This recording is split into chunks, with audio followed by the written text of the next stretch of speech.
So just last year, I released a 5-hour AI agency course that became one of my best performing videos yet. And it helped thousands of people start businesses in the fastest growing market ever, which is AI or artificial intelligence. Everywhere you look, everyone is talking about AI. AI race. AI is happening. AI and humanoid robots. But this also created a problem. Since my 5-hour course was released, the entire landscape has changed. What worked 12 months ago is completely different than what works today. And everyone else now is competing in a market where clients expect more. The AI tools evolve weekly, and the people who don't follow the right guidance are getting wiped out before they even sign their first client. And that's why this time I'm not doing 5 hours, I'm doing 10. I'm giving you everything you need to survive in the most competitive market we've seen in years. And I'm also telling you this from my own experience. In the last year alone, I've scaled up my own AI agency, built an amazing team that handles a lot of the work for me, built a mastermind group of over 200 active members scaling their agency, and even got to host my first in-person event, all at the age of 19 years old. So look, 94% of businesses are trying to implement AI, but they just don't know how. They don't know what tools to use or how to integrate them. And there's a huge gap in the market between the people who do know how to do this and the people who don't. And capitalizing on that gap is exactly how I went from literally being broke 3 years ago, overweight, addicted to video games, working at a golf course, trying to start my first business that kept failing over and over again, to living in my dream apartment, building up a large personal investment portfolio, buying myself a $60,000 watch for my 19th birthday, and buying 2 Rolexes for my parents for the holidays. I like to think I'm pretty conservative with my money because I invest most of it, but watches are kind of just my thing, I guess. And I've documented every single step live on this YouTube channel for the past 3 years to see. The first 6 months of me not being able to sign my first client, to my first $1,000 month, $3,000 month, $10,000 month, and even $100,000 month, and so on. And that's why I'm so excited to release this video for the public eye to see, because this is the biggest project I've ever worked on. But I want to make something very, very clear. This course is made completely from scratch, okay? You're not going to be finding any other videos from other platforms or softwares or repurposed videos that I've made elsewhere inside this video here, because I wanted to make sure everything is completely brand new and up to date for you to watch. So as you watch this 10-hour video, you're going to learn everything from the basics, like picking the industry of clients you want to work with within your niche, to building your offer, to then your pricing, and setting up your back-end systems in your website. Then actually how to sign clients consistently and fulfill your AI service for them. And I've even had my team develop an AI app specifically for this video so you can make sure your clients get great results with the AI callers. And that was not cheap to make. And also throughout this video, I'm going to be giving you everything that I'm actually using today, like the automations, the websites, sales call recordings, sales scripts, and more, so you have the highest chance of becoming successful with what I'm about to show you. And I'm so excited this video is finally live, because I hope you guys can change your life with everything I'm about to show you here throughout this video, just as I have with my own life. So with all this being said, grab a pen and a notepad to get ready for the most valuable video you've ever watched on YouTube. So let's get into it. Alrighty guys, so welcome to module 1 inside of my 10-hour 2026 AI agency free course. As you guys know, I'm super excited to finally launch. This has been a long time in the works, and without further ado, let's jump into it. So in this video, you will learn, number 1, what is an AI agency, okay? Why is it important? Why is it working really well right now? And how are people doing it correctly?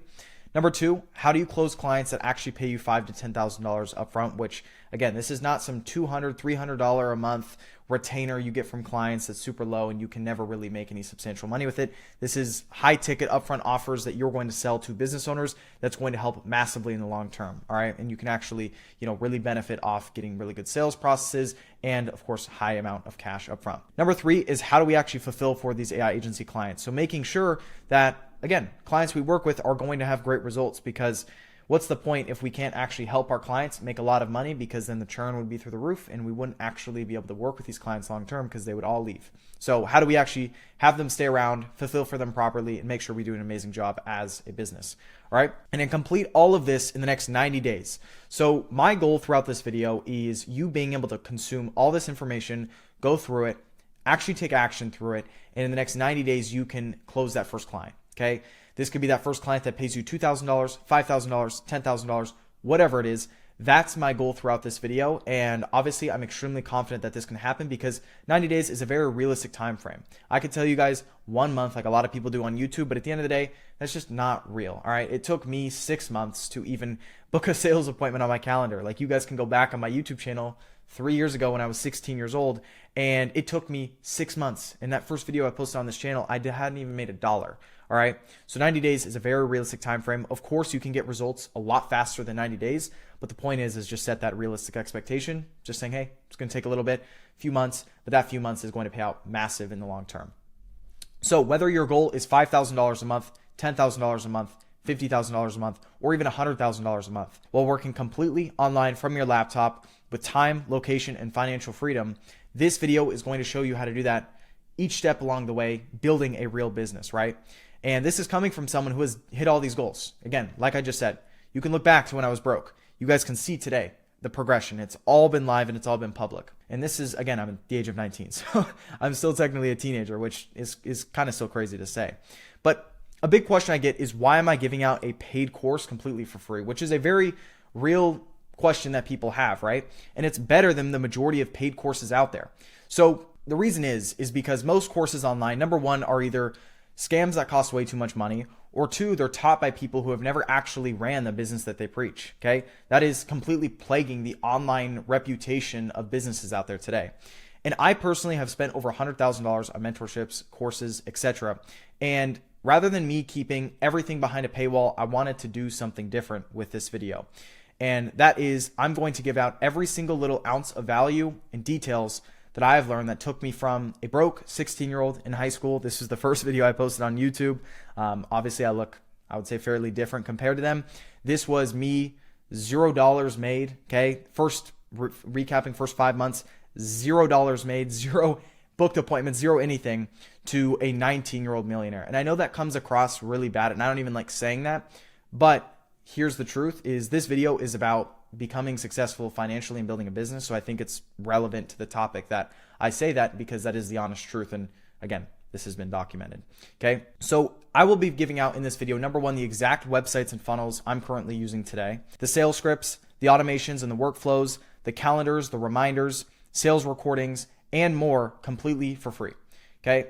But before we dive into anything, I want to quickly introduce myself and say, who is Carson Reed, right? Because you're about to go through 10 hours worth of content, and I think it's only right for you to understand who is this person you're really actually watching and digesting information from. So I grew up in Seattle, Washington, in the United States. All right, if you guys know what Seattle, Washington, the background of Seattle, Washington, it's surrounded by a lot of tech companies and entrepreneurs. Okay, so this is companies like Microsoft, Amazon, Starbucks, etc. Many companies, big tech corporations, started in the area I grew up. And I saw a lot of wealth growing up, and that just kind of forged me to be in this whole tech online world, right? I had an obsession for playing video games, and I even made my first money online streaming, like Fortnite, at 13 years old. So that was kind of my first little taste of online money. It was very small, obviously, compared to the amounts today. But I always was a little bit I don't want to say the word different, but a little bit different. I always wanted or had that lingering thought of making money online somehow. I just didn't really know exactly how I could long term, right? So for me, rock bottom was addicted to video games. I was very visibly not in a good place. Personally, at 16 years old, obviously, I had just really bad habits. I had really bad eating habits. I had really no social life, just all the kind of things. I realized I needed to make a change, and I had to figure out a way I could make something of myself, right? So in late 2022, I bought a course on how to start a social media marketing agency, or SMMA, all right? And from then on, my entrepreneur journey officially started, right? So the come up was I built my agency for real estate agents, and I started signing clients, all right? And this allowed me to make my first $3,000, $5,000 a month, $10,000 a month, and even $20,000 a month completely in a high school classroom, going in person every day to see a teacher and to listen to my classes. And that was when I was 17 years old at the time. And this is when my net worth officially kind of reached that $100,000 in profit to my name, okay, at 17. And to take things to the next level, I decided to involve AI into my agency, right? My social media marketing agency. And this is what this is what things propelled massively. Okay. And that's where I call today, this is the AI agency model. So in context, to understand what an AI agency is, this is where you run a marketing lead gen agency and you run ads for clients. So this is ads like Facebook ads and Instagram ads that you run for a client of yours that gets them leads. And then you build an AI agent to convert those leads that you're generating through the ads onto booking these leads into qualified appointments onto your client's calendar. Okay, so it's an AI receptionist, AI caller that pairs with these ads where you generate the lead through the ad, and then you have the AI caller call up all these leads, and it sounds like a human, and books them into appointments on your client's calendar while qualifying them. And this has been, and it still is, extremely lucrative. And there's many ways you can go about doing this. And of course, I'm going to go into a lot of this stuff throughout this entire video. And like I said, this is all through documenting the entire thing on YouTube Live every single month. I was able to make my first $100,000 at 17 years old, $500,000 at 18 years old, and over $1 million at 19 years old. And this is talking in profits, net worth. This is not revenue. This is not all these other numbers you probably see online. This is like genuine cash, I guess that's to my name, right? So it's all been for the public eye to see every step of the way. I have not missed a single month, okay? So today, I'm currently living with my team in Austin, Texas. We're scaling up our AI company and taking things to another level and building a YouTube channel with over 30,000 subscribers and helping people start their AI agencies in 2026 alongside running my own, of course. And who knows how many subscribers I'll have by the time you're watching this now, because maybe it's a lot more than that. So overall, if I'm able to achieve these results as a teenager, I'm sure you can achieve at least a fraction of my success by following the steps I'm going to give you throughout this entire video. But I want to set some ground rules super straight because I think it's only fair that I do so. This video will not make you rich by just watching it. I want to make that extremely clear. Okay, I've broken it all down into simple, direct action steps after each module. But if you only watch and you don't apply what I'm going to tell you throughout this video, you will get nothing out of it. When I say things and I am telling you to follow my steps, you need to follow them, or else you're wasting your time. Okay, you're better off, building Lego sets or watching the news or anything, right? Like, you're better off just not even watching this video if you don't actually take action on it. So like I said, to see actual results, follow along and put every step into action as you go through this video. Don't watch the entire thing, get to the end, and then start working on it. That is a recipe for failure. As I explain things and go through it, you're also taking actions. And there's a saying I like to say all the time to my team, which is it's a marathon and it's not a sprint. Okay. There's no point in us trying to sprint, super hard for half a mile when the person who's just jogging can actually get to the full, mile because we were just too tired at the end of the half mile, for example, right? Like, at the end of the day, think long-term, don't think short-term. So let's dive into things, the important juicy stuff, which is the table of contents as you consume this entire video. Let's kind of just break the ground rules, I guess, for what you're going to be learning. So number one, these are all just divided into their own modules with many different sub videos in each. So module one is this video, obviously you're watching here, which is the introduction and Carson's backstory. Number two is starting an AI agency right for you. Number three, why is an AI agency the best model? Number four, mindset mastery. Number five, don't make these mistakes. Okay, so this video, just to be clear, is a video where I pretty much just break down all the biggest beginner mistakes I see out there that beginners make. And it's the mistakes I made as well that wasted me many, many months and wasted me a lot of money. Okay, so that video is extremely important. Module 6 is going in depth into what the AI agency model is and explaining that fully. Module 7 is your costs on starting this business model. Module 8 is crafting your offer for your own agency. Module 9 is packaging and pricing your services that you're going to be offering to your clients. Module 10 is GoHighLevel Setup series. So this is the main CRM I recommend throughout this entire video, and all the assets come with it that I'm going to mention in just a minute. Module 11 is how to sign clients, which is obviously massively important. Okay, if you don't have any clients, you haven't made any money, so that's going to be a big one. Module 12 is sales mastery and objection handling, so making sure your sales process and you can actually close these clients with efficiency. Module 13 is client fulfillment and delivery, so this is everything from setting up the ads for the clients and the campaigns inside of Facebook and Meta, all the way to setting up the AI caller for your client. And I've even developed an app specifically with my developers on my team for this video that you guys will be able to use to make sure the process for your clients is absolutely seamless and you can get them good results. Module 14 is scaling client acquisition. Okay, so this is scaling past 5, 10, 20, 30K a month, plus even to the 100K, 200K a month range, where you're actively scaling your campaigns and actually your client flow through the door, just massively up to those numbers. Module 15 is hiring and team building. Okay, so this is making sure you're actually building an A-player team and you actually know how to build a team and where to find good talent. And the biggest mistakes I personally made when just hiring bad people, to be honest. Module 16 is leadership and founder psychology. So this is, again, leading the team that you're building with the correct, I guess, guidelines in your brain on what to do, what not to do, and how to keep your team members around for long enough, assuming they are good fits and the churn on your actual employees and your contractors aren't high. And then lastly, module 17 is going to be the next steps on what you can do going forward after this entire free course. So the first action step after watching module 1 is you need to sign up to GoHighLevel using the link below in this video to receive your 30-day free trial and all my resources. Okay, you don't need to pay for anything today. So GoHighLevel, like I was mentioning earlier, that's the best CRM I've been using for the past like 2.5 years now, where everything is going to host on here. Your websites, your sales funnels, your calendars, your funnels, automations, everything you could think of in your business, alongside all the resources I'm sending to you as, a reward for watching this entire video. You need to use GoHighLevel for it. It hosts absolutely everything. So it's the most foundational software that you're going to use to host your entire AI agency. And this snapshot is going to include bonuses like monthly Q&A calls with me. So you're going to get one monthly call with me. You're going to get all the websites and funnels I'm using, the sales scripts, the automations and workflows, calendars and reminders, sales call recordings, SOPs and resources, and more, including the app that I have developed for the AI caller that you are able to implement alongside it. And just to give you some context, this is what the page will probably look like when you're clicking on it. It may look a little bit different depending on when you're watching this, but this is overall what it's going to look like. You're just going to put in your information here. So if you don't have a company name yet, just put your name, your email address, and your phone number. Then you can go to the next steps where you can just click sign up. All right. Like I said, you won't be charged anything today. I have an exclusive deal with GoHighLevel because I've been using them for so long that you get 30 days free trial. So again, you don't get charged anything. On this video, you're going to see an updated video of me here explaining everything alongside just some more info before you sign up. But again, once you go here, you're going to sign up, and then immediately right after that, you are going to get an email directly from me that includes your snapshot. Okay, so check your email. It could go in spam, whatever it is. It is essentially, this snapshot is this link you see right here.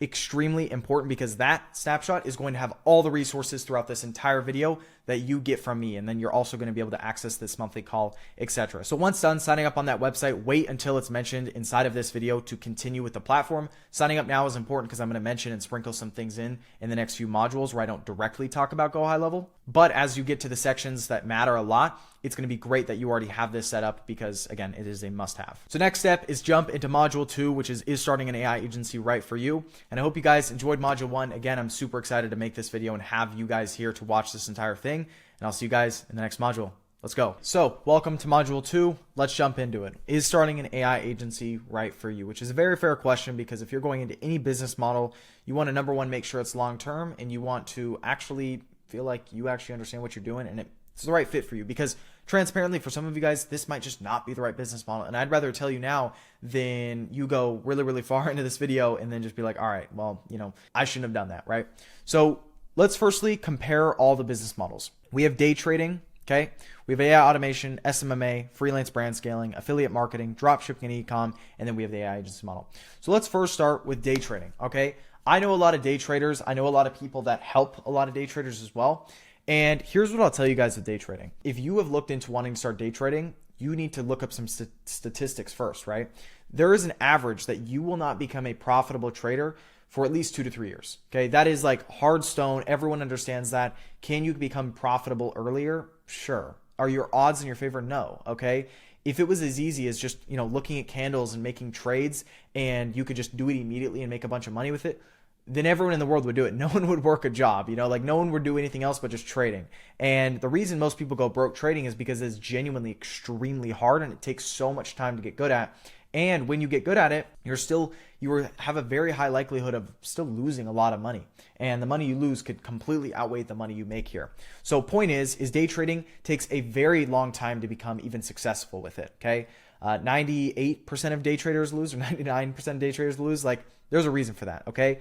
And last thing I'll say here is just understand, if you watch this video now and you go 2 to 3 years unprofitable, you don't make a dime, what you're doing is you're actually losing money, okay? And you're losing a lot because you're gonna have to pay for what's called prop firms if you're going that route, or even your own money, okay? Because again, you have to risk some money at some point to even make any money, and you're just going to get in the hole a lot, all right? Every day trader that even trades today will tell you the same thing. Like, that is a very realistic expectation. I don't think it's right for majority of people, all right? So next, let's compare AI automation. AI automation is, here's the problem with AI automation. AI automation is exploded everywhere on YouTube, and you guys might even think AI agency is the same thing as AI automation. Completely wrong. Different things, completely different things. AI automation, what this is used for and what people on YouTube talk about, is mainly you going to businesses and saying, hey, we're going to install this automation into your business. You're going to pay me, and then That's it. You maybe have some recurring fees if you're installing it for them and you're, updating it and making sure it's good, month by month. But the problem with AI automation, everyone can do it. Okay. So AI automation is one of those things where it's like, I genuinely think AI will actually take over AI automation. Okay. Business owners are going to just start using an AI to fix their problems in their business. And here's another huge problem with AI automation. You're saving business owners time. You're not making them more money in the majority of these cases. Everyone on YouTube talks about all these NAN automations, Zapier, Make.com, and spending all day building these automations, which is stupid if you don't have any clients. All right. And I'll get this. We're going to get to this in this video. All right. So don't worry about that. But you're saving business owners time. The biggest impact you can have on another business is helping them make more money. Time is great. But the problem is you are now very easy to replace. When you make someone a lot of money, they don't want to replace you because they become dependent on you to an extent. And once you build it, then what? You're competing with guys on Fiverr who are doing this in, third world countries for $30. $30 is a ton to them. But if you live in a first world country, for the example, like me in the US, that is not a substantial amount of money, right? Or amount of money. So again, that's why AI automation, I am just not a fan. I know a lot of people that do it and they've had to pivot out into kind of just other things. SMMA. So as you guys know, I started with a social media marketing agency. So I have a very good kind of grip on how I would compare SMMA. SMMA is actually still somewhat like the model works. People make a lot of money with it. And it's because it's so like basic. Okay. You're helping business owners get more leads, okay, through paid advertising. And a lot of that is paid advertising on social media. Great model, great everything, and you can start and you can make money with SMMA. Here's the problem with it though. It's been around forever. So what you're offering is what these businesses, these local businesses, these real estate agents, these plumbers, these HVAC companies, they've been hearing. They've been hearing these same offers for the past decade, all right? SMMA got huge when Ty Lopez started promoting it, and that was like back in 2017, I think, or maybe even earlier. And ever since then, it's just blown up, okay? And there's been more agencies get into the space than ever before, and probably more agencies rip off and do a bad job to clients, okay, that now you have to resell just like, by the same company that kind of screwed them over. So SMMA, the model works, it's just outdated, all right? That's all it is, okay? It's like just not up to trend, and it's going to be hard, very, very hard to sell. And also, you're only solving one problem into the business, which, again, I'm going to compare to the AI agency stuff in a minute. With SMMA, you simply are only getting them leads and opportunities, but you don't actually finish the job, because now once the client has the lead, they have to go actually contact them, okay? And what you're going to find out a lot of the time is business owners just never do that, and they're not going to do that, meaning your service is essentially useless. So churn is very, very high, and yeah, the amount of time clients spend with you is very low. And the reason I know this is because I ran this model. Okay, I know a lot of people that ran agencies and still do today, and that is the biggest problem with that. Freelance brand scaling, okay? This has kind of became a trend here in the past year or two, all right? I know a lot of guys that, or I know, big, I guess you could say, players that promote this space. Freelance brand scaling is SMMA in wrapping paper. Okay, if you ask what freelance brand scaling is, the only difference people can say is it's like, no, you're a freelancer before you're an agency. So you work as a freelancer before you're an agency. Yeah, so do agencies, okay? You don't hire people until you have majority of clients, okay? This is just an agency, except it's just wrapped in freelance brand scaling wrapping paper, okay?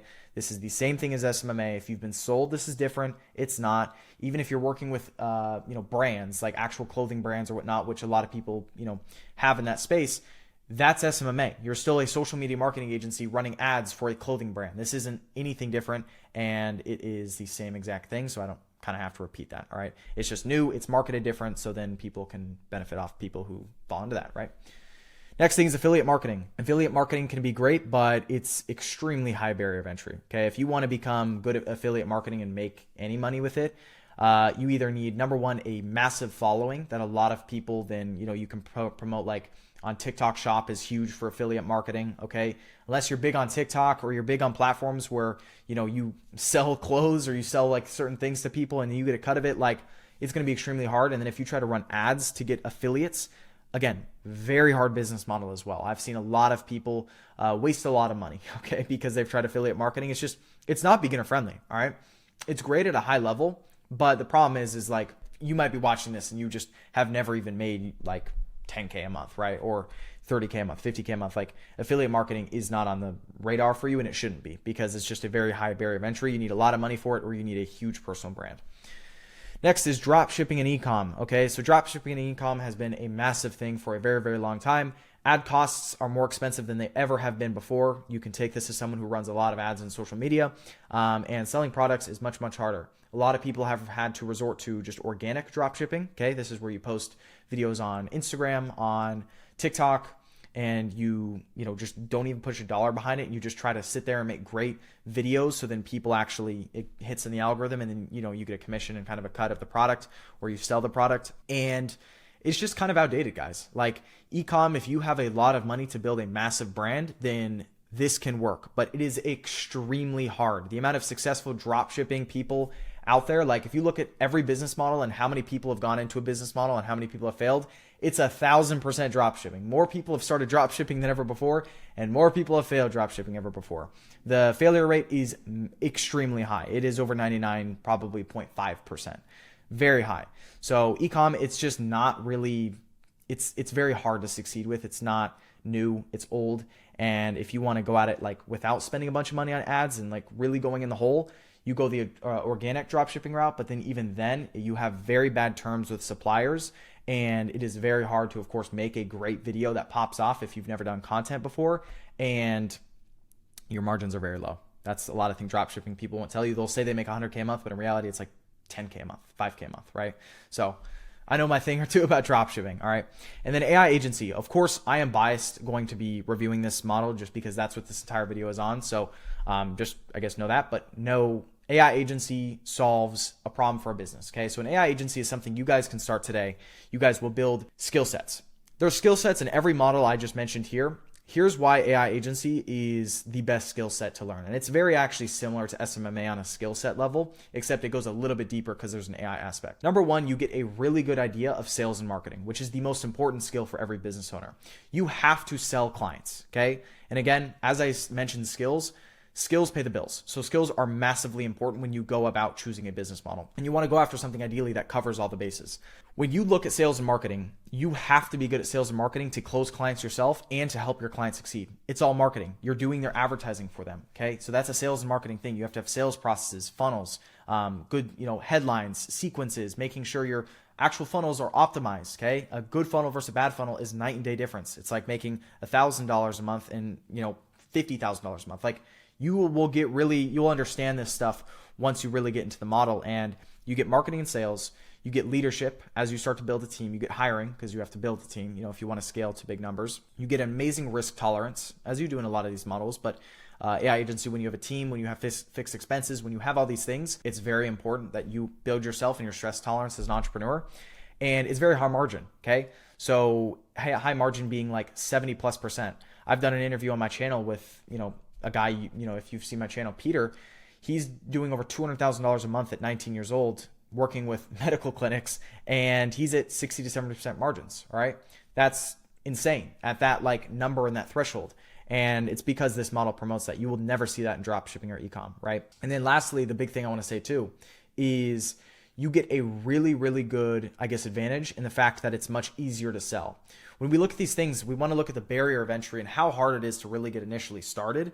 And AI is hot, okay? You look at every company where they're putting money at right now, whether it's the biggest companies in the world, AI, Microsoft, NVIDIA, Amazon, Meta, Google, they're all trying to compete in the AI race. So what happens is now this gets pushed on the news to all the consumers in the world, where they understand, AI is the hot thing right now. Artificial intelligence is going to change the world.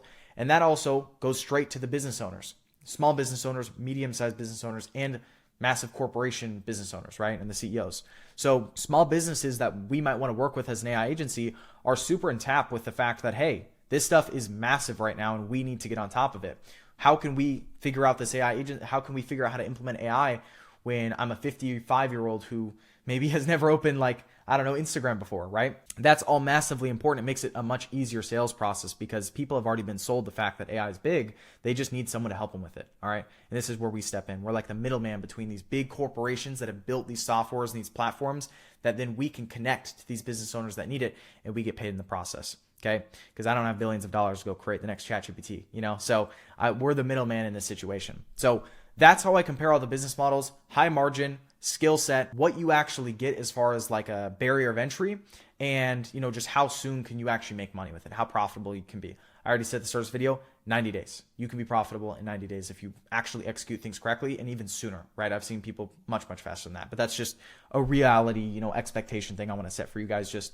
I'm not going to sit here and be delusional and say, hey, you guys can be successful in a couple weeks. Like, no, all right? Like, that's just, I would be doing you guys a disservice, because a lot of people would have that expectation and then get into it thinking, oh, it's only a couple weeks. Let me just say 2 weeks and I'll make 10K a month. And then you don't make 10K a month and then you quit, right? That's the problem. If you give you that expectation that it's going to be a little bit harder at the start, 90 days where I kind of under promise and over delivery, I think you guys will be a lot better in that scenario. So overall, guys, that is comparing the top business models. And that's why I think AI agency is by far the best model. Okay. So lastly, next steps, head to module 3. There's no sort of homework or anything through this video. Again, you guys know every single video I'm going to be mentioning if there's like some sort of homework or tasks you guys need to do when watching, this current standpoint or whatever time frame throughout this video.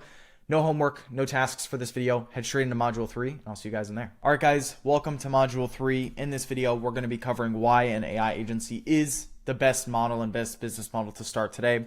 Obviously, I just compared all the business models beforehand, so you guys have some context on just, is it right for you in the first place?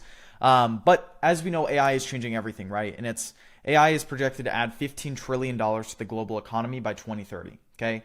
We have not seen any other trends pretty much in history ever come close to that number. And it just means a lot more AI, projects are going to have a lot more funding, and it's just going to grow. The whole space is obviously going to grow, whether it's the apps or it's us as, the middlemen, right? The AI agencies that implement this stuff for businesses. And business everywhere are asking, how do we use AI? Like I was saying earlier, whether it's the local real estate agent, the local HVAC company, the local plumber, they're all asking the same question. How do we use AI today? And huge demand means huge opportunity, as we all know, right? So this puts us in a great spot, because when there's this much demand, it's actually interesting because there's not enough people, I would say, out there right now that are qualified and skilled in implementing AI for other businesses. And it's that the demand is outweighing actually the supply. So this makes, and this is what I'm talking about a little bit more in this video, but it's just like, this makes things a lot easier, because the hardest part about starting any business model is making that first initial money, right? And for this business model, it's closing that first client. So this makes that process a lot easier if you take the right steps. And the fastest way to make the most amount of money ever in history is riding big trends. Okay, we can look at all the different trends out there, like this is back to the 1990s, the internet boom, right? So early web businesses created millionaires overnight. If you guys want to do a fun experiment, go to the Forbes top 100 list, all right, of all the billionaires out there in the world, the richest people in the world. Look how most of them got rich. You're going to find out a lot of them are from the internet boom, right? And they've all rode it to today.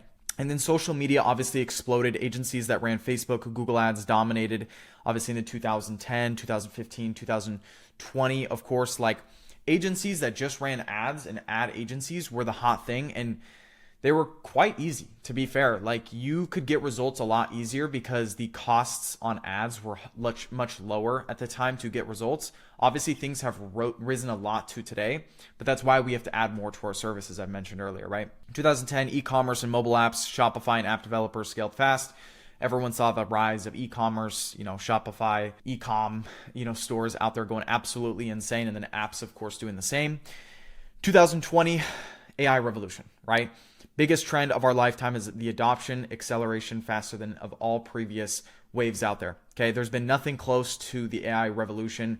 We can see it, every single day. If you guys go to the stock market, we just see where companies are putting their money, like I was saying earlier as well. And it's it should only be a sign to us that it's now's the time to jump. We need to jump on this, because what's going to happen is AI is going to develop so fast that people are going to be left behind. And if you aren't constantly learning at platforms every single day, you will be left behind, and other people will take those clients that you were supposed to get, right? If you kept learning. And throughout this entire video, my goal is to, of course, expose you guys, whether you have no knowledge of what's out there, to everything that's out there that I think is working well. Tools that I've never seen anyone talk about on YouTube, all the way to apps I've developed, or an app I developed for this stuff. And AI sells itself, so clients already are curious about AI. So again, you don't need to push super hard on sales calls. Like I was mentioning earlier, this is like the number one thing you should look at in businesses is like, how long does it take to get that first initial little bit of success? AI creates instant credibility in conversations because you sound like some sort of updated subject matter expert, right? Like that's just kind of what it is, or a SME, if you guys know what that is, just short. And that is why AI agencies are crushing right now. And it's just because when you offer this to the market, it's a lot easier to sell, easier to win clients compared to other models. Of course, we all know this. And monthly recurring revenue. Okay. So one-time projects equals one-time pay. AI solves ongoing problems. Okay. So this is leads, support, scheduling, etc. Recurring problems equals recurring monthly income. So as we talk about pricing for this model in a separate module, you guys are going to understand a little bit more about what this means and what I'm kind of alluding to here. But the big thing is like, we get to charge both. We get to charge with the AI agency model. We get to charge massive amounts up front, or massive in the fact that it's like, low as $3,000, we'll say, all the way up to like 10K plus. I know people charging 30 to 50 grand plus for this. And then once we build this solution, there needs to be maintenance on it. So then now we can charge monthly for it, which is obviously a massive, good thing for us because we can charge now monthly on top of that initial one-time build out fee, Move fast, win big. Okay. This is a saying I say all the time to my team as well, which is like AI solves ongoing problems. Like I said, lead support, and 90% of businesses still don't use AI effectively, and early movers capture the most market share. That's an extremely important saying. All right. The faster you move on this stuff, the faster you will see results, because what's going to happen is, again, it's moving so fast that if you get caught left behind, or if you don't act, there's going to be a new thing in like a few months, because a bunch of money was poured into this platform that's now absolutely crushing it. And you have to be there to offer that to clients. So starting now equals less competition and bigger rewards. 1000%. I can tell you guys the whole AI agency model in 5 years from now, I don't want to say it's going to be saturated, because AI is just going to be bigger, better, and different by then. But it's going to be harder to start, just because it's going to be harder to get that initial results, because the people around, it's like the same thing with Facebook ads. All your potential clients that you're trying to reach, whether it's local businesses, online businesses, whatever that you want to work with, have heard that solution for the past 5 years, right? That was what it is with Facebook ads. They've heard that same thing for the past like 10 years, and they've gotten burned by ad agencies because they just haven't done a great job. When we look at this stuff, this is new. This is like ad agencies, but back in 2015. This is AI agencies where we actually implement this stuff. And in 5-10 years from now, it's not going to be news anymore, right? They're going to be very familiar. Clients will actually understand what this is. So next steps, obviously this video was just talking about sort of like the hype of AI, but also just like the big key important steps to understand and realize when you go into this model, because the people that act fast are going to win 100% of the time. And people that are slow in business, I've made multiple videos on this already, but the big thing to know is like, speed is one of the most important things in business, especially when you're starting, because the example I give is like, there's 1,000 people or even more exactly in your same situation in your shoes, but only 100 people can get to that finish line, at the front. So 900 plus people are going to be removed from the race, and then it's going to be 10 people at that finish line next. So 90 people are going to get removed from that. And it's this constant thing to the next thing, and you're in constant competition. Even if you don't think you are, all right? And people are trying to get that exact same reward you want. And if you are slow, you are going to get left behind, because the fastest people that actually implement with speed, and don't worry too much about the actual quality of their work. I know that sounds crazy. Of course, have quality in your work, but like, they really focus on speed and quality. They beat 100% of the time the people who just focus on quality, because if you just focus on quality, you're going to realize that you have to be fast with it too. So guys, that being said, next steps, head into module 4. I know this is a bit of a faster video. Videos are going to get much longer, of course, throughout this video and this whole 10-hour video. So yeah, I'll see you guys in module 4. Welcome inside of module 4. In this module, we're going to be covering mindset mastery, which is arguably one of the most important modules throughout this entire video. And I know that sounds weird. And when I thought of mindset stuff when I was starting in entrepreneurship, I didn't understand it. I thought it was kind of like wishy-washy. I thought it was kind of like a little bit even corny. It was just like, dude, just do the work and it's going to work, right? Like, you don't have to worry about all this mindset stuff and all that. Like, it'll just come if you just work, right? And I was completely wrong. That is a good mindset and a bad mindset is the difference between someone who makes $0 a month and someone who makes 10K, 20K, 30K, and even 100K a month, right? So there was a saying I mentioned earlier at the start of this video, and it's a marathon, it's not a sprint. And I want to reiterate this because the amount of people I see that go into this whole online business space, and my goal throughout this video is to be utterly transparent with you guys and like literally tell you what I wish I heard when I was starting and what beginners need to hear. If you think you are going to become a millionaire in 3 months, 6 months, a year, maybe even 2 years, like 2 years, it's possible, but like in a year, it is almost delusional for you to think that. And I am always about big goals, right? Like that's one thing I'm always big on, but you need to understand the people that have this wrong expectation with social media online, that it's like, you work for a couple weeks, you work for a month or two, and boom, you're making 50 grand a month, living in some penthouse and with crazy cars, crazy watches and everything. It's like, dude, that is not real. That is, you've been sold a lifestyle, and it's like, if you guys look at my brand, there's one thing I'm pretty big on, I would say, is like, I don't spend much money. Okay. And this is like, I know this is kind of a side tangent, but like, I'm not the person on social media flexing the cars. Like I have a watch that's pretty expensive, but like, no one even know this watch is expensive. An average person wouldn't know this is expensive because I like it. That's my thing. I didn't buy this for other people, and I keep my monthly expenses very low. I don't ever spend more than 20% of my income every single month, right? And point of me saying that is like, it's because I hate the connotation online of people that flex lifestyle, and that's their selling point too. It's like, hey, I have the cool car. If you join my program, you're gonna get a cool car too. Like, no, dude, that there's no value there. And how this all relates back to the saying is everyone that falls into those traps, they all have the opposite mentality, that it's a sprint and it's not a marathon. When realistically, it takes a long time to see substantial results. It compounds over time. It's like, imagine like a rocket ship, right? Like you are going off the ground and it takes a ton of effort to just get your kind of like the feet off the ground, I guess. And once you start going in the air, it's like it explodes and it's exponential, right? So I couldn't be more clear in saying this, is like, just understand you need to set yourself a realistic timeline. Of course, that's what this video is on as well, so I'm going to keep going into as well. I said it here. If you expect to make 100K a month in 2 weeks, like this just isn't for you. Like I just want to be straight up with you. No business model is going to do this for you. All right. And if you've been told that, you've been lied to. Real success compounds over years and months, right? That's what I was just saying. And patience and consistency equals predictable growth.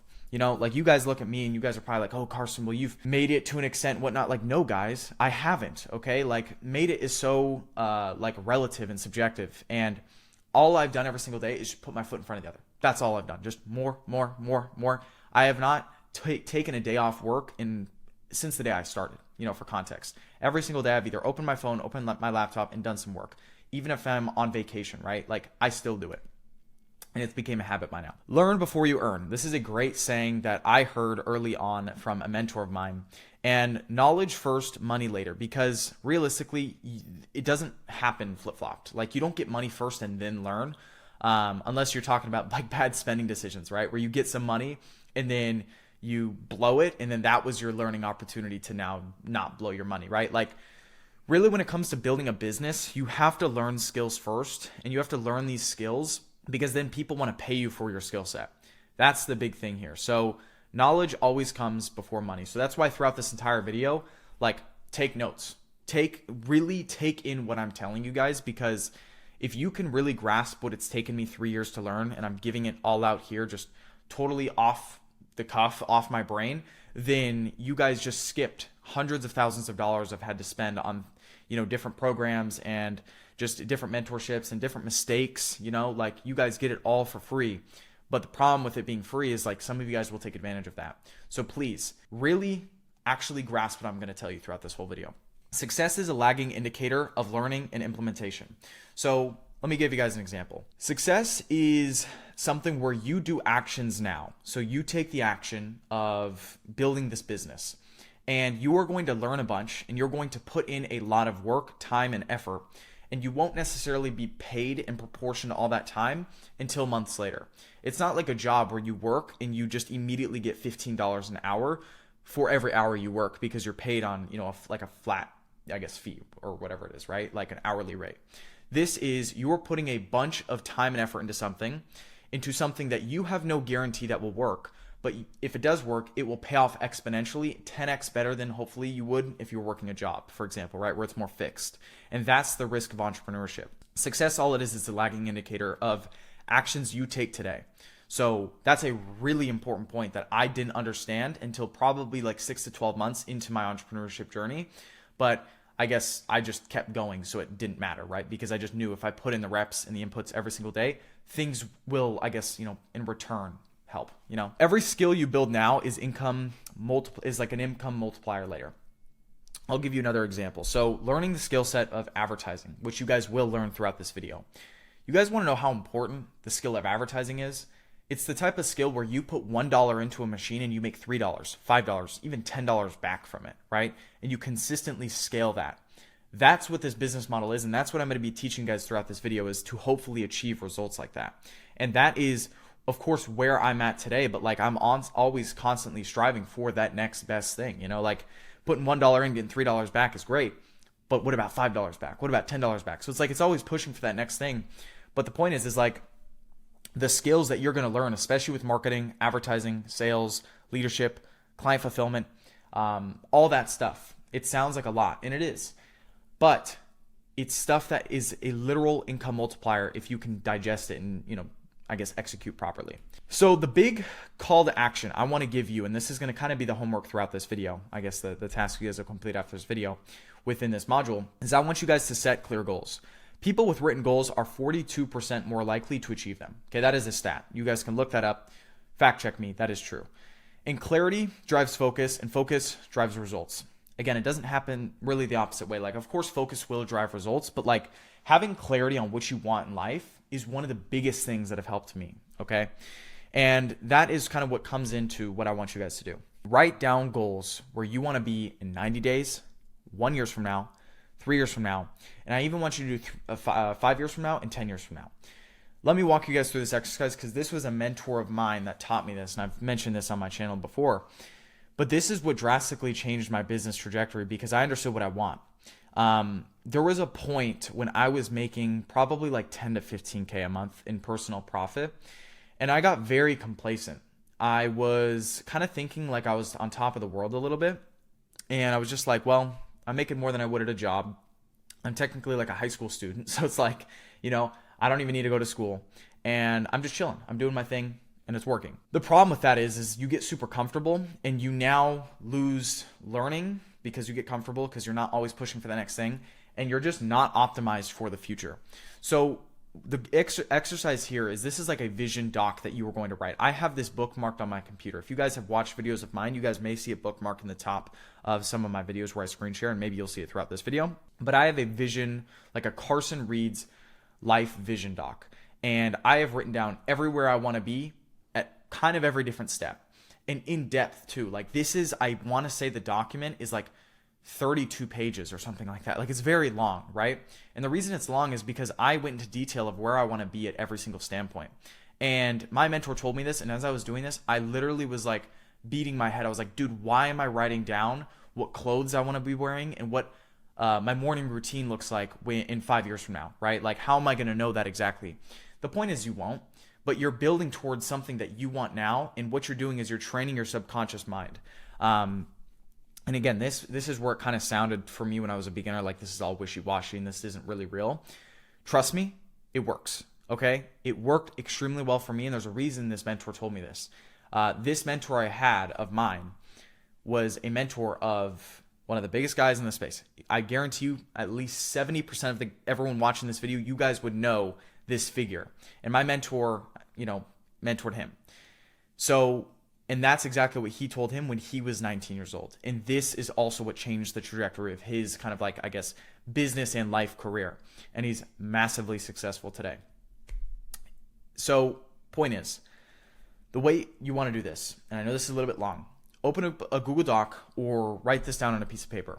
You're going to write down 90 days, where you want to be, 1 year, 3 years, 5 years, 10 years. Okay. We'll just start with that. And you're going to write down everything you want to have. So this could be materialistic possessions. This could be things you might have wanted to do for your family, whether this is like retiring your mom or just helping out your loved ones, whatever it is. The car you want, watch you want, if that's a thing, or just like what you want to have, right? And then also write down goals with that. So I want to have XYZ net worth, or I want to have X amount of dollars invested, or I want to have a home, Write all this stuff down at every single stage. And of course, 90 days from now is fairly soon. So you can't You have to be realistic with all of this, but you're going to train what you really want, and you're going to work towards that subconsciously every day because you know your North Star. When you don't have a North Star, you get complacent, you get comfortable because you think you are on top of the world, exactly like how I was when I was making that 10 to 15K a month. I was complacent. And when I did this exercise, I realized how far I was off from the goals and how much I needed to work to get to where I want to be in 5 years. So I got back to work. And ever since that day, I've been constantly pushing harder forward, right? Then you're going to write down your morning routine at every single stage, you're in the middle of the day and the end of the day. I know this is very hard, but this is like an average day of yours. And you need to write down like what you want it to look like. Again, this is massively important because now you're going to train like what your life looks like. Like, are you working a job? Are you an entrepreneur running a company? Are you, a solopreneur just running your own thing and that's how you are and you want to be traveling a bunch, kind of like a digital nomad? Or do you want a huge team, where they handle a lot of stuff and you just host team meeting calls? Like, what is it for you? Do you want to, have a significant other? Do you want to have kids? Write all this stuff down, all right? And slowly you're going to train your brain, like I've said here. And that is what is super, super important. This kind of follows up to with money, love, speed. And I was talking about this earlier, but opportunities don't wait. Act quickly. So speed of execution separates winners from talkers. So after watching this video, there's going to be a percentage of you guys that do what I just said. And there's also going to be a percentage of you guys that don't do it. Okay. And I can guarantee you, you're going to start training a habit in your mind that are like, okay, if I'm not going to do this, I'll do the next thing, Carson says. And then you're going to just keep pushing it off. You're going to go through this entire video and you're going to do nothing. I've heard this story a bunch of times. I have data literally to prove. In my 5-hour course, a majority of the people that reached out to me and said, I closed my first client that I posted 5-hour course. For context, I posted like a 5-hour AI agency course in 2025. And I've had many, like hundreds of people reach out saying, I've closed my first client. I have 5K, 10K a month, whatever it is. And all of them, a lot of the times alluded to, all I did was I just did what you told me. I took action and I just iterated every single day on that next step. And the point of saying this is like, there's a percentage of you that's going to do what I just said. And there's also a percentage that you don't do it. And the chances of you guys that aren't doing what I just said, you're most likely not going to do the rest of what I say. So please understand that speed of execution matters a massive ton. And I've already hammered on this, so I don't want to hammer further. So you guys heard me, okay? Learn fast, implement fast, and adjust fast, okay? Please write that down at the top of your paper as well. Learn fast, implement fast, and adjust fast. Curveballs are going to be thrown at you. You're going to have to adjust things, okay? It's just how it is. This is business. So next steps are write down your goals. Like I said, I want you guys to all have a vision doc, okay? Whatever your name is, vision doc. And write down 90 days, 1 year. You could do 3 years, 5 years, 10 years. If you want to do 3 months, 6 months, 1 year, and then further, great. All that works. Completely up to you. But be realistic and set yourself up so then regardless of what the outcome is, you're always still pushing forward every day and you don't quit, quote unquote, right? All the people that quit online business, I know today, there was a big group of guys that when I started my agency on this channel, I had a community of people and I still I don't really keep in touch with a lot of them, but I know names, of a lot of people that have got that they tried hard. They tried to make 3K, 5K a month. They were sitting there and then they quit. They're working jobs now, right? Not anything against jobs, but just they wanted something, but they fell off early and they quit. And they never really got to see the full, never got to reap their full reward. Build that clear vision of yourself that you want to become and make a goal on how fast you want to get through this course and act, okay? This is a big thing. Like I said, this is designed to help you get your results in the next 90 days, right? Anything sooner would be kind of just misleading you, and anything later would be just too long to get results to the business model. Like I said, this is not like trading. This is not going to take many, many years to become profitable just to, recoup your initial funds you invested into the model. That's crazy. I'm not going to ever, I didn't ever wanted to start a business model like that. But point is make a goal for how fast you want to get through this course. Ideally, you should get through this in at least a couple weeks, and then it will take you that time to get you that first client that you hopefully close within the next 90 days. And a lot of you guys, I encourage you, as you watch this video, comment in the descriptions your updates. Every single week, you can make a thread just documenting myself. This is, XYZ date. I've currently completed this. And then every single week you update that for at least 90 days and you can kind of share your progress with others. Okay. Obviously you guys jumping on group calls with me, using the GoHighLevel Snapshot and stuff, you guys will get the monthly calls with me where you can ask questions and whatnot and meet other people also that are going through this exact same journey as you are. Great thing to do there too, but in the comments would be a great way to kind of do that and keep yourself accountable and also see others as well. So guys, hopefully this made sense. That's it for this module. Next steps will be head into module 5, and I'll see you guys in there. Peace. Welcome to module 5. In this video, we're going to be covering don't make these mistakes. Okay, so this video I actually wasn't even going to put in here, but I realized this is probably one of the most important videos as well, because with making these mistakes like I did, like I know a lot of other people did when they started their business, they waste a lot of money and a lot of time. So I want you to get your pen, notepad, paper ready, take some notes, because we're about to cover a lot of things here. Biggest beginner traps. Number 1 is worrying about your website before getting clients. This was me, okay? I was looking all around for website developers, and I was trying to build my own website and stuff and go high level. And it's like, the way I'll put it to you is there's no traffic going to a website if you make it or not. It's cool to have it as a placeholder to share to people, but at the end of the day, the way I'm going to teach you throughout this entire video, you don't even need a main website. All you need is a funnel, which I've already built for you guys. It's already all sent to you guys if you guys, sign up with high level from module 1. So the point in saying this is don't worry about your website. No traffic's going there. No one's looking up, your website name unless you either one gave it to them or you're running ads behind it for some reason, but you'd be running ads to a funnel. So that would be the traffic going there. Don't worry about that. Number 2 is worrying about client fulfillment before having clients. This is a massive trap, massive mistake. And this is partly because of people on YouTube, if you want me to be honest. Like, I think a lot of YouTube, especially in this whole AI space, it's really glamorized to get like expert level in these softwares and these platforms that AI tools offer, right? So this could be tools like Manus. This could be tools, and again, I'm going to talk about all this in this video because I've got some tools I'm going to share with you guys. But this is tools like Manus. This is tools like, Retail, Vappy, Closebot, GoHighLevel Chatbot, even, GoHighLevel Callers. All these different AI tools you don't need to be experts at before you sell them. And I know that's so backwards, all right? And I'm going to allude to this more later in this video as well. But it's like imagine like, it's like the analogy I always give on my YouTube channel is it's like worrying about the color of your private jet when you have $100 in your bank account. Like, the color ain't the problem. The color is the last of the worries. The problem right now is you need money to get the private jet. Then you can worry about the color. It's like worrying about it's like an order of operations thing. Right now, client fulfillment, I'll tell you guys why it isn't as important as you guys think when you have no clients. Because as an agency owner, you won't be able to improve your product and make sure your product is good for future clients unless you have multiple clients anyways that are case studies to how good your work is or how bad it is, right?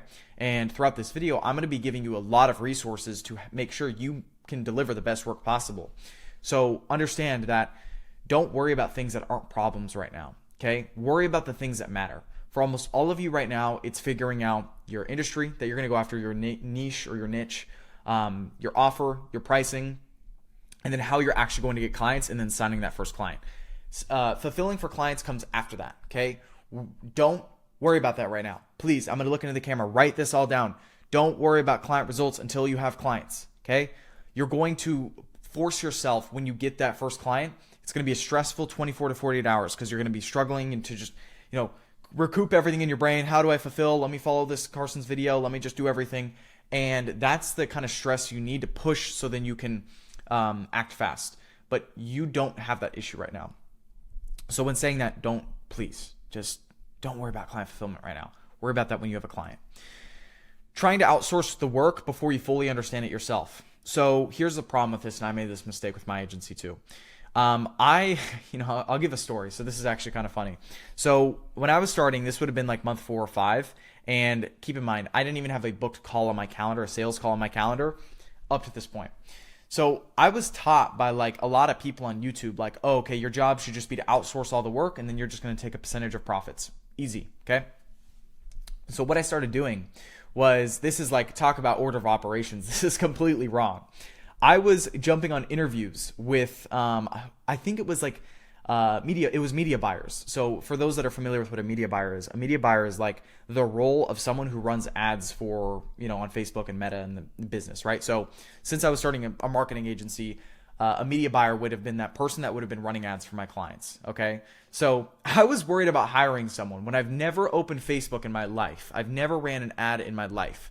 And I was worried about hiring someone before I even had a booked sales call on my calendar as well. All right.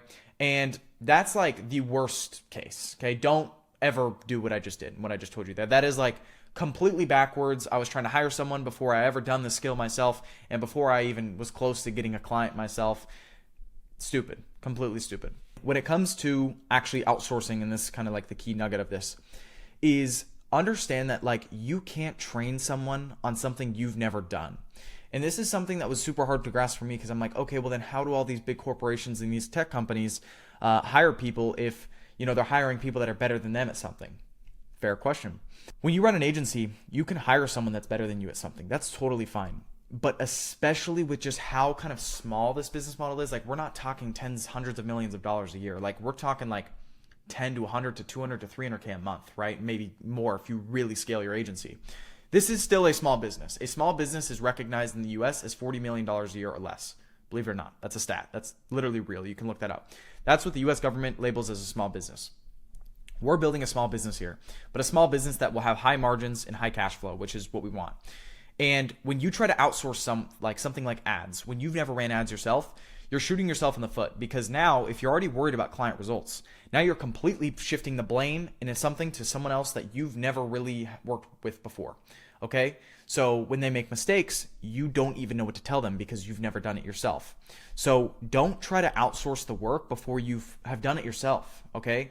This is like, it should be common sense, and it should be common sense for a lot of people, but like, it's kind of like this dream that's been sold online. I think that it's like, oh, just outsource all the work and then just take percentage of profits and boom, your life is easy, you know, like financial freedom. No, it's not that, guys. Like, you got to understand the skill, and that comes by doing it. It doesn't come by studying it. You need to actually do it yourself. And the only way you do that is by putting in the reps by working with clients.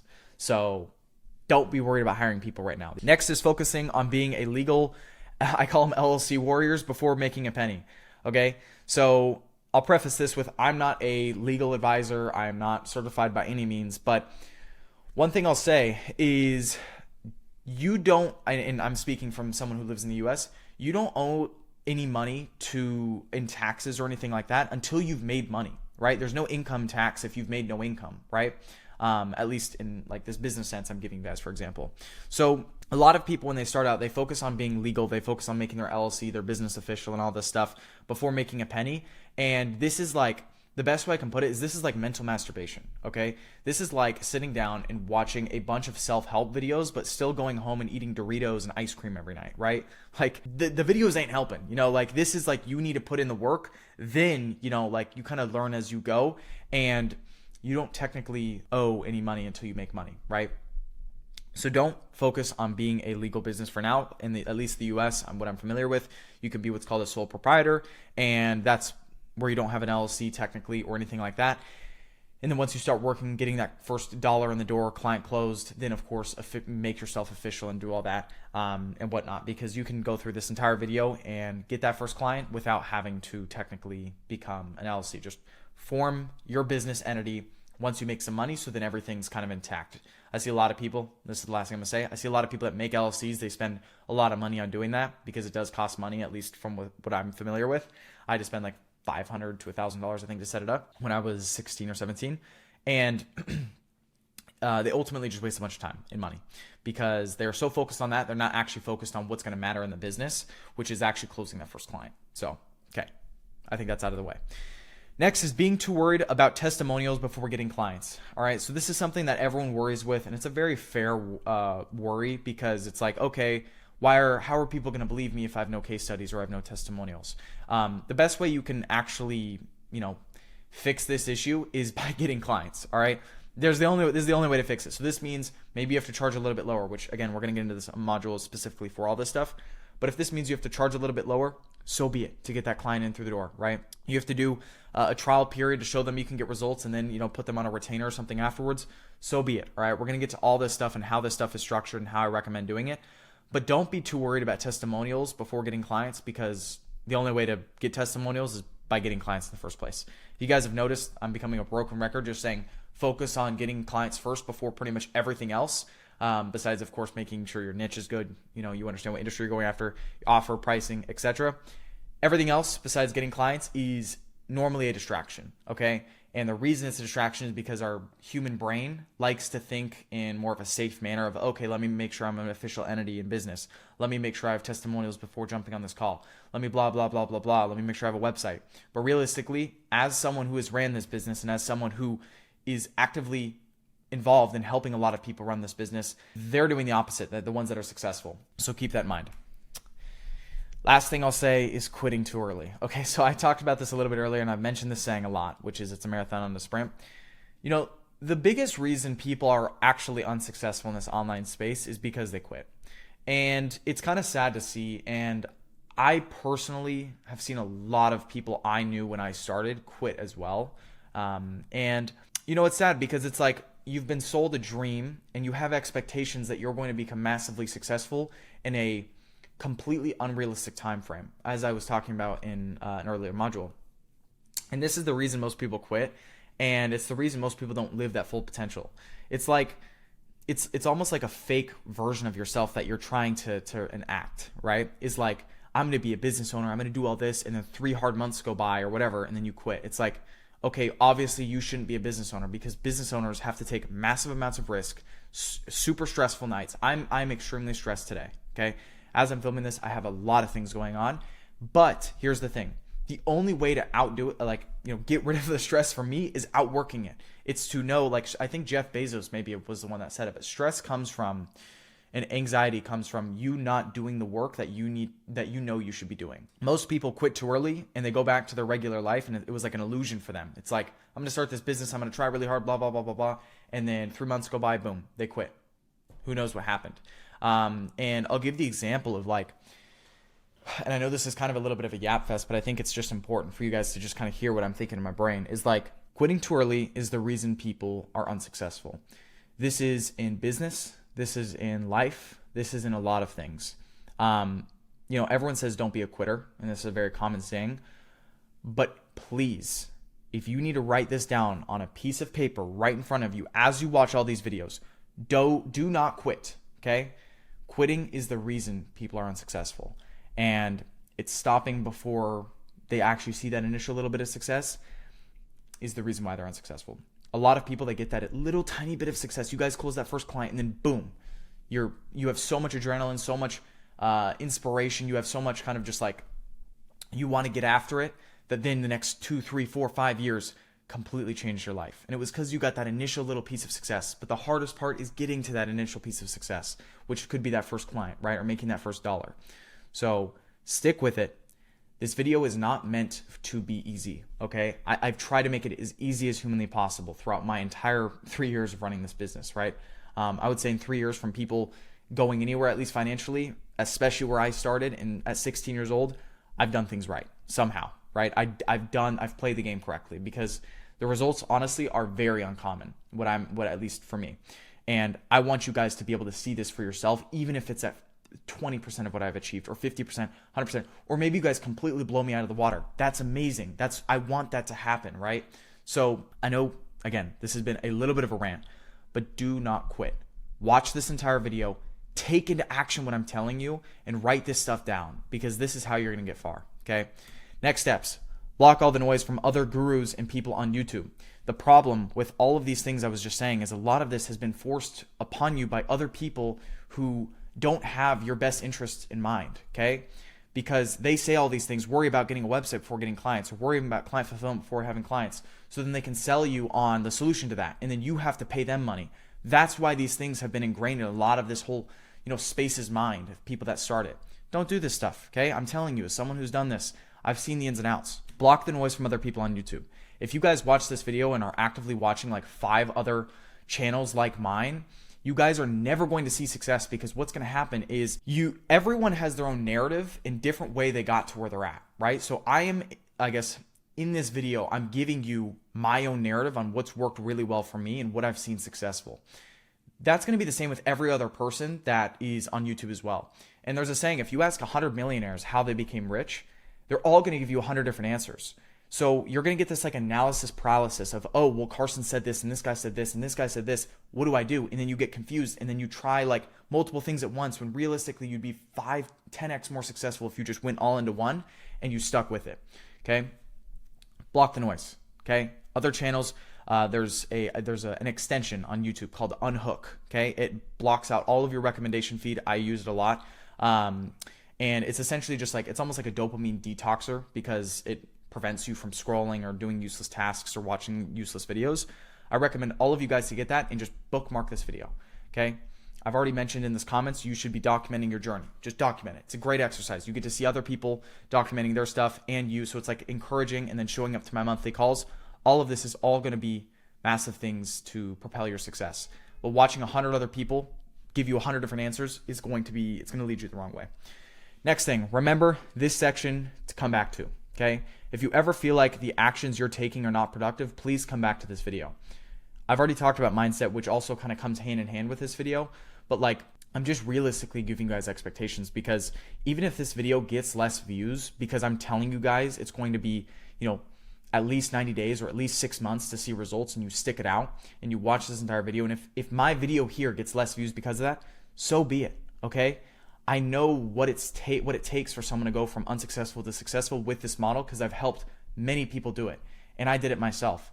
But the thing is just like, I got to be real with you too, because if I sell you this lifestyle and this, like what most people sell you on social media, I'm doing you guys a disservice. It's not helping you. It's not giving you value. It's actually ruining your chances of actually seeing success. Last thing, head into module 6. I know this has been kind of a beefy video, but I think, again, this is one of these videos I think you should bookmark and never come back to. I'm going to have this entire video, of course, timestamped so you can always come back to it, but please take this stuff seriously, what I'm saying, and write this down.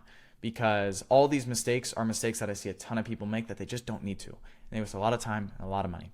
So guys, that being said, I hope you guys enjoyed this video. Head into module 6, and I'll see you guys there. All right, guys, welcome inside module 6. Inside this module, we are going to be talking about the whole AI agency model just explained, okay, in depth. And obviously, I've already talked about it a little bit in the previous modules, but I really want to just kind of go in depth here and just talk about explaining what it really is and why it matters a lot, right? So inside of this module, there's going to be 2 separate videos. This is video 1, which is just what is the model, right?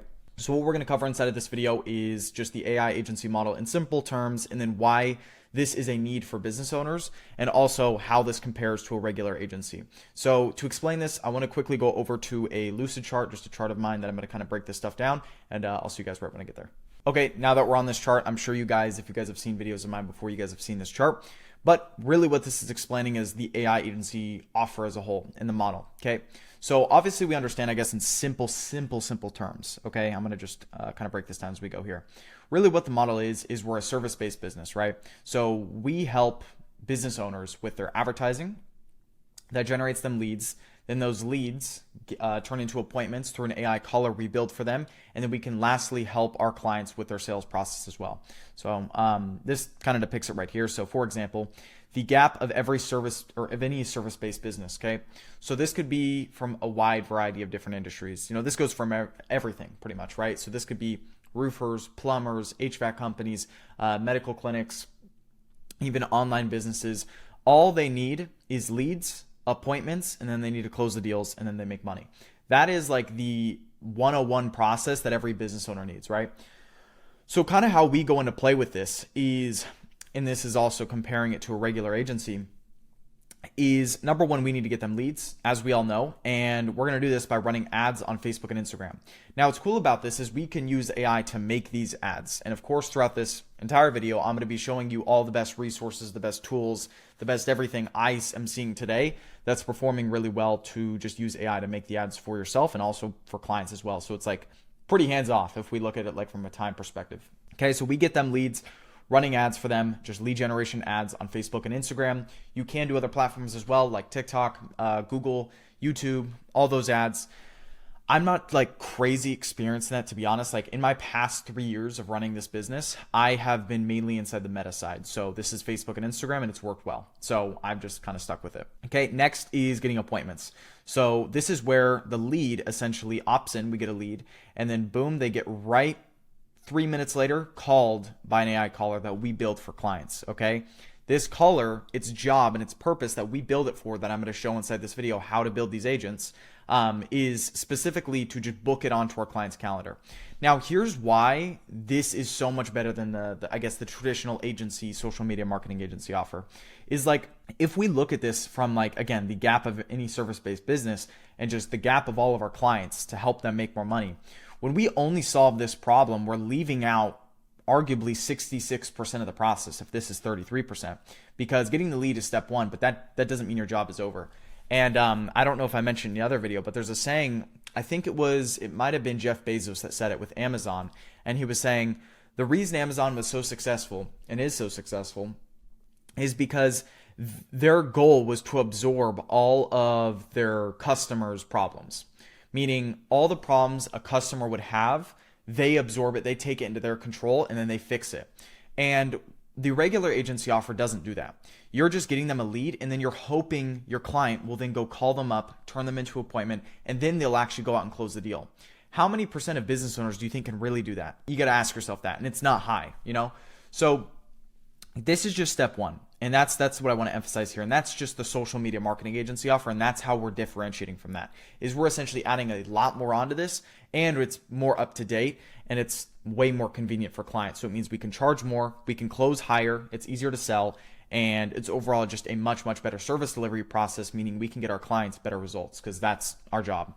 So when we get them appointments, we're going to use this AI caller. It's going to call them up 3 minutes after they opt in, or 5 minutes, or whatever you want to customize it for. Again, that's going to be touched on later in this video and what I recommend. But then it's going to book them into an appointment. Of course, not 100% of leads that opt in will actually turn into appointments. Just a statistics thing, that's just not going to happen. But the goal is a higher likelihood. And I think there is a saying as well that's like, if you call a lead within the first 5 minutes of them opting in, there's a 500% more likelihood chance of them actually converting compared to if you called them a few hours later.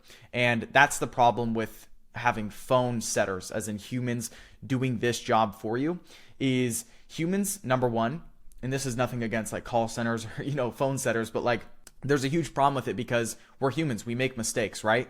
We're either sick, we need paid leave, we're on vacation, we don't show up, we aren't looking at, we're making a simple mistake. Maybe the phone setter wasn't looking at the leads channel in time, and then a lead opted in, and then a few hours went past and they didn't call them up fast enough.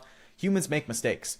When you have an AI agent that does this for you, the AI agent is programmed to do whatever you want, and the goal is not to make a mistake. So if you program this AI agent to call up all these leads within 3 minutes of them opting in, then it should do that, and it shouldn't do it with any mistake. And the best part about AI agents is, number one, they're extremely cheap compared to actual human phone setters, which is, again, a massive plus and why these businesses need it. And it's also just more efficient for them in their payroll and what they spend every year. And guess what? They're always there. Like I said, there's zero paid leave, there's zero vacations. They work when you want, they're programmed to call whenever you want, and it's all in your control. Meaning you can control your customer's client outcome compared to if you had humans behind it, which is, again, why the agency model is just not enough, as in the social media marketing agency model. Now, lastly, I guess, is closing the deal, okay? Because we get a client, appointments, great, the AI caller is doing its thing, got the lead, got the appointment. So got the lead through the ad, got the appointment through the AI caller, and then lastly is closing the deal, which is kind of the main thing for clients, right? This is optional. I think you're going to figure out, and this is something I've learned working with a lot of businesses, especially local businesses, is you're going to find that their sales process a lot of the time absolutely sucks. Their sales scripts, the way they approach clients, potential prospects and clients of theirs, it's really flawed.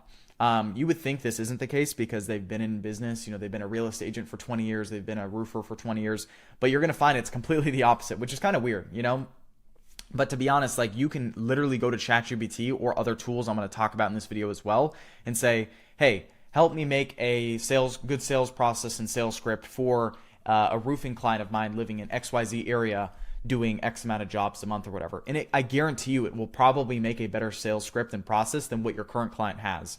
And that, of course, adds on to you absorbing more of the problems your clients have, which is just sales, right? It's a massive thing because once you get them the appointment, it's ultimately kind of on them to close the deal. And that's how they make money. And that's how they get a direct outcome from your service. But there's one step before that they have to execute themselves. We can't go in person and go close deals, unless you're flying out to their location. And that's like extremely not scalable, right? So we can rebuild their sales scripts to be 10x better through a lot of AI platforms, sales scripts, sales process. Again, more on that's going to get covered in this video. But that's really the big thing with this whole AI agency offer is like, we're not just solving a brick, we're giving our clients like a bridge, right? Because that's the ultimate problem with the regular agency model is just flawed in the fact that your clients have too many ways to fail. And when that happens, number one, your churn rate goes through the roof. For those of you guys, if you're business 101, you don't know what churn is. Essentially like your client's leaving you, okay? When I say churn, that's what I'm referring to throughout this video. And churn is something as you're really trying to scale an agency, any big agency owner you would know out there, you could ask, is churn is a massive metric you have to track because I'll give you guys an example. If you're making 100K a month with 100 clients, all right, let's just do the simple kind of math. That means you're closing 100 clients a month, if each one is paying you 1K a month, for example, and your churn is 10%. That means every single month to maintain your revenue, you have to close 10 new clients a month just to be at the same spot because you're churning 10%. That means you have to get 10 more clients back in. And churn is a massive metric to track. And the problem with the agency model is churn is just naturally very high, right? Because you're not absorbing enough of your clients' problems. What I saw going from the regular social media marketing agency that I ran to this model right here, my churn was probably around 15 to 20% with the agency model. And this being around 8 to 10% with clients, right? 8 to 10%, again, the goal is to have it sub 5%. And that all depends on like the type of targeting you use and the clients you work with, how quality are they, how much money do they have, and all of this stuff. Again, this is going to be talked about throughout this video. I don't want to go too confusing here, but point is we want to absorb our clients' problems and we want to make sure we have the best service delivery possible. And that is what this AI agency model really is at the end of the day. Okay. So yeah, hopefully this makes sense. I'm going to head right back into the slide deck right now. That's covering both of these two key things right here, which is the model in simple terms, why this is a need for business owners. We understand this. Every business owner needs leads. They want more customers. We solve this issue, and that's why we get paid a lot in proportion to it, and we absorb a lot of the problems. And then lastly, how this compares to a regular agency, which of course you guys understand by now. Next steps is head into video 2. Again, there's 2 videos inside of this module here right now. So again, I'll kind of just leave it to here. There's no kind of direct homework or next, I guess, other than this, next step heading into video 2. There's no tasks you guys need to complete after this video right here. But yeah, I'll see you guys in video 2. All right, guys, welcome to video 2 inside of module 6. In this video, we're going to be covering the pricing models and kind of just with this model, how it's all going to play out. So what we're going to cover is retainers. So talking about the retainer pricing model, which is just sort of like monthly fees you're going to be charging clients. Then we're also going to talk about performance-based, and then we're going to talk about paid in full, okay? So this model is going to include all of this, which is pretty interesting depending on the route you take. So I'm going to head back over into a lucid chart and kind of show you guys what I mean. All right, so right here, I'm going to just kind of draft this all out so you guys can see it. So we have retainers, we have performance, and then we have PIF or pay in full, okay? When I reference PIF throughout this video, it just means pay in full. So what this means, kind of like, I guess the big difference between all of these is retainers is like, example is monthly fees. So what this could be is like $1,000 a month, okay? Or, 1.5K a month, right? These are all kind of like retainers where it's like, I have my client on a 1K a month retainer, okay? Performance is like a pay on result, okay? So this could be pay per appointment, okay? PPA. So I'll just kind of write out, so pay per appointment you generate to your clients, or pay per deal, or like client closed, pay per customer, pay per all that, right? And then pay in full. So obviously this is like, 5K up front. So obviously we're going to have a specific model about directly pricing your services based on your situation, but kind of I'm going to break this down and kind of like what is the best route to take here and why this model is super flexible because you can do what you want starting out. And of course, this all depends on kind of where you're at with your, I guess experience wise, do you have much sales experience and all that, but we're going to get to all this here. So starting off is an example of a really good pricing structure model could be something like this. So you always want to go on terms. You don't want to ever work with clients and it's like open-ended and it's like, okay, boom, it's like unlimited term, you just work until you get a result and it's like, there's no time frame, right? You got to put time frames on your service. So here's like a really standard example. 3 months service $5,000 upfront. And this covers 3 months of service. And then, like as in it covers the whole 3 months. And then you do paid ads plus AI color build out. Okay. And then you charge $5K for this. That is super, super good. And something I want to clarify too when it comes to pricing is client always pays ad spend separate. So what I mean by this is when you do the paid ad service for your clients on Facebook and Instagram, you run their ads on Facebook and Instagram, like I'm going to show you inside this video. A key point to note is clients are always going to pay this separately. So if they pay you $5,000 up front on a sales call, you need to diagnose them with some sort of like ad spend they need to pay per day. So this completely depends on the niche, and it's going to kind of come into more play as we talk about what industry you should choose and then your price point specifically. I'm going to go into that again in a future video. But point is like, this is just, I'm giving you guys examples here so you have some context. You could have your client spend as low as $20 a day if you're in like a small local business niche. Like this is like real estate agents. This is potentially roofers. This is maybe HVAC companies, painters, home service. Like the clients, you always want your client to be comfortable, but spend as much as possible. I'm going to get into this in a lot of future modules, but like $20 a day is bare minimum. You want your clients to be spending anywhere from $20 a day all the way up to hundreds per day. Again, hundreds per day being like if you're working with doctors or medical clinics or like high performance, like they make a lot of money, the businesses you work with, and they can afford it. Some businesses like just local real estate agents, they can't afford $100 a day, right? That's $3,000 a month. That's a massive like hit to their, like, even if it is an investment, which it is, into advertising for their business, some just cannot afford that. So you'll kind of diagnose it. But point in saying this is clients always going to pay the ad spend separate. And the best kind of ways you want to do this stuff is as a beginner, which a lot of you guys are that are watching this. This video is tailored to you and also the people that are already making a lot of money with their agency, because throughout this video, I'm going to also talk about the side where it's like the advanced agents who are watching this making 10, 20, 30 grand a month plus, how to scale properly to, 50, 100, 200, etc. So retainers are really only used for when you have like maintenance fees, for example. So a maintenance fee could be like, okay, 3 months have gone by. They paid you $5,000, this client, and you fulfilled on your service. You've done all the paid ads, you've done the AI color, and client's been paying the ad spend. They've been getting results, they've been getting appointments, they're happy with your service. What happens after the 3 months? That's where you can add something like a monthly retainer, okay? Like, hey, if you want to continue working with us, obviously we charge you $5,000 up front for the first 3 months. It's just $1,500 going forward, okay? And then you can even package it in bundles. So it's like, okay, if you want to pay for the next 3 months up full, we'll give you a discount. So instead of it being $4,500, right? If they were paying $1,500 a month, it'll just be $4,000. So you can kind of give them discounts and incentivize there, so you have more cash up front to go reinvest back into your acquisition more to get more clients. So that's kind of just breaking down the 3 different pricing models we are going to go about throughout just this business model. Performance is something that is only applicable in certain scenarios depending on your marketing you're doing to acquire clients, which again, I'm going to talk about a lot more inside of my pricing models video that is specifically for pricing your service based on what you're doing. But that's kind of the 3 different pricing models just with this model. So we've got retainers, which is monthly fees. A lot of this is just used for after your initial term. Or we have performance, which is like pay on result basis. You pay us $100 or $200 per appointment, or you pay us $1,000 every deal you close. And then PIF, or pay in full, is $5,000 up front. If I had to rank this in a tier list, this is number 1. Pay in full is the best, because now you're going to have enough money to go reinvest back into your advertisements and get more clients, because you have a lot more money up front, a lot more capital to be flexible with. Next is obviously retainers. I think retainers is good because, again, it's money up front that you can now use to go reinvest back to your clients. And then lastly is performance. Where I would put performance as number 1 is if you're working with clients that are working at a very, very high level and you almost have like equity in their business to an extent.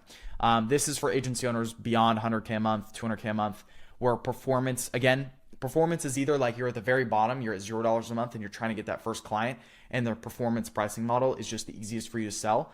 Understandable. I'm going to talk about how to do that here soon. But then when you are working and you have a lot of clients, a lot of case studies, a lot of testimonials, and you know your service is good and it can really, really help a business owner out, and you can get a massive cut if you take like 10% of their revenue, for example, that you bring them, that's where you start to scale to where clients could be paying you $10,000, $20,000, $30,000 a month per client. I've talked about it, I think, once on my channel before, but I know an agency owner who actually like runs this exact model, and he works with law firms, specifically personal injury attorneys. Very high ticket, very hard to get into if you don't know your thing.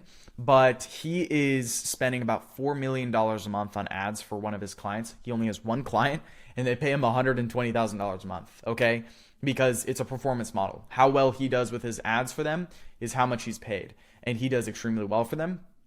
And he's been in the space just helping that one client for 2 years. He has a 6-year long contract with them, and he's NDAs. He cannot work with anyone else. But that's like a super, I guess, future looking at like what's possible. But like the easiest is offering just, hey, $5,000 up front for a multiple, 3-month long service or 120-day service, where we're going to do paid ads plus the AI caller build out. And of course, you can up them with their sales stuff, like I was mentioning earlier, as well, included in that. And then if you can't sell that, you can downsell them, or you can give them another option where it's like, okay, you either pay $5K up front now, and we'll give you all that stuff, or you pay like $2.5K a month. So you incentivize them to go with this option. All of this stuff is going to be broken down in future videos, but I just wanted to give this example here of different pricing models and how they work going forward, so you guys understand how this model prices, and we're going to talk about what's best for your agency specifically when I get to the actual agency pricing models video.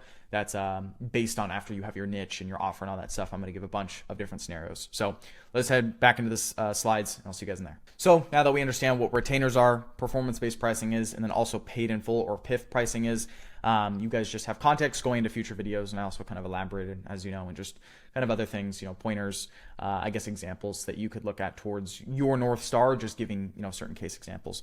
So next steps, no real homework tasks from this video, just head into module 7. This is where we're going to start getting a lot more nitty gritty here in the next coming videos.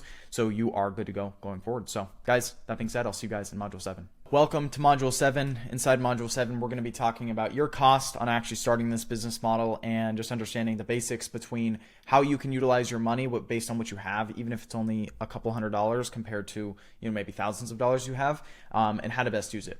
So video 1, this is video 1. There's 2 videos inside of this module here. This is talking about mainly the core tools and platforms and softwares you're going to need throughout this whole video.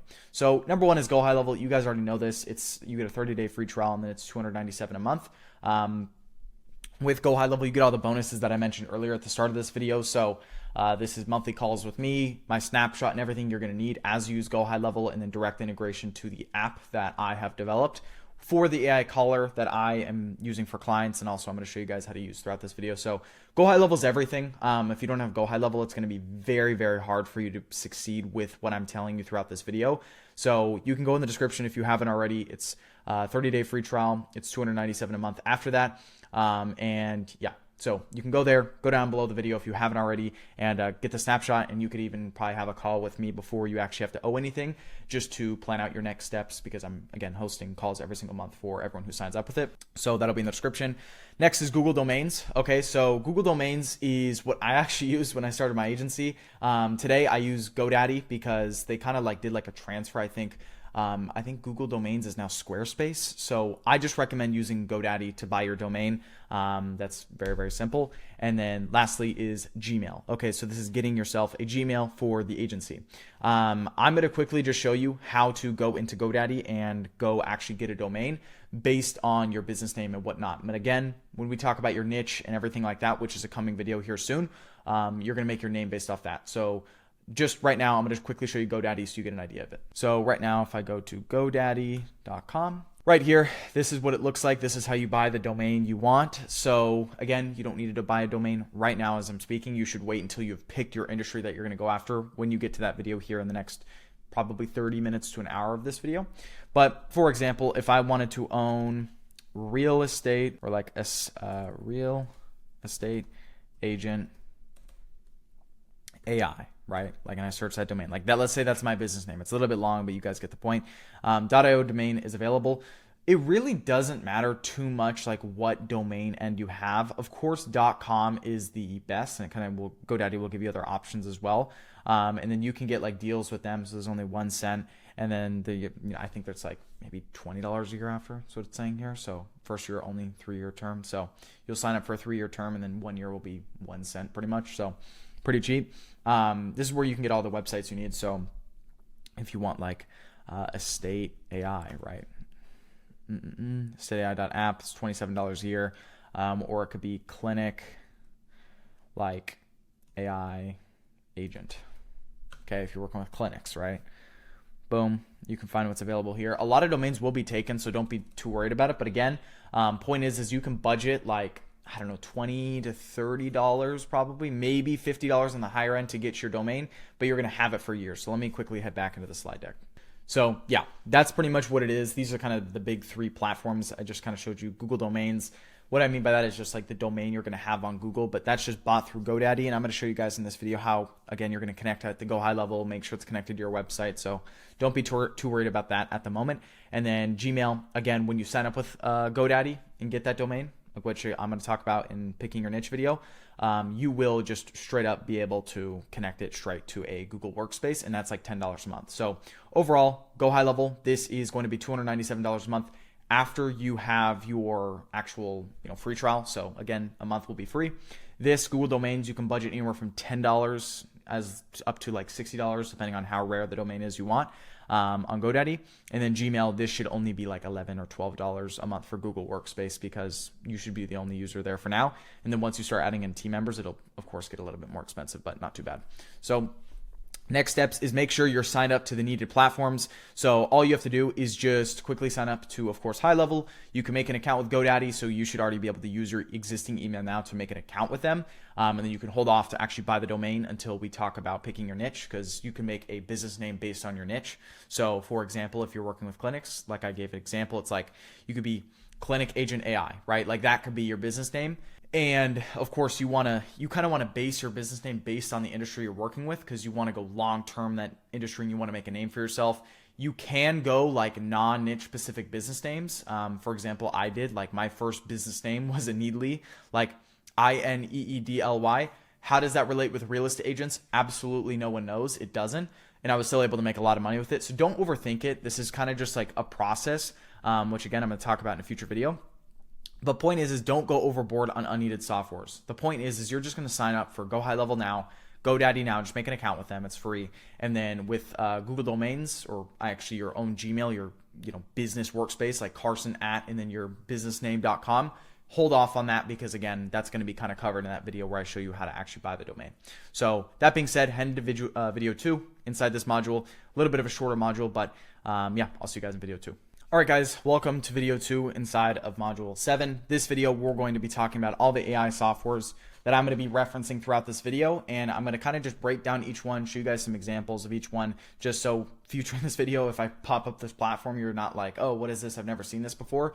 And I'm just giving you guys some context before we head into this, because I'm going to be breaking down some softwares that I really haven't showed much before, and it's just kind of exclusive to this video and all the value inside here. So what we're going to be covering is all the AI softwares that will be probably needed depending on how you want to go about this, but not yet. All right. So point in saying this is I'm going to show you guys these platforms. I'm not saying sign up to them now, and I'm not saying get distracted by messing around with them and spending hours on this now when you haven't gone to the next sections, because again, this can be used as a distraction if you don't do this correctly. So I'm just preferencing that before I go into this, but I want to show you guys kind of what I'm using and what I recommend. So the big platforms we're going to be talking about is Simflow AI, which is an AI caller, Retail AI, which is also an AI caller, the one I'm going to be talking about a lot throughout this video, Closebot AI, which is an AI chatbot that can connect natively inside of GoHighLevel and reply to all text messages as an AI agent, essentially.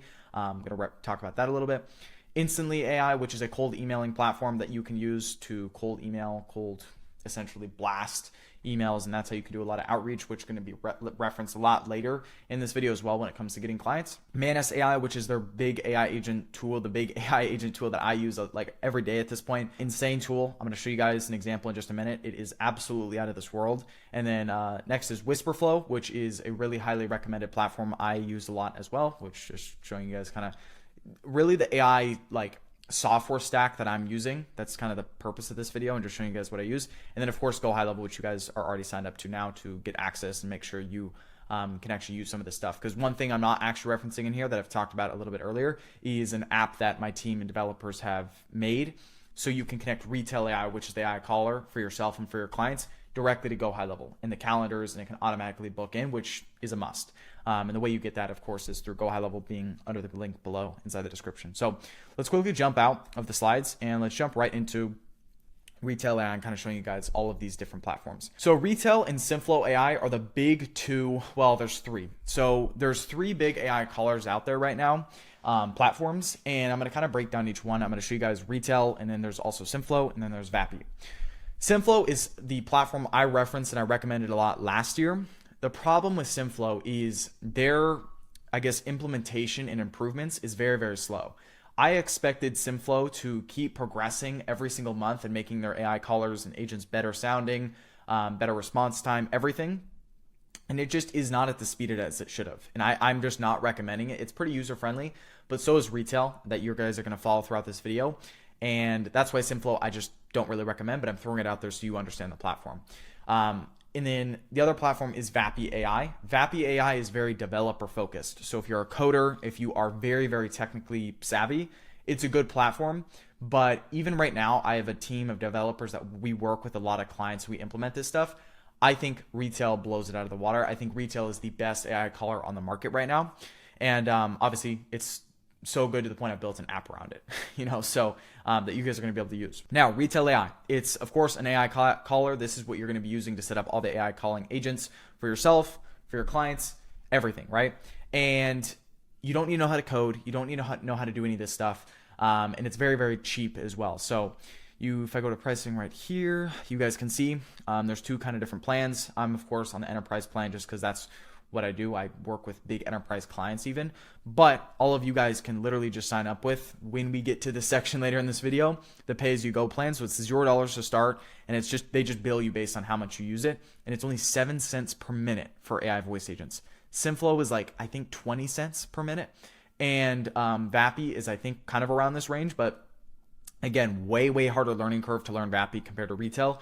Retail, you don't need to know how to code, and you can set up agents really fast. Really, all we're using is the callers, and it's, of course, very cheap. They won't charge you unless you go minutes at a time, and it's only 7 cents per minute. So that's the pricing on it. That's Retail AI. That's going to be the main AI caller we're going to be referencing and using later throughout this video.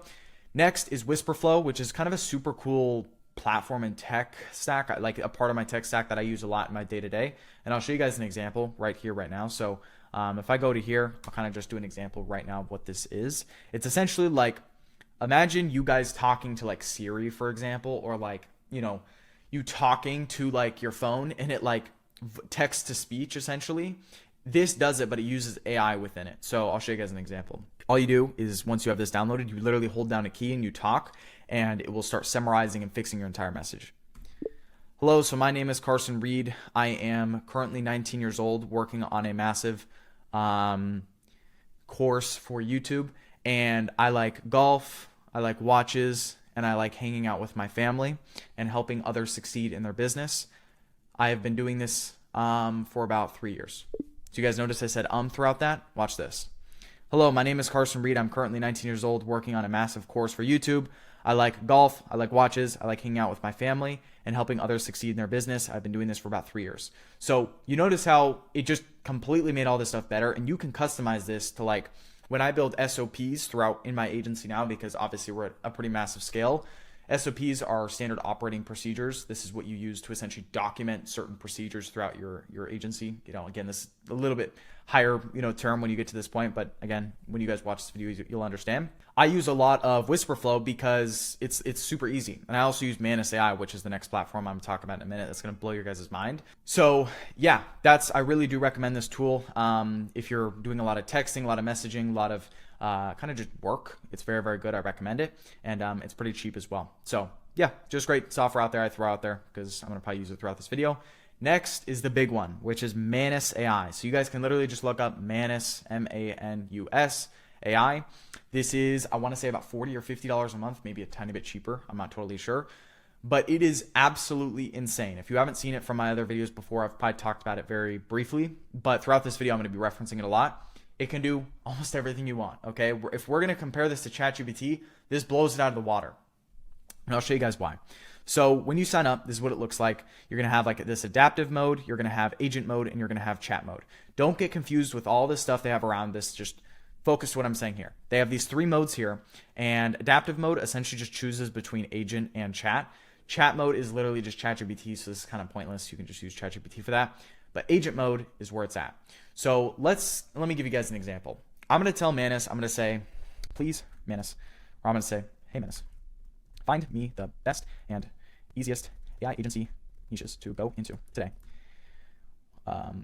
to offer upfront fee services around lead generation through meta ads, plus setting up an AI caller agent to convert those leads into appointments for my clients. Boom. All right, watch this. This is where it gets cool. So this is where this completely beats ChatGPT because this can do a lot more research. So it's going to ask me a question, geographical focus. Are you targeting clients in the U.S., specifically U.S., client size? We'll say local size businesses, okay?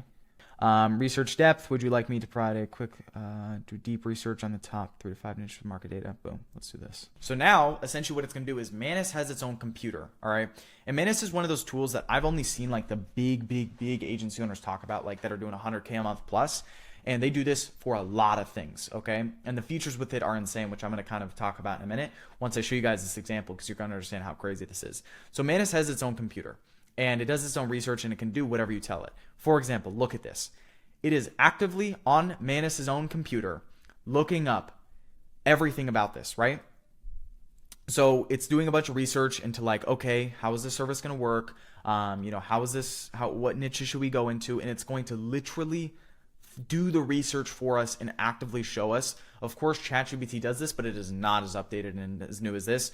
I use Manus to build presentations, slide decks, everything, okay? So again, this stuff is insane, and I'm going to be referencing Manus a lot throughout this video. Again, it is a little bit, pricey as far as the software stack goes, but I will say it is 100% worth it, like 1000% worth it because of how much research it does. And you can even use Manus for context. So it'll build your sales presentations. It will do deep research like this for you. It will, if you upload videos to it, it will transcribe it and then give you summaries back. It will, it's actively going to active websites right now and doing the research live.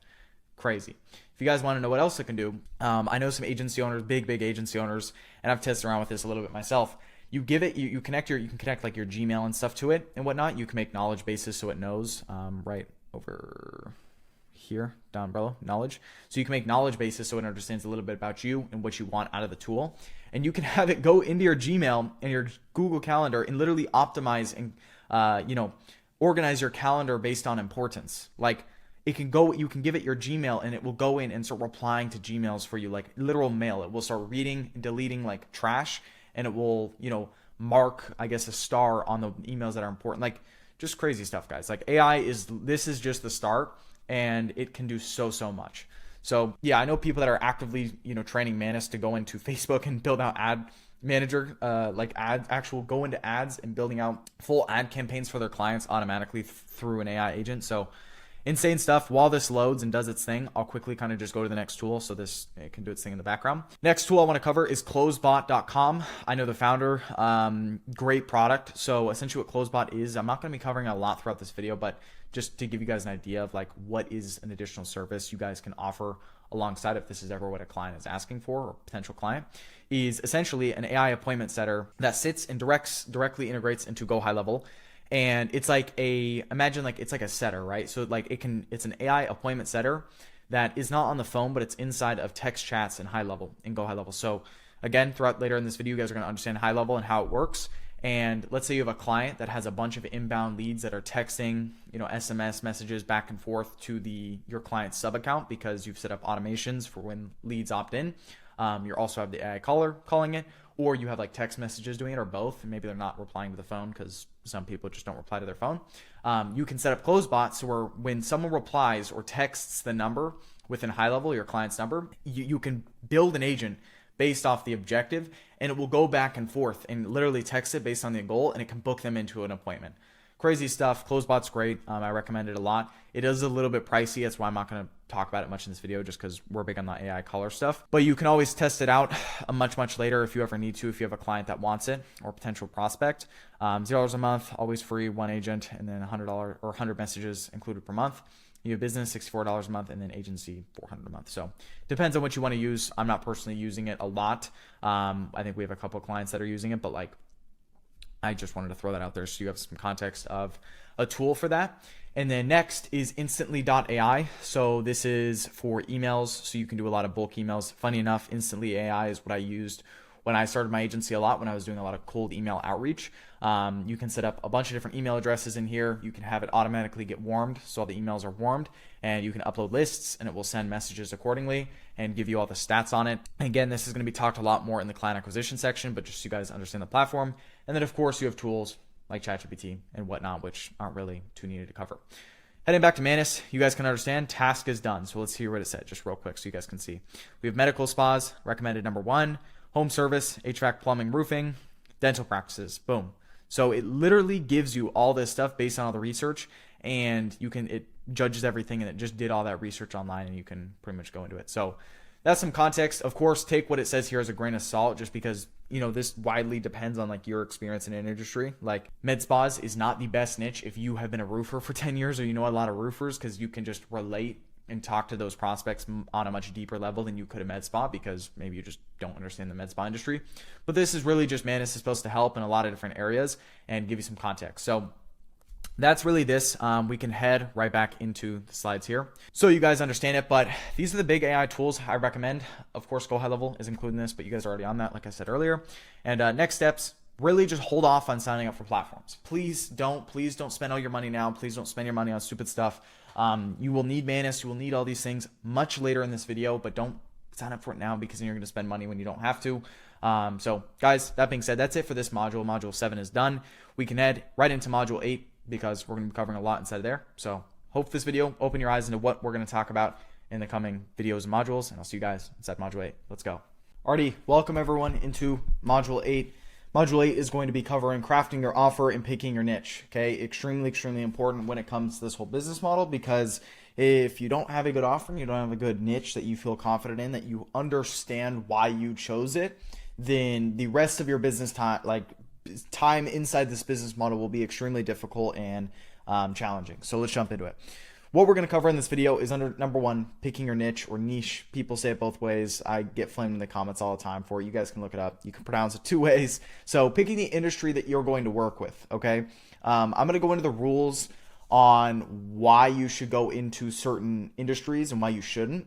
Also expanding on that, because just in my own personal experience, what I see best working today, because what worked 5 years ago is a little bit different now to what works today, as you guys could imagine.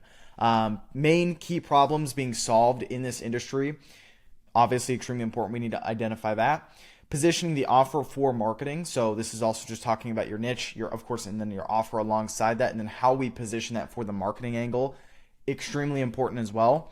And then just deciding on one clear offer that you take to market to actually go ahead and go do. So real quick, I'm going to jump into the Lucid chart so I can break this all down for you guys. All right, so if we start with just picking our niche or industry, I'm going to break down to you guys what is working well right now in the best industries I'm seeing, okay?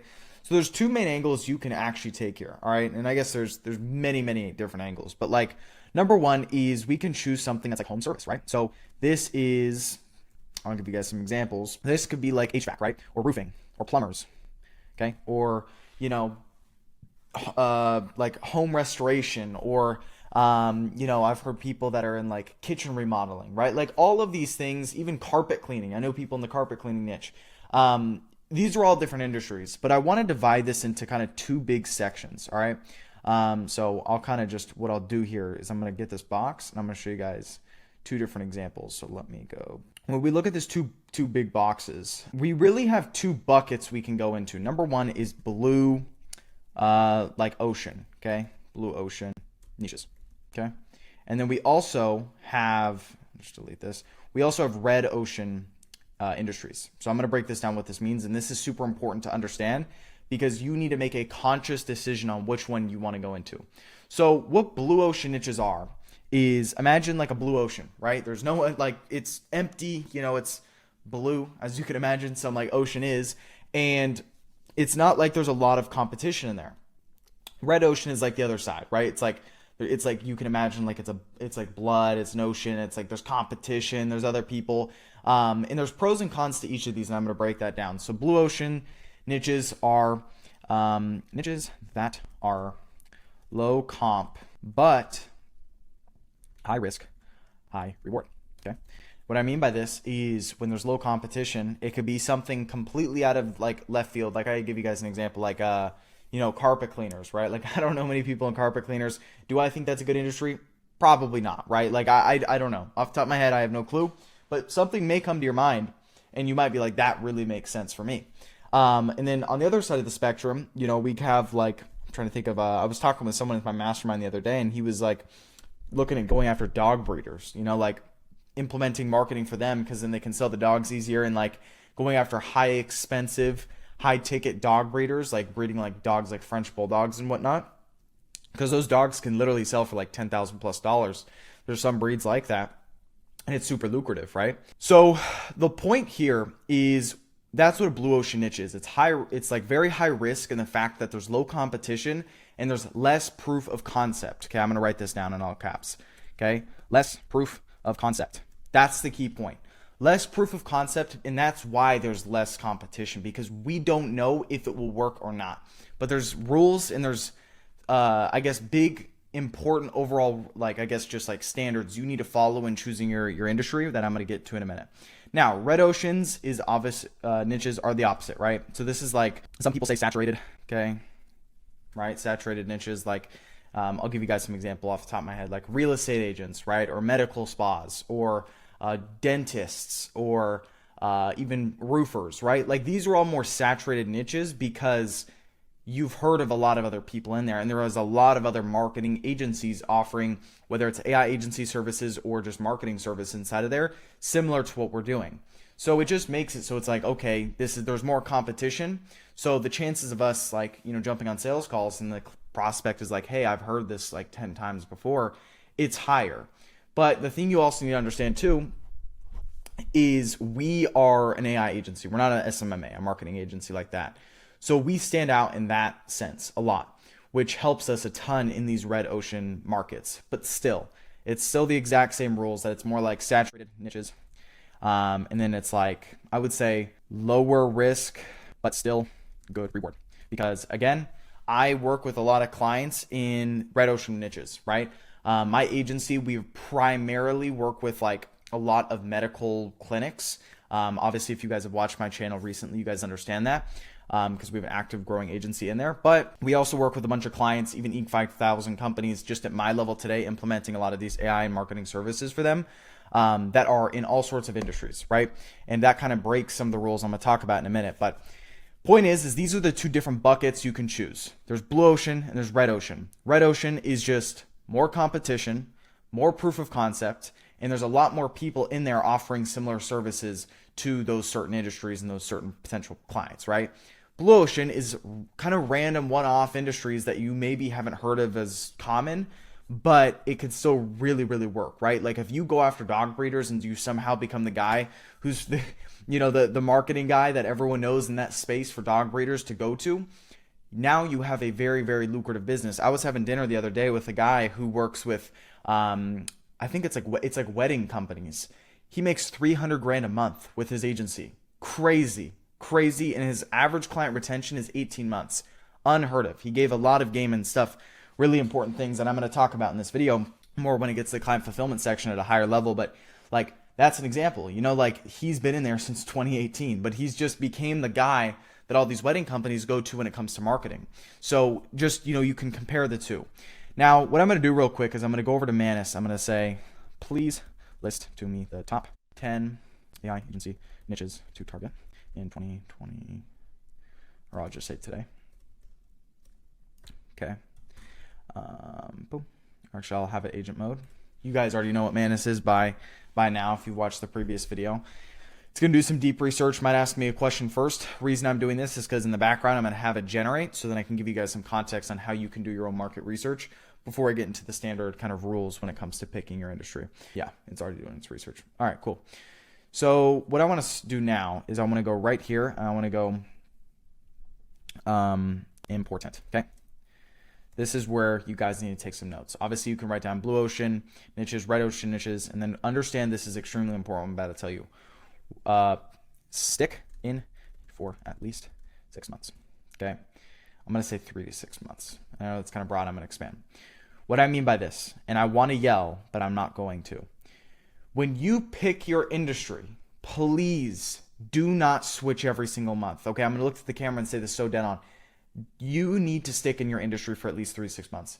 The amount of people I see that are in this whole AI agency space and they literally niche hop every single month, it is insane.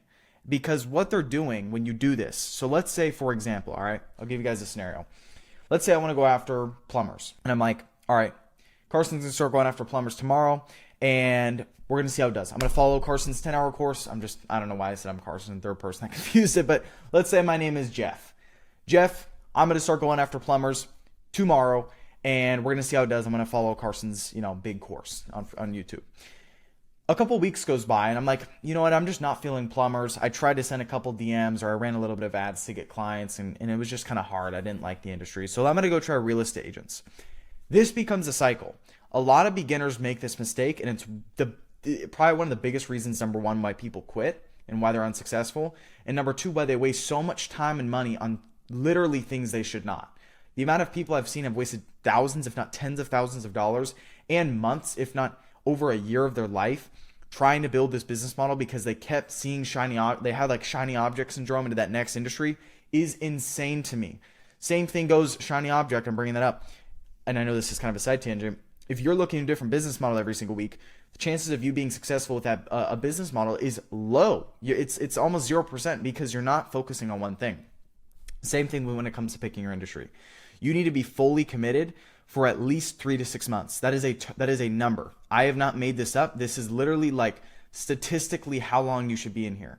For context, I stuck with real estate agents for 6 months, way back on my channel. When you guys want to look at the very start of it, I didn't even have a sales call booked up until the 6th month. You guys can look at this stuff on my channel. I had $0 made for the first 6 months. Why? Because I just honestly had the wrong direction. I didn't have good advice. I didn't know what I was doing. I was just trying to figure it out. I was 16 at the time, 16 years old. But the point was I stuck in real estate long enough to be like, all right, we've started to figure it out. Now let's go to the next thing. And I progressed in that industry and I built upon my business. I didn't build a new business every single week. So point is, you guys get it. When you pick your industry within this module, you need to stick with it. Next thing I'm going to say is when it comes to picking a niche, I really want you guys to start with what you already know. So start with what you know. What I mean by that is, let's say you are currently getting your real estate license, your real estate agent license. You want to be a real estate agent. Then it's probably good for you to go after real estate agents, as you guys can imagine, right? Or let's say your father was a roofer growing up and you just understand that market because your dad was a roofer. Then go after roofers. Whatever you have as a competitive edge is extremely important, because the difference between someone who's going into this into sales and try to sell people on this whole AI agency offer compared to someone who has a lot of experience in sales, you actually now can make your own edge because you have your own personal experience you can reference throughout these calls. Salespeople are salespeople, and good salespeople will find out ways that they can create their own edge, especially because their speaking ability is probably better than average, right? But if you have that background context, like your father was a roofer, or you're getting your real estate license, or you're getting your law degree, right? Go after law firms. Like crazy amount of edge that people don't think of. But I want you guys right now, there's 3 industries I know that come top of mind, or that should come top of mind if you write them down. What are the closest industries that you know? For me, it was real estate agents starting out because number one, I just knew it had a big market throughout the US, a big TAM, which is a total addressable market. I'm going to talk about that in a minute on recommendations, on how small, compared to how big your market should be to go after them. I knew there was a ton of real estate agents in the US, over 1 million. I think it's over actually 2 million. And for me, I was like, okay, well, I know some real estate agents local to me growing up, so that makes sense for me. That was the closest thing for me. Like, did I actually know like a bunch of real estate agents face-to-face best friends? No, but like that was the only thing I could think of when I was 16.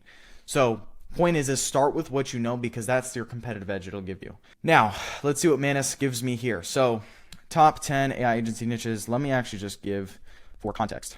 Cool. All right, you guys get the point. I'll let it do its thing. Cool. So while that loads, important kind of just rules to follow is sticking in the niche for at least 3 to 6 months and start with what you know. And then I want you guys, picking an industry is something you can think on. Okay, it's something you can think on, but you can't think on it for too long. Like if I'm telling you right now, you need to understand your industry and go with it. I don't want to have you guys come back to this video a week from now when you finally found it back in your recommendation feed or something and be like, all right, let's pick this industry. No. You need to think on this now. Pick it now if you already know it. Or if you don't, go to Manus, go to ChatGPT, start going back and forth and try to pick it within the next 24 hours. All right. This isn't a light decision to make. This is an extremely important one to make, but you need to have your, you need to make a decision. Okay. Because acting is almost always better than inaction. And in this case, you just need to do a little bit of thought and process before you make this big decision in your business, because it will matter a lot. Now, what I want to talk about next is TAM. Okay. So total addressable market. I'll put that. Total addressable market. Okay. So what this means is how big your market will be, and how big it should be if you're going after it. And I think at least 20 businesses within country. So this kind of leads to my next point too. Pick one country, or pick 1 or 2 countries, and if I'm going to talk about that why. Okay. So let's start with this total addressable market. And this is all going to come into picking your niche in a minute, because I'm going to list out a bunch of different industries for you guys to think of. But this is all important to start with. So TAM in this worry only really comes when you're going after these blue ocean markets, because they're a lot smaller and there's a lot less businesses to reach out to. And you need at least 20,000 businesses within the country you're going after. And you also need to only pick 1 to 2 countries to work with. So my recommendation for all of you guys is work with countries that businesses are inside of that have a lot of money on average. Okay. This is US, this is Canada, this is UK. I don't know really many others. I know some people work with they have German exclusive clients, or they're in the Spanish market. That can be lucrative, but what I would say is US, Canada, and UK. Those 3 countries right there, I would just pick one out of those, unless you have a super specific scenario where maybe you cannot speak good English at all, or I guess you just grew up in a country and you have a lot of connections and it makes sense for you, right? Again, this all comes down to you starting with what you know. But again, you also need to make a calculated decision, because if you live in, I don't know, Pakistan, right? It might make a lot more sense for you to probably figure out a way where you can work with US clients, and because the pay is so different, right? Just on average person to person in the country. So you guys get my point there. You want to work with at least a niche that has 20,000 businesses in your total addressable market, or else it's just too small. Okay. Because what's going to happen is your ad costs, if you're running ads, again, we're going to talk about this later in this video, but if you're running ads to get clients, your ad costs are going to be extremely high. Cost per call, cost per acquisition, cost per shown call, all of these things. It's going to be very expensive to do, and it's going to make it really hard for you to run a profitable business, just because there's not even enough businesses to work with, and you get capped at a certain point. So that's that. You guys understand this now. Blue ocean markets, red ocean markets, super important kind of key things when it comes to this, and then kind of the big rules around TAM, and then obviously where you should be, I guess, working with clients. Cool. Now we understand that. Let's talk about I'm going to just start listing out industries for you guys. Okay. So I'm going to just spend some time. If I go silent, I'm just thinking, but I'm going to start rattling them off. Okay. Med spas, real estate agent. Okay. And there's many sub niches under med spas, right? One I work with, it's very high ticket treatment med spa clinics. So again, I'm very niched. I'm not just working with all medical spas. I'm working with a very, niche thing. So I'll kind of go to that when I finish this list. Again, there's a lot of sub niches in lawyers as well. Personal injury attorney lawyers. There's many different kind of sub niches inside of lawyers. So just keep that in mind. This is one that I haven't seen people talk about, home care facilities. So I know someone who their family actually owns one. Massively profitable, recession proof, and they make a ton of money if they do it right. And there's a lot of them in the US, which is home care facilities, whether it's most of it, it says home care, literally someone's home, or they own a home that's been converted for generally people who are much older, live in, and they pay a lot of money for it. It's recession proof because people are living there whether the economy is good or the economy is bad. Old people got to live somewhere at that certain stage if that's what they want in life. Home care clinics. We can go back to Manus and see what Manus said. Pool building. People are crushing it in that right now. A little bit seasonal, so it can get a little bit hard. All right, I'm gonna have Manus do its thing because it's doing all the research for me, and then I'm gonna list off a bunch that I haven't already thought of, and I want you guys to just look at this list and kind of do your own just digest it, right? So digest what industries could be applicable to you, what you think you could relate with or speak to. And once we've kind of finished this niche section, just picking your industry, we'll jump into the marketing angle because this will be super important. Yeah, Manus is amazing, guys. I like Manus a lot more than ChatGPT. I think it's just one of these platforms where it might cost some money. Again, it could cost 10, 20, 30 bucks a month. It does so much research for you that it makes your life a lot easier. So a couple I didn't actually include on this list, like gyms and stuff. I'll include it for the sake of it. If you guys want a really good gym case study example, I think everyone knows by now, but Alex Hormozy built a very profitable marketing agency in gyms, sold it, I believe $46 million, something crazy. So yeah. All right, let's see here. So top 1 premium niches according to this: med spas, dental practices, real estate agents, HVAC companies, solar installation. So I think I included all of these. I did. But again, take this with a grain of salt, just because dentists, what I'll tell you guys is, like, as you have time in the game, like for me in 3 years, this is all I've done. I understand that like dentists are really good clients long term once you close them, because their average order value and their just LTV, or their lifetime value, is very, very high. As in, like, once they pay you, they're generally a client for a long time. But that's once they pay you. It's hard to get clients here, you know? So med spas, fairly hard to get clients, but still good. Dental, hard to get clients. Real estate agents, very easy to get clients. Brokerages is like the next level up, where it's like a big kind of like almost like group of agents that you work with under like a team. I had a couple brokerages as clients when I started, or a little bit, a year and a half after I started. HVAC companies, good. Solar installation, good. Can be sometimes seasonal. Same thing with roofing, but yeah, you guys get the point. Auto dealerships, I've heard good things. I've heard people struggle when scaling past probably $50K a month, so something to consider. Plumbing companies, haven't really heard many people in here. I'm sure it's relatively big, but that could be one of those blue ocean niches. Legal practices, personal injury right here, and then family. Very, very, very lucrative if you do it right. Again, I think I may have maybe explained that scenario earlier of a friend of mine, but he works with just one big personal injury attorney client, does ads for them, manages about 3 to 4 million, I think, a month in spend. He makes well over 100 to 150K a month personally in his own profit, in his own pocket, which is just insane. Fitness studios and gyms, hard to work with, hard to scale. Wouldn't recommend it from a lot of people I've heard that have gone into this industry. Home cleaning services can be lucrative. Just, again, it's a budget thing for some of these companies. Pest control, I know people have actually succeeded pretty well here. Again, I think it's one of those industries where it's hard to scale past 30 to 50K a month. Veterinary clinics, not too familiar. Haven't heard many people in here, so hard for me to say. Landscaping, seasonal. So when I say seasonal, you guys know what that means, I'm sure, but like roofing, again, the prime roofing season starts, I want to say March to April, and it lasts all the way up until about the end of September, I believe. Like summer is the prime season for roofers, and after that in the winter, it's very hard to sell marketing sometimes. So you want to position your niche and the offer you're going after to make sure it's not seasonal. That's something I see a lot of people do. Roofing, I know people that do very well all year round with it, but you have to have a good service and you got to know what you're doing. So if you're watching this video and it's like, I mean, I guess this would be in January if, when it comes out, like roofing might be a little bit hard to go after. You can do it. There's people that succeed with it, but just compare all your options first.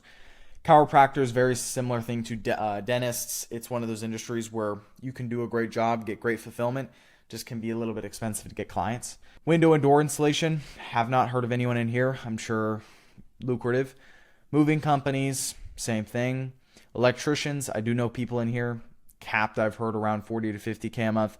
Senior living facilities, I didn't even know it would actually say that, but they do extremely well. And it's just something to think about because they do need more clients of theirs, as in like more elders, to be moving into those homes. So just something to think about. And I also mentioned pool service as well. So a lot of these I mentioned on this sheet, but you guys get the point. So I kind of just went through all of those, what I go on in my head. I think this assessment is fairly accurate. But again, what outweighs a lot of this stuff is you starting with something you know, okay, and sticking in it for long enough. I'll give you guys another example. Let's say it says on here that dental practices is number 2. I guarantee you the guy that goes into electricians, if he goes into electricians and sticks with it for 3 to 6 months, at least, like 6 months is kind of where you want to go. Like 3 months still is like super premature. That guy will be more successful than the guy that sits in this, I guess, tier 1 niche, according to Manis, like dental practices. If this guy quits out in like 60 days, like it's just a matter of putting in reps, time doing its thing, and then you just following the correct instructions. So that's what I would say here as far as industries go.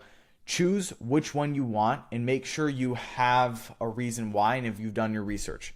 Is it seasonal? Can you charge high ticket for it? Can you eventually, when you get past the big numbers, like I would say once you're past about 100K a month is when you want to stop the whole, I'm massively acquiring clients that can pay you like obviously your initial amount, but then you want to move a little bit to the rev share model. Like how does that work? Thinking a little bit long term. That's the whole point here is pick your industry, do something you know and stick with it. Honestly, for all of you guys that are under 20, 30 grand a month, nothing else matters. All right. Pick your industry, stick with it, do what you know, and go after, make sure there's at least 20,000 businesses within the country you're going after, and go after with, those businesses within a country that ideally has some money, US, Canada, UK, whatever it is. That's picking your niche. That is really what you guys got to think about.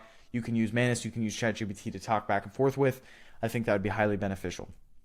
Now, let's talk about marketing angles, all right? So this is extremely important, marketing angles and offer, okay? Of course, we have my own, I'm going to have a video exclusively around pricing, but what I mean by this is the whole AI agency offer. I'll write this out. AI agency offer is 2 big things, as you guys I'm sure know by now, but I want to just reiterate it. It is generally meta ads, so I'll just put digital ads plus AI caller / AI chatbot. Okay. Much more on the AI caller side. Chatbot is just one of those things you could even maybe do an upsell on or whatnot. So digital ads, generally meta for this video, what I'm going to show you guys, because that's all I've done. Meta being Facebook and Instagram. So that is what we're offering to businesses, right? We understand that. So we need to make sure our service can do that, and we need to figure out what use cases this comes into play. So for almost every business, they need digital ads. They need leads, right? It all starts with leads. I already talked about this earlier. So leads will be through the Facebook and Instagram ads. Now, the AI caller can do many different things. It can take inbound calls and it can do outbound calls. So imagine AI caller can call inbound leads, or I guess take inbound calls. What I mean by this is, let's say we have an inbound lead that comes in through Facebook, opts in for our client, and they're just sitting there now, right? We have their name, email, phone number. They're interested in the service, but they're yet to have any other next direction or steps. That's what this AI caller does. This is why they flow so well together, and that's why businesses want it, right?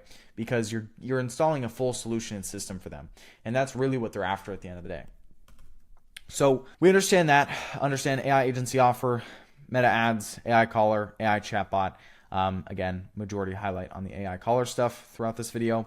And we understand leads are going to come through Facebook and Instagram ads, and then AI caller can call these new leads, and the AI caller can act as a front desk. So imagine, let's say you're working with like a dentistry, they have a front desk that sits there and does all these calls.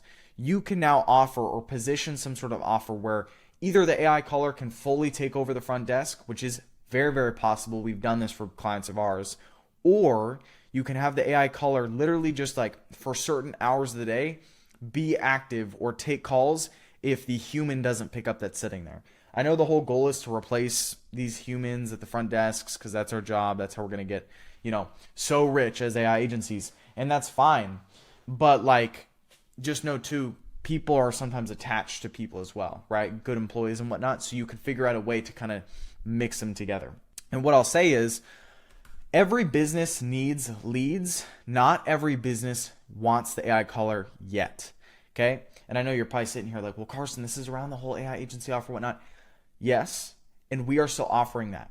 If anything, the leads can start out alone and then the AI caller can come in as an upsell later down the road. This is just a complete flexibility thing. If I were you guys, I would offer both. And then if they jump on the call and they're like, look, man, I'm only wanting the leads. I'm only wanting the Facebook and Instagram ads now. Completely fine. We can do that.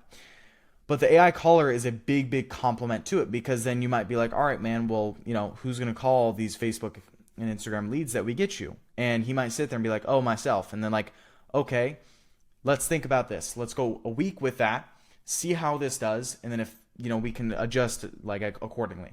What you're going to find out, and this happened to me a couple of times, you're going to find out that the client literally does not call these leads.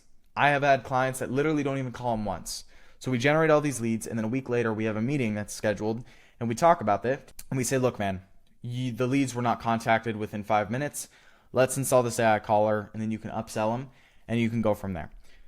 So there's a big thing we want to accomplish here. We need to accomplish our 1-sentence offer explanation. We understand everything around the offer. Now we need to talk about the marketing angle to it. So you guys are probably asking me, Carson, what do you mean by marketing angle? So every single offer has its own offer marketing angle on your ads. So for example, like just because we offer, meta ads and AI callers, we're not going to go throw up an ad or just have our offer be to our leads. That's that. We need some sort of like guarantee or some sort of appealing thing that they're like, that's going to get me to the end result. Because what this is, if you really think about this, this is a bridge. So imagine right here, I'll give you guys another example. Right here is client. Okay. Right here is, 10 up more clients per month. All right. This is them in their current state. They are looking for this. What we want to do is we want to offer a bridge to get them from here to here. That's in the most simple words what I could say. So in this 1-sentence offer explanation, we want to talk about the end result, and then on our sales call, we will actually give them the bridge on how we get there. Because at the end of the day, if I told you guys, I was like, let's do a weight loss one, for example. You guys could eat celery, yogurt, high protein food, blah, blah, blah. You guys are probably gonna be like, okay, who cares? Or you guys could lose 10 pounds in the next 90 days. You'd be like, all right, cool, let's do it. Like that's the type of energy you'd have behind it. You don't care if you're eating fruit or you're eating chicken, you're eating whatever. Who cares? That's the bridge. That's the boring stuff. But that's the stuff they need to hear to be sold on, whatever the end outcome is, which is this. So in our marketing, we want to be talking about this. We don't want to talk about is this as much. Only if we're doing video ads, we'll have the room to talk about it. If it's an image ad, this bridge is almost non-existent because it's very hard to communicate so much on such a small, digital estate, if that makes sense. So 1-sentence offer explanation would be something like this. We will get you X within X days, or you do not pay. I'll give you guys another example. Only pay per close. You guys are probably going to be like, what do you mean by that? I'm going to tell you in a minute. So we will get you X in X days, or you do not pay. Only pay per close. We guarantee. I'll just actually type this in. We guarantee that. Cool. All right. So you guys are probably just like, what did I even just do here? And this is going to make a lot of sense in just a minute. So we guarantee. So we will get you X within X amount of days. Only pay per close. We guarantee you that you'll get X amount of whatever in X days.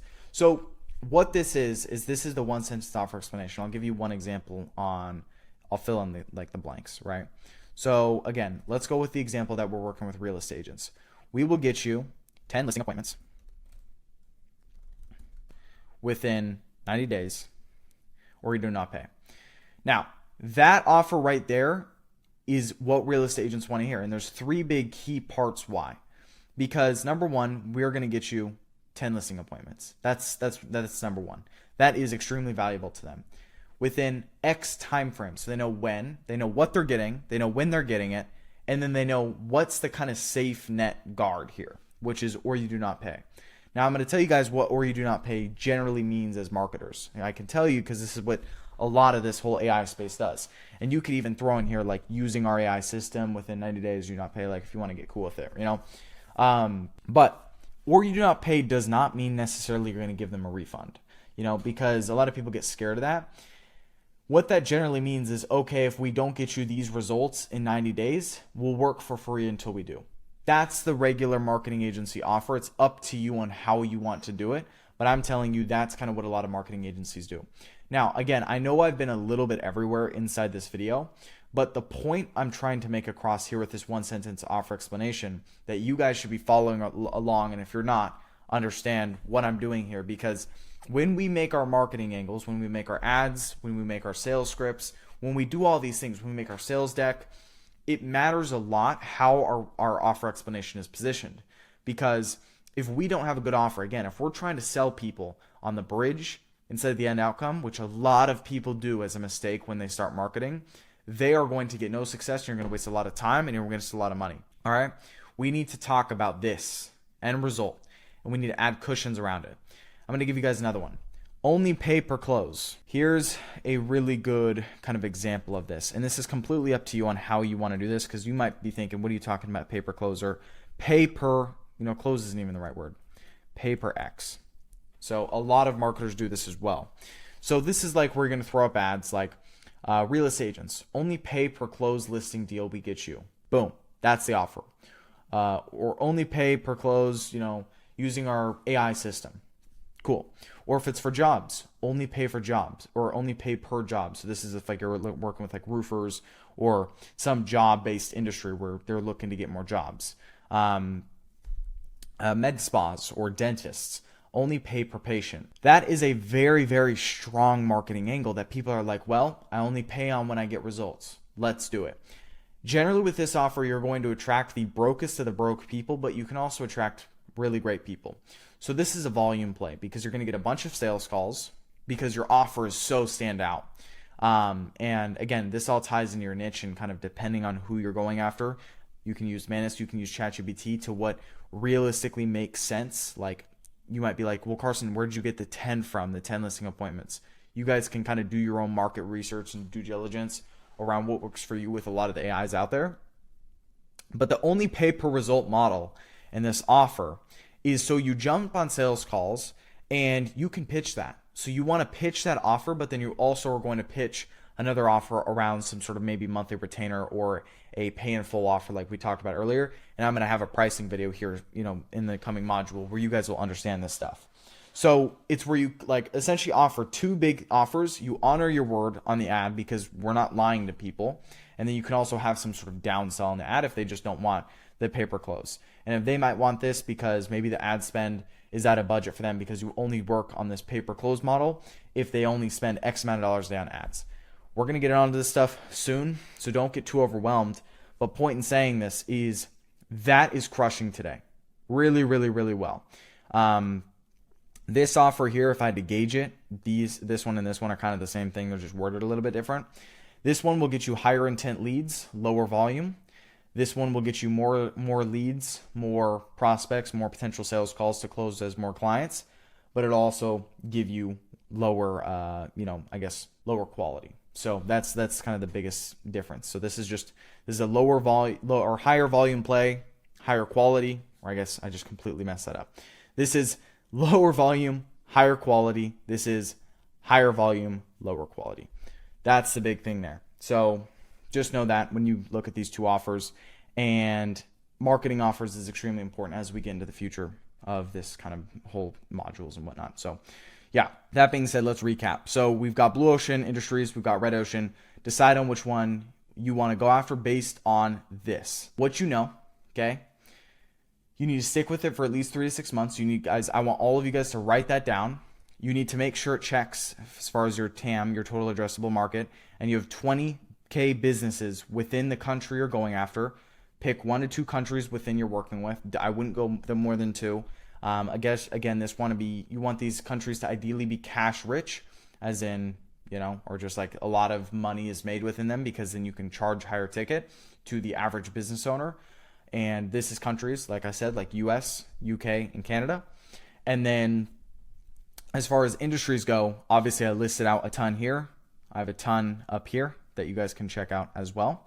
And make a good, not gut decision, but a logical decision based on your scenario, the things I said above. And then also just, like, is it seasonal? Is it not? If it is seasonal, how are you going to work around it, right? Like, many people still crush it year round in roofing.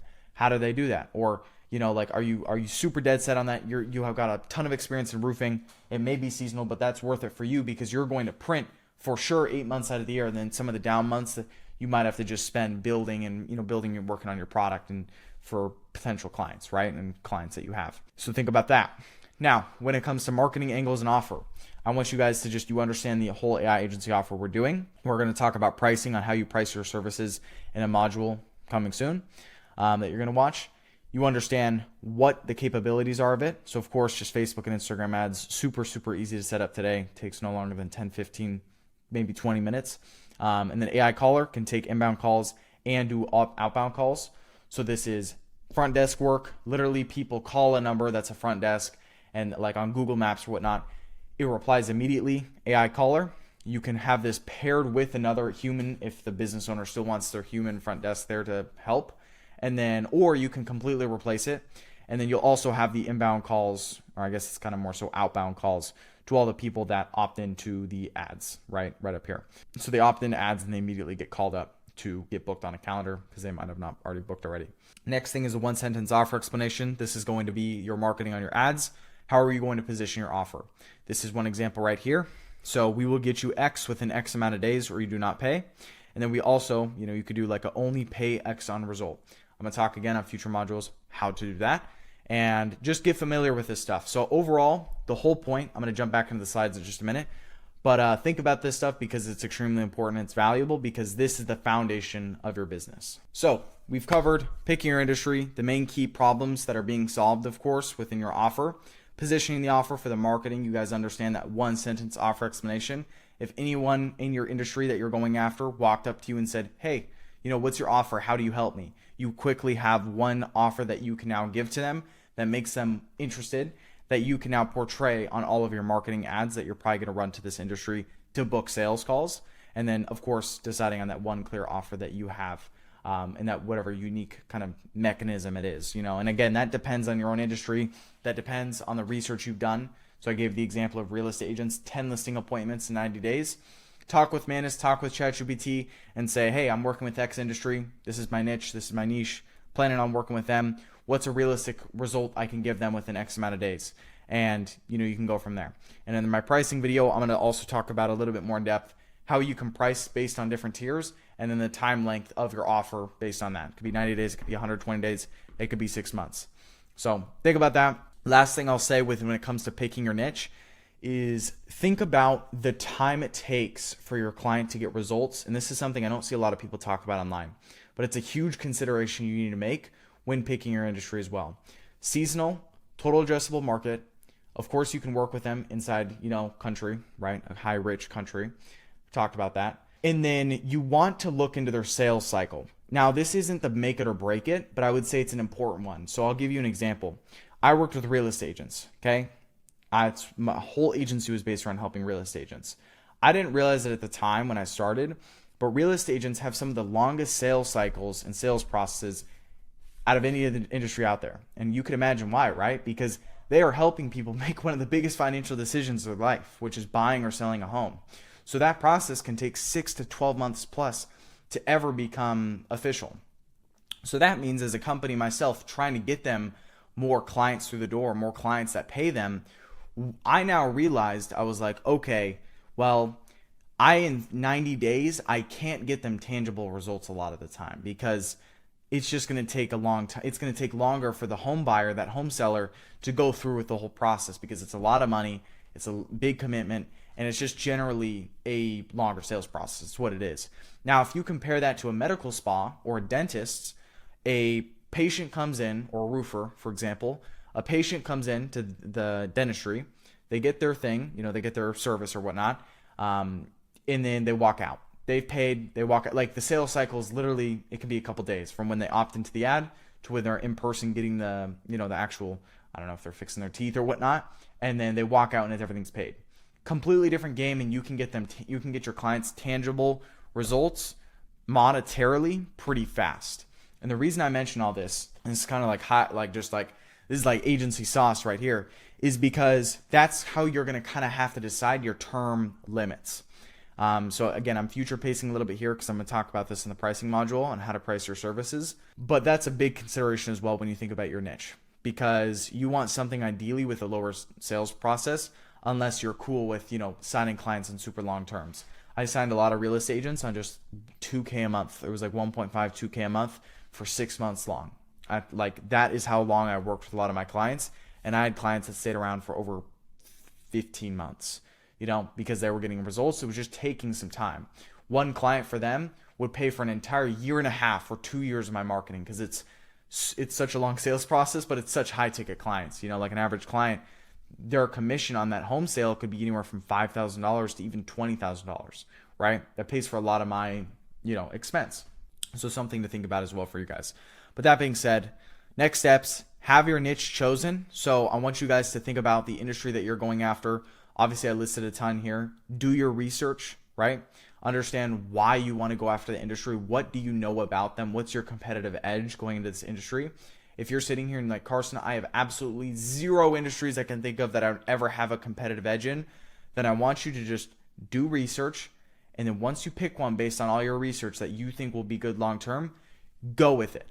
3 to 6 months. And I even feel I'm pissed I'm saying 3 months, right? Only reason I say 3 months is for the people that go after those blue ocean markets that just completely suck because for whatever reason, they just can't get any results in it. And it was a high risk, high reward gamble that just didn't play out. So they'd have to resort into one of those red ocean markets where there's much higher competition, but also more, more provable results. Just there's a lot of more proof of concept in there. So have your niche chosen, understand who you're working with, and make sure it follows all the criteria I said in here. We'll talk about term limits and pricing once we get to the pricing module. I also want you guys to have your offer drafted up with clear deliverables and unique marketing angles. The unique marketing angle I just said, something like pay-per-close. That's what you're going to say on your ads. So if a real estate agent, if you're working with them, ever came to you, hey Carson, what do you do? How do you help people like me? Well, we work and we do marketing and AI solutions and implementation for real estate agents all across the US and work on a completely pay-per-close basis. That sounds amazing. Or we help real estate agents get 10 listing appointments in the next 90 days where they don't pay us a dime. That sounds amazing too. That's the whole point, is it's like you need to be able to market yourself and your service, because as we get into the future modules, it's going to become extremely relevant if you want to start booking really consistent sales calls in your calendar where you're closing a lot of clients. And I mean clients frequently. Guys that pay you every single week or every other week or a couple times a month, depending on, what reps and, the action you're type of taking. So have these main 2 key things done, guys. If you got to wait, if you got to sleep on this decision, completely fine, do that. But other than that, head into module 9 is we're going to be covering a lot more important stuff as well in there. So that being said, I'll see you guys in there. Hopefully this all made sense. As I go throughout this video, feel free to drop comments below in this video if you have any questions. If you got to drop multiple comments, all good. And, I always reply to them. I reply to every single comment on my channel. So you guys can just make sure like this video as well. And I host those monthly calls inside of Zoom as well if you want to ask me directly for all the people who have signed up with GoHighLevel. So that being said, I'll see you guys in module 9. Let's jump into it. Alrighty guys, welcome inside module 9. Module 9, we're going to be covering the standard pricing models. So obviously in a future or past module, I was talking about just the 3 different types of pricing you can use, whether it's pay in full or PIF, retainers, or like pay on results basis. Now in this video, I'm going to go more in depth because I didn't really give any context around, okay, if you wanted to go pay in full, here's what you should charge. Here's the dollar amount. Or if you want to do retainers, here's the monthly retainer amount you should be charging. Or pay per close or pay per results, how you actually structure that offer. So this video is going to be going a lot more in depth inside of that, just so you guys have some context, right? So what we're going to cover is, of course, what I just said, standard AI agency pricing, PIF for split payments, how to anchor value, and then creating packages that scale, right? So we can make different packages like silver, bronze, gold, different packages based on what the person wants and what they need. So real quick, I'm going to jump over into the chart again and we'll jump into it. All right, so to piggyback off of what we talked about in the last module, of course, you guys picked your industry and your pricing will change based on your industry. Like that's something I want to make clear, is like you can get more flexible or less flexible depending on the industry you chose. So let me grab this and then we're just going to go up here and then we're going to go right into pricing. Okay. Pricing. So we obviously have 3 different main pricing structures we can use, which is PIFs or pay in fulls. We have retainer, and then we have pay goal. So what do I recommend you guys to start with if you are starting out? Now, before I jump into this, I want to give a little bit of context because what I'm saying throughout this video, it's going to depend person. So like you watching this, it could completely depend based on your experience, your background, what you know about the industry you're going into, your sales experience, everything. And for me to tell you guys, oh, this is the certain amount you guys should go charge $5,000 up front to clients without any sort of like, I guess, precaution around that, I would be doing you guys a disservice. So the real advice I have for you guys is it really depends on your situation. If you are watching this video and you have a lot of sales experience and you understand the industry you should go into, then you should immediately go for the PIF structure, right? This is the pay in full structure. Like I'm talking a minimum $3,000 if you have no clients, and then all the way up to $5K plus, okay? Once you start closing more clients, I recommend you start building your way up to $10,000 offers. But again, this depends on the industry you're going into. So I'm going to talk about that in a minute. But that's like really if you guys have a lot of sales experience. And some of you guys watching this, majority you guys might be like, Carson, I have no sales experience. I never really talked with many people in the industry I'm going into. That's fine. So we need to decide probably one of these 2 things. Now, for me, when I was starting, you guys can look back at my channel, but what I did when I started, and I'll just kind of talk to the camera here before I go like pretty in depth on this chart. For me, so I was 16 years old. I was overweight. I didn't look the part at all, right? Like talk about business owner and looking the part, salesperson. I was not checking any of the boxes, right? Like I was completely the opposite. So for me, the only thing I felt confident in doing was saying, okay, well, at the time, I was only offering marketing services, which is just the lead generation, Facebook and Instagram meta ads, right? Pretty easy to set up, very fast today. Of course, even if you're getting started, it's like not too crazy hard. Like you can get into it pretty fast. So for me, what made sense for me was just doing like 3-week trials. Okay, it was like trial periods, but I wouldn't do them for free. So what I did was like I started out at $250, right? I just said, I'm gonna do this service, $250. If you like my service for these 3 weeks, we can continue. If you don't, you can leave. All I ask you to do is just give me a testimonial on what you liked working with me. That's what I did because I understood that like if I went and tried to charge people $1,000 plus up front, for me, that was so much money at the time and I didn't have the confidence to do it. I wasn't there, simply. And that's just probably some of you guys watching this here. You guys just don't feel confident in charging these huge amounts. And that's why I'm big on doing what you're comfortable with, but also pushing yourself a little bit. For me, the comfortable thing at the time would have been just doing free trials, getting clients easy. Of course, I'm going to talk later in this video about how to book sales appointments on your calendar so then you can pitch what I'm talking about to you guys right here to the industry you chose and your whole service and everything we've been talking about. But at the end of the day, you guys need to decide what you're confident in and then go a little bit further. So for all I was really confident in was just doing free trials. So pushing it for me was like charging a little bit of money for it because then I had a little bit of a buy-in from the client's end that they're invested in my service. That's a big thing. And that's one thing I really am against free trials on, as in like free trials, like they pay no money, is the fact that when you put no investment financially into something, you're less likely to care about it, right? So I'll give you guys an example. Let's say you wanted to do a weight loss training program, okay? And your weight loss coach is doing it for free. You as an individual who needs to lose weight, you now respect that person. It's not even that you respect them less, but you care less about the transformation because you're not putting anything on the line. This is just like, let's just hope this goes well and it's 100% positive for me. What you need to do as an individual to I guess, make your chances higher of you succeeding, and this goes for your clients and that I'm talking about, is you need to put something on the line.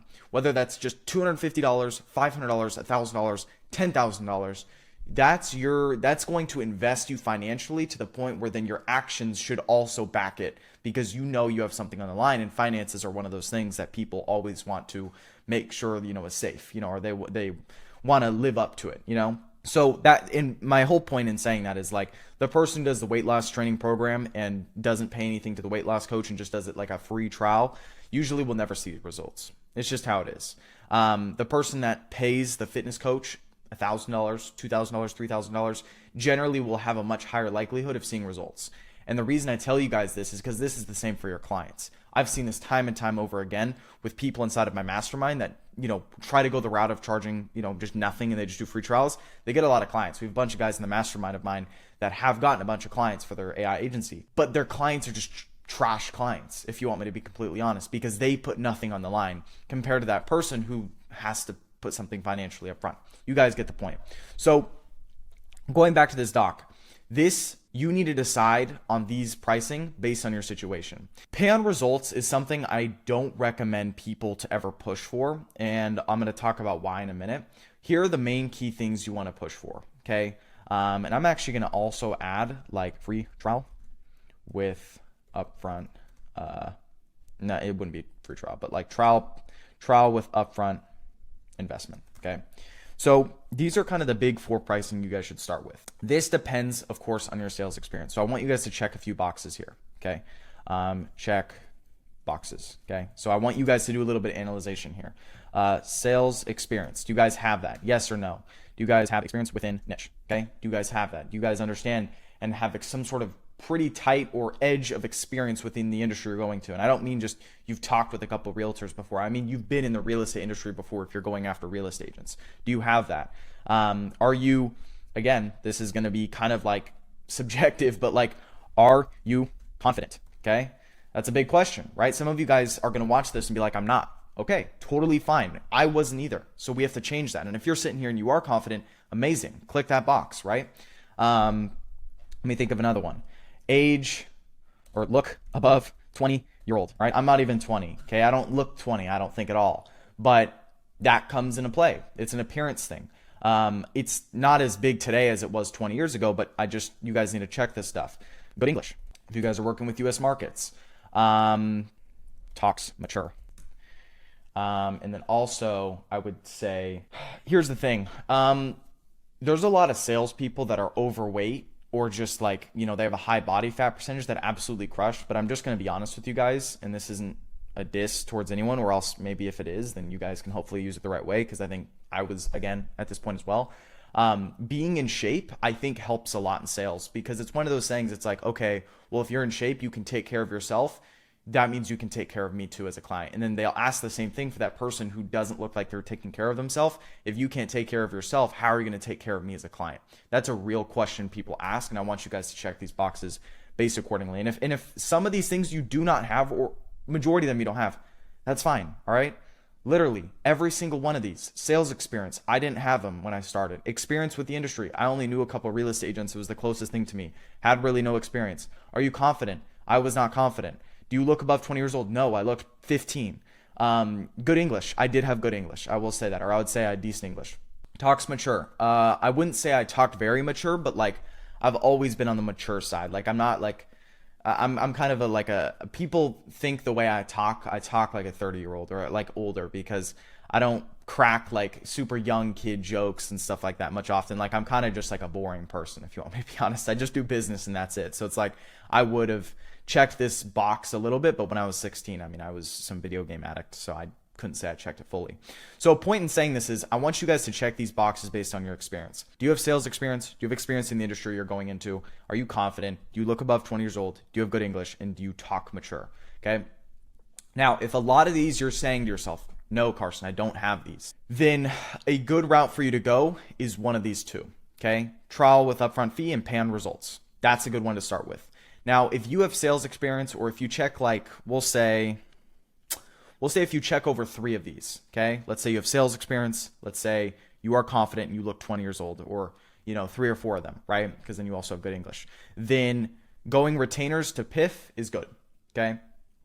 So let's jump into how each of these, and let's play each of these out. Let's play each of these pricing models out based on your guys' situation. So, let's start with pan results. So the pan results model, how this would work is, this is like, honestly, I want you guys to try. So if you don't check 3 to 4 of those boxes above, I'm starting with you. If you do check these 4 boxes, hold on a minute, because I'm going to get to you guys in a second with the retainers and the PIFs.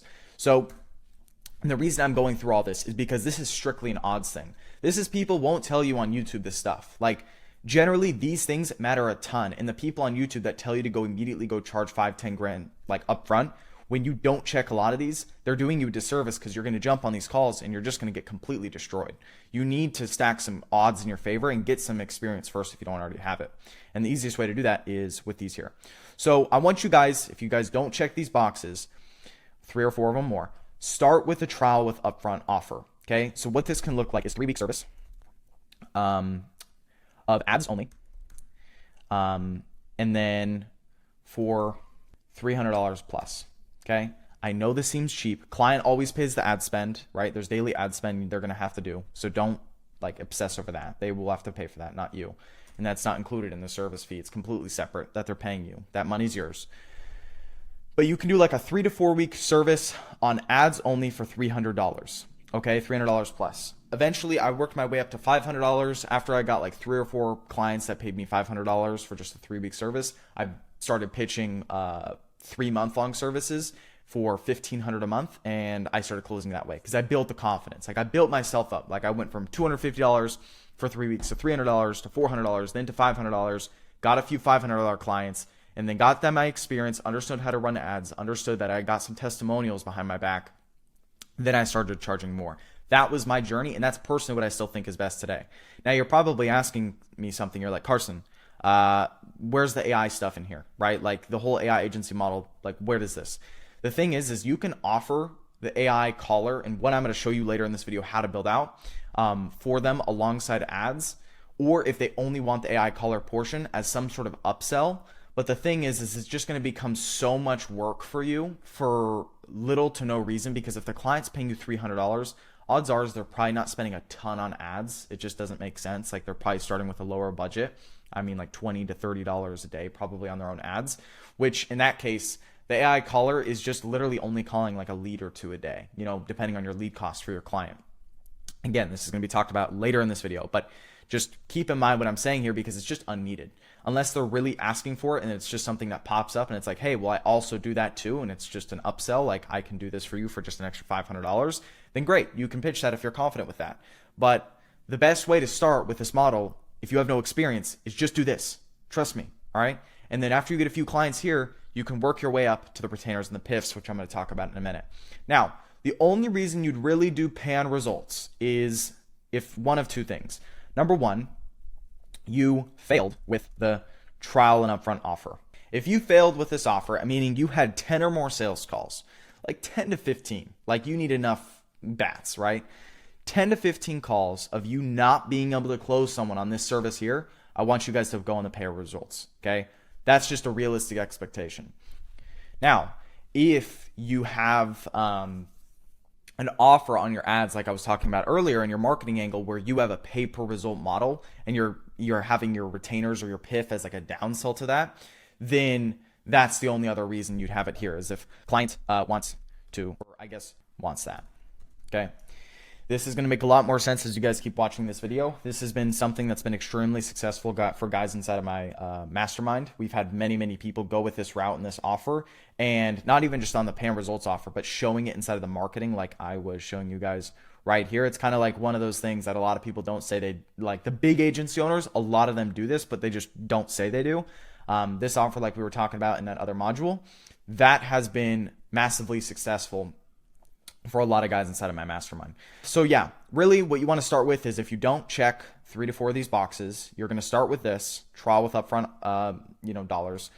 And if you are confident charging like $500 for this, then do it, right? Like this is it's not a lot of money, to be honest, especially if you're charging this to business owners that need a service. And if you want to work with them long time, they need to be able to afford at least $500, just is what it is. But I put 300 here because like, if you guys are really not confident, then I get you. That's where I was as well. Now, pay on results. Okay. This is, again, only makes sense if you've completely destroyed 10 to 15 shown sales calls and you somehow couldn't close your, one of your prospects on this, or you're offering the pay and result model within marketing, and then client wants that and they're okay paying a higher ad spend, because that's probably that's your contingency with that offer on the sales call, is they need to afford a massive ad spend if you want to do pay and result, which is going to make sense more down the road. Now, let's talk about retainers. So let's say you guys have good sales experience. Maybe you don't have experience with the industry, but you are confident. You look above 20, you have good English, and you talk mature. Great. let's start with PIF and retainers. Just makes more sense, right? How this would work and how, if I were you guys, is you're going to offer ads plus AI caller. So you're gonna get lead generation plus the AI caller. And you're going to do this starting out with anywhere from 3K to 5K, right? If you have no clients, no case studies, this is a good thing to charge. It depends how much your clients should spend on ad spend per day. It's one of these pricing things. I don't have a magic ball and tell you guys what your client should be paying on their own ads, because that's going to be separate to this cost here that they're paying you. So let's say they pay you $5,000 up front, and then you tell them that they should spend at least $30 a day on their own advertisements that you're going to run for them.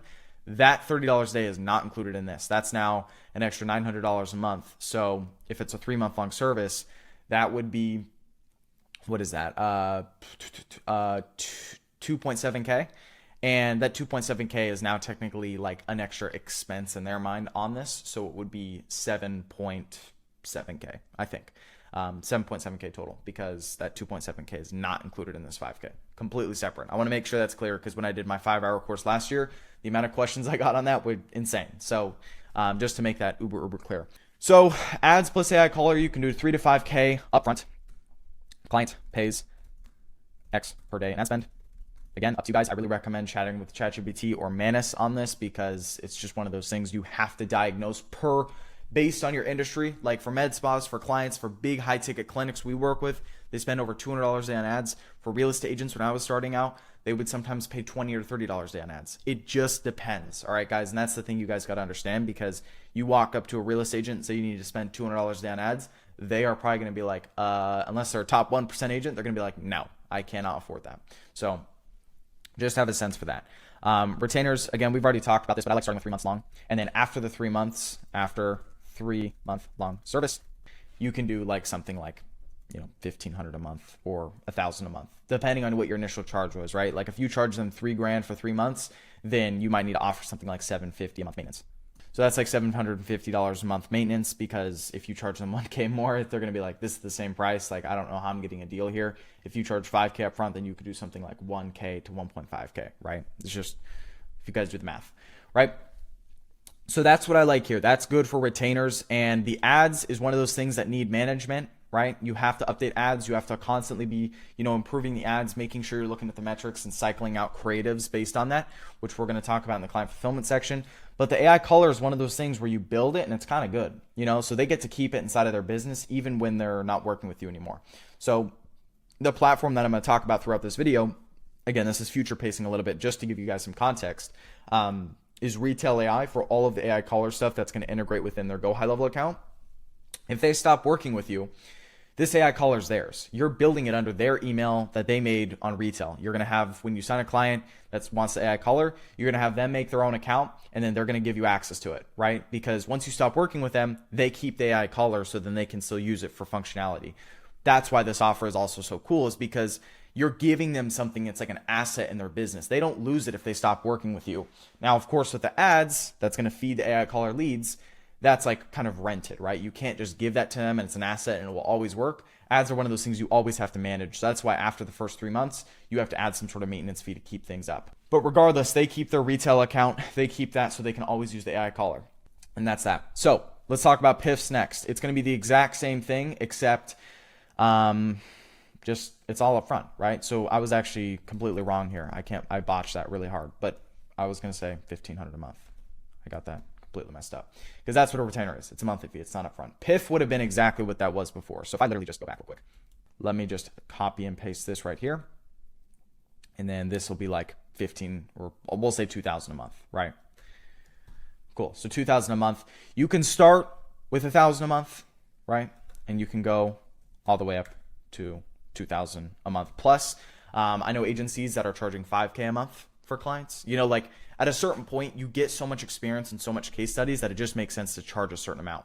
But I'm trying to create a ladder for you guys here so you guys understand like what you guys should do based on your scenario, because I know there's many different people from many different backgrounds watching this video. And the worst thing I could tell you to do is all of you guys go do PIFs, because you guys will not be successful with it, or at least a large majority of you won't, if you don't check certain boxes. And you'd be better off and have a higher likelihood of seeing that initial success so you can build up your reputation to go charge PIFs if you're starting at a lower point like I was, just transparently. You have to build your way up.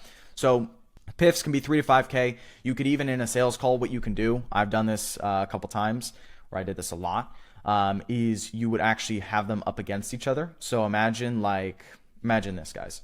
So imagine on a sales call, you have a 5K PIF, right? Boom, that's what you're charging. $5,000 up front, and that's just what you are charging. So you're doing ads in the ad caller, and then it's like $1,000 a month after, we'll say. And we could just say that's the same for each.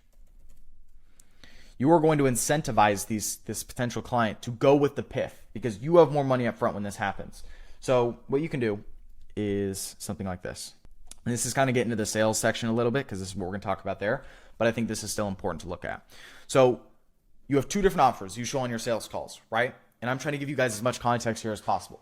PIF is, hey, we'll do everything for you, 3 months, 5K up front. We're going to give you the ads, the AI caller. AI caller you keep even beyond working with us in our service because we're building this agent within your own account. So this is something you have control over. It's your asset that you get to keep. And then of course the ads are one of those things that we need to manage every single month and every single week. Look at the metrics at because it's always changing and we need to just keep improving upon it. So that's something, just after the 3-month long service, we'll just charge $1,000 a month for.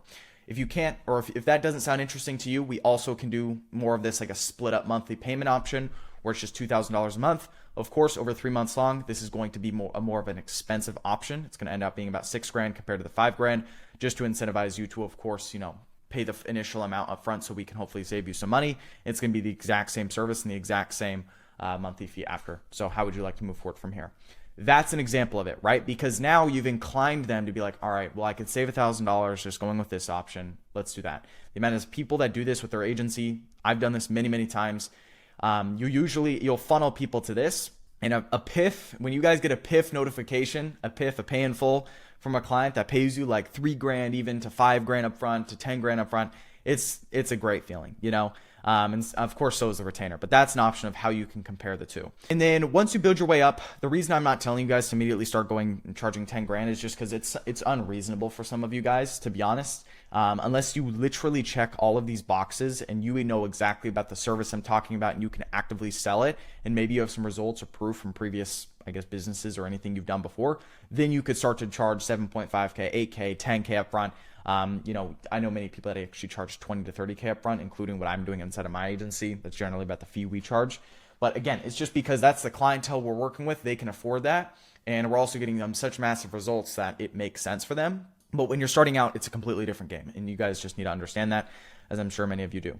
So that is the biggest things I would say around pricing. So this is PIF, retainer, trial and upfront, and then pan results. Again, only reason pan results, this will actually happen if you haven't failed with this, is if you're trying to offer the pan result stuff within your marketing. So then on your sales call, you show you have a pan result model because you're not going to do a bait and switch and lie about that. But you'll also have a downsell, which would be like a PIF, because what you can do is you can just make your ad spend that you require for people to actually go with that pan result offer. The ad spend is very, very high to where technically in their mind, it's cheaper to go with the PIF model. But if they're okay paying the extra ad spend and they just want to purely pan result, because that's how some people are, then of course that's the only other time you do this type of offer here, which is going to make a lot more sense when we get to the sales module. But just for some context around there. And then I can also kind of break down pricing and stuff for this while I'm here because it makes sense. But again, it's the latter, right? So if you don't check 3 to 4 of these boxes, start with this right here. And then if you fail like 10 to 15 sales calls, and I don't even mean the word fail because that's the wrong word, but it's like if you just don't close 10 to 15 of your first sales calls using what we talk about in the client acquisition or what I talk about in the client acquisition section after booking all these sales calls and talking with all these potential clients, then I would move to something like this. Literally just do a pay on results model where you don't charge anything up front. They just pay for the ad spend and you just start farming some testimonials. I know a lot of people that do that starting out. It's the easiest, lowest barrier of entry. It's very hard for people to ever say no to that because, again, it's like me going up to someone on the street and just saying, "Hey, I'll make you X amount of dollars a month extra. All you have to do is just pay me a % of what I bring you." And it's like all you have to do is cover the marketing. A lot of people are going to be like, "Yeah, that's way cheaper than paying a marketing agency thousands of dollars up front and then, just maybe it not working out. So sure, I'll take that offer." Many, many people do this. But again, I just really recommend get some money up front first because, if you're running ads to get clients or whatnot, you kind of want to liquidate your ad spend. You don't want to feel like you're going in the red. You want to feel like you're making some money and profit, and you're also getting experience. That's one big thing I want to make very, very clear here. Guys, it doesn't even matter for your first like 3 to 5 clients how much you necessarily charge or make upfront. Of course it matters. Of course it's great to have in the bank account. But the most important thing, the most valuable thing, and I'm going to make my face big here if possible, the most valuable thing when you close your first few clients isn't the money. It's the experience you get working with these clients, because now you can leverage that experience and what you learned there into getting more clients. That is 100% the truth. Anyone that tells you like all you got to do is close one client, get good results from them, and you're good after that, you just copy and paste every time, they're lying to you. Because in order for you to get good results for clients, you have to have multiple clients that give you case studies of that. And that's what people don't understand with this whole AI space on YouTube.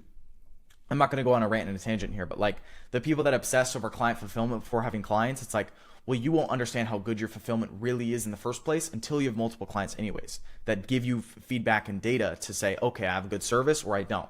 One client isn't enough. 3 clients even isn't enough. You need 5 plus 10 plus clients of results of feedback saying, all right, my service is good or I need to improve things. That's the truth of it.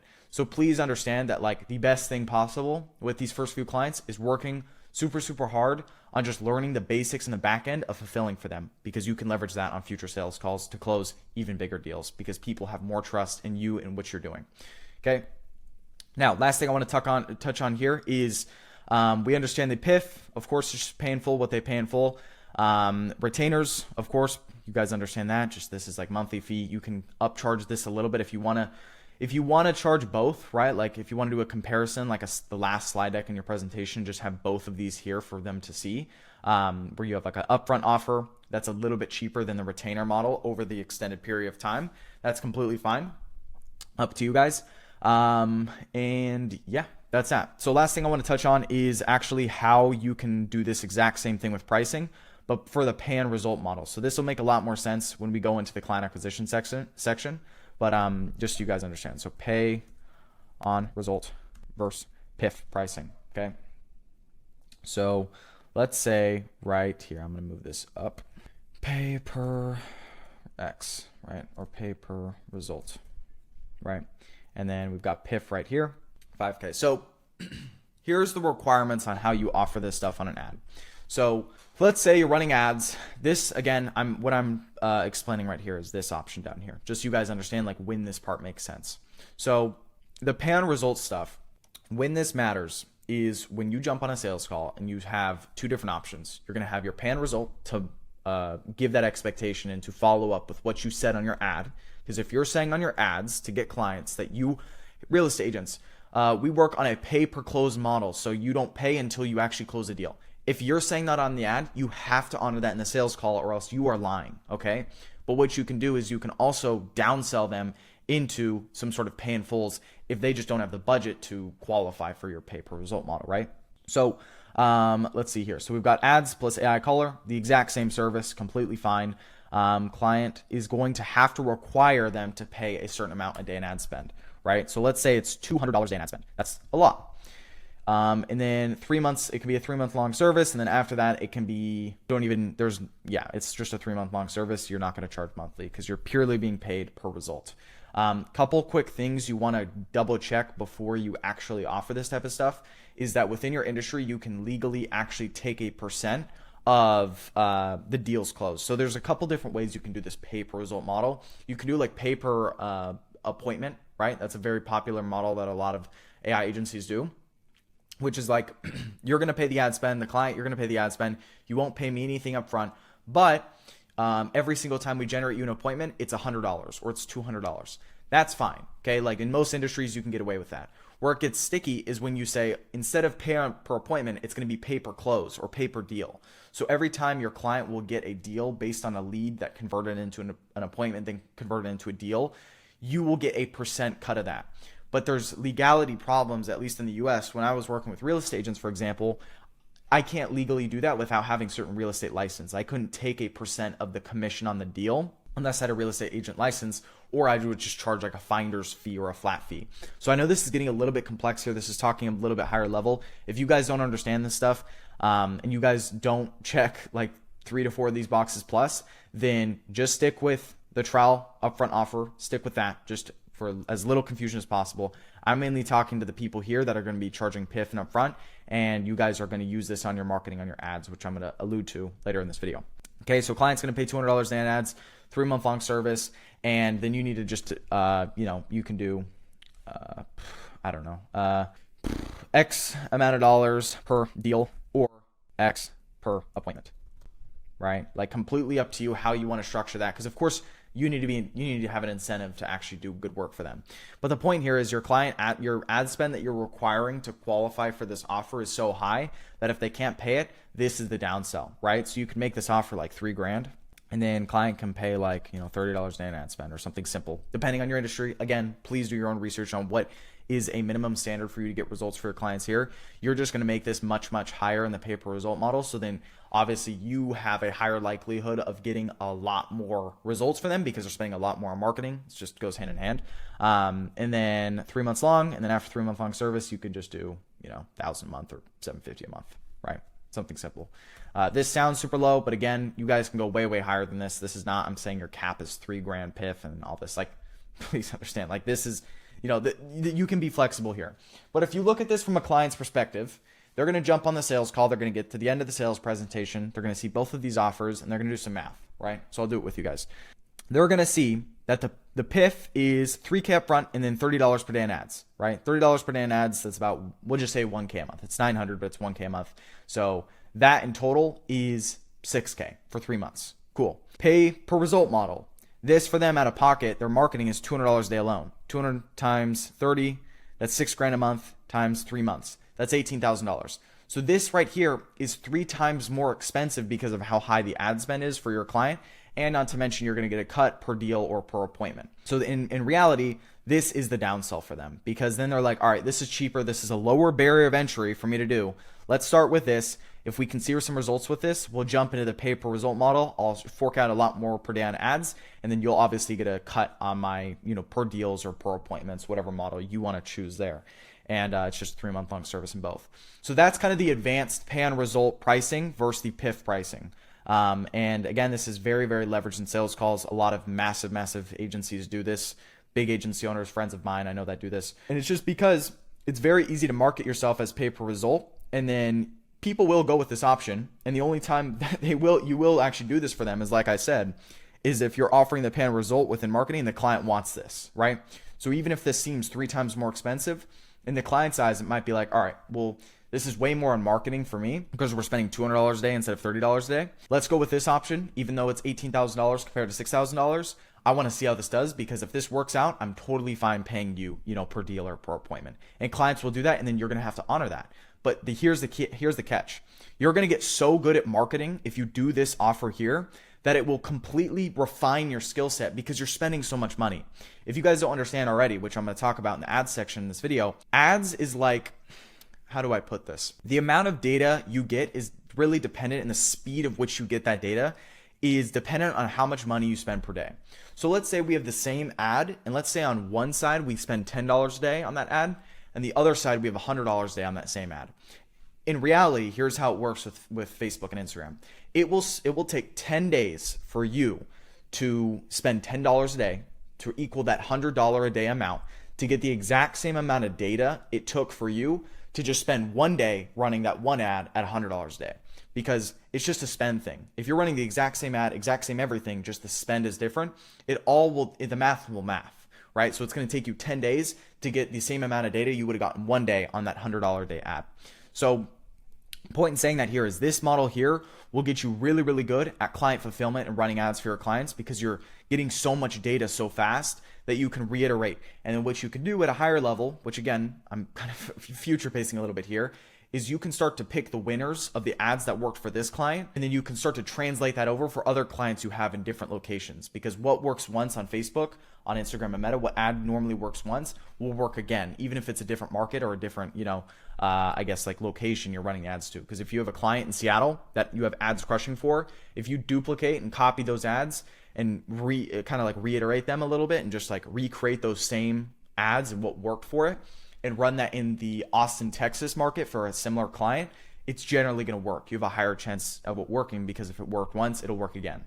So point is, you can't really go wrong offering these two. But again, this is all if you're not offering this right here. Okay, if you guys are starting out and you guys have no experience, please just charge meta ads, lead gen, this only, not even the AI caller stuff. Once you work your way up, you have like 3, 4, 5 clients within this, you can start to charge retainers / PIFs, or even try this model, which I'm talking about right here on sales calls, and that. And I'm going to show countless examples and stuff later on this video on how this stuff works, so don't get too confused or worried if so. But here's all examples of how this can all work. All of these models work. All this pricing people are absolutely crushing it with today, so I wouldn't be too concerned if I were you guys. But that being said, that's how I'd price the service. You guys understand the deliverables on how I would do this stuff. So again, it's all pretty straightforward. And again, if you guys have questions with anything I'm telling you here, you guys can comment below in this video just as you're watching this, because I know it's a big video and some people will have questions. Show up on my monthly, calls that I host for everyone inside of my GoHighLevel, Snapshot affiliate community that I'm hosting. And then of course, if you want to get even closer with me, you can just join my mastermind, which will also be in the description as well, where a bunch of AI agency owners running this exact same model, crushing it. So yeah, that being said, the reason I say that is just because I know some of you guys might have questions with this right here, but that's really how this works. I'm gonna head back over into the slide deck presentation and we'll go from there. Cool. So we've covered standard AI agency pricing, the PIF for split payments, or retainers, in other words, how to anchor value. We understand that on the kind of pay on result versus the actual sort of PIF structure. And then lastly, creating packages that scale, of course, talked about that as well, and how you can use it in marketing, and then breaking down based on your current situation what you should be charging and what you should start out with. Because that's one thing I don't see people talk about. They just give you cookie cutter, charge $5,000 and that's it. Guys, like people that say that on YouTube, like they don't have a vested interest in your own situation, because you're just, the chance of you being successful with something like that is very, very low. Like, again, take it from me, who is the guy that started at the bottom at some point. Like, there are certain things that work and there's certain things that don't. And it's like, for me as a 16-year-old to start charging real estate agents 10 grand up front would have been delusional, So be conscious based on your industry, based on your situation, and trust the process. Pick one of those offers I just said based on where you're at, and then start to reiterate and just understand throughout when I go through the rest of these modules, understand how you're going to frame this on sales calls. And I'm going to show you how AI can make a lot of these sales decks and presentations for you as you go through this model. So next steps is have your pricing model laid out with a competitive upfront model for more cash upfront. Of course, if you're in that, zone where it's like you're only charging those 3-week trials, that's great. Still do cash upfront, whether it's $300, $500 just for ads for 3 weeks to stack experience, testimonials, and get clients at a lower barrier of entry. Totally fine. You guys can do that. And then lastly, head into module 10. So we're going to be covering a lot of stuff in there as well. Hopefully pricing, this module made sense. Again, if you guys got questions, comment them below, and I'll see you guys inside the next module. Let's keep going through it, baby. Alrighty guys, welcome into module 10. Boy, oh boy, this is going to be a big one. So we're going to be covering GoHighLevel as everything A to Z within the most important platform CRM you're going to use throughout this entire video in building your agency, whether it's the next 6 months, 12 months, year, 2 year, 3 year, 5 year plus, right? This is like one of the most rare platforms. I've tested a bunch of different CRMs platforms. Nothing has came close to GoHighLevel, and it's gotten huge over the past few years, and it's for a good reason. So I'm going to be pretty much just showing you guys the most efficient way to set all this stuff up. Of course, this is just video 1, so we're going to be talking about why GoHighLevel is essential, so you guys have some context and some understanding before going into it. But I have fully updated snapshots, automations, workflows, everything around connecting the AI callers to the websites you can use, to the funnels, to literally calendar reminders, everything. So it's all going to be kind of given to you guys within this section, of course. So let's talk about what we're going to cover. Why it replaces 10 plus tools, CRMs, funnels, automations, everything, like I was just saying. It's an all-in-one platform, to say the least. Like, there's no platform out there that does as much as GoHighLevel does in one platform with the cost it is. It's very, very cheap for how much you get. Next, we're going to talk about cost comparisons versus multiple platforms. If you were to just use multiple platforms of all the purposes that GoHighLevel does and just compare the costs. And then lastly, how it becomes your agency's control center. And obviously you guys can just follow me step by step, my cursor throughout this entire section to get an understanding. Now, before we go into this whole section, just some context for those of you guys that have never used GoHighLevel. It may seem like a lot. It's going to seem like an information overload. Take notes, continue to keep going back in this video if you have questions throughout this module specifically.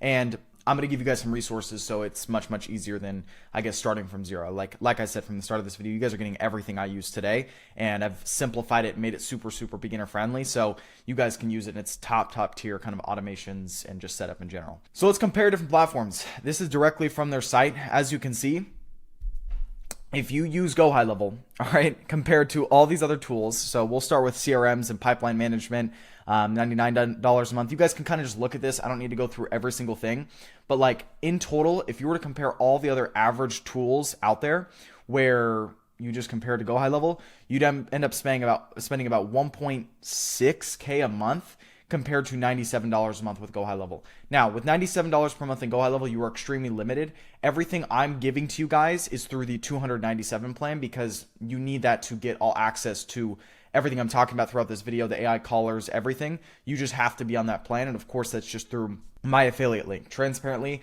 that is the only way I'm benefiting throughout making this video is through that link. So that's why I'd greatly appreciate it if you guys do use it. And of course, in return, that's why I'm giving out so much and for free. And then also just, of course, to build the channel in general, because I've been building this YouTube channel for so long. But that's a quick comparison if you want to check this out here. And I'm also just going to give you guys 30 days for free, like I've mentioned earlier. So the link in the description will be for that. But overall, just to go back, it is much cheaper. It replaces every other platform. You can do texts, phone calls, emails through this platform, literally everything. And it's going to be the foundation of your entire agency. Like literally everything you're going to use. So I know this has been a shorter video, but in general, that's all it's really supposed to be, is just so you guys can understand how cheap this platform is compared to all the other platforms. Plus you get a month for free, right? So if you haven't already, go sign up below, because in the next video, we should be talking about the snapshot and how to integrate and import everything I'm talking to you guys about here. So it's going to be pretty important. So that being said, head into video 2. I'll see you guys in there, and let's jump into it. Alrighty guys, welcome to video 2. This is going to be signing up and snapshot importing videos strictly for high level inside of module 10. All right. So I know I've ranted about GoHighLevel a lot throughout this video, but this is where it's going to start to really kind of come into play because we're going to be building this stuff out. So throughout this module, I think I said it in the last one as well, but like, just you guys can follow what I do. Like literally follow my cursor as I go through here, and then like kind of just mess around with the platforms if you have like, if obviously to just explore and get curious, because this is going to be the foundation of your entire business, right? So what we're going to cover is the $297 a month plan for full features. All right. Then we're going to cover how-tos, the link, free trial, and then bonuses. So you're going to get all the bonuses in the free trial. Make sure you get a month for free so you guys don't even have to pay anything today. And then importing the snapshot, and then funnels, automations, calendars, etc. Again, you guys have probably already signed up by now, like if you guys follow the instructions from the first video. So this shouldn't really be much of a surprise or anything. And then lastly, how to access all the bonuses and whatnot. So let's quickly jump into high level, and let's jump into how we're going to do this. So it starts right here. This page should look very similar to this. If it looks a tiny bit different and it's not Carson's 10-hour course and it's like 11, 12 hour, I don't know how long this video honestly is going to be. I want it to be as in-depth and valuable as possible so it can last this entire year with you guys literally being able to do everything A to Z with this business model just from this one video. So if this is a little bit different, don't worry. It's just going to be the top, like one of the top links in the description below. It'll say GoHighLevel, and you can click this link and it'll look like this. So again, you guys are getting 30 days free up here once you sign up. For company name, this is how you sign up. If you are already a high level user, I'm going to get to that in a minute, so then you can still get all the benefits. Right here, it's going to be a different video from me here, kind of just explaining the platform a little bit if you are still more curious. And yeah, just more successful people who are also running AI agencies who use high level and whatnot. So right here, company name, you can just start filling this out. You can just put your first name, up to you if you want to put your company name, totally up to you. And then full name, again, this can just be, your name, Carson Reed, for example. Email address, extremely important that this is the email address that you will receive emails from, because this email address you're putting right here, I will be sending you a link to a snapshot that you will import inside of your account. Okay, so make sure you import your email address here. And then also for your phone number, make sure you put the right phone number in here as well that I can text you, because when I text you, it's going to be for the monthly calls that I'm hosting inside of, just for everyone that uses this, of course, this link. So I'm just going to put a fake one for here now just to go through here for example. Cool.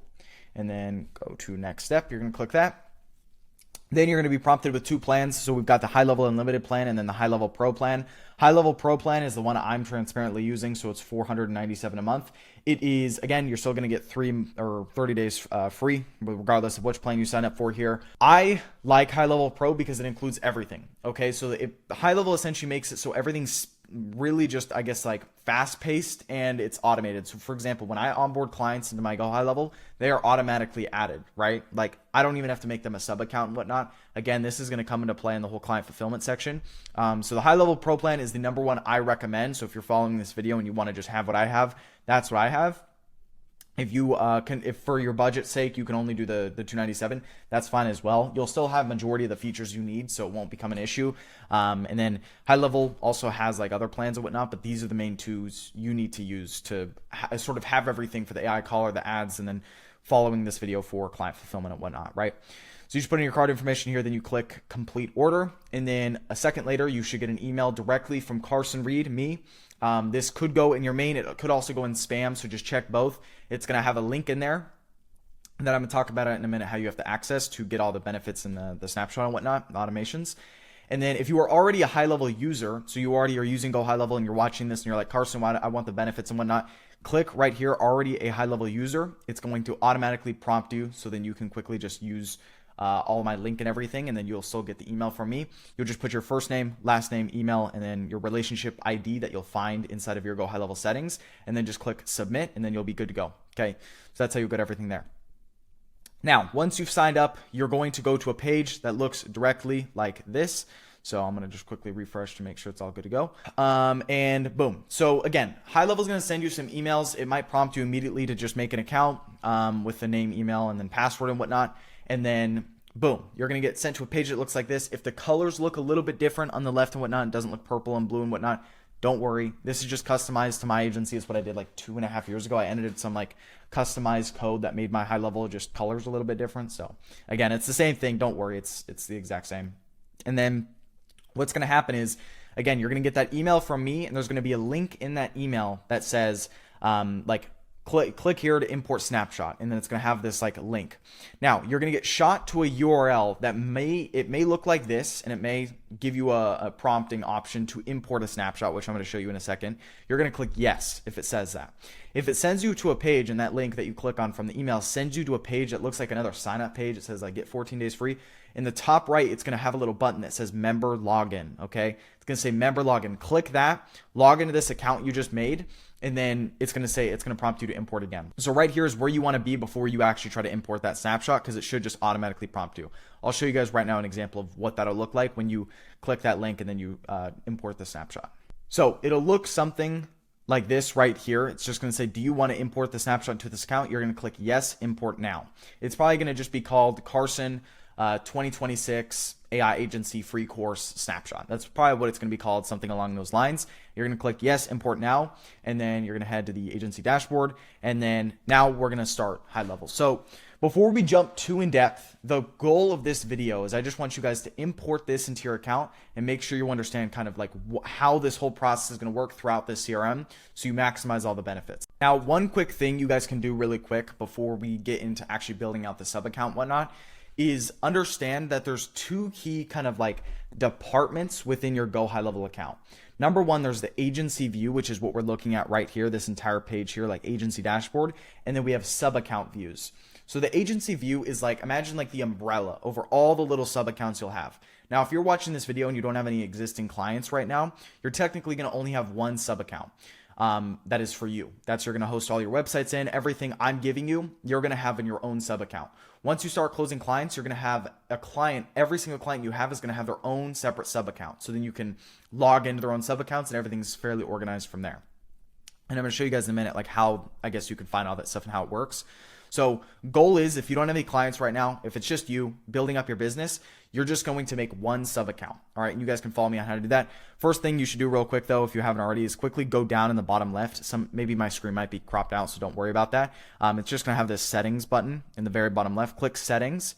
And then in my profile, it's going to have kind of information. Of course, I'm going to have to blur my stuff. It's going to just prompt you, say, hey, fill in your information here. Just make sure this is all accurate, and then set up 2FA and whatnot. And of course, if there's anything on the left you want to kind of just look through, check real quick, feel free to do so and just get familiar with the platform inside the settings of the agency view.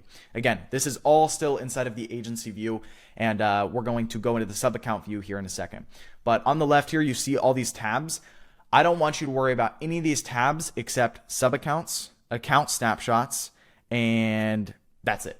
Okay, so the only things that really matter on this page is sub accounts and account snapshots. And then of course, maybe the settings in the bottom left if you ever want to access that. And then if you quickly want to switch through sub accounts, if you have multiple, like maybe you have a client and then your own, you can click this right here, and then you can select right here through your sub accounts which one you want to log into. But odds are majority of you guys don't have any sub accounts yet. So let's talk about how we're going to do that. Click on the sub accounts right here on the left, like so. Now, of course, I already have sub accounts in here. This probably looks empty to you. So you're going to click create sub account. And then right here, it's going to say select snapshot template. You're going to go to imported snapshots, and then you're just going to find the snapshot that you just imported from me. Okay. So it should look like the Carson Reed, 2026 AI agency course snapshot, whatever. Right. And then I'm going to just use the one I did from my 2025 AI agency course just for simplicity. So it looks simple. Okay. Now it's going to make sure it looks like this. So just also for some context before I get too ahead here, what you just clicked right there, that snapshot, is going to make sure when you make this sub account and you make your own account, everything I'm giving you is automatically imported in there. So it's all going to be good to go and there's not going to be any problems. So right here, I don't even want to find this on the map. Just click add manually. You're going to do your name. So I'll just do Carson Reed. Make sure you have your real email here. I'm just doing this for the sake of it. Business name, you can put your business name here. Obviously, you guys should have chosen your business name when you guys had the whole niche section. If you haven't already, just choose something, based on your industry. So if you're going after real estate agents, it could be something like leads estate AI or something like that. Just get creative. Buy the domain on GoDaddy and stuff like that, like I mentioned earlier. I probably should have touched on that a little bit more, but again, business name is not the most important thing in the world, guys. Don't obsess over that stuff. You can have Canva and ChatGPT literally make you logos automatically and whatnot. So you can put your business name here, or if you want to literally just call it like your name. So name, actually, I'll just put like Carson.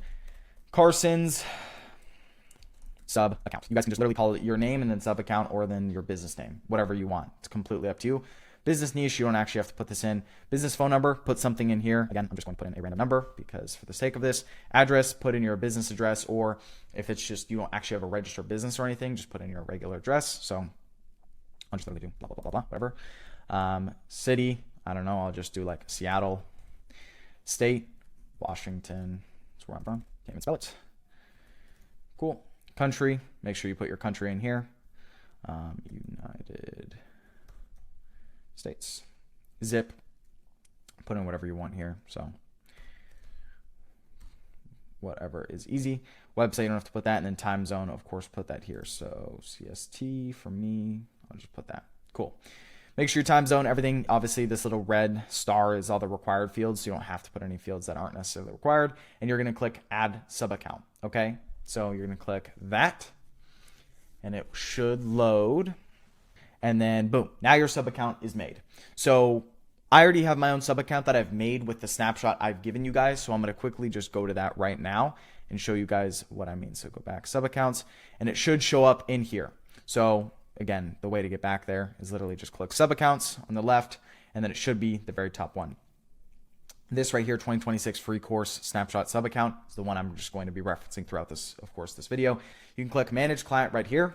Now, of course, it's going to have this information right here. You can kind of just go through, make sure this all looks good to you, whatever you want to do.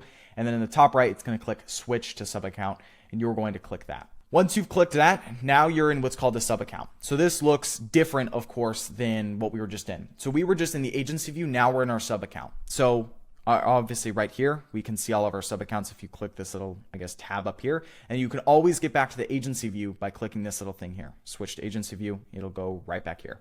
And then you'll have all your sub accounts here. So you'll have your main sub account. You only need really one for yourself. And then the rest will be for your clients. Of course, I have a couple more just on this account. Don't worry about that. All you need is your one. So let's get back to our client here. I can switch to it here, or I can just go up here and then switch to that. Cool. So now that we are in our sub account, this is where you guys get access to all the resources from me. So first thing you can do is I'm going to kind of just go through the basics of everything you need to know within this account so you can quickly do that and have everything complete. So let's start with what's on the left. Up here, Launchpad, this is useless. All right. You guys don't really need to worry about anything up here. Again, you can download the app, the HighLevel app on your phone if you would like. You can sometimes track notifications or anything that goes to your HighLevel from there. I have it on my phone. It's just convenient, but not the biggest thing in the world. Dashboard is where you can see quick metrics based on your pipelines and your opportunities. Of course, this is a blank account, so it won't have anything yet. So don't worry about that. You can also edit your dashboard to see actually, just I guess customize what you see here as far as stats go. Again, you don't need to change anything here. Launchpad, dashboard, not really important. Don't worry about that. Conversations, very important. So this tab right here is where you're going to have all text and email conversations that are automatically in this account. So it'll have a literal label of just like every single time you text a lead or a potential client or anything, you will have them in here. And then what you can do is on certain contacts that show up here, because again, this will be all where your text and email conversations are, that you have your phone number and whatever email you have connected inside this HighLevel account. You'll have all the conversations listed here. You can go to recents, unread, and then what you can do on certain contacts that are important to you that maybe you need to follow up with or that are current clients of yours, you'll have the option to star them. You can add a star on them and you'll have all your starred contacts right here. So it's easy. And then of course you have the alt tab as well if you ever need to go there. Conversations right here. Don't worry about manual action snippets or trigger links. Don't worry about any of that stuff. Just worry about this tab here. This is an important tab. This is where you're going to have your communication. Okay. Next is calendars. This is an important one for sure because right here, you're going to have all of your different calendars listed right here. So as you can see right here, this calendar, is obviously empty for this sake, but you guys are going to be able to have all of your appointments that show up with people that book on the calendar that you have within HighLevel here. So this is where all your appointments will be. You guys can even see, like, you can even book appointments. You can have the calendar you're booking it under, appointment title, and then the times, everything. Don't get too confused with that. Again, you guys don't need to worry about that. Appointment list view, if you have any, like a lot of appointments, you guys can just quickly see what's upcoming. You can filter it. Kind of good to look at, and then that's that. Then if you want to quickly go actually check the calendar itself that you have, we're going to have a separate video for like setting all this stuff up in depth, but just so you guys can see everything, click calendar settings up here, and then you'll be able to see all of your calendar settings like so. So right here, this is the one calendar you guys probably see. It just says demo calendar. This demo calendar is just the one calendar we're going to have all of our potential clients that want to work with us are going to be able to book onto. And once people book on this calendar, it's going to immediately sync up and integrate with our calendar, our Google Calendar that you have for your own Google. And then it will also create a Zoom link. So again, I'm going to have my own video on this separate inside this module so you guys can watch that there. But just for context, that's what this demo calendar is. We just have one calendar, and yeah, we'll get into that in that module there. Okay, now we have contacts right here. So what contacts is, obviously I have no contacts in here, but as people opt into your funnel and people opt in and give you their information and book calls with you and whatnot, you're going to be able to see an entire contacts list here. So you're going to be able to do anything you want here. You can import contacts if you have a list of people that you think want to work with you or anything. This is essentially just our database of all the people that we have that are wanting to work with us, that have opted in, consented, and yeah, they're just in here, and we can always send bulk actions to them. So we can send our entire list text messages if we're running a promotion, or emails, or we can delete contacts if we need to as well. Whatever we got to do, it's all in here. Okay. Next is going to be the leads pipeline. All right, leads pipeline is very, very important. So as you can see right here, this is the one it should probably look like for you guys. We have two different pipelines. So actually we have three. We have leads to sales pipeline. We have immediately call from the actual AI caller itself, which again, everything that says Sympana connect around here, you guys are going to understand later in this video, just because this is all around the AI caller stuff that we have set up for ourselves. And then right here is kind of the main pipeline you guys will track. So essentially you'll have little contact cards that opt in. So as leads opt in, they're going to show up to the new leads form. You can move their card around based on kind of their situation. So maybe they are disqualified. You can move their contact card here.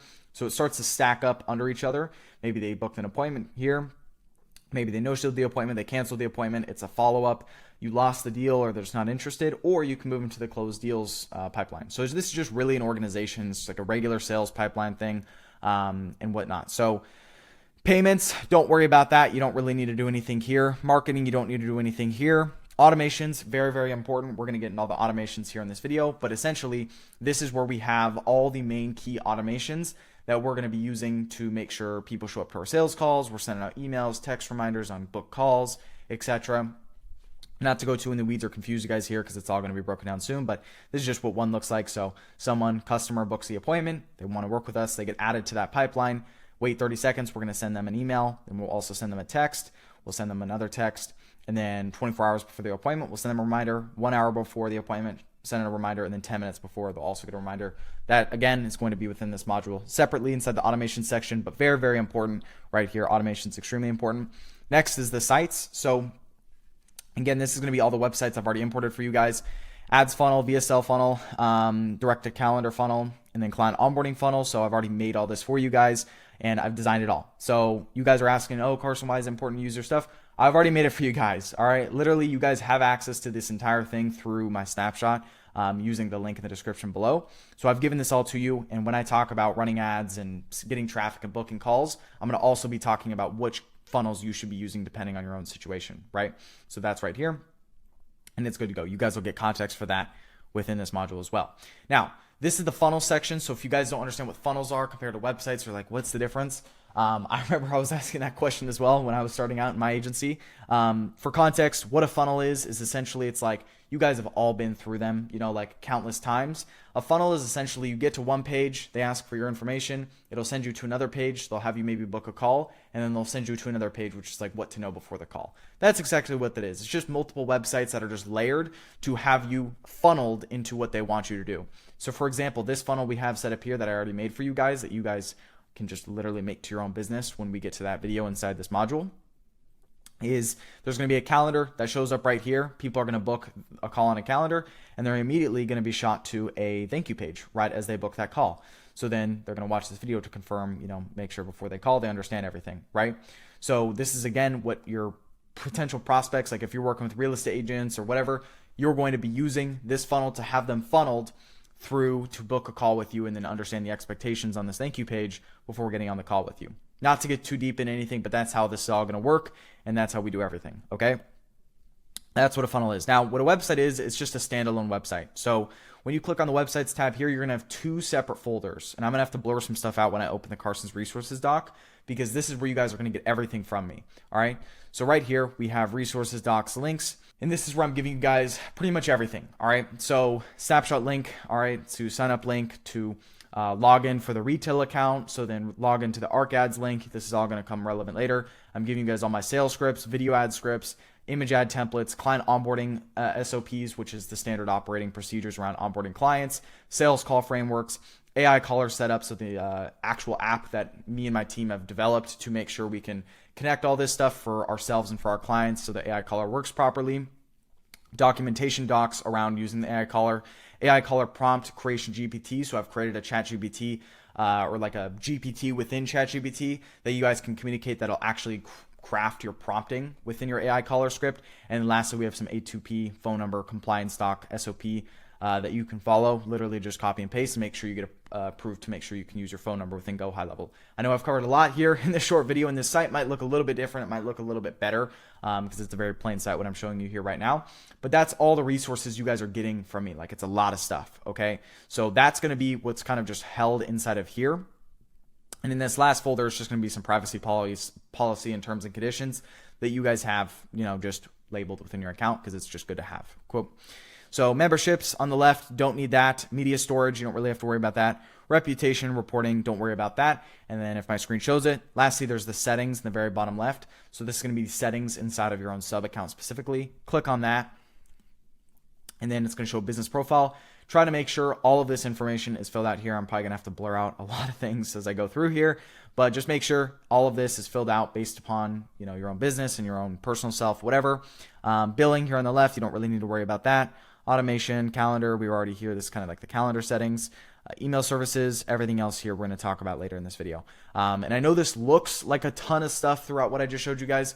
I promise you 90% of this stuff we won't actually need, right? Like I mentioned earlier about how GoHighLevel has so many features, but a lot of it you guys won't need, all right? I'm going to just guide you guys to just the small things that you will need, and then you guys can learn upon that because it's very, very easy just once you get the hang of it and once you obviously learn a little bit more about each section, because I just briefly went over all of them, but it's just for the context that you understand what we're about to go through. All right, guys, so that's pretty much it inside of everything inside of this video. You signed up to GoHighLevel, you have your own sub account, you've imported all the resources, the automations and stuff I've given you guys here. By the way, for context, if you sign up with GoHighLevel without the link in the description, you didn't do what I just told you, you won't have any of this stuff. You won't have the funnels, all that stuff. So that's why I'm telling you, it's very, very important you use this because that's how you're going to be able to do everything. I've even given client onboarding funnels, so where when you onboard clients, it'll literally, like, you can, of course, replace this video yourself. I just put a placeholder here. But you can have your logo here at the top, and you make videos for your clients based on the topic. So, like, you're going to have your clients connect their Facebook Business Manager to yours, so you can run ads for them. You're going to give them some context on GoHighLevel because you're making them a sub account. And I've made all this stuff for you guys, all right? So I'm telling you, a client intake forms, I've already made this for you guys. Like, trust me, everything's been pre-made. As you go through this whole section, you'll understand it, and you can set it up alongside as I go based on your own industry. So that's obviously, just last thing I want to recap here is just you guys understand the difference between the sub account and the agency view, because I'll be switching through here a lot throughout this video and whatnot, right? So that's pretty much that. You always can get into your sub account that you just created, clicking on this tab here, or going to the sub accounts right here. They're all listed. Click Manage Client, and then you can just switch to sub account up here on the top right, or actions if you got to do anything, whatever you need here. So yeah, that's really it. That being said, guys, hopefully this video made sense. I'm going to head back into the slide deck and we'll continue it from there. All right, so in this video, we have definitely covered $297 plan for full features, and of course the $497 if you guys just want to use the whole plan and everything. You guys get literally everything inside of GoHighLevel that I use. You guys have used my 30-day trial link, so you guys have that. All my bonuses, importing the snapshot, and everything you need, okay? So that being said, you guys will also, last thing, I think I mentioned this earlier, but just to reiterate, you guys will get emails from me once a month for once you guys have, of course, signed up for the Q&A calls that I'm hosting for all of you guys for free. So you guys get that. Any questions you got around this, anything we're covering throughout this entire video, you can show up on there, and it'll just be emailed to you when I actually host them, and I'll give you guys reminders and whatnot before they're hosted. So yeah, that being said, next steps is, of course, make sure you're signed up and then head into video 3, as this module is going to be very, very intensive informationally, or I don't know if that made sense, but just it's going to be like an information overload a little bit. So make sure you're writing stuff down. Make sure you're taking notes, and always feel free to go back in this video if you have any questions. And yeah, that's being said, let's jump into the next one and make sure you're following along with what I'm telling you guys, because if you're not, you will get lost. Okay, trust me. So yeah, that being said, I'll see you guys in video 3. All right, guys, welcome inside video 3. This is going to be mainly about just the pipeline setup, so you guys can organize and manage potential clients, prospects that come through, clients that are interested, and you can have them organized, because as you start to scale, you're going to get, things are going to get a little bit cluttered, right? So this is going to help make sure none of that actually happens, and you have everyone organized and you're following up with those that need to be. Okay, so what we're going to be covering inside this video in high level is building sales pipelines. So new leads to booked calls to close deals, how that's all organized. Next is going to be tracking prospects and clients. And then next is going to be managing all the deals you have or potential clients, like I said, visually within a pipeline. So let me jump into high level and I'll show you guys what I mean. So if you're in your agency view, just quickly click on the left like I was saying before and select your sub account that you're logging into. And then we're going to head right over to the leads. All right. My words may be a tiny bit different than yours, but it's all going to have this, hopefully the same kind of icons and emojis. It's going to all look the same. It's the same thing at the end of the day. Again, when I was starting my agency a couple of years ago, I put this random code in that changed my colors, and it changed some things for some reason, but it's the same thing at the end of the day. You guys are all good. So you will have 3 pipelines in here. These top 2, don't worry about until we get into the AI caller section. Reason I say that is because those are specifically for setting up your own AI caller to call leads that opt in. And that could be for yourself or for your clients. But again, this isn't our own sub account. So this is for ourselves. But the main one we're going to worry about is lead to sales pipeline. Okay. Which is this one right here. Now I was just showing you guys this before, but I want you guys to have an understanding. So essentially it starts off with new lead, disqualified lead. And then of course, if they're not disqualified and they're a new lead that gets moved over, booked appointment. All right. Now let me kind of show you what I mean when I do this. So I'll click add opportunity and I'll literally just create a contact. So Let me see if I'll just, for an example, I'll make a contact right here. Let me enter in just Carson test at gmail.com. I'm just doing this so you guys visually understand what I'm talking about. And then just save. That should be it. So now we have a contact that should show up right here if I refresh. Cool. So this is what a contact would look like. Again, all of your contacts are going to compile up inside this contacts like smart list section. Bulk actions, restore, tasks, companies, manage smart list. Don't worry about any of this stuff, guys. Like, just worry about the stuff I'm showing you guys. I know there's going to be other buttons or other tabs as I go through this video. Just worry about what I'm showing you here. So I added a contact in. Let me go to the lead section, and then I'm going to quickly go add opportunity. I'm going to select Carson test, and then I'm going to just click create in the new leads. So if I refresh my screen again, we have Carson test right here. So it's like a contact card, right? So for context, you might be like, well, Carson, how are all my leads going to show up here? Inside the automations, I've already set it up for you guys to where when people book calls with you, they're going to show up to like the booked calls automation, for example, or whatnot, right? So point is like you can move these contact cards around. So you're going to have all of your potential people and potential sales inside of your pipeline right here, and you can move them around.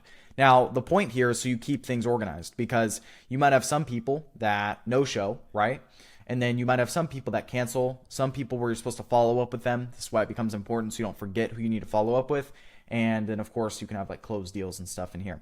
I've already made this all for you guys, so it should all look similar to this, maybe just without this contact card because I just added that. But it's going to add in as you populate and as you start to get leads in through that are interested in your service. Which again, that section, getting leads that are interested in your service, will be in the actually how to acquire clients section, that module, which is separate to this. This is strictly on just setting up GoHighLevel. So you need to have this foundation before you go into that. So you got this contact card here. Now you might be asking, Carson, well, what if I want to change instead of new lead and disqualified lead? It's literally only we have booked appointment. Or let's say I want to remove the lost deal and interested, or you just want to customize this pipeline to whatever your needs are. Click the pipelines up here in the top, and then you're going to just, again, don't worry about these because this is for the AI caller.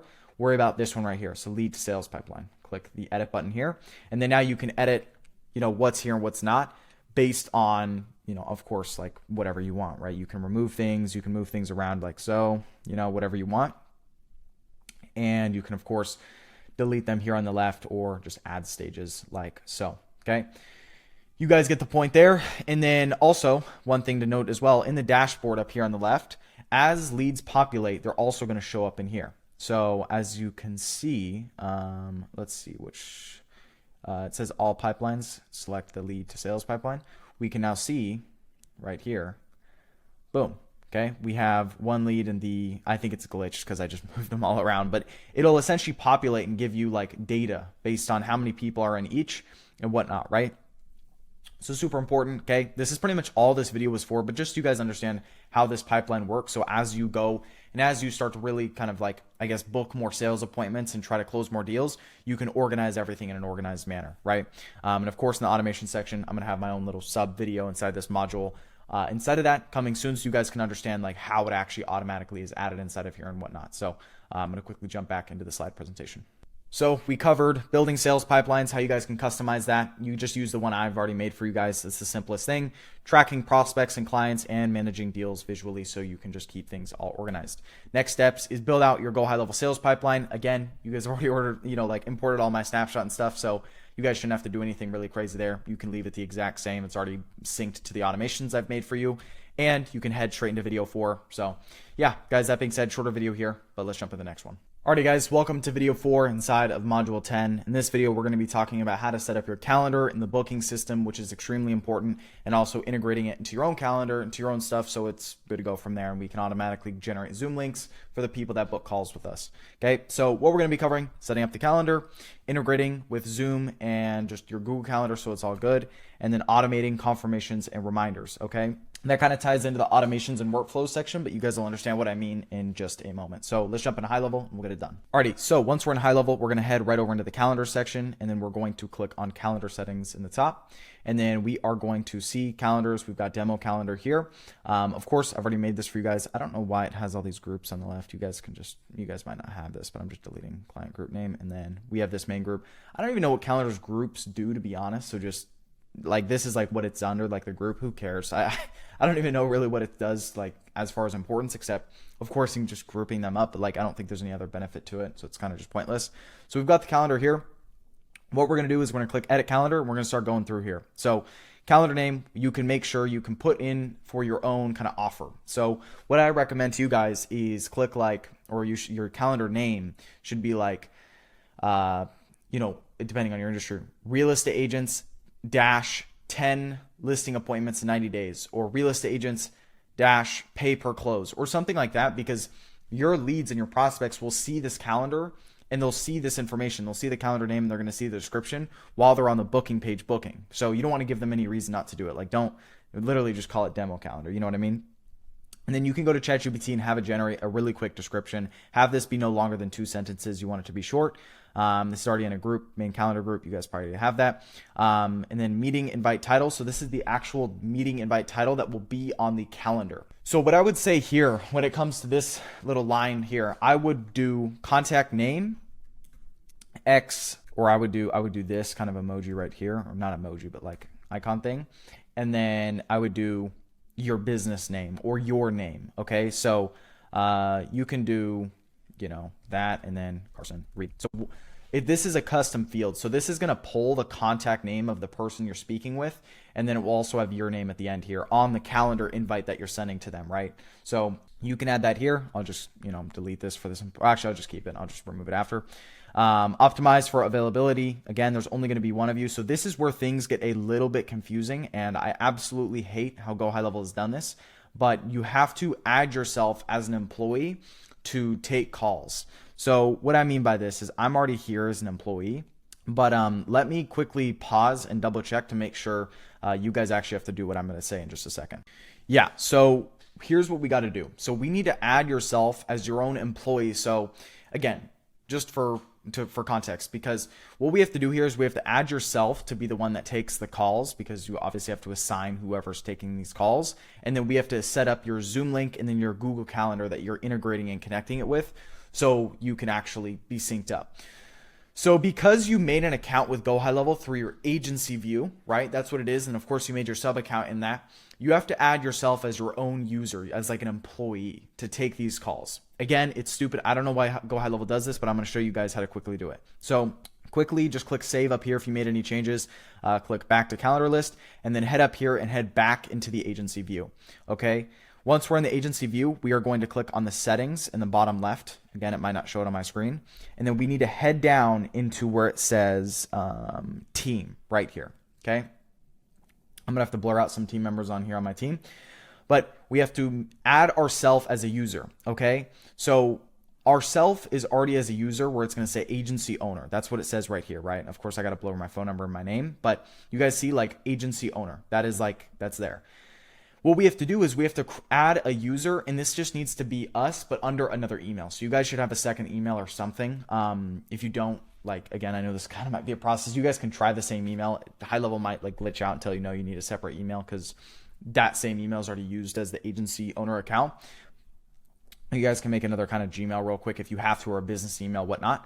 So you're going to click first name, just put your first name, and then do like, since your agency name is your full name, do something like this. So instead of it being Carson Reed, it's going to be just Carson R. So this is how you're going to be able to distinguish that this is an employee account versus your agency owner kind of account. And then you're going to put that email that I was just mentioning. And then you're going to, I'll just kind of do a random email. Next. And then what you're going to do is you're going to click right here, account. Okay. So instead of having it being an agency admin that can manage all the sub accounts, it's just going to be an account admin. And then you're going to click on the sub account, and then you're going to click the sub account that you've created. Okay. And then you can scroll down. You can just literally make sure it has everything checked already. And then you're going to click save, and it's going to automatically add that person as a user. You might have to go into that email and quickly like approve it or log in or whatnot, but everything's made. So now what you're going to do is you're going to head back into your sub account. Okay. And then you are going to go down to calendars, click calendar settings.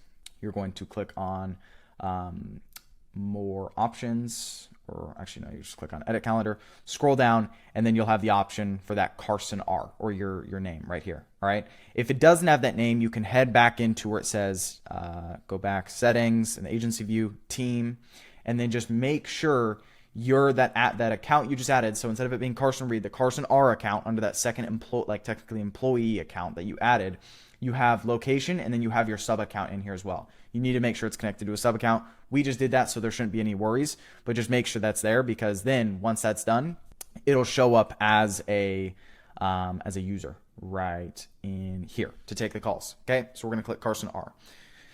And we'll talk about how to connect Zoom and just all of that in a minute. But all we have to do here is click save. So just make sure everything you want here is saved. You're going to click save right there, like so.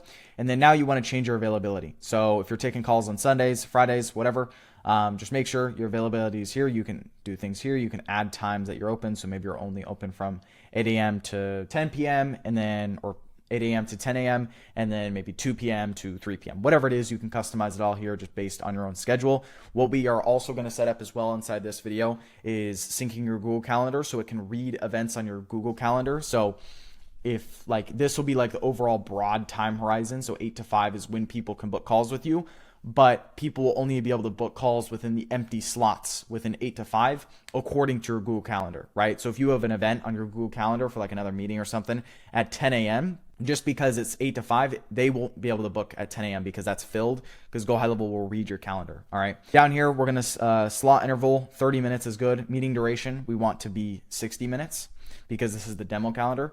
Minimum scheduling notice, we want to be probably, it's up to you, but I would say about like 12 hours for sure. Date range, we never want to have our date range be longer than like 3 to 4 days, okay? Because what happens is people book calls and then they forget about it. 3 is kind of the max I would go, but if you have big events, if you're super busy with work and like just there's things going on, of course you can expand this out to like 5 days or whatnot. But this is just how far people can book with you in advance. And then maximum bookings per day, don't worry about that. Slots per user, don't worry about that. Buffer time, post buffer time, don't worry about any of that, okay? Cool. That is good. And what we can also, 60 minutes is fine. Cool. So you're going to click save. Then we are going to have forms and payment. We might change out the form here later in this video, so don't worry about this for now. But everything here is fine. Make sure consent checkbox is on. Add guest, good. Confirmation page, just keep this all default. We're going to talk about this later. Auto confirm new calendar meetings, yes. Done. Save.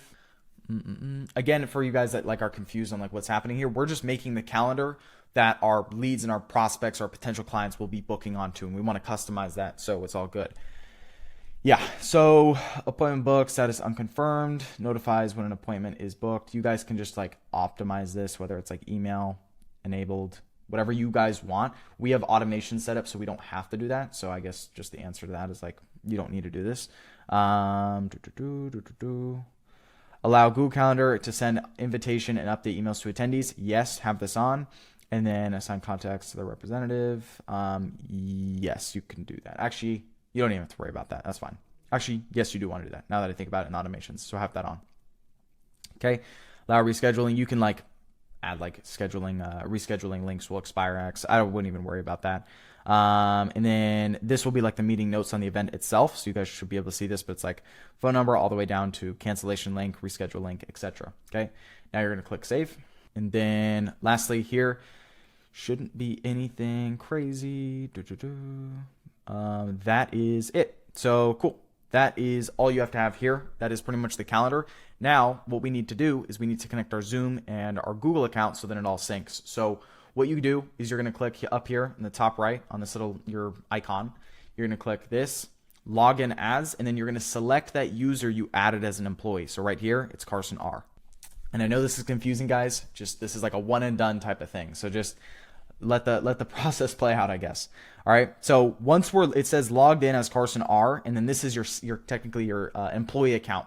Only reason you have this account is literally to just make sure that your Zoom account and everything is connected to the calendar. Other than that, we're not going to be inside of this like other separate employee type account. Because what happens when we log into this, we're going to have what's called My Profile. This will be in options up in the settings. So if you guys aren't already there, you'll go down to settings, and then you'll have My Profile right here. Now, what you guys can do is make sure all your information is filled out here. And then you will have right here where it says calendar settings. You're going to connect your calendar so you can add a new one, Google Calendar, Outlook, iCloud, whatever you guys use, connect that here. And then you also will connect your Zoom account. Okay. So right here where it says, should say somewhere. Well, maybe that's it right here. It's just the video conferencing. Boom, there we go. Is if you want to use Google Meets or Zoom, completely up to you. I like Zoom more personally. This is just, I think, the default that it has it on for Google Meet. And then you'll connect it. So you'll connect, all you have to connect here is your calendar and then your video conferencing app, right? Google Meets should be free if you're paying for Google Meets or your Google admin profile within your business domain email. And then Zoom is, of course, this costs like $10 or $11 a month to have meetings that go beyond, I believe it's 30 minutes or maybe it's 45 minutes. I recommend paying for Zoom. I think it's worth it. But again, you can get super flexible here if you are not trying to pay for Zoom. And then what you want to do is once you've added that, it's going to say calendar configuration. You're going to, so it says linked calendar, sync bookings with your linked calendar. So this means when someone books a calendar, like a meeting within your GoHighLevel calendar, like a client meeting that wants to have a sales call essentially with you, it will write it and it will sync it to your actual Google Calendar, whatever calendar you connected up here. So like make the event on the calendar. And then you want to make sure you also have conflict calendars. So add additional calendars to be checked to prevent double bookings. So this is what I was talking about earlier, is like if your availability on that calendar is 8 a.m. to 5 p.m., but you have an appointment at 10, right? 10 a.m. inside of your calendar, no one will be able to book on 10 a.m. because it's blocked, right? So what you want to do right here is make sure you have this on like this, like so. And then you also have, click edit here, and then you sync this like so as well. I'll probably have to blur out my email, but you guys get the point, okay? Once that's done, we're gonna head down to the calendars here on the left, and we see this here. We're going to click edit calendar. We're gonna scroll all the way down. We're going to click meeting location, and then whatever you connected, whether it was Zoom or Google Meets, select it, right? So I selected Google Meets. I didn't integrate my Zoom. So if I try to do Zoom, it says this user has not connected their Zoom account yet, right? So whatever you need to do, just make sure you connect your meeting location, whether it's Zoom or Google Meets, one or the other. It needs to be a video conferencing app. I wouldn't recommend doing phone calls, okay? Because it's a 60-minute call. This is where you're going to pitch them, ask them questions, learn about their business, and try to close them. And then last thing, once you've clicked save here at the top right, is you're going to go to preferences, make sure nothing should really be needed here. Okay, that's easy.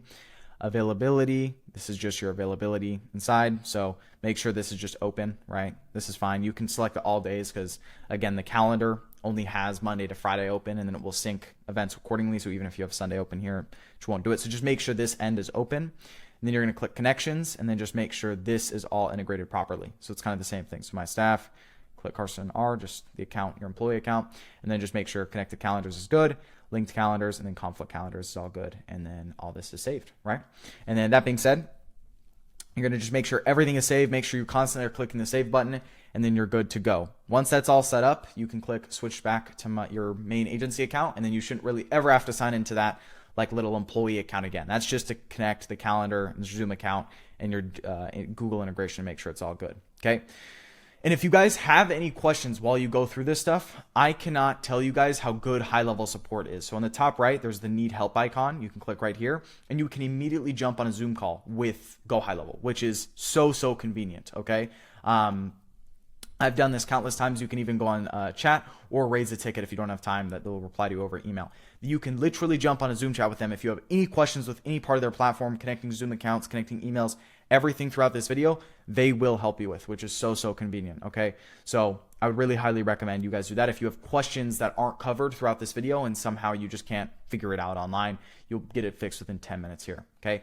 Again, that's why the $297 plan is important, because you get extra support here. And then, of course, the $500 a month plan within GoHighLevel, the $497, you also get extra support as well. So that's why I emphasize those, all right? Let me double check to make sure we covered everything on the slide deck, and then we'll be good to go. All right, so we have set up the calendar. We have integrated Google and Zoom, depending on whatever preference you want, both work.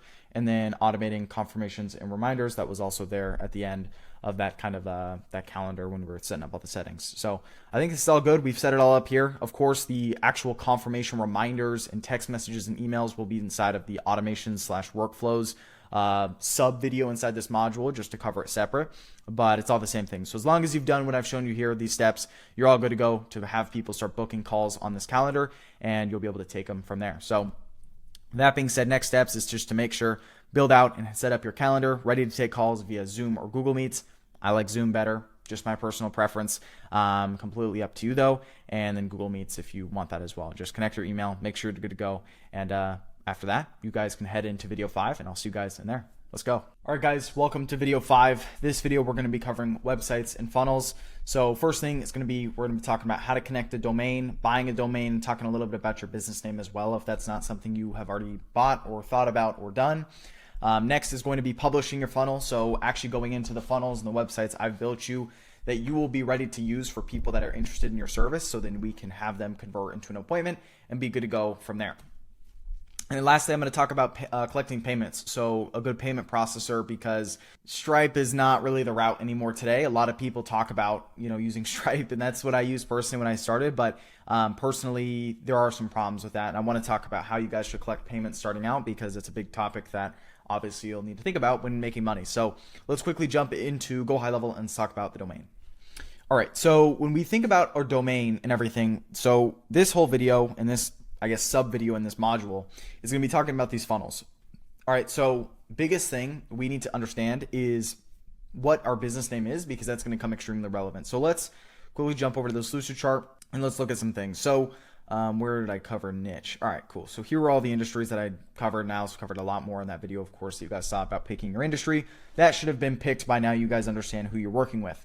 So around picking your business name, this is kind of a business name. There's two routes you can go here. We can go a broad biz name, or we can go a niche business name. All right. And again, this is for people that haven't already thought about their business name. It's important, but it's not that important. Like, a lot of people spend way too much time on this stuff. You need to choose your business name and fast. Like, you can get a couple people's opinion if you would like, maybe people just, hey, what do you think of this? But the point is, you don't want to have it sound too confusing. So I'll go to ChatGPT and I'll even just go up right here. So let's say I am trying to figure out his name for my agency, and I work with plumbers. Plumbers. All right, please give me this options and choose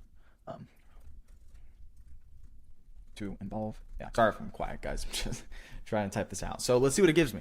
So Pipeline AI, Flow Logic AI. So I'll give you guys some context on like what I would pick here if I was you guys. So point is a broad business name would be like something broad, right? So like my agency, 100kAIagency.com, right?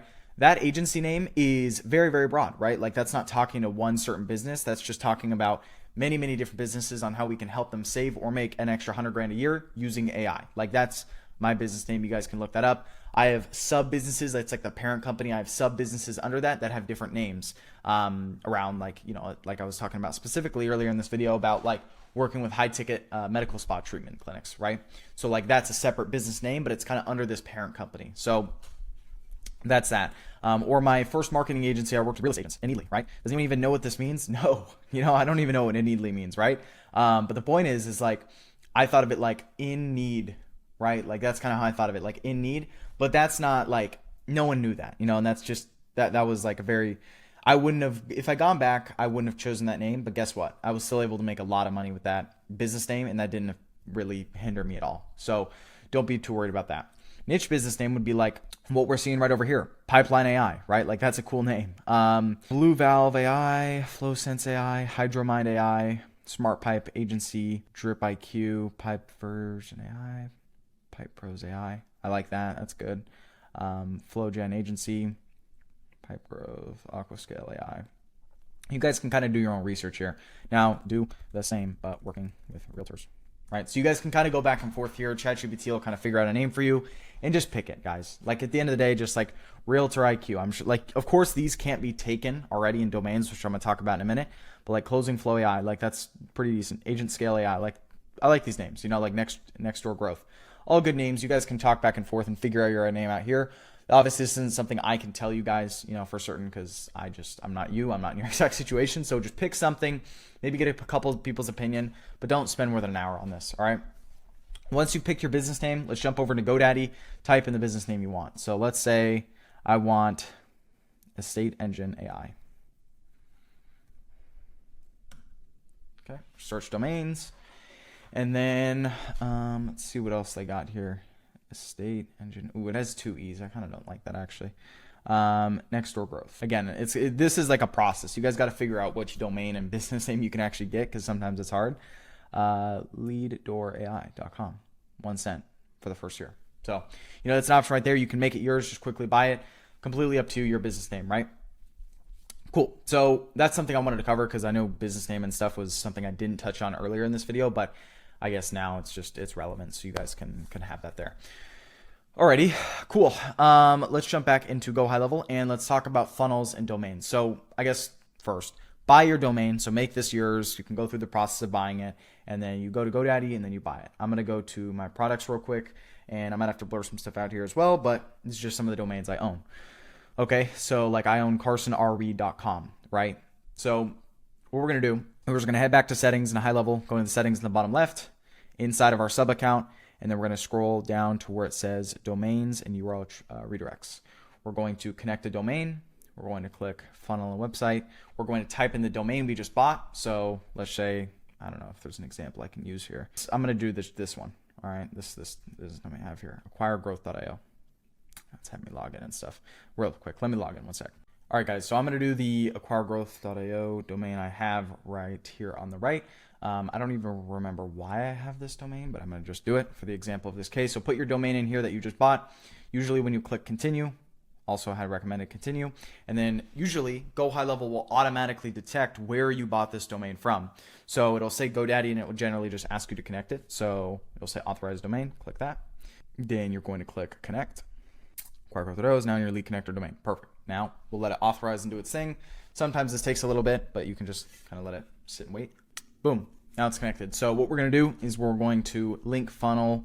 You can just do it with funnel and then just do the direct calendar one. You guys should already have that here. And then, yeah, booking page, just proceed to finish. So this kind of just be like the default where it sends people when people look up your domain.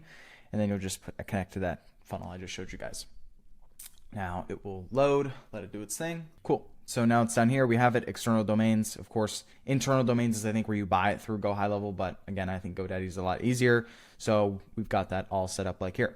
Now let's go back, and that is our domain pretty much set up. Now what we need to do is we need to talk about the different websites we have. All right. So when it comes to this setup and this process right here, I've given you guys two funnels that you can send traffic to, and I also gave you a client onboarding funnel. This client onboarding funnel, I'll just show it real quick to get it out of the way. This is going to be showed a lot more throughout the client success, client fulfillment kind of section without this course.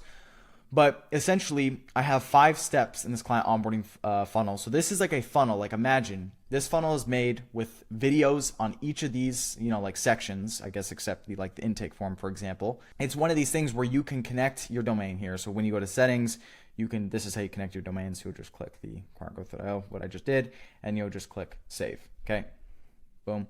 So now this is connected like so. Point in me saying this is, so now all of these actual funnels have a domain connected to it, right? So if anyone wants to go to this site, they'll find it. So now we can have this link to the step 1 that we can send to all of our future clients that we close, and it'll be an automated onboarding process. And what I mean by that is essentially you'll have an expectations video that they're going to watch right after they joined and they paid you, right? So they'll watch this. Then they'll go to step 2, right? Connect Facebook Business Manager. So they're going to connect their Facebook Business Manager. You're going to make a video. Again, this is kind of me future pacing here, but I just want to cover all the funnels I've made for you guys. This is where they will connect their Facebook Business Manager and automatically give you access just through going through these videos, right? Extremely valuable, extremely time efficient. Next will be a CRM overview. So you and all of your clients, you will make them their own sub accounts and GoHighLevel, just like we've done our own here. You can do the same thing. It's going to be a lot more simplified, but you're going to give this to your clients because it's obviously needed, and they will use it from there. And then you're going to talk about GoHighLevel a little bit on what they need to know when using GoHighLevel, right? And again, we're going to talk about this more later in the video, but I'm just giving you some context. Step 4, and then I've also made a intake form that you can send to all of your clients. So it's very, very easy to actually, give to them, right? So then you have their information saved in your database for, just like on your client's submission form, right? Which is what this is. So it's just essentially an automated onboarding process that you can send one link to them, and they will do all the things you need for them when it comes to client onboarding, right? But for most of you guys don't have clients yet, so don't worry about that. Really, the things you guys got to work on is these 2 ads funnels. So I've given you guys 2 right here. We have a VSL funnel and we have a direct calendar funnel. Here's the difference between both so you guys understand what it is. And every time you need to connect a domain to the funnel or to just these pages, like I just did before, you click settings and then you just click please select domain, and then you'll click the domain you just connected, right? So what a VSL funnel is this is where we're going to send traffic from ads straight to a page like this that has a VSL video. This is what this is called, a VSL video, a video sales letter video that explains why your service is good and why XYZ industry needs you, right? So like why real estate agents would need you, or plumbers would need you, or HVAC companies would need you. It's just essentially a video sales letter. It's literally in the name, VSL. And this is what you're going to send traffic to from your ads for your own agency to have people and your potential clients book a call with you. Now, but here's the key point. Right after they go through the VSL, they're going to click, they're going to give you their information right here. Boom. And they're going to go through their information. Okay. And then right here, they will get to a booking page. And then right after a booking page, right, this will be the calendar, and you sync this on the site, which I'll show you in a minute. They're going to get shot to what's called the thank you page. This thank you page is essentially what's called the pre-call page, which I'm going to cover in just a minute, or actually I can cover it now. So essentially when your prospects and potential clients have booked a call with you and they're ready to chat with you, you need to have this page set up here so then they have some expectations, some context before jumping on the sales call with you. If you're an agency and you don't have this set up, this is a massive problem. It affects your show rate, your close rate, and your overall just sales process because you haven't given them the right expectations before they jump on a call with you. So it's going to be a short, like it could be as short as like 3 minutes all the way up to 20-minute video you're going to film, all the way for your what's called your pre-call video.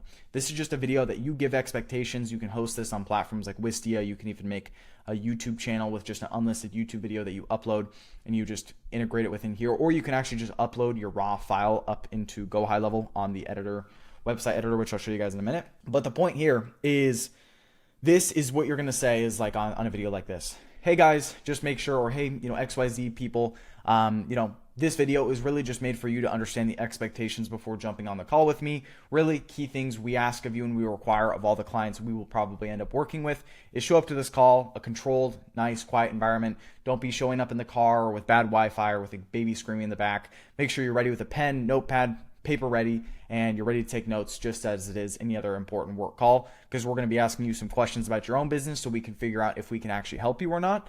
And we're going to be showing you in-depth how our system helps XYZ industry, if that makes sense. And then we'll go from there.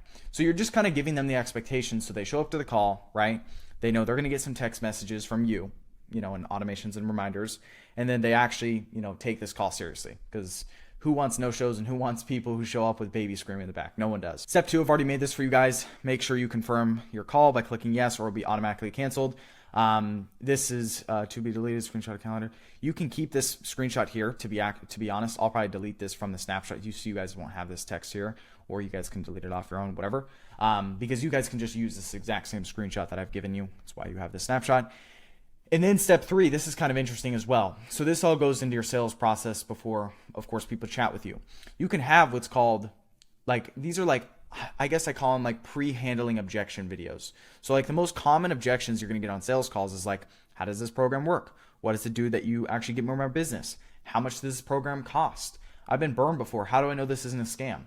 These are all super valid questions people are going to have when working with you, or before working with you jumping on your sales call. So you can make 1 to 2 minute videos just kind of countering each of these objections that they watch before showing up to the call with you. I've seen a massive increase in not only show rate, but also close rate, and people not asking these questions because they know the answer to it. So just a quick kind of piece of advice that I think super high level agencies do that a lot of the lower ones just don't. So again, you guys already have this in the snapshot, all design website I've given to you, so you're good to go there. Lastly, this is if you have any testimonials or case studies you guys can use, just delete this if you don't, right? So pretty simple there. So yeah, that is pretty much what this VSL site is. And then what the other funnel is, it's the exact same thing, just simplified. So instead of having that little VSL page, you send all of your traffic straight to this booking page, and then they go straight to the thank you page. So for context, this VSL funnel has friction. That's what this is. This VSL page that you send people to immediately is friction, because now people have to go watch a video before they can actually click this button to go book a call with you on the second page. So what you've done is you've added friction into the sales process. And I don't recommend any of you guys to be using the VSL funnel unless you're spending at least $100 a day on your own paid ads. And I would even say as much as $150 a day. You will understand this a lot more inside of the actual, sales, acquisition, how to acquire clients module inside this course. But that's the big difference between both. Direct to calendar is the best if you want the highest volume of appointments on your calendar that you can sell people. So if you're spending anywhere from $20 a day on your own ads, all the way up to 100, all the way up to 200, all the way up to 300, completely up to you, I would be running this direct to calendar. I think this is much better. I think the VSL funnel really works at a very high level if you're spending a lot of money on ads and you have already experience and case studies and testimonials that you can reference throughout that VSL video that people see right before they get, to that booking page. So that's the big difference between both. Now, while we're here, since we've connected our domain and everything, obviously already, bought the domain, business name, all that, I want to quickly just show you guys how to edit this page. So this is probably going to be the funnel almost all of you guys will be using. So I think it's only fair for me to kind of just be referencing this. But all you have to do within high level to edit these is click edit. And then you get to a page that looks exactly like this. Okay. So I've already templatized all of this for you guys inside the snapshot you have. So what you do is you just put your niche up here, looking to scale to whatever it is that most people in your industry are, doing, right? So it's like looking to scale past X amount of dollars a month or X deals per month, or looking to add 10 more deals per month, right? And then you have your one sentence offer explanation that I referenced earlier that you're going to plug in right here. So implement AI into your business to scale to X amount per month within X amount of days. And then you can say something like using our AI, right? Something like that. So that's like some context on why that one sentence offer explanation is super important. Now, when it says you don't have any calendar yet, you can, this is how easy it is to edit, guys, like very, very easy. You can also adjust like the padding and stuff. So there's kind of like different, you guys see all these like random boxes. There's just different boxes between each one. So if you want to like customize like how much padding there is, boom, you have that, or you can go like that. So that's how you do that. If you guys want to customize, just go right here. You've got like the font size, so you can make it smaller, or you can make it obviously bigger. Cool. You can font weight, bold. It's already bolded for you guys. All this stuff is already made for you, so all you have to do is just edit that. Only thing I might edit if I were you is just the padding, so you can kind of control how close the words are together, like so. And then calendars, you can click this right here, calendar, like so. Scroll, let me see, general, right here, calendar, and then use demo calendar, right? Boom. And then now it shows up like so. This is your calendar. So you can have it all set up here like so. And then redirection action from the go to next step. Put that here, because then when people book a call with you, again, it's in that funnel format. It's in a funnel. So once people book a call with you, it'll immediately go to that next step in the funnel, which is obviously super important. Okay. Last year, you can put your logo if you want, completely up to you. That's optional down there. And then that's kind of it for this page here. So you can click save and then you click publish. For the sake of this, I'm just not going to, but again, you guys would do that. And then on the next page, thank you, page right here, we can kind of just touch up the site the same way. So your implementation call is scheduled. Important, your call is not confirmed yet. Watch the short video to confirm your call. And then this would be what's called your pre-call video. That's what I was just talking about earlier. You can put any sort of like video. So if it's like a hosted video, for example, you can literally select video and then upload the video file, and you can even select a thumbnail. So if you don't have like Wistia, for example, or YouTube to go upload a video, that's how you can do it. Now, if you scroll down, you do that the same with all these 3 videos. And then, of course, if you need to delete sections, you just go outside here, delete in these boxes, delete, whatever, and you can edit. And if you want to see the phone view and edit how that looks, you click this little phone icon right up here, the mobile, and you can also adjust the text strictly for phone and strictly for, desktop, like so. So that's really how you do that. It's already all templatized for you, how our mechanism, just our AI powered, our AI system, so you can call it whatever it is, you guys edit this based on your own niche, your own offer, everything like that, and then you click save and publish. So that's really how all these sites work, guys. Hopefully this has all made sense. I've also added in some privacy policies and some terms of use just in here as well if you ever have to send this to people. Of course, you guys can reference all my Google Docs and all this and stuff, the resources I've given you inside of here when you need to. This will just be exclusively for people that obviously have this. And then privacy policy, terms and conditions. I've also made this for you guys as well here if you ever have to add it. So you don't really need to. It's just for, I guess, simplicity, easy sake, I added in for you guys. And then that is the 3 funnels we have set up here. And then you are good to go. You guys probably know, last thing I'll say in this video is or before I go back to the slides is, you guys know how I said at the start of this video, don't obsess over a main website and stuff. You literally just set up your website and your domain. So this is the first page people see when they look up your domain. So it's like, imagine you owned apple.com, for example. It's already set up to redirect straight to this page, right? Because we already set that up. Of course, if I click save there, it would show the calendar and whatnot, and then I'd have my logo down here as well. Last thing now I'll show is if you ever have to update the logo or the images that we have here, you just click add image, and you click image right here, click this icon right here, and then you'll just be able to prompt it to upload an image. If you have a new image you want to upload, like your business logo, and then you can go from there. And actually, now this is the last thing I want to show you guys as well. Let's say, so that's pretty much it for the funnels. I wanted to show you guys how to make a logo real quick with ChatGPT if you guys want that. So that's the logo right there. You know, like if that's what you want to use, you can do that. You can ask ChatGPT, you can say, please just give me the logo by itself. So you can upload that as profile pictures. And then this you can just take as your main logo. So that's how good and simple this stuff is. And you can just go to canva.com and get a transparent, you can upload it and get a transparent logo of it.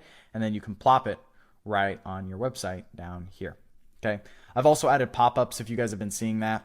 So if like people try to click their cursor out like that, I've also added automatic pop-ups that you can add right here. The way you access that to quickly make sure your calendar is being shown right there is click edit.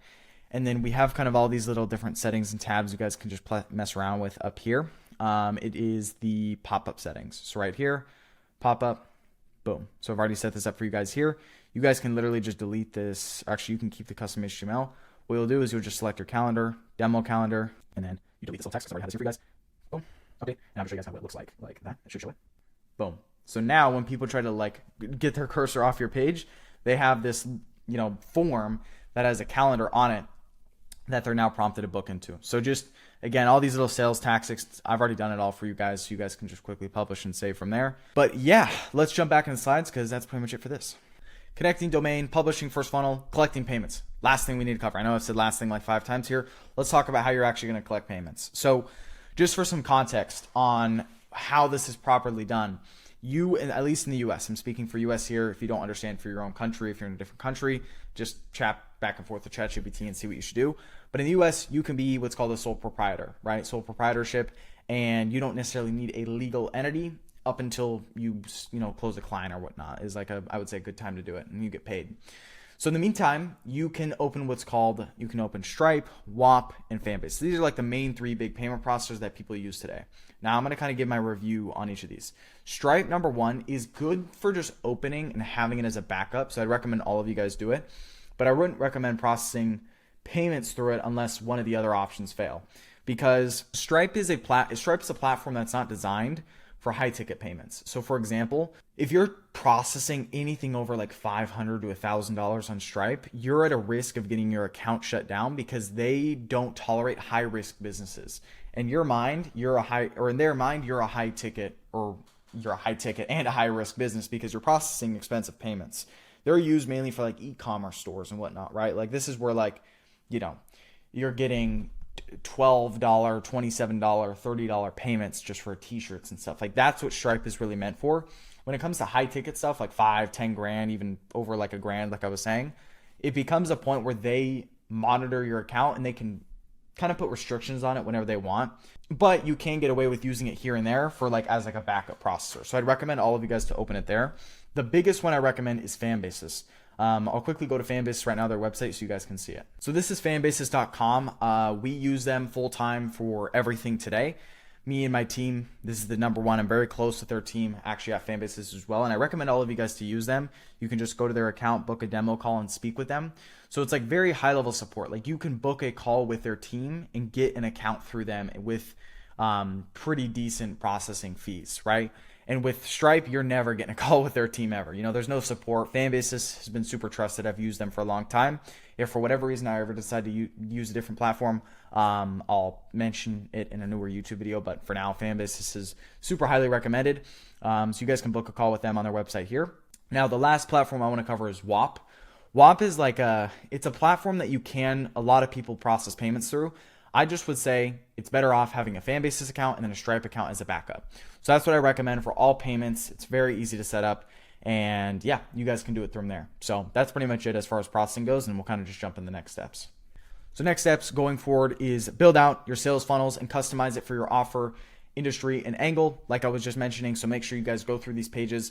Use the funnel 2, which is the direct calendar one. Unless you guys have a massive budget to start this business, then you can use the VSL funnel one. I think for 99.9% of you, it makes sense to have the funnel 2, which is the direct to calendar one, customized, set up, and good to go. With your domain, make sure you have your business name, domain, and all that already set up as well. And you understand your offer and angle, which we already covered in a previous video.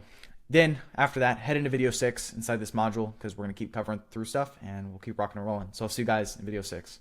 All right, guys, welcome into video 6. In this video, we're going to be talking about automations and workflows within GoHighLevel. So this was kind of the workflow settings I was kind of showing you guys earlier around appointment reminders, follow-up reminders, just kind of everything around there. So let's jump into it.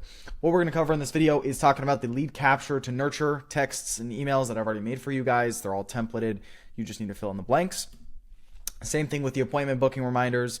This is like that, what I was showing you, like the confirmation text and email, 24-hour reminder, 1-hour reminder, and then the 10-minute reminder, how to make sure this is all being sent properly to the leads. And then lastly, client onboarding workflows. So this is contracts, welcome emails, etc. So when clients are closed on the sales call, they can get put into an automation that immediately makes sure they are getting, emailed and texted like welcome emails and that sort of stuff. So they're all good to go there. So let's quickly jump into high level. We'll jump into it. Alrighty, to start off with, let's go down to the automation / workflow settings on the left or section. Now you're going to see these are all the sort of different workflows and automations we have set up here. There's a folder called Sympana Connector. This is the app me and my team have developed. So that's going to be around the AI caller stuff. So hold off on that. We can wait on that until that section and that module specifically inside this video. The main thing I want to cover is these 3 ones right here. So the 10 email lead nurturing sequence workflow, the appointment confirmation and reminder workflow, and then the client close workflow. So we'll start with the 10 email lead nurturing sequence. You guys have an idea of what this is. Essentially, what this is it's when leads get put into the new lead section inside the pipeline, right? So if you guys remember, that's the trigger in this automation. So I'll kind of break down the workflows and go high level right now so you guys understand that as well. But inside the lead to sales pipeline, our main one here, this is where all the contact tags are going to be added, right? And as we move them around, it's going to trigger this automation right here. So for this one specifically, a trigger is essentially inside of GoHighLevel. This is like what's going to start or activate the workflow and the automation, right? So if I click add trigger, we can see all the different triggers here on different things, right? Like affiliate created, appointment status, customer booked an appointment, like contact tag added, or, contact change. Like all these certain things are different triggers we can add.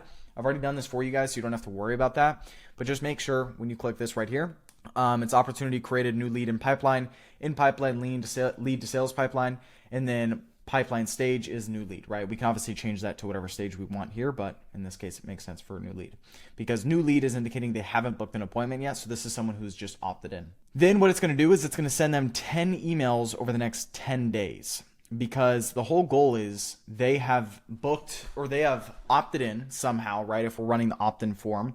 If you guys are running the VSL, or not the VSL, the actual direct to calendar funnel, which I recommend most of you guys are, this actually won't be that applicable because people are just directly booking calls. They're not opting in. This is mainly for people inside the VSL funnel.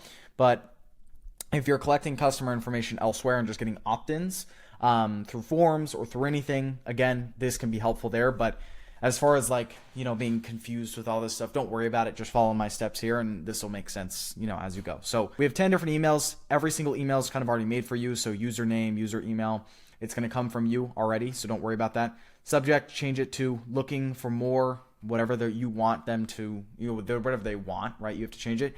And then it will say their name here. Hey, first name.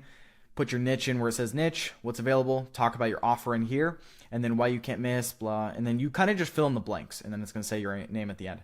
I've already done all this for you guys, okay? All you have to do is fill in the blanks where it says niche and, offer and stuff like that. It's all already made for you. You guys just have to go in and fill the blanks, right? Where it says looking for more X, whatever it is, right? And you can change the subjects on these if you would like as you go, but the whole point is just to kind of keep hammering them to want to book a call. So it's already coming directly from you. These wait things are just wait 1 day. So as it's kind of labeled, all the way for 10 days. And it's different emails every time, right? One thing you might want to change is the subjects based upon your industry. So it's kind of just depends on you. But that is that. So what you'll do to kind of finish this automation is go through every single one of these emails and then just change where it says niche, change where it says offer, and then maybe mix up the subjects a little bit, and then that's it. What these are right here for context, these kind of username, and then like at the very end, username. This is custom assigned fields. So username, this is you, as in you're the user that's assigned to this lead. I know that might sound confusing, but that's just another kind of custom way to have it as your name, right? So like you guys remember I added myself as Carson R.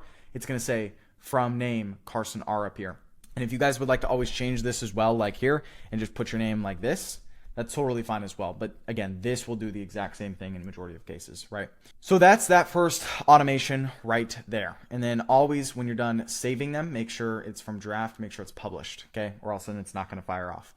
Next is going to be the appointment confirmation and reminder workflow. This one is very, very important because if this isn't set up, then we have a problem, right?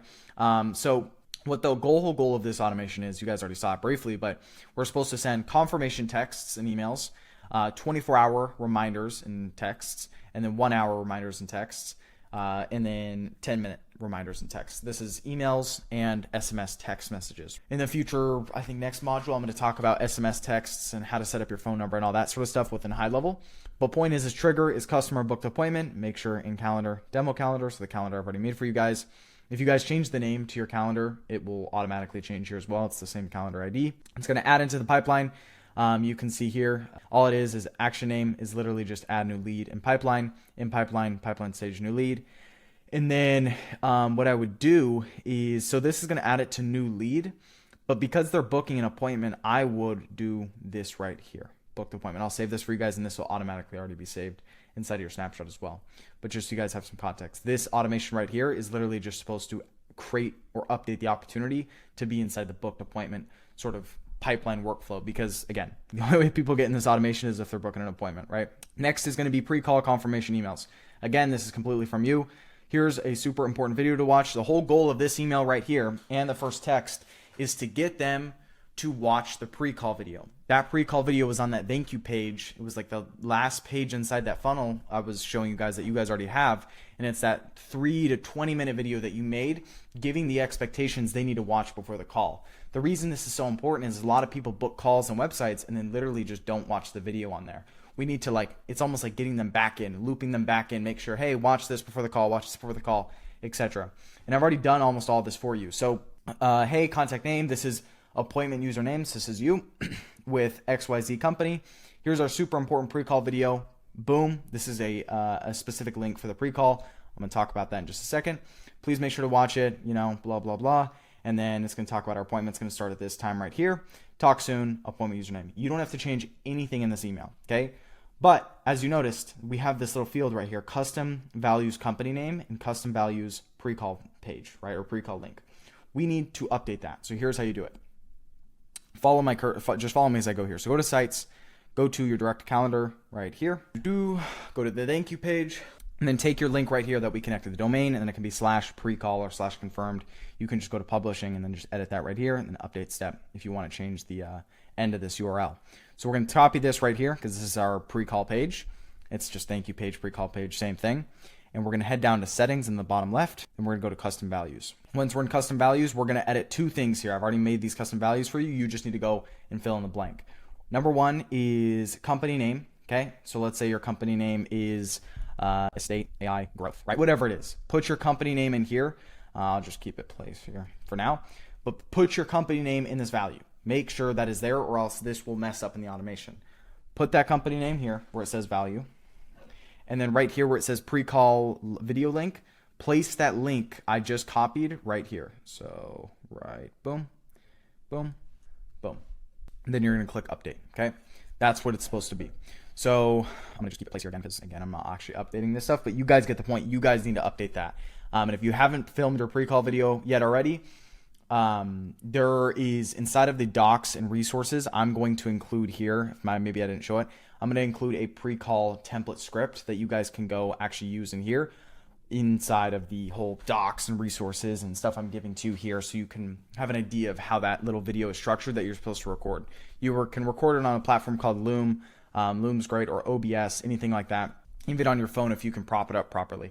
So don't worry about that. Don't be in a too rush for that video now. Wait on that video, but just have these automations set up with the URLs and whatnot. So head back over here, head to appointment confirmation, make sure this is all good. So now it's going to auto import what company name we put here. It's going to remove this value and it's going to put our actual company name. Same thing with the pre-call video link, and that will be it there. Next, confirmation text, look over this. It's going to do the same thing. It's going to put your company name here automatically. You don't even got to change it. and using this link, and then it'll automatically put the appointment meeting link, right? So I've already done all the work for you guys. Like, that's the big thing I want to make clear here is all the work's already done for you guys. It's going to ask them to reply yes to confirm their appointment. And then it's going to send them 24-hour reminders. Again, you don't even got to change any of this. It's all made. Same thing with the 1 hour, already all made. Boom, done, and done. So it's actually going to pull, like it's giving the link to join the meeting. It did that in all the emails. It's just pulling from that, either that Zoom link that you're going to use based on if you connected Zoom or Google to your actual account. It's going to pull from that. And then appointment username, all good there. So everything is good to go in this automation, right? Like I can't be more clear that it's very, very simple. One thing I'm going to add here that you guys will have automatically is remove from workflow, okay? And it's going to be another workflow. And then it's going to be 10 email lead nurturing. Because once people book an appointment, we don't want them to keep getting hammered by those emails to book a call. So that's going to be the first thing that it's going to do. Again, it seems like I'm adding stuff here. This will already all come done as you guys import this snapshot by the time you're watching this. So you might see other things you might have seen added, kind of workflows and whatnot. Don't worry about it. Don't stress about it. It's all the exact same. Cool. That's that there. So now it's going to send the correct reminders. Make sure this says published on the status. And then lastly, I want to show the client closed workflow. All right. So inside of here, the content tag is going to be client closed. So every single time you close a client, what you're going to do is you're going to go into the contact section. You're going to look up their name. So let's say Carson Test was the name of all these. We're going to click this right here, add tag. We'll say Carson closed. Carson closed as the action name. And then client closed right here. You're going to add it right there and then click add tag. Okay. Once that tag is added in here, they immediately now get thrown into this automation. Okay. Inside this automation, we're sending them a quick text and a quick email. So, hey, contact first name, welcome to the family. We're super excited to work with you and get your goals closer using our AI systems. Please click the link below to start our onboarding process. All right. And then same thing with this email. So it's kind of a welcome inside email and whatnot and everything. What you're going to do here is, even if you don't have this stuff filmed yet, and you might be like, Carson, I haven't done all this. Go to this little funnel we have right here. Make sure your domain is connected if it's not. Take this link and throw it at the end of both of those, because it will be useful. Even if the videos in the onboarding process aren't filmed yet, trust me, do it, because by the time you get to where you close clients, all those videos should be done after, while you're watching this video. So paste that link there and then paste it in the email as well, and then you'll be good to go. Okay. Make sure you click save, everything good to go, and you will be done with the automations. So that is really the big key things with these automations. All right, for some reason my recording cut out real quick, so don't know why that happened. But anyways, if you guys have questions, again, since you guys are on the 297 and the 497 plan, you can go right up here, need help, start a Zoom link, start a chat, raise a ticket, whatever you need to do with any questions you have throughout this entire process, technically within GoHighLevel, and they'll be able to help you out from there. So that being said, let's jump back into the slides and we'll go from there. And actually, before we do that, the one thing I want to show you guys real quick, I'm not actually going to go through it, but if you guys go to this payments right here on the left and you go to documents and contracts right here, this is where you can get clients to actually sign contracts. So contracts, I 100% recommend all of you guys to be putting your clients on contracts, outlining everything you do. If you want to use AI for the contract because you can't afford a lawyer, completely up to you. I'm not like a legal advisor or anything like that. I don't know what's right and what's wrong. I would say recommended to get, of course, a lawyer, but for the sake of how good AI is today, you can definitely leverage that in the process and put your clients on contracts. Click new. All you have to do is just upload the PDF you have, with the contract you've downloaded on your computer for your client. And then all you have to do is upload this. You're going to put boxes in for signatures at the very bottom where there's the areas for it. And then you're just going to send it according to your client's contact within GoHighLevel. So it'll prompt you for that. I don't want to go into all that here just because, again, this stuff isn't really used until you're actually closing a lot of clients. We're just setting up the systems for now.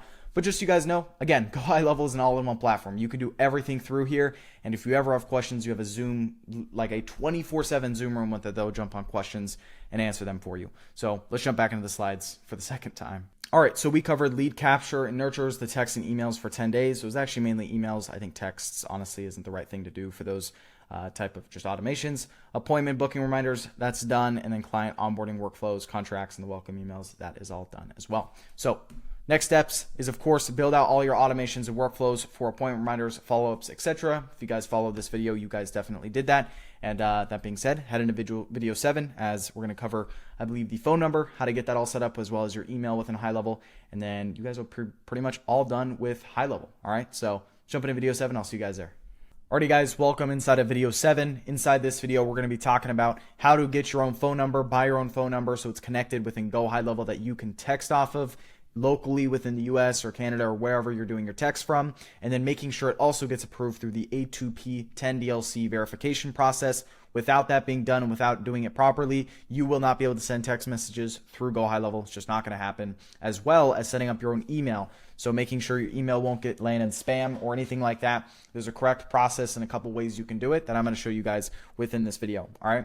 So first thing we're going to cover is buying that phone number, getting the verification process done through A2P.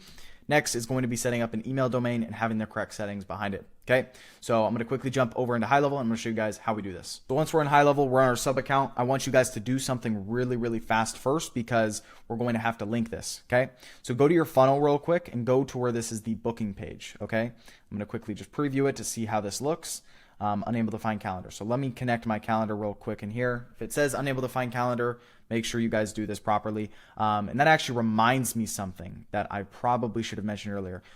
All of you guys should go to settings, calendar settings, and then go where it says activate or where it says like activate calendar. When you guys import my snapshot, it's going to automatically be inactive, I believe. So you just go to this 3 dots and then make sure it's active. Okay. Big kind of lesson thing there. All right, so head down over to your sites right here. Go to your booking page like so. Click edit. And then make sure the calendar is the demo one. All right, we're going to boom, update, and set up like so, publish. All right, cool. So this, if I preview it real quick now, there's something I'm looking for, and you guys have to understand this. So when people try to book a call, there's a consent form. I'll receive any content from this company. Use any content. Okay, cool. And I would actually, even for you guys, there's a couple kind of things we need to make sure here. So head back to calendar. This will probably already set up for you guys when you guys import this calendar. So again, up to you. But when people go through here, this consent checkbox, I'm also going to say consent, receive content, texts, calls, and emails directly from this company. Okay, cool. Make it very clear, because what happens is when we get our phone number, we have to go through an application process to make sure it gets verified. So like, because there's a lot of laws and regulations around this stuff now that I would recommend you guys to educate yourself on.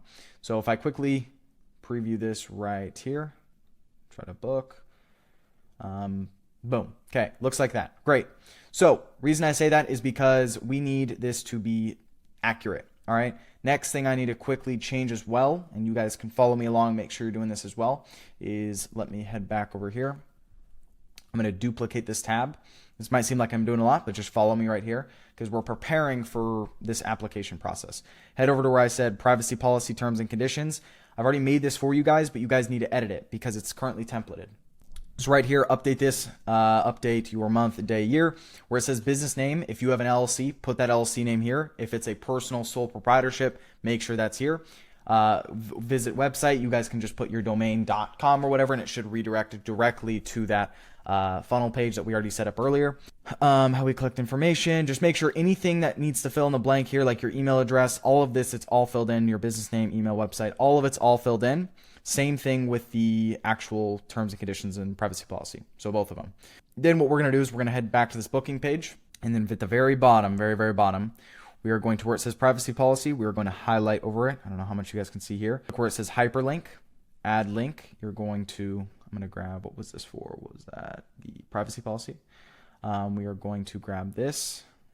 Make sure our domain is connected right here. Okay. If you guys haven't already done that, just connect your domain, because we need this to be a real site that is connected. Take this link up here, the privacy policy link. I don't know if you guys can see it or not. Paste it, boom, right here, and then open a new window, okay? And then you're gonna click save. All right, I'm not gonna do it for the sake of this video. You're gonna do the same thing right here with this terms of service. So you're going to, boom, and then you're going to add this hyperlink and then put where it says terms of service and all that, or whatever, terms of service, yeah. Okay, and then we're going to save all that. Again, I'm not doing it for the sake of this video, but you guys need to save it. And then what you need to do is we are going to head, I have another sub account open because I actually have A2P on that sub account I've been showing on you guys. You're going to go back to where your kind of sub account settings are, click on settings in the bottom left, and then click on where it says phone numbers like so. Now you're going to click add number, add phone number right here. And then you're going to click this little filter button. You're going to keep these capabilities on, and then you're going to turn off toll free. We don't want a toll free number. And then you're going to click match to first part of the number. And then now this is where you can kind of specify based on your area code, right? So for me, 206 or 206, this is Seattle. So I should get a bunch of Seattle numbers that probably show up. Bainbridge Island, Seattle, okay, all this area, right? And this is how I can buy a number. You can do this based on whatever area code you want or whatever works for you, completely preference. I just wouldn't get a 1-800 number. Just again, there's just the response rate on this is much lower. Then we're going to copy one of these. So we're going to click this, proceed to buy. It's literally $1. Proceed to buy it, but copy the number you buy. And then what you're going to do is you're going to open a new tab and then put it up there at the very top just to save it for later. And I'm going to show you guys why in a second. Okay. So you've bought it. It's right here. And now you don't have a number, right? So, or that you have a number now, but it's not actually trusted, if that makes sense. So the next step is go to the trust center like here. And what it's going to say is this A2P messaging brand is yet to start and campaign is yet to start as well. We're going to head down to where it says start registration, start registering now. And then right as we open this, I want you guys to also, I know I have a lot of tabs open right here, but I want you guys to head back over here once we have this open and also pull up this resources and docs link and then open the A2P verification doc right here that I have for you at the very bottom of this resource doc. This will probably be blurred just for the sake of everyone who uses this. Kind of just goes through a list of instructions right here below to get it approved that you guys can just copy and paste over and then fill in the blanks. But let me kind of go right here. When you go through this process, I'm not going to go through it just because, again, kind of just there's a lot of information I have to give sensitive away here. But all you have to do is just follow this doc right here. And when it asks for like client's name or exact business registration name or whatever it is, just put your name, right? Because this you're applying for yourself, not for your client. And then it's going to also ask you to import your registration page. It's going to ask for a link. All right. And when you give them that link, you need to give them the page that we just connected, the privacy policy, terms and conditions, and we also have the consent checkbox when people try to book a call here. This page here. Again, I didn't save it for the sake of that video, but for the sake of this video. But this is the link to this site up here that you need to be giving to within this process of getting your A2P verified, okay? Because that's the requirement. You have to have a real legit hyperlink to a privacy policy at the bottom, terms of service at the bottom, and have a consent checkbox when people opt in that they understand that they're giving you access to text, call, and email them, right? That's just what it is, and that's how we get this approved. Once it's approved, it's going to look like, if I censor a few things here, it's going to look like this. You are now A2P 10DLC compliant. This can take a couple hours to get compliant, or it can take 48 hours to get compliant, right? Completely up to just luck, to be honest. But once you have that, it's going to look like your number is here. You're going to click this 3 dots, select A2P campaign to link, and then you're going to click the one that got approved, which is just the only one that should show. Once that is done, you are fully A2P compliant and you are good to go. All right. So I know that's kind of a lot, but A2P, it's one of those confusing processes that I got a bunch of questions on in my 5-hour course last year. And I thought I'd kind of give like an asset around this and how it all works, as well as just giving direct instructions, because again, it's for compliance. You can educate yourself on this. I recommend you guys too. And if you have questions with this, if you don't understand what is even happening here, please just go up. And I know I've said this multiple times, but just use their support. They're great support. They helped me actually figure out a lot of this stuff when I was starting, because I had no clue how this all worked. All right. Next thing, and kind of last thing, I guess, in this video, is going down to settings and then going where it says email services. All right. So what we need to do here is you're going to click just this X right here. And this is probably what it looks like on default. You have this email right here, whatever. Cool. You know, it's like the email's like, it's some like lead connecting email, whatever it is, high levels default. These will always go to spam. So all of your emails will default go to spam. So what you need to do is click add service. You can do a couple things. So there's 2 routes you can take here. And the one I recommend is doing what's called just getting your domain actually added. So I'll kind of show you guys that for this video's sake. And you can also click add service up here. If you use one of these emails right here, like Gmail, for example, you're going to put in your actual Gmail, whatever your Gmail is, and then you're going to create what's called an app password. All right, an app password within Gmail. You can do this. I'm sure you could find like a 2-minute YouTube video on how to do this, but you essentially go to your Google like domain settings or Google Gmail like account settings, and then you're going to go to the top and just type in app password. You just create an app password, and that's the password you put right here under that email. You click save, and then it will automatically start sending emails from your actual address. So like for example, if I open my Gmail app right here and I did that and I log into one of my emails, if I go to the sent folder and I'm getting booked calls, I will see in my sent folder right here, I will see my reminders that are going out to people for people that book calls with me. So it directly syncs up. But if you want to have it separate because you just don't want to connect it, and honestly this is the route I recommend you guys to do, you guys can kind of follow what I'm going to go and do right now. So you're going to click dedicated domain and IP here on the right. Domain configuration, no need. You're going to click add domain. Then what you're going to do is whatever domain you connected earlier. All right. So for me, it was that acquiregrowth.io one. I'm going to do this.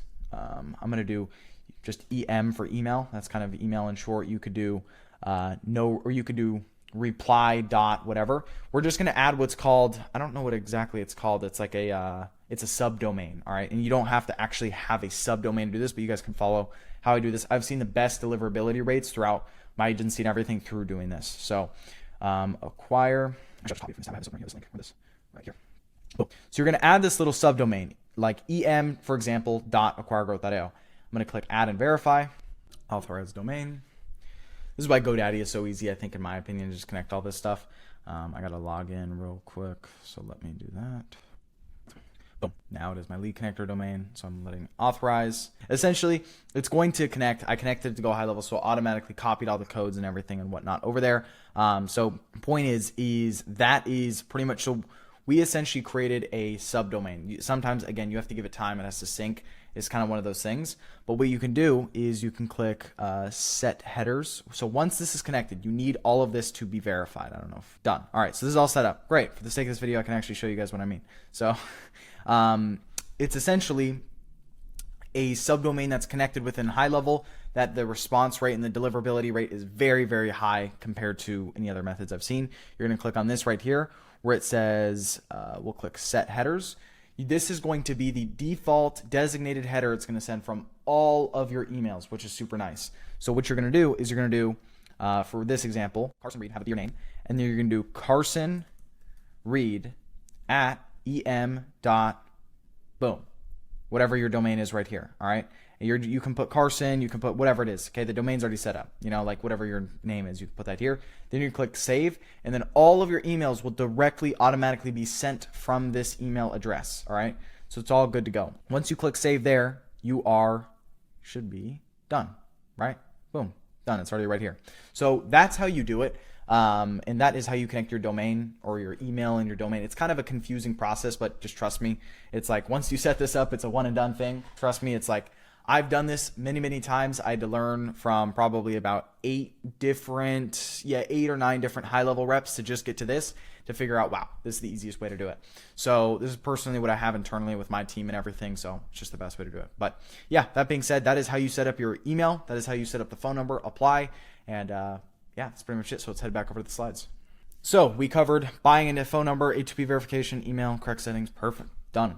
Next steps is going to be obviously buy that phone number, use the A2P doc in my snapshot to get approved, and then set up your dedicated email domain if you're ready to start sending, which again, all of you guys should have probably done by following that. So hopefully that all makes sense. And then lastly, head into video 8, which is the last video inside of this module. You guys are pretty much all done with HighLevel.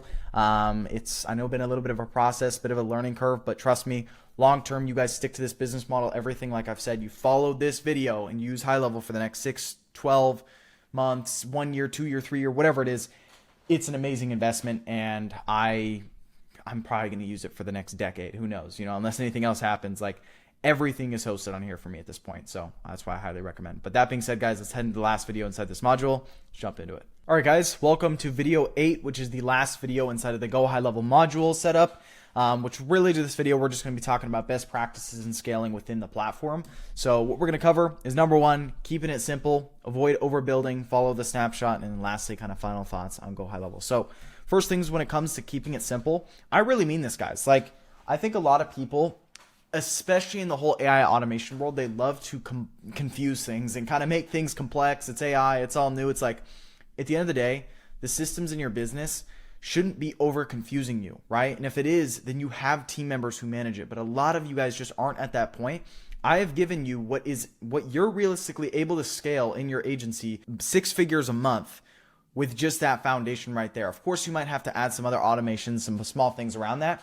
But for now, like for those that are just trying to get to 10K a month, like that is all you need. Like you guys are good with that. So please keep it simple. Don't try to build big things and like waste your time on what doesn't matter, because what matters right now is having this section done, going to the next section, which should be talking about how to get clients, right? That's what really matters right now. Okay.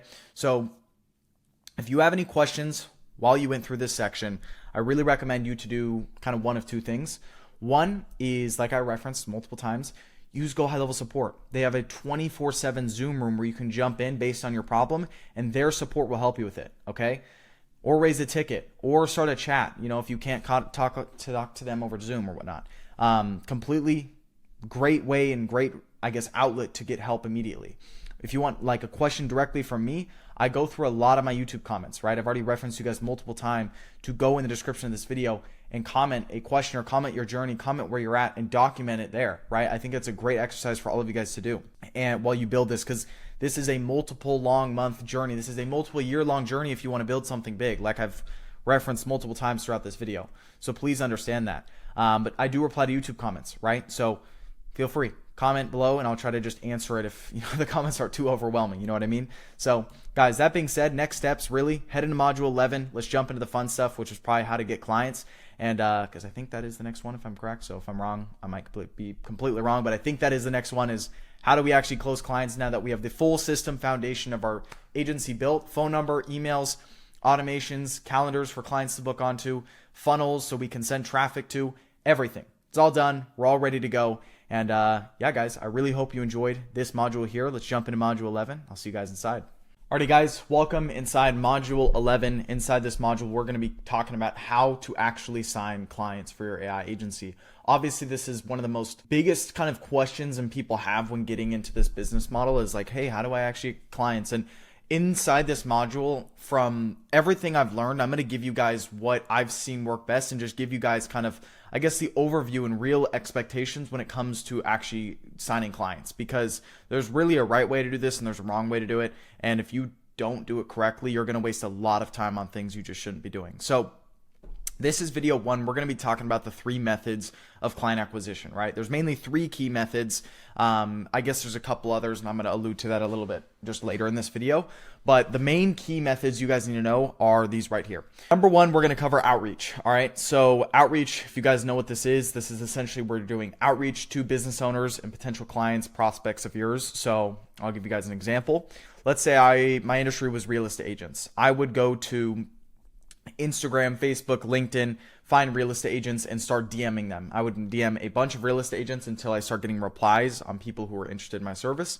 I jump on a call with them, show them what I got, show them everything we've done so far throughout this video, close them, right? That's outreach. And same thing with cold calling, cold email. This is all outreach, right? This is all the kind of the aspect of doing manual outreach, spending your time to try to reach out to businesses, whether that's email, DMs, cold calls, whatever it is. Next, we're going to talk about organic content, okay? So organic content is something that a lot of people don't talk about, especially when it comes to getting clients. It's something I don't see anyone really talking about, but it's super powerful because attention is kind of the new currency in today's age. And if you can really make some organic content that even gets 50 views, 100 views on YouTube of just the right people, I've seen many people close clients through that. Like literally a YouTube video targeted towards real estate agents talking about how to implement AI and marketing in their business, just giving them free value on YouTube and on Instagram. It'll get like 50 views and then they'll close a client from it for 5K, right? Like really, there's a right way to do it. I'm going to give you guys some of the, I guess, strategies I use when it comes to content generation, content ideas, and how to really frame your offer and your service so then people actually end up booking a call with you through just organic content. Next, we've got paid ads. So paid ads is probably the best way to get clients, absolutely hands down. It's the most predictable way. This is the method you could use for your agency to go from whether you want to be at 3 to 5K a month or you literally scale up to 100K a month. Like, it's in your control. There's just some steps you have to make sure are done properly, or else your ads are going to be unprofitable. And while you might make 100K a month, you will have really bad margins, and you have to be careful how you do this, because paid ads is really the main key way you can risk money to make more money. The other two methods, like I talked about, outreach and organic content, are completely free monetarily. And I'm going to talk about a little bit in this video what I recommend based on your situation, on how much money you have, the situation you're currently in, and what method you really should be doing to make sure you are maximizing the amount of results you're getting with, of course, client acquisition, because this step is massively important. This module, if you don't do this properly, you won't make money with this business model. Like, that's just how it is. You need to get clients. And again, there's a really easy way of doing it in my mind, and there's a much harder way. So I'm going to talk about that. We're going to talk about the pros and cons of each, deciding which path is best, like I was just saying, and then my personal thoughts and recommendations. So I'll start with categorizing these different methods out. All right. So we've got outreach, organic content, and paid ads. These are the main three key ways. Now, there's a couple I'm not mentioning here. There's like one or two in my mind. Like, this is like finding referrals or people you know in person, like family, friends, or whoever it is that you know that are business owners that could potentially work with. That, of course, is number one. But people all have a finite supply of people they actually know that would actually sign up for their service in person, right? So utilizing your network and personal connections, reaching out to who you know, is method number one, right? That's not listed on here, but like, that kind of comes without saying, is like, if you're going after the real estate niche and you know real estate agents locally that would, want your service or even just talk to you about it, talk with them, right? See if they're interested. And worst comes to worst, you can just ask them, hey, what is your honest opinion on my service and my offer and my pricing? If you were because they're a real estate agent themselves, or they're whatever industry you're trying to target themselves, they can give you direct feedback to what they think the other rest of the market of real estate agents or roofers or HVAC companies would say as well. So it's really good immediate feedback. So if you have that at your disposal, which some of you guys will, please use it, right? I did that. I actually, funny enough, I'm not going to go on a long story here, but like, when I was going into the real estate industry, I mentioned how I knew a couple of real estate agents before going into the industry, and that's why I chose it, because every other industry just didn't seem feasible to me. I called up, I had my parents organize a meeting with a local real estate agent of mine who we knew, and I just literally for an hour, I just picked their brain. I didn't even try to sell them. And I got so much kind of value from their perspective and looking at it from a different lens of like, hey, this isn't the Carson point of view. This is the actual potential buyer, like real estate agent point of view of my service. How can I, I guess, refine what I've already got and, see how we can make it better, because they're the type of people I'd be actually selling to anyways. So super valuable. If you can do that, like I said, please do it. And then if you can sign clients like that, that's obviously the easiest way to do it. But obviously that's not scalable, right? Like I said, you only know a finite amount of people. Eventually, you're going to have to branch out into, just, I guess, methods that are going to acquire more people at scale, So I'll start with outreach, organic content, paid ads, these three. Here's how they're categorized. So we've got like, it's expensive with money and it's expensive with time. I'm going to categorize it with those two. So outreach and organic content are free. So if you guys are watching this video and you have no money in your bank account, like I mean zero, all right, then outreach and organic content is the route you need to be taking, because paid ads is expensive with money monetarily, but it will yield you insane results if you do it properly. Okay. Paid ads is one of those things where it's like, there's no guarantee. Okay. That's something I want to make clear as well. There's no guarantee you'll make a return on your investment with paid ads, but if you do it properly, you will make a lot of money. I know people that have 20, 30x ROAS. What that means is they put $1 in, they get $20 out. That's very hard to do, of course, and that's an extreme example, but it is literally a money printer if you can do it properly, right? So a point in saying this is, depending on your situation while you're watching this video, you need to choose the path that makes most sense for you. So if you're watching this video and you have no money, you need to be doing outreach and organic content. I don't want you guys to just do one or the other, right? Like, that's kind of just copping out. And if you have no money, you need to be even more on top of this. You need to be doing even more outreach, more organic content. And I'm going to talk about in this video how to do this properly, but that's the route you need to take. With paid ads, the recommended budget I would have is at least like $1,000 to $1,500 a month. Okay. So that's like $33 down ads to $40 down ads, right? Roughly in that range. If you have that and you can afford that, then paid ads can be an option for you. Paid ads is one of those things where, just for context, if you don't understand what paid ads is, it's where you run ads on your behalf of your own agency. All right. So you're going to run ads for your own business on Facebook and Instagram. Okay. Because meta is what I'm going to teach throughout this video. and you will book sales appointments on your calendar while you sleep. Okay, if you do this properly, you will book sales appointments with potential prospects that are interested in your service while you sleep. And the best kind of like comparison I can give this to on why it's so effective is like, imagine if you sent flyers out to every single person in the US. Imagine how expensive that would be. 300 million people or whatever it is, right? You sent flyers out, little like mails, to every single person in the US about your service. That costs a lot of money. You would waste a ton of money on people that don't want your service. With paid ads and social media and digital marketing today, we can literally have the algorithm find our ideal prospects. And that's what the algorithm will do. It's going to find people that are automatically interested in our service. They've been looking for marketing as a real estate agent or as an HVAC person or a plumber, whatever it is, whatever business you're targeting. And it will find those people and have them go through your funnel and book on the calendar that we just set up within GoHighLevel. So it's extremely, extremely valuable. And again, there's a barrier of entry to it. So if you're watching this video and you have money, I would 100% recommend paid ads. And if you have $0, actually, even before doing outreach and organic content, I would recommend you guys to get a job. Okay. I've said this in other videos and people like laugh at me for saying this, but like my goal, like I said from the start of this video, is to be as transparent, as straight up with you guys as possible.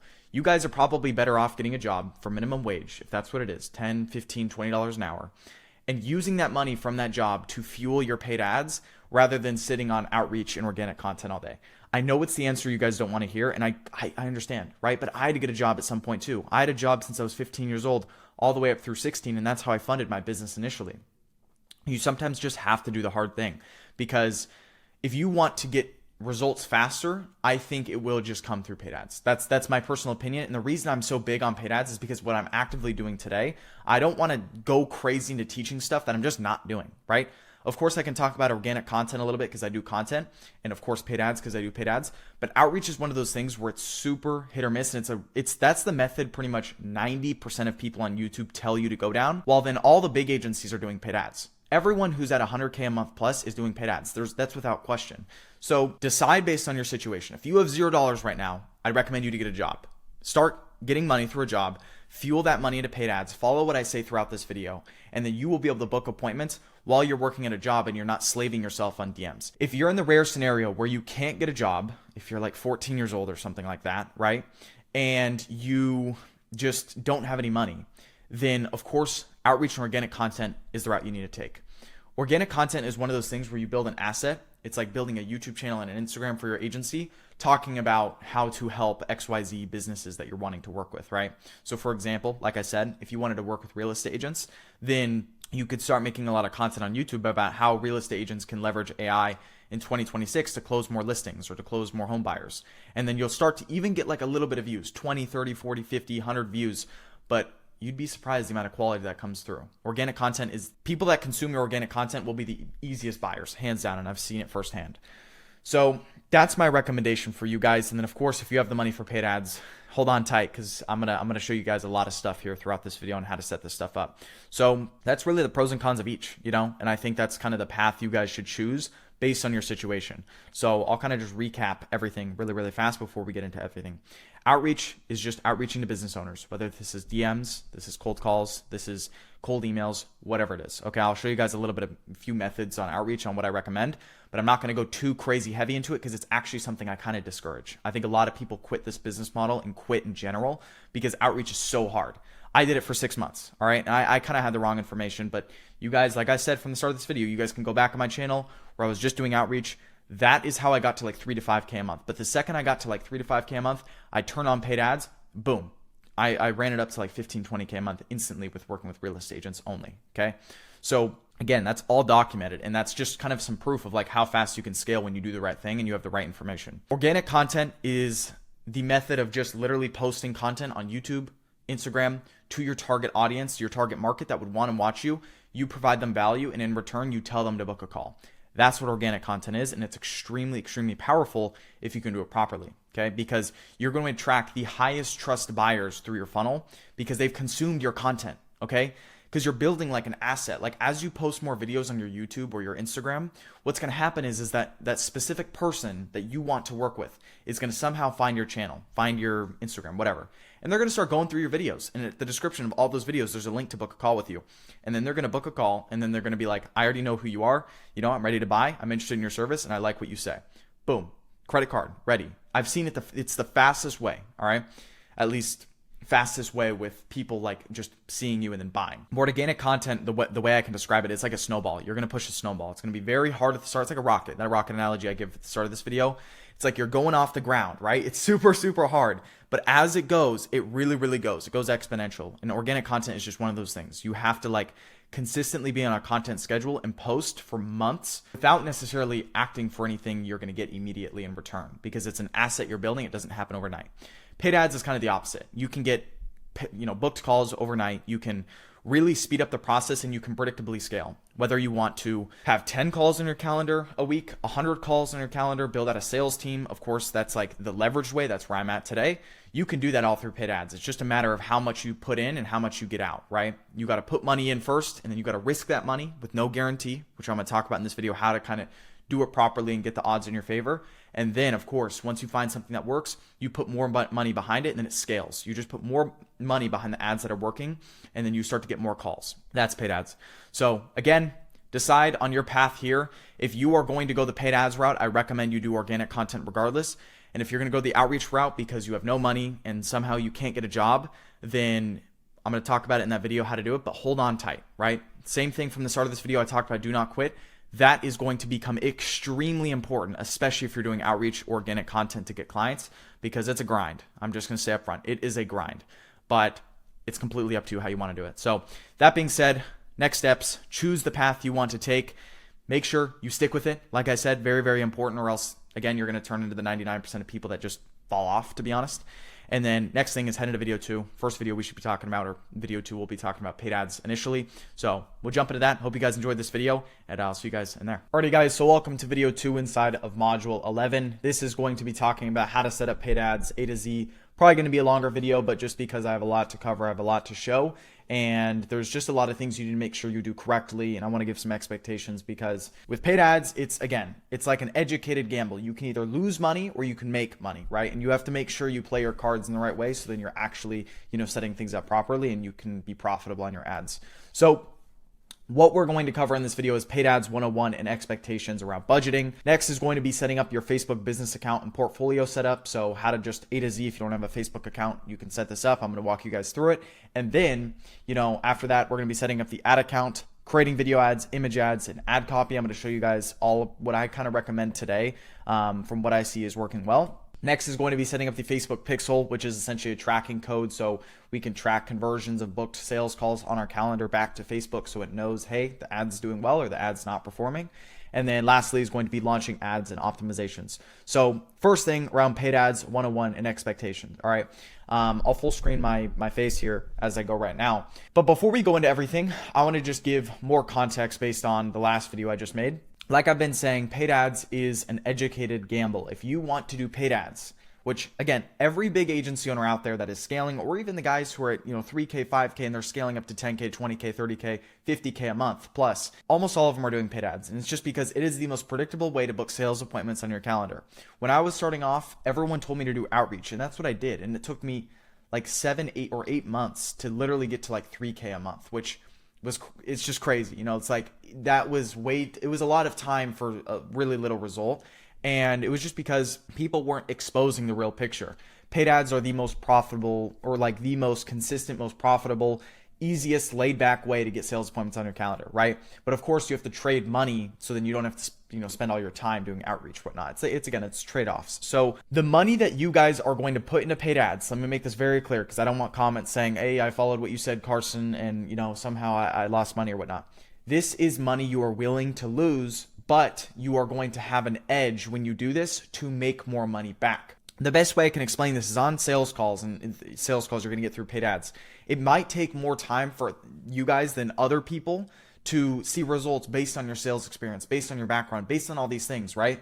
And that's just a very transparent, honest, statement, it's going to take longer for others than it will for, people who already have sales experience, because they can just rip calls and start closing at 30, 40% close rate, right? For others, it might be more like 10%. So point in saying this is, as I go through this video, I want you guys to just understand this is money you were willing to lose, you were going to put into ads. But I will say, if you look at every big agency owner, this is what they're doing, including myself, including almost every big guy I do on my YouTube channel, and all the guys inside of my mastermind who are crushing it. It's almost all with paid ads. Okay, so let's jump into the Lucid chart real quick, and I'm going to talk about kind of just the setup before we go right into actually setting up the business account in the portfolio. So just to recap, so we're going to, out of our pricing structure, we are going to pull from what we talked about over here. We talked about our marketing angle, right? We have pan results. We have, where is the exact one? Yes, that was it right here. We have pan results. We have the PIF structure. We have retainers. We have all that. But let's head back over to offer because I think this is where we did it. So one sentence offer explanation right here is where we talked about our marketing angle. This is going to become extremely relevant for this video here because we need to market ourselves and our agency to the prospects and the ideal clients that we want to work with. So there's kind of 3 routes you can take here, or 2, I would say 2 routes. Is number 1, you go with the pay per result model on your ads. I'm going to show both sides. And then you also go with the guarantee on, like 90 days, 10 listing appointments, or 10 jobs, 10 whatever, right? 10 patients, or you don't pay. So these, we're going to pull from what we're saying here and what we talked about earlier in this video, because that needs to be extremely relevant to how our marketing is positioned. So step 1, I'll actually make this really, really easy for you guys as we go through this video. So I'm going to go to marketing. I'm just throw this right here. So paid ads 101. You guys can follow along. Step 1 is going to be set up Facebook personal page, or I'll say account. And then step 2 will be set up, I'll just outline this video, set up the business and portfolio. That's what Facebook calls it. Then once we have that done, we are going to, I have it on the slide right here. We are going to set up, create ad account, which takes 2 seconds because this is going to be what we're running ads off of. Create business/agency page on Facebook so that we can run ads off of it. Then we are going to create video/image/ or ads and copy. So creating the actual ads itself, video and image, I'm going to show you guys both what I recommend and also the copy and how to create this. You can do a lot of this with AI, so I'm going to show that. Next is going to be setting up pixel within landing page. And actually right before that, I'll say set up or optimize landing page for high percent converter. So right now we have set up Facebook personal account, set up business account and portfolio, create ad account, create business agency page, create video and image ads and copy, optimize, and I'll put here with AI because we're going to use AI for that. Optimize landing page for high percent conversion. So I'm going to talk about best steps and practices from a marketing angle on how to do that. Set up pixel within landing page. Very, very important. The ads won't work if you don't have this set up. Right here, I'm going to actually talk about budgeting first. Budgeting for paid ads. So how much you should really be spending on paid ads. And then lastly will be set up, or I'll say ads manager 101. I'll talk about how the ads manager works within Facebook, and then we'll do setting up. I'll just, not even optimizations. I guess it would just be like monitoring ads after launch. That's what it's going to be, because we're going to just have to, monitor. Cool. All right, so let's jump into this. So we've got paid ads 101 budgeting. We'll start with that. So best way I can say this, and I'm going to open up Manus as I go right here. Manus app, and then I'm also going to open up ChatGPT because I use all these tools a lot. So point is, with budgeting with paid ads, this is kind of the first, I guess, key point we have to cover here. You guys can spend however much you want, but there's kind of some rules I would go about this, and I'm going to just duplicate this as well. Budgeting, all right, for ads. So budgeting is completely up to you. The way ads work, and I mentioned this earlier in this video if you caught it, but all it really is when you spend in your certain industry, if you spend $10 a day, you're going to get the same results as the person who spends $100 a day in 1 day, in 10 days worth of spend. So if you spend $10 a day for 10 days, that's going to be $100 total. You will get the exact same amount of data saying you have the exact same ads and setup and everything as the guy who spends $100 for 1 day. That's how it works. All right. So point in saying this is budgeting on ads is completely up to you on what you have, right? Some of you guys watching this might have $1,000, $2,000 to put in ads. Great. Others might have $10,000 or $100,000 to invest into this business. And that's just dependent on person to person. So you need to figure out what is right for you and kind of how I would go about caps here. So lowest I would be spending is about $30 a day. Lowest ad spend. I think anything lower than $30 a day, it's going to take you a very, very long time to get results. And I think it's just not worth it, in my opinion, because what you're going to do is it's going to take so long to get results. You're going to make impulsive decisions because it's been 5 days, but it's like you haven't even had enough data on these 5 days, right? And then I would say like highest, again, it's up to you guys, but like just if you're starting out in this business model, I would say like max you should be spending is like $200 a day.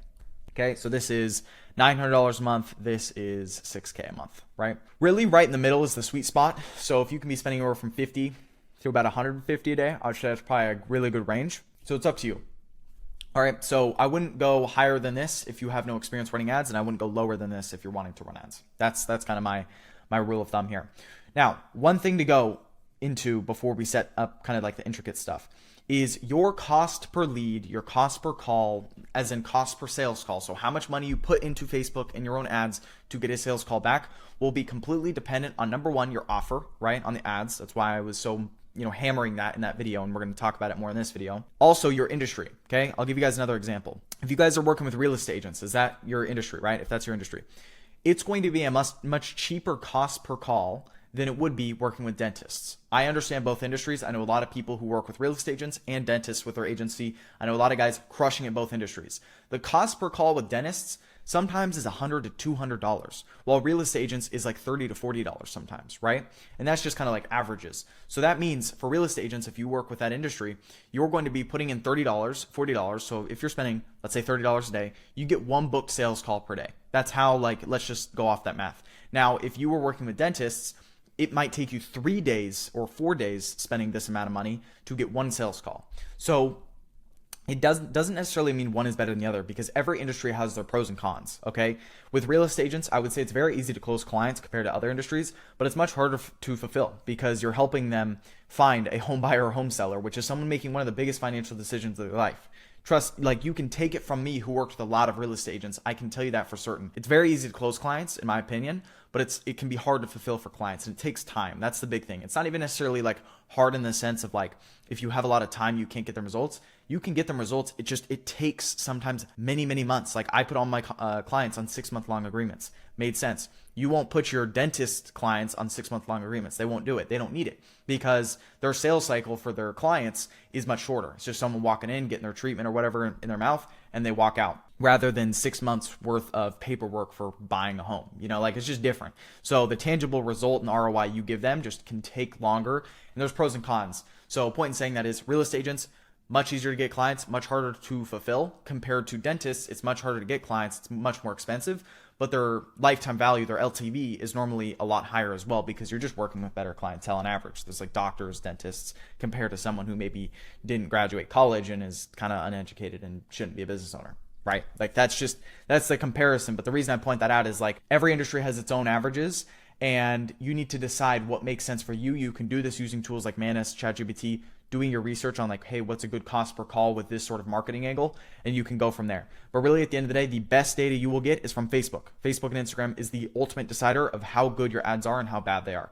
Just how it is, right? This is something I wish people told me when I was starting to run ads. Like, I wish I heard this stuff. So let's jump into this. So budgeting for paid ads, you guys understand that by now. Let's talk about setting up a Facebook personal account. So the way it works with Facebook is, in order for you to run ads, you need to have a personal account that then is connected to your business account. You can't just have a business account without a personal account. Like, for example, I'll open up my Facebook right here so you guys can see this.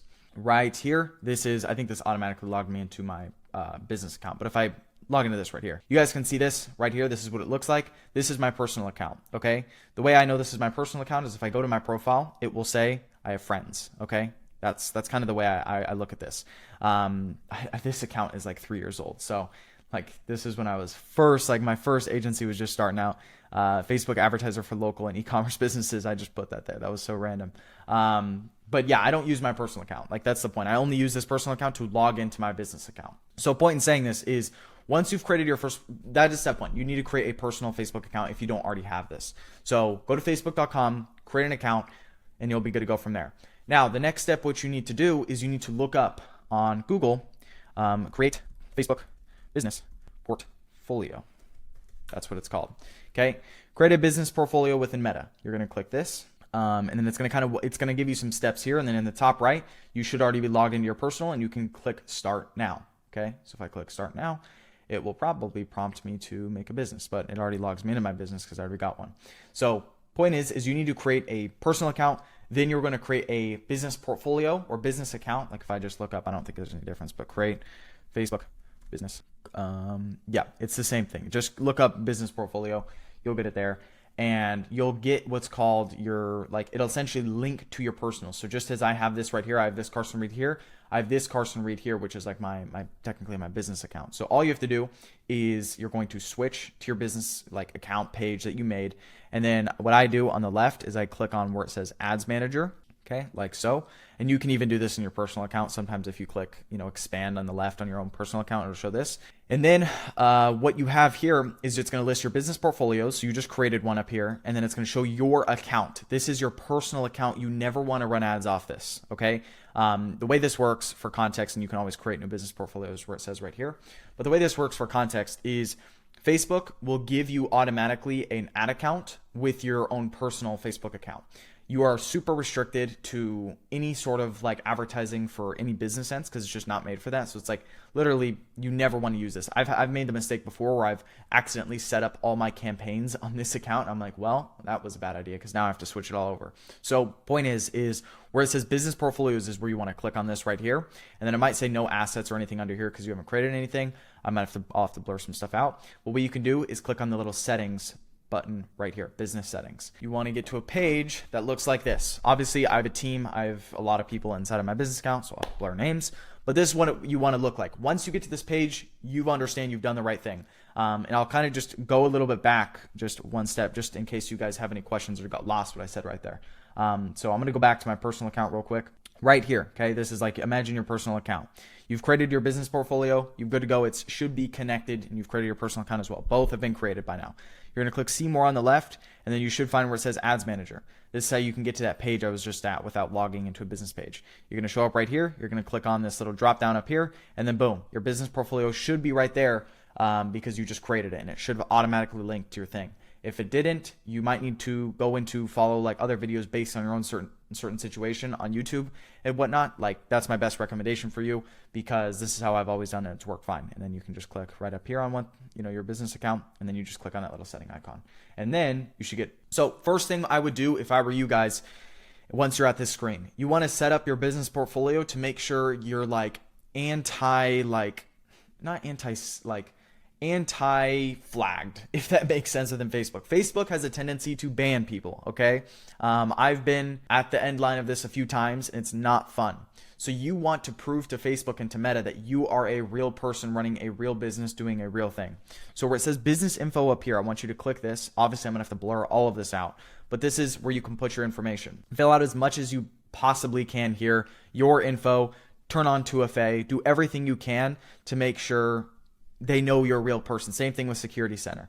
Have this all on, add a backup admin if possible. So the reason you add a backup admin is if you ever get banned, okay, for whatever reason, Facebook flags you for some reason, again, it can be for no reason, then what you can do is you can log in through the second admin you added. It's a good, that they even say this here. There's a reason they say this is because they sometimes ban people for no reason. That's why they give you this as a recommendation on the Security Center on the left here. Of course, I'm going to have to blur some of this out. I have my business literally verified within my account.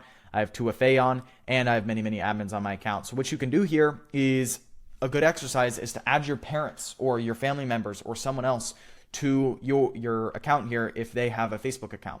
Most likely they do, so just add them to it. Just get their email for their Facebook and then add them as a second backup admin. Really, really good idea. I recommend all of you guys to do it. Okay, so now that you've added your business information, you have, and then I guess for context, how to add someone, how to add backup admins. You go up to people up here where it says users, invite people, throw in their email address, and then just give them full access. So I'll give you guys an example of how this would look.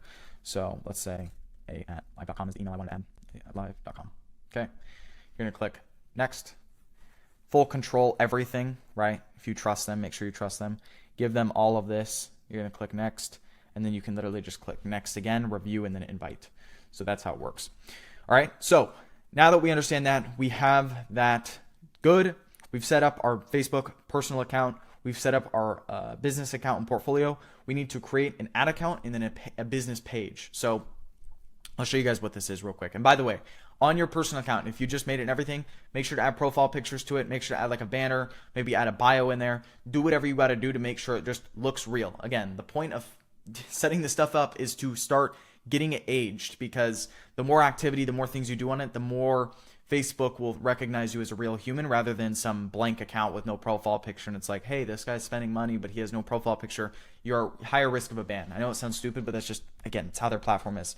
So right over here, what we're going to do is we're going to click on where it says pages right here.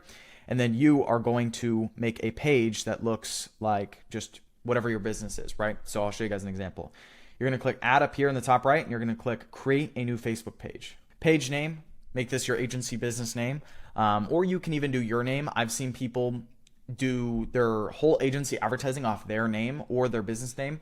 It's completely preference, right? Like whatever you want to do, whether it's your name or your business name, you are going to make a business page. Technically, your business page could be off your name. I think it's easier to do your business name, but it's completely up to it. I don't see like a crazy difference in results. So page name, let's say this is like Carson Reed real estate, right? Or something like that. Category, we'd put like, usually we'll put marketing, something like that, marketing agency. Bio, optional, whatever you want. We're going to click agree.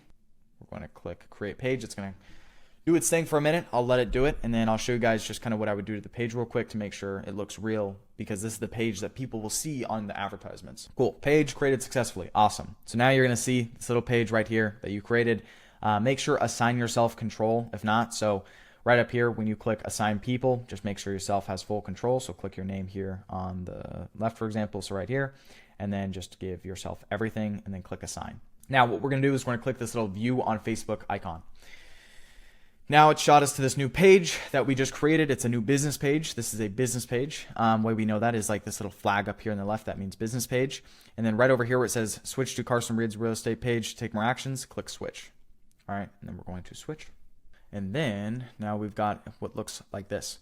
So what I like to do is quickly add a profile picture. So you can choose profile picture, add a profile picture, add a banner. If you don't already have these things, if you guys watched modules before, I created logo and all that with ChatGPT. You can just have the ChatGPT generate your logo and a banner and then a logo for a profile picture to put right here.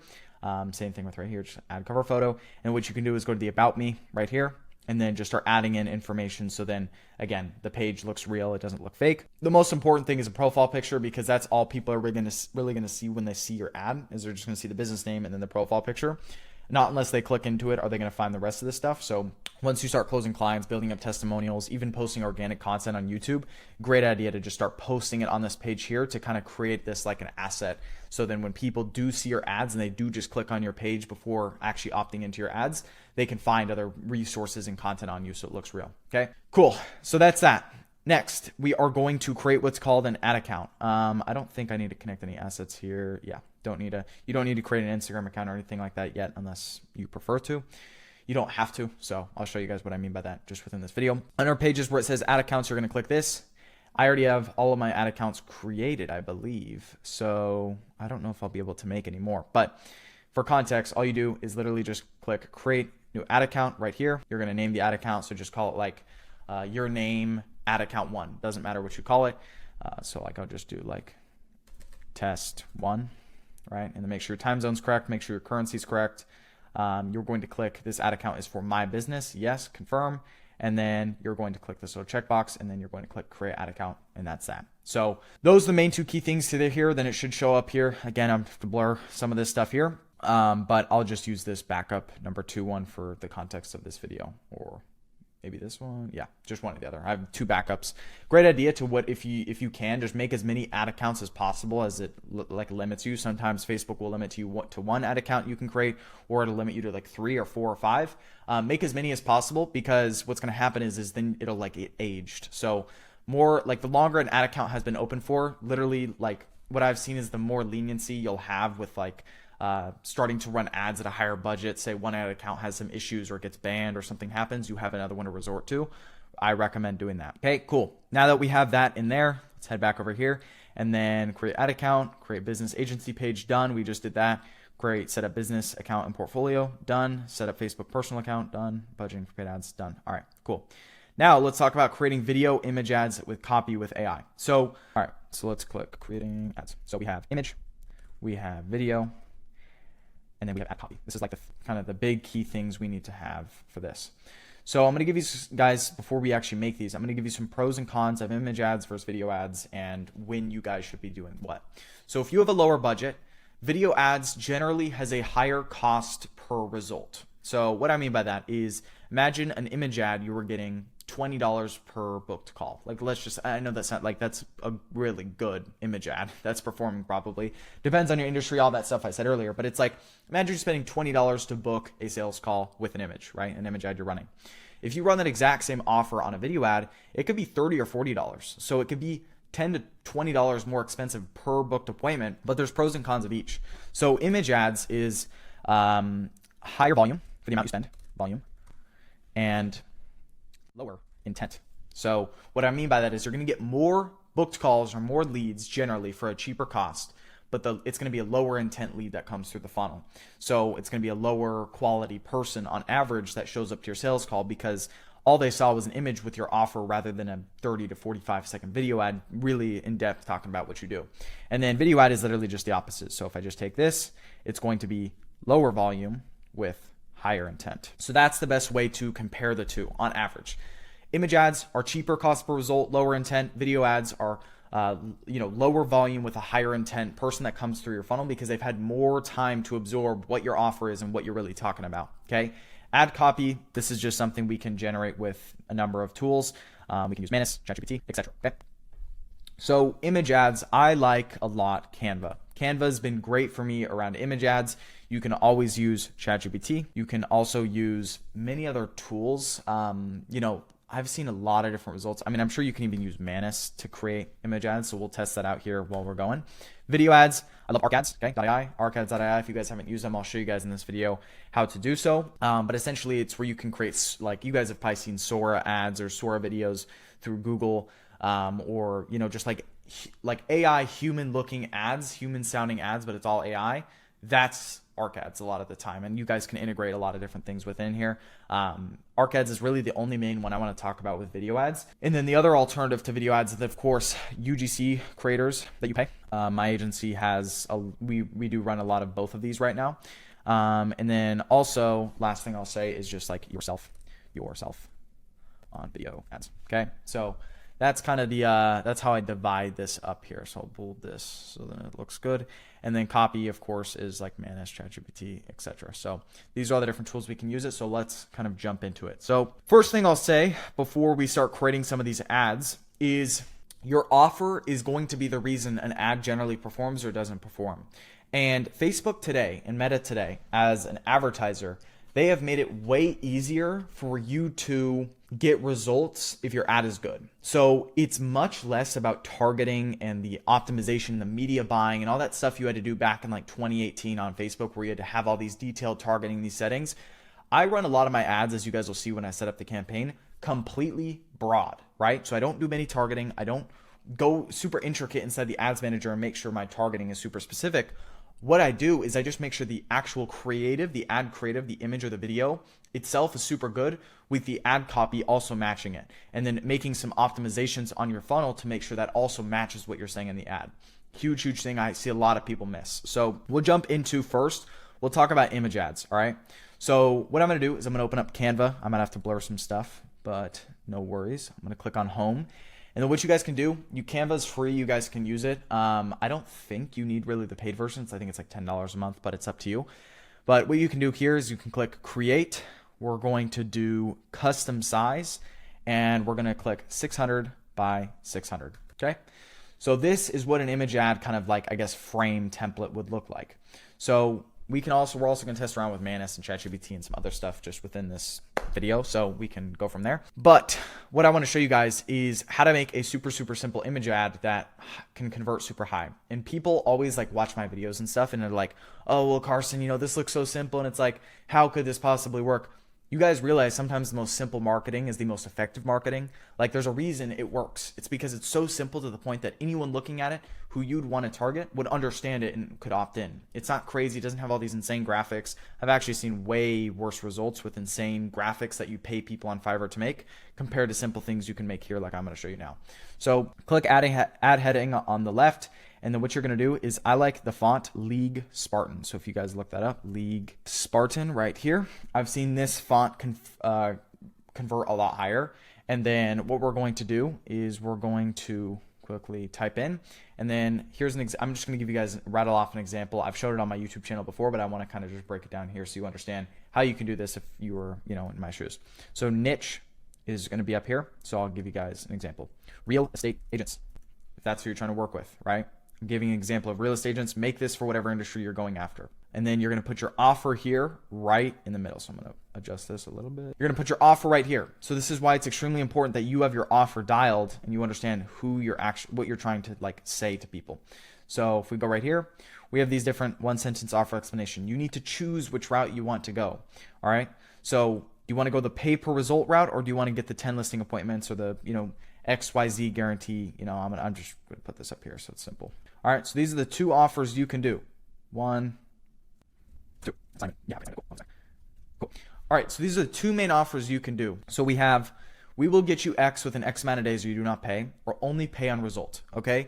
Now the catch is here is if you do the only pay on result, you need to be showing them on a sales call some sort of pay per result plan. I already talked about how you can distinguish this within sales calls. I'm going to show this a little bit more on the actual sales side of this video, because obviously that's a really important aspect. So I'm going to give you guys examples for both just to give everything. So we will get you, and I like to do all caps for this. Okay. So we will say okay.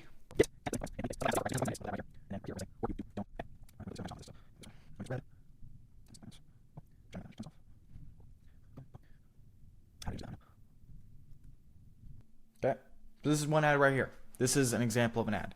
Get 10 listing appointments in 90 days or you do not pay, right?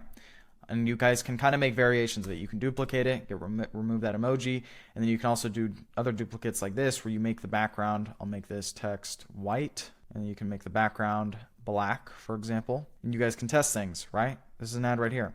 So we have 3 different image ads we just created in like probably 3 minutes, you know? And again, this is going to depend on your offer. So let's say right here, you want to do the pay per result model instead. Okay, something like that. Again, you're going to make this for your own niche. This is depending on person to person. And this is super off the cuff, so of course this can be a lot better if I spent some more time on it, but like, right? So make this depending on your offer. So it totally depends on your offer and your own industry. If you guys have questions about your offer, of course, please manage tools like Manus and whatnot. Let me actually ask Manus real quick. Hey Manus, can you? Let's see if it can. If it can, I know ChatGPT can. So I'm gonna go ChatGPT. Hey.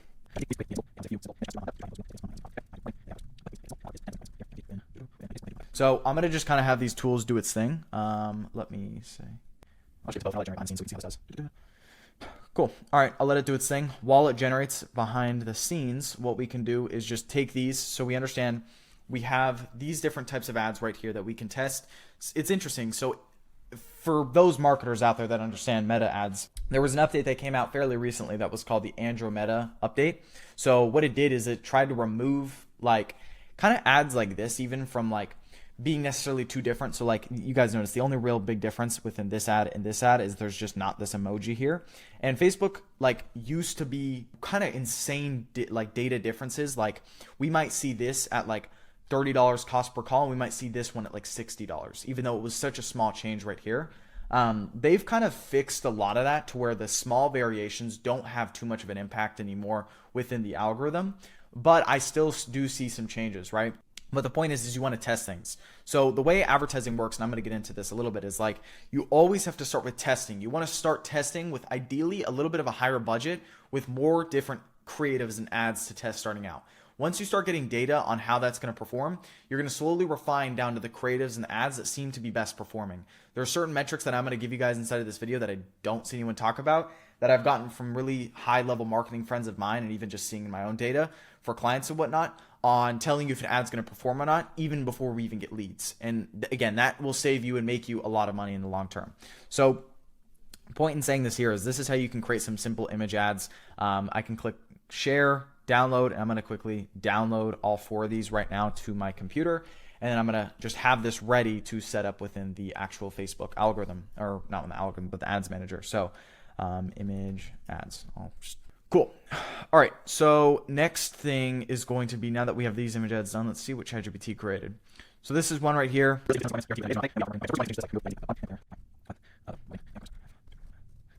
Okay, so I'll let it kind of like regenerate, but I'm just giving you guys some examples here. Let's see what Manus done. Ooh, this is actually a lot better. Manus kind of cooked. I'm not even gonna lie. Boom, drive call calling. Right, so like you could take this into ChatGPT or even just have Manus regenerate some newer, better creatives, and it could perform. You know, so just for some context, how well the AIs are working today, like right. So we can just have it do its thing, but you guys understand kind of how simple it is to make image ads. Again, I've seen ads like this. I've ran thousands of dollars on ads like this before, and then it prints me like a 5 to 6x ROAS. You guys don't know what ROAS is. It's like return on ad spend. So that's when I say ROAS throughout this video. Return on ad spend, ROAS is just short for it. So it's like I put $1 in, I get $6 out, right? It's like very, very hyper profitable. It's going to depend on the offer you run, right? Like the two different kind of examples I would give between these offers is you're going to get higher quality leads generally with an offer like this, but you're going to get a higher cost per lead. You're going to get more calls for a cheaper cost with this type of offer, but you're also going to get lower intent leads. So based on your budget, based on your situation, based on your own, like, I guess, thinking process, go with one of these based on your gut and your own decision. I have a lot of guys in my mastermind crushing it with this right now. But again, this is a classic. This has worked for the past many years and it still works to today because it's so upfront and simple. It's just like, we will get you X amount of results guaranteed within the next X amount of days or you do not pay, right? Like that's a very appealing offer and it's very hard for people to say no to that. And then of course, the only thing that really beats it is like a pay on result model, you know, on your marketing. And then you show them 2 plans on the sales call. So that's that. Let's see what Manus did in the meantime. It's still doing its thing. Did I add? Yeah, like this is where it kind of glitched. Like I'm not a fan of that, you know? So AI can still make mistakes for sure, but like now you have some context. I think Manus is probably a lot better. So Manus's computer right here, it's generating that one.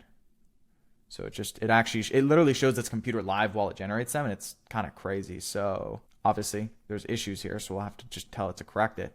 But you guys get the point, you know, like that's kind of how crazy this stuff can work. And then of course you can just make your own here, simple, inside of Canva, like so. 600 by 600 resolutions, what I've seen do well with these type of ads before. So that's why I made that within Canva. Quick little intermission as you're seeing this video here for the ads video. I'm recording this on a separate day because I wanted to show you guys this. It's something I'm actively using within my agency a ton right now. And I just literally got on this platform. I was using Canva, ChatGPT a lot for image ads. Still great. You guys can keep watching this video. Of course, setting it all up in the ads manager, all that stuff is super, super important and that will work. But I wanted to show you guys this platform. It's called Ideogram. All right. I think you guys can just look this up on Google, just Ideogram. You guys can make an account. It's completely for free. Once you load into it, you guys can kind of see if you go to the Explore right here, this is what it'll look like. And it can make pretty crazy image ads. So let me show you guys an example.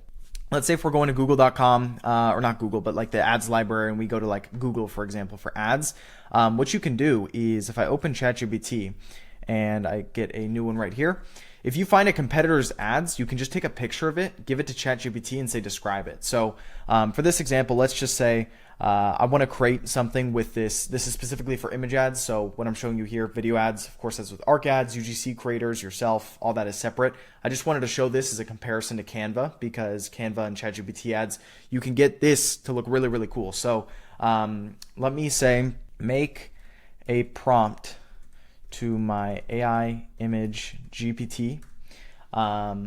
So what it's going to do is you can essentially give ChatGPT, just say, make a prompt for my other image GPT or something. You can take it like this right here. We're going to head over to Ideogram, paste it, and then you can just have this on Turbo X4. So it's going to make 4 of these. You're going to get a bunch of free credits once you sign up. I have the paid version just because I generate a ton of ads through this. See, I have 394 credits, but you can just have on 1.1. And then of course you can change style, character. If there's anything you want to change here, I'll just do this for an example. But this is what we've been doing and testing a lot of ads with that have been kind of crushing right now. Of course, I'm going to have to blur some of these ads because we're actively running them. But you guys can see the top ones here, which will look pretty cool. So it generates super, super fast, and it's just going to go off this prompt. So like, look at this. So I help real estate agents, whatever, like this, for example. I help real estate agents. Okay. And then if we want to remix this, edit image, we can just say, please clean up this ad. Make it look like a booked online Google Calendar. So like if we want to quickly get it like a sort of like a remix, if we want to edit this, so we like this, but we just want to make a couple quick changes, it'll edit and then it will generate 4 more that looks more about how we want. You know, you can kind of just keep editing it. So boom, You can see this here, and then you can put over your offer in Canva. You can put in text, blah, blah, blah, blah. Of course, the text, you see it's super weird. Of course, it's generated by AI. So you can just kind of remix and refresh it. But like this right here, for example, okay, you could like put text over here in Canva and fix it. Or example right here is I'll just do this. I like the look of this one, but let's tell ChatGPT, give me my offer word format. Okay, and then I'll just give it to ideogram. Okay, and then it would generate 4 more. I just want to show you guys this because I think it's super, super cool, and I see it crushing right now. And look how fast this stuff generates. It's completely for free. At a certain point, you will pay for credits, but so you can kind of keep just messing with it, right? So like, or you don't pay, so it's like you could keep remixing this and editing it to where it would have this offer, but it's over an ad that kind of looks like this, right? And then it could say next to each one like booked listing appointment, booked listing appointment, stuff like that. So it really looks good. This is just one alternative that we've been using a lot here internally at our agency, or my agency, and I thought I'd share with you guys. I know this is kind of a quick intermission, but hopefully this gives some context. Check it out, Ideogram, just on Google. You guys can look it up right here. Make a free account, and go explore. Have fun with it, and you can make some really, really good ads as you spend some more time. So yeah. All right, so now that we've got image ads, this is done. We've talked about managed ChatGPT, Canva, how that can all create image ads. Let's talk about video ads, all right? So we've got ARC ads, we've got UGC creators, and we've got obviously ourselves that we can record videos on. So here's kind of the strategy I take for all of these. I would start with ARC ads because it's going to be the one I'm going to show you a lot in depth right now. UGC creators can work well, but you need to find the right UGC creator that resonates and converts well within your audience, which can cost a lot of money.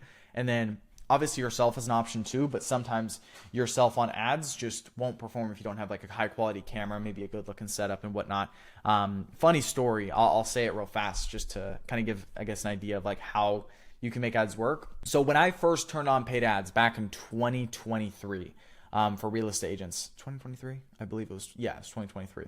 And this was when I was at like 3K-ish a month with just outreach. I had a little bit of money made and I was like, all right, well, I want to do paid ads. I'm being told by people to do paid ads from people that I just knew at the time because I was fairly connected inside of networks and groups and whatnot. And I knew a lot of guys crushing it, making 10K a month plus.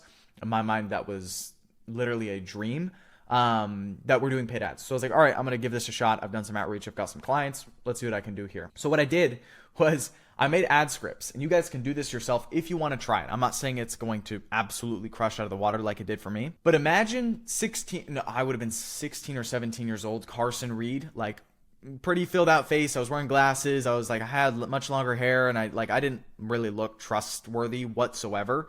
But I used a tool called Teleprompter. All right. So it's a tool that looks like this. You guys can actually get on the App Store. Hopefully you guys can see my screen. Teleprompter. You guys can use an app that looks like that. And I believe it's free. I used it. What I did is I generated some ad scripts with ChatGPT and I refined it myself. And what you do is you give this tool, Teleprompter, your ad script, and then it will slowly, when you click record on the app, it will the script will go down as you speak, and you control how fast you want to speak and how slow you want to speak. And what I did is I went on a walk one day and I just started recording ads. This is before I ever ran ads for my agency. Like I said, I was just doing outreach at the time, and I just said I was going to give it a shot. I was going to run ads at like $30 or $40 a day. I recorded 3 ads like this, just recording, right? And what was crazy is I published these ads. I was just on a walk. There was nothing really special about it, but they absolutely started printing appointments overnight. So much so that I was actually no-showing my own calls because I was booking I don't remember the exact number, but I want to say it was like $6 to $8 per appointment. Something absolutely insane at the time. The landscape was a little bit different, but it worked really well for me. So not to say that yourself on video ads won't work, because they definitely can. But the point with this and just everything I'm telling you here is we've got to test. You've got to test what works, or else nothing is going to actually formulate or work in itself. So let's start with ARC ads, then we'll go to UGC creators, then we'll talk about how to record videos on yourself. So if you guys don't know where ARC ads is, literally look up a tool called arcads.ai. You guys can look up ARC ads. We have the tool right here. Everyone inside of my GoHighLevel, you'll find on the resource sheet I give you, there's going to be a link. I'll give you guys to sign up, and you guys will get free credits, I believe, through signing up with that link. So obviously, you guys watching this, you guys are probably already in high level. You can do that. I think you'll get a couple free like sort of like credits and whatnot to generate your first few, so they don't cost really any money. But essentially this is what the tools website is, arcads.ai. Literally looks like this. It looks like, again, this looks like a human, talks like a human, but all you do is you just feed this like app a script, this software script, and it will just generate a literally live sounding, real looking human based on the script and the actor you chose. So I'm going to show how to do this, and it's super, super fast and it works really well. So what you can do is you sign up. I believe the pricing on it is about $10 per video. So still fairly cheap. So let's say you want to start running ads, you know, $30 for 3 videos to start testing is about a great budget. So sign up. Then it will look like this, what I'm going to show you guys right now. Mine's going to look a little bit different just because I've made a lot of projects and stuff before, but I was kind of messing around with this. I'm going to show you guys in a minute. But what we've got here is when you click new project, like so, it's going to prompt like this. Now, here's what you need to know about this tool. We have all these kind of different settings, different things we can use. It might even look a little bit different by the time you're watching this. But talking actors is the main one I've used for a very long time. It's what's been around the longest. So this is where you just give this a script. It's again like a 30 to 45 second ad script that you want the AI to read off that looks and sounds like a human, text to speech, and then you click add actors, and you can choose out of like thousands of actors which ones you want to do. Like just, I can scroll forever, right? There's all these different actors. So if I scroll back up, you guys can see. Choose the actors you want, you think is good. You can even play quick demos of them, I believe. So if I try like this one right here. Hey you, welcome to Arcads. I'm one of the natural AI actors you can use. Hey you, welcome to Arcads. I'm one of the natural AI actors you can... Hey you, welcome to Arcads. I'm one of the natural AI actors you can... Hey you, welcome to Arcads. So you guys get the point. So point is you can just choose whatever, you know, actors you want. And the big advice I'd give you guys when it comes to running video ads is it really depends kind of like, I guess, your niche in your industry. But I will say throughout data I have, females generally perform better than males on ads. It's just how it is. I've just seen better conversions with it, higher click-through rates, higher everything. So maybe to put that in your equation, maybe if you want to start running out 3 video ads to start, pick 2 female and 1 guy, and then you can kind of just test from there. All right. So what we're going to do first, and I'll kind of just break down all these for a second. We have this gestures option. I'll show you guys examples of all of these. We have the videos option, and then we have scenes, which uses Sora. So you guys can see Google Sora, and then show your app, unboxing, POV, and then we have like other options here. So to give you guys some context of each, I'll show you guys this right here. This is one for real estate agents. You guys can edit like speed, stability, similarity, all this sort of stuff. Are you a real estate agent who is still struggling to get more listings in 2025? In the next 60 seconds, I am going to show you my team, and I are helping over... Okay, again, that's all through a script I gave it here, and I'll actually model off the script. It's a script I've referenced on my channel before, but it works pretty well, so you guys can just use it. But I'll show you guys some other examples. So gestures, it's kind of, I don't see any point of the gestures one, but you can like tell it, like this one, I think I told it to just like be happy and like jump up and down or something. Like, watch this. So like no value here. I don't know what this would ever do for an ad, so just forget it. We have this one right here. So this is through Sora, I believe. Into this. I built a system that books qualified buyer and seller appointments for you on your calendar and to distance. Good point. So the problem with Sora is there is a cap, I believe, with 8 seconds, 8 or 12 seconds. And you can, what you can do with an arc ads is you can, I'll show it right now. View scenes. What you can do is you have scripts and then you can add scenes. Okay, so then it'll all piece it together and you can describe the script. So each 8 seconds you have a different script. So it's like, it'll turn out to be like a 30 or 40 second ad. You can add more and then describe the actors so that it actually pieces together. But my favorite one was actually the video. I think it was the videos one right here. Check this out. This is an example of the video one. So keep in mind, I just gave it a script and I said, you are a real estate agent spending hours chasing leads and not closing deals. That ends today. I'm Carson Reed. I built a system that books qualified buyer and seller appointments on autopilot. Watch this. It literally automatically did this. This is all I gave this prompt using Sora 2, and look what it did. I'm Carson Reed, and I built a system that books qualified buyer and seller appointments for you on autopilot. You focus on closing, we handle the leads. Ready to stop chasing? Book your demo today. Boom. Like, look at that. I'm Carson Reed, and I'm there. You know, like that was all through AI, and you can get super creative with this stuff. So point in saying this is, for the actual talking let me go down. I don't know why so I'm going to take this script I've already used before. It's already converted well. So I'm going to show you guys. If we click new project above, we're going to put in this script here. I would recommend going to ChatGPT and saying, or Manus actually, I would say Manus is probably going to be better for this. And I would say, hey, Manus, please give me okay, it'll do its thing. It'll generate. This one, like I said, I already have right here is proven. I'll kind of like you just scroll through so you guys can always see this. Boom. You can make this for your own offer, for your own industry, because it's kind of templatized a little bit. And then what I'll do is I'll take that into the new project and I'll let it do its thing. So real quick, I'll wait for this to generate and I'll be right back. All right, so it just gave me this script here. So I've created a powerful 45-second script. So script opens and we can open this little Google Doc it gave us right here, and then boom, it gives us the scene, voiceover, on-screen text, etc. So I already did a lot of the work. This is one example. So are you tired of chasing? Again, Manus does a great job. I've actually seen Manus perform just a lot better than ChatGPT, to be completely transparent. But for this example, I'll literally just take this script I already have here for you guys to show you. Again, like I said, you can make this for your own industry, make this for your own thing. Just make sure your offer is appealing, make sure your offer is good, make sure this is something if you were a realtor, you would click on, or even if you know someone in person, have them give you advice. I thought it's just ad number 1 for ad 3 video. That's what I'll call this, whatever. And what you do once you have your script in here, divide your scripts up to where you have a hook, a body, and a call to action. So that's the main 3 things in video ads. It always starts with a hook. Then it goes to a body where you explain what you do. So you need to catch their attention with the hook. Are you a real estate agent who's struggling to get more listings in 2025 or 2026, whatever, make it for your own year. And then in this body, you need to explain in the next 60 seconds, I'm going to show you how me and my team were helping over 100 agents, blah, blah, blah, blah, blah, right? Explain the system you use, why it's important, and why they'd want to use it. Then at the very end, you need to tell them what to do if they want to go forward. Click the learn more button below to apply and potentially use the system for yourself. That's what you got to do. Then you're going to click add actors. Then you're going to choose the actors you want. So let's say I want to do Lauren. Hey. I want to do, I'm going to select 3 because it'll generate 3 at the same time. I'm going to choose Charles. Hey, you. And then I also want to choose Violet. Okay, let's say that's what I want to do. Add actors. Boom, they're all here. And then I'm going to click generate. 3 credits needed. Make sure you just have enough credits. It should be good. And then click generate. All right. So $10 per each. And then I think if you guys have used my link, you guys have some free credits that you guys can use. And then you are good to go. So I'll let it do its thing. It's going to take like not 30 minutes. It's going to take like 10 to 15 minutes, I think, to generate. So in the meantime, what we'll do is we'll set up Facebook, because we have to make sure we can set up our campaign properly, and just some best advice I'd give to actually now when it comes to launching the campaign. Now, one thing I'll say is, we need ad copy. So again, we have image ads. We've done that. Video, we got ARC ads. I'm going to talk about UGC creators and then video ads on yourself. Talk about that right now. Then we're going to talk about ad copy, and then we're going to launch. All right. So that's the plan for this video while these ARC ads generate.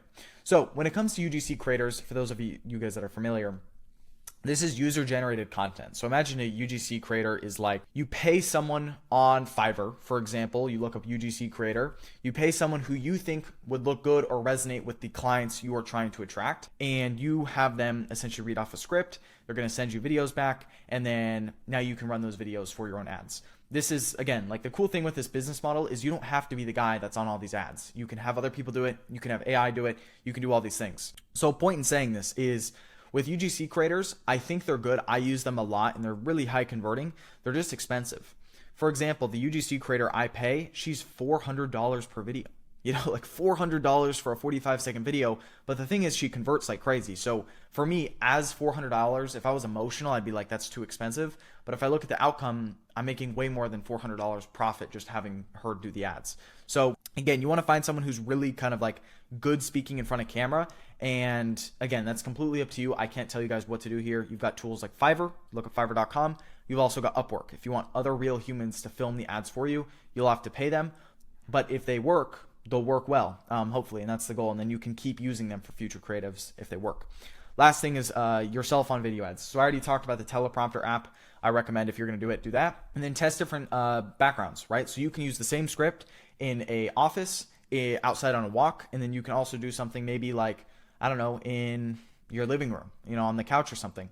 Test these different things if you want to run video ads with yourself and get a feel for it. Again, you want to choose the option that makes most sense for you. If you want to use ARC ads, if you think you're really bad on camera, you're not like great at speaking on camera, and you don't got enough money for UGC creators, because this can be like $100 to $200 plus per video you actually have them do for you. That's a good UGC creator, that is. Then ARC ads is probably your option. If you think you're really good on camera, do video ads yourself, and then you can just read off the script.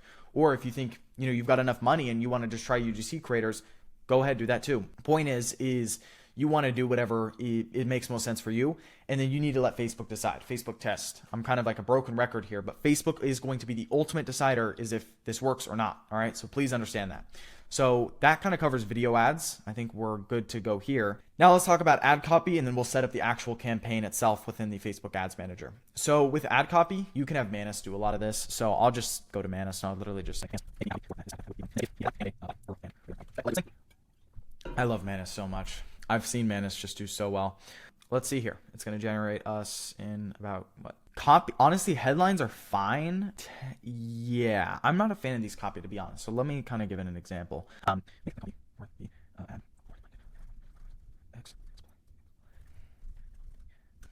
Okay, like let's see kind of how it generates here. I have an idea of like what I want the copy to look like, so I'll see.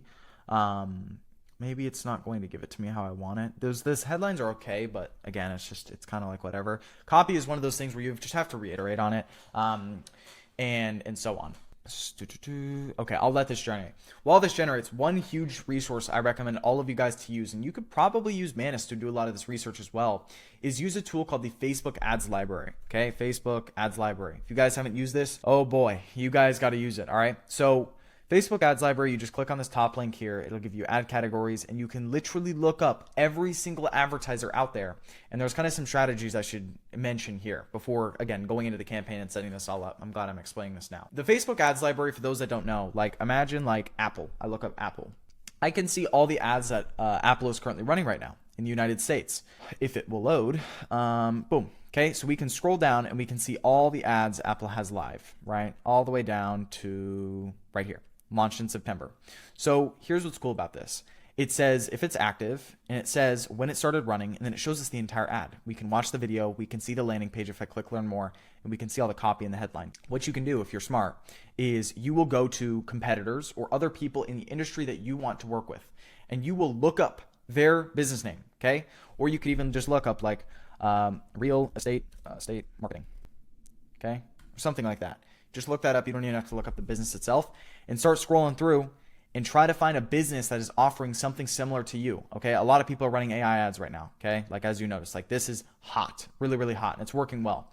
Point is it's kind of slow. It's working, but there's 4,900 results. You can scroll through a lot, and you want to find a company that is offering something similar to what you are, or has like a similar angle, or trying to hit the same people you are. Okay. And again, I'm giving real estate as an example here. What you're going to do is you're going to look up their company name, and you're going to go all the way down. All right. So I'm going to do, let me just find one, for example. I'll just show you guys. So how many times have you sat in your car knowing that you should be creating videos, but feeling like you just don't have the time? Don't miss another opportunity. That's why I use Real Talk now. Okay. Have you heard the news? Zillow just became the first and only real estate app inside ChatGPT. And here's what it means for agents. If you're looking to grow through Facebook ads, there's only 3 ways to go. First option is you can work with agencies. Okay, cool. So let's say like ad agency not producing leads, here's why, whatever, and they're going to try to sell them on their own ads agency. Okay, we understand how this works. So we get their page right here. We can see this. Let's look up Simplify AI. Okay, this is just the example I'm giving here. Let's say this is similar to who we want to target. I'm not saying they are or they aren't, but okay. We scroll all the way. So they have 5 ads live, right? So not like the most insane example I would say here. Not the best example I would say, just because they don't really have anything live, because this was launched literally 6 hours ago. But I'll just go back to like Google, for example, right? Again, you want to look up your competitor. This one just wasn't worth it, and I don't want to keep going through. Let's say Google is our competitor. Google is like the biggest ad agency that we could find that's also trying to work with the same people we're trying to work with, and they're running ads. We're going to scroll all the way down, all right? This might take a little bit, to the ads they've had up for the longest amount of time. And I'm going to tell you guys why. I'm going to give you guys some advice also how the algorithm works and what I've seen through Facebook. So, okay, cool. So this ad's been up since September 19. Great, September 11. So here's what we can take based off this data. What we're doing here within the ads managers, we're looking up competitors who are, again, trying to work with the same people we are, offering and pitching things on their own ads. We can see their landing page by clicking, I guess this one's download, but like learn more is probably what it's going to be. It's going to send people to a lander, and it's going to be taking their information and whatnot. Let's say it's real estate agents, for example. You know, what we can do is we can look at their headline, we can look at their copy, and we look at their offer on the video ad. And then we can see, oh, this has been active for 2 or 3 months by now. What this means is if they've been putting money into this, and this is still active since September 19th of 2025, it's probably working. That's the assumption we can make here, or else why would they keep putting money behind it? And the way the Facebook algorithm works is once something works once, it generally will work again. You guys will see trends of people, like especially on TikTok, right? They'll post videos on TikTok, or they'll post organic videos on Instagram and Facebook. And if that organic video performs better than the other ones that they have, they'll start running it as ads. Because if it worked on the organic algorithm, it's generally going to work on the paid ads algorithm too. Same thing with other people's paid ads. If their offer, if their copy, if their creative all was working and they're still spending money behind it, if you reiterate and take inspiration from that ad and use some sort of similar frameworks to what they used, as in like their offer, their copy, the video, or the image ad itself, and you make that your own, and that's how you base off your creative, the chances of your ads performing better is drastically higher. This is a hack I wish I knew when I started. I would have made a lot more money today. But this is something that a lot of people gatekeep because this tool is completely public. You can look up any company, any competitor you want, and see all the ads they have live advertising to the exact same people you want to work with. What you can do is just take inspiration from the ads they've had up for the longest amount of time that they're still putting money behind because it's working, and remake it and make it your own. Generally, the algorithm will push your stuff very, very hard because if it worked once, it will work again. That's like some like super high level knowledge stuff that I don't think a lot of people have talked about. So I thought I'd give you guys that tool and that kind of resource right there. All our video ads are done, so we can kind of get a gist of how it sounds. Let's play them. Are you a real estate agent who is still struggling to get more listings in 2025? In the next 60 seconds, I am going to show you my team, and I are helping over 100 agents like yourself make more money for less work and less time needed than ever before using AI in 2025. No need to use Zillow, referrals, or cold call ever again. Here's how it works. We will implement our AI marketing system will do all the heavy lifting for you.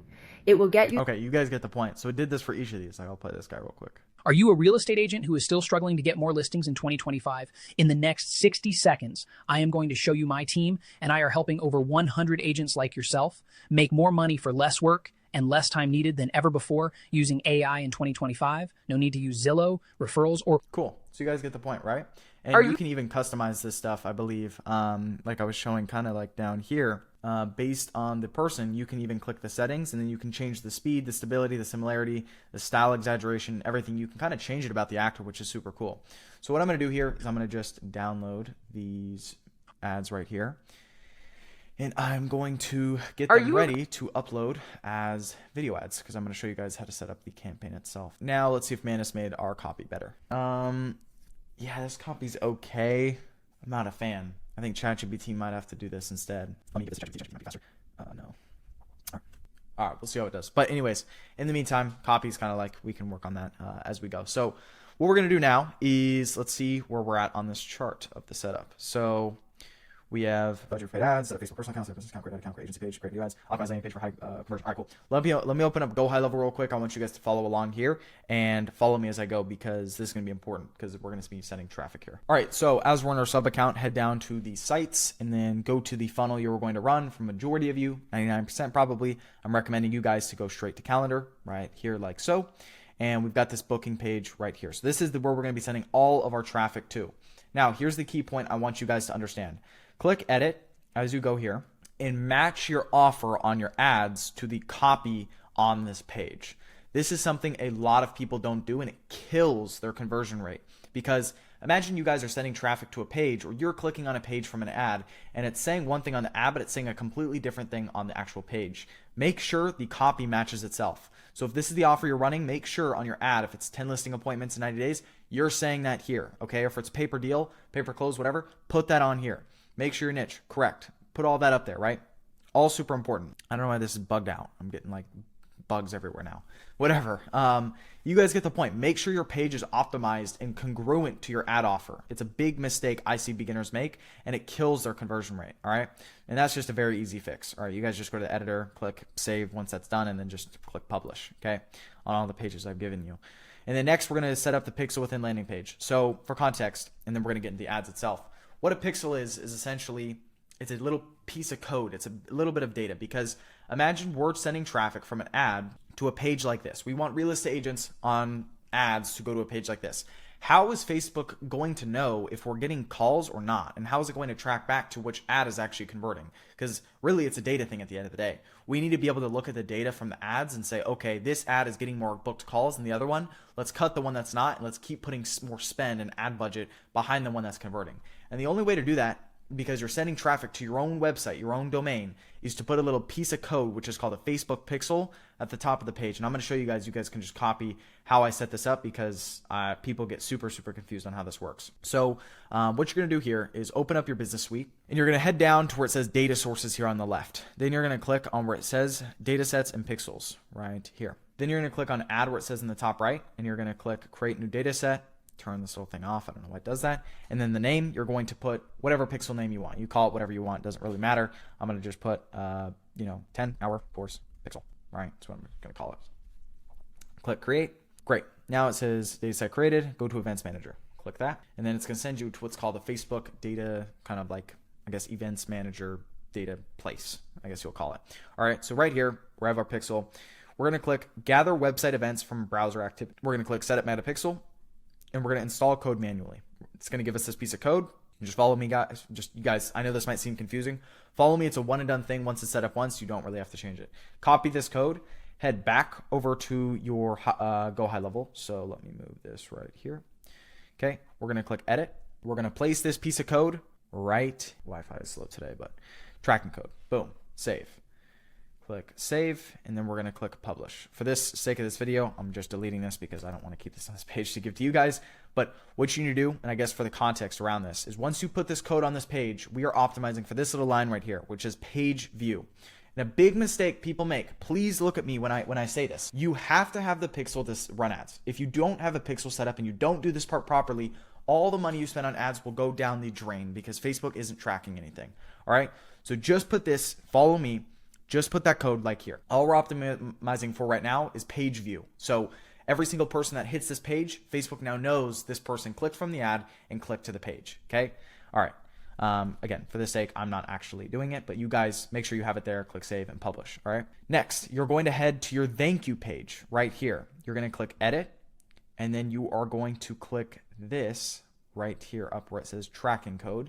You're going to paste that exact same piece of code, and you're going to look up a website called Facebook Events Pixel. Just look up Facebook Events Pixel, and then you're going to find this little website right here, specifications for Meta Pixel standard events. Click on that. Again, and it seems like I'm going down the rabbit hole. Trust me, this is like, you guys need to do this, and you just follow. You don't even have to really understand it right now, because you'll understand it as you spend more money on ads.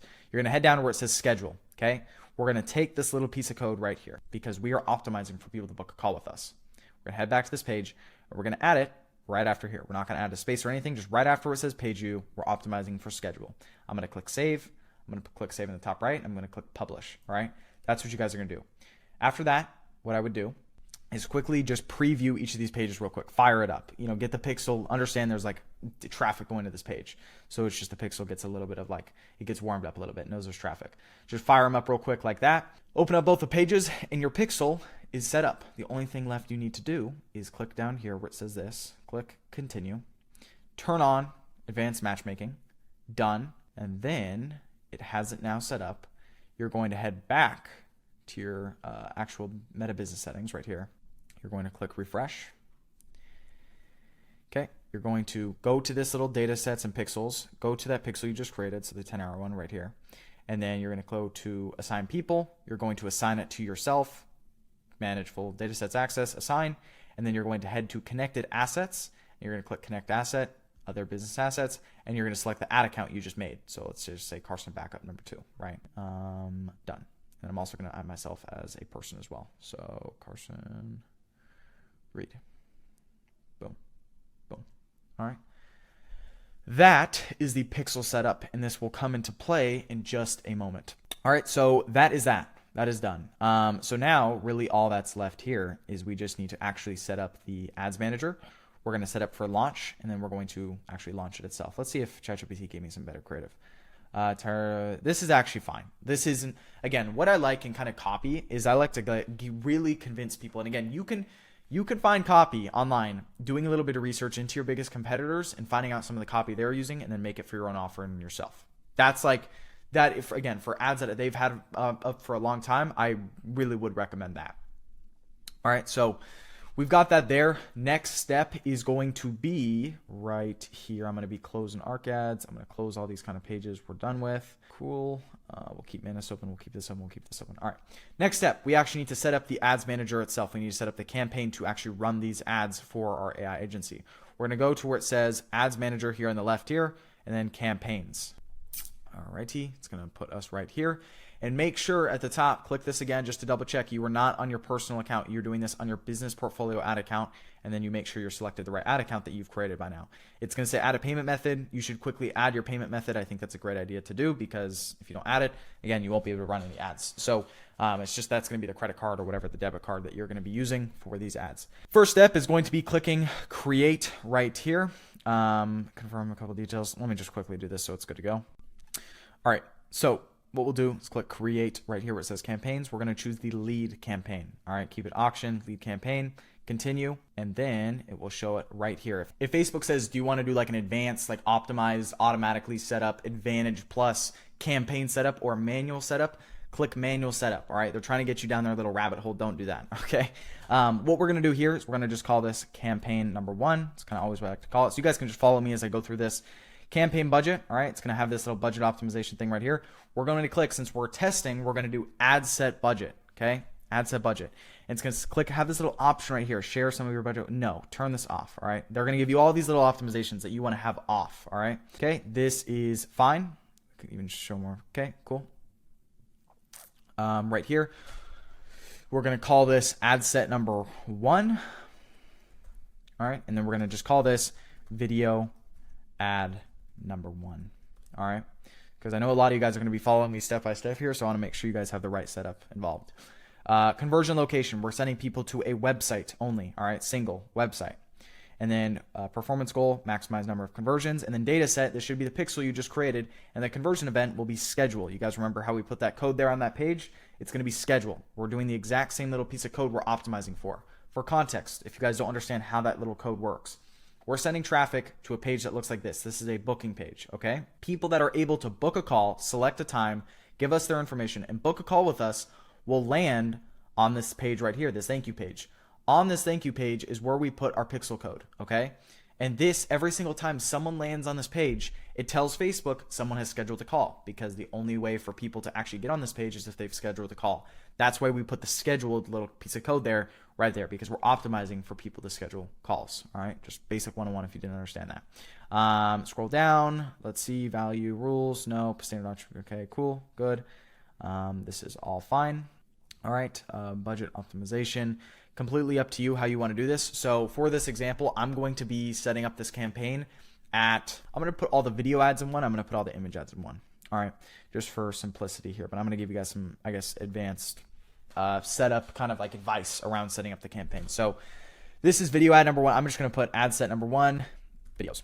Or I'll literally call this videos ad set, and I'll have an image ad set. You guys will see what I mean in a minute. Cool. Looks good. Looks good. Looks good. Looks good. Dynamic creative. I personally don't like this. Turn that off if it's already on. And then daily budget. Let's just say for this case, I'm going to spend $50 a day total across all of my video ads and all of my image ads. So I'm going to just kind of let it do its thing. I'm going to put it at $25 a day, because we're going to send $25 a day on video ads and $25 a day on the image ads. Again, the way you want to set this up is going to depend on you. All right. The goal here is to test as much as possible and let Facebook figure out what ads are actually going to convert and not going to convert. So please just understand that part, because a lot of people get that mixed up. So the way you want to set this up is completely dependent on you. If you only want to run image ads, then set this up with image ads and then, go from there. Right. So you guys will understand it as we go. Sometimes Facebook might give you a maximum kind of spend limit just because it's a new ad account. Don't worry about it. It'll increase over time. Scroll down, audience. We won't reach anyone. Cool. Inclusion, United States. That's all I'm trying to work with. So just make sure that's good to go there.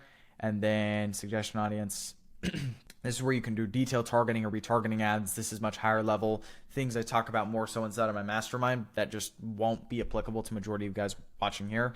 This is like where imagine people book, or they click on your landing page, but they never book calls. You spend like $3 a day on another kind of campaign that just is literally a retargeting campaign that throws more ads up in front of those people specifically that never ended up booking a call. All that sort of stuff. Again, it's not really needed off the bat. Add transparency, beneficiary, just make sure you put you. This is all good. Placements, you can just have advantage on. I think that's fine. Let Facebook do its thing. And then that is that. So I know that was very, very simple. But again, like I told you guys, Facebook, they've really optimized it so then their algorithm will find the right person at the end of the day. That's really what it is. All right, so we're going to call this video ad number 1 because I'm going to set up all the video ads and all the image ads up. Video ad number 1. Instagram account, you can literally just use. So if you want to create an Instagram account specifically for your agency, completely up to you. You can do that. Or you can just use your Facebook page, and Facebook has a setting where they'll just automatically use your Facebook page by default to run on Instagram as well. So you don't have to have an Instagram account page set up to also run ads on Instagram because they'll just literally use your Facebook page because it's the same company. It's Meta. Apply branding, inactive. Don't worry about that. Manual upload, single. Turn multi-advertisers ads off. I personally am not a fan. They have all of these little options, hide options, more options. It's annoying. And then creative testing. Don't really worry about that. It's going to say your meta pixel code is not active right now. Don't worry about that. And then creative. Okay. So what we're going to do here is we're going to put in our website URL. So this booking page, we're going to put this booking page link right here like so. Boom. Because that's what we're sending traffic to. And then we are going to set up the creative. All right. So we are, for this case, we're going to be setting up the video ads first under this ad set. The way Facebook works for context is there's campaigns, there's ad sets, and then there's ads. Best way I can describe it is each of them are like umbrellas except the ad. Campaign is like the big overall umbrella that holds all the video ad sets in the ads. The way I can describe it is the campaign just has the overall basic settings that you can just, like, I guess, make for the campaign. The ad set will now say what is the targeting, what countries do you want to work with, or send ads to.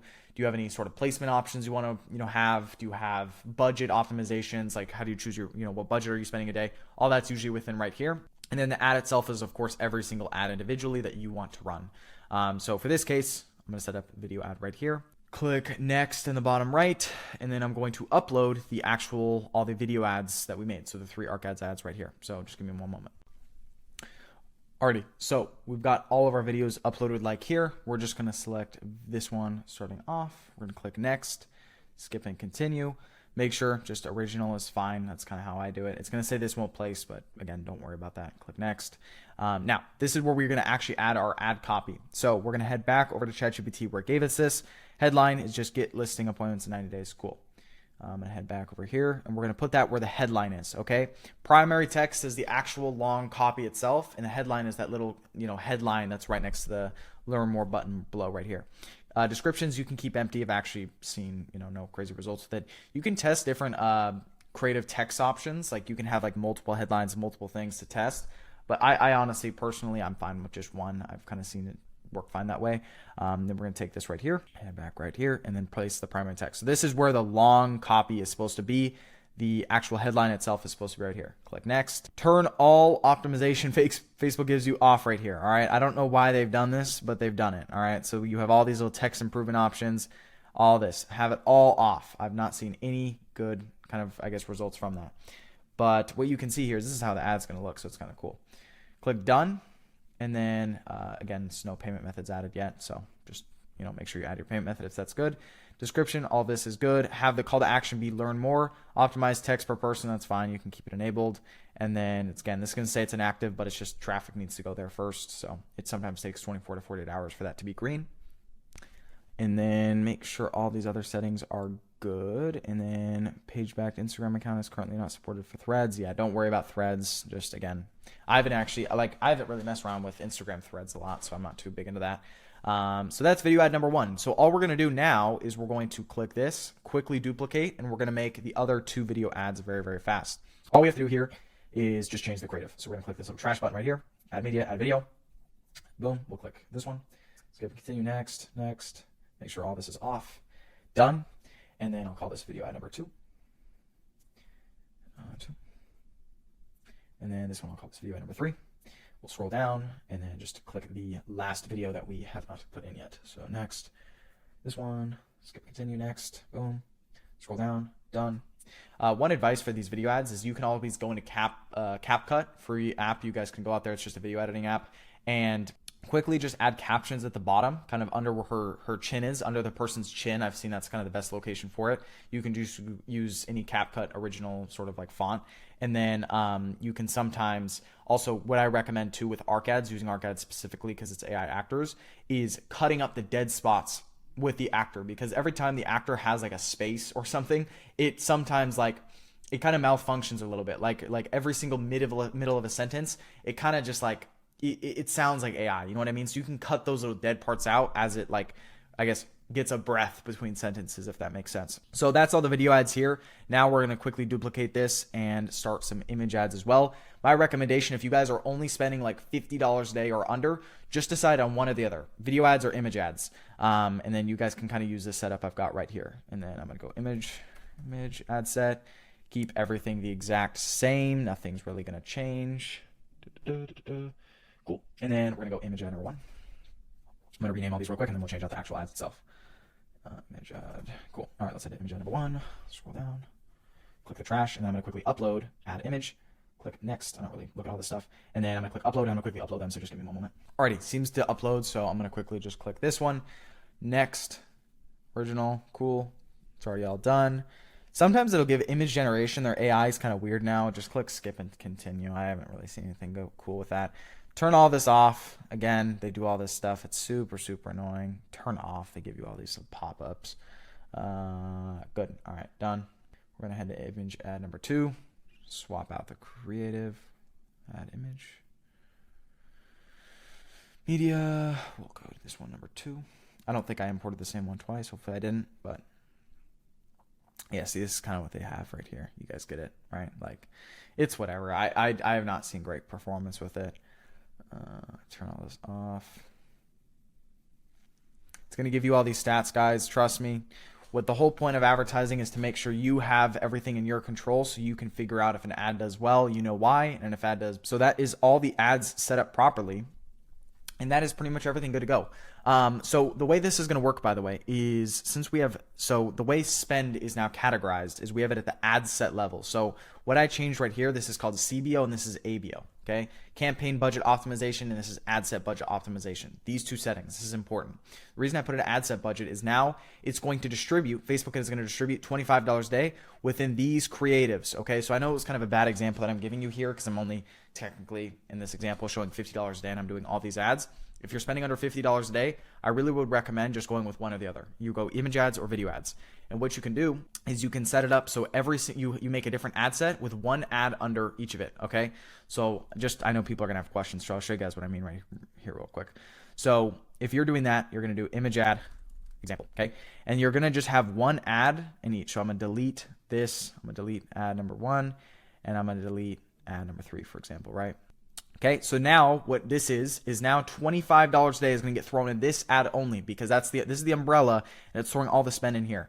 So if you want to test ads equally and spend equally, because what will happen with this setup right here is Facebook will distribute $25 a day right here into these 3 ads because this is the umbrella under these ads. Same thing here. It's going to spend $25 under these 3 ads. And if I made this $40 a day, it's going to spend $40 a day.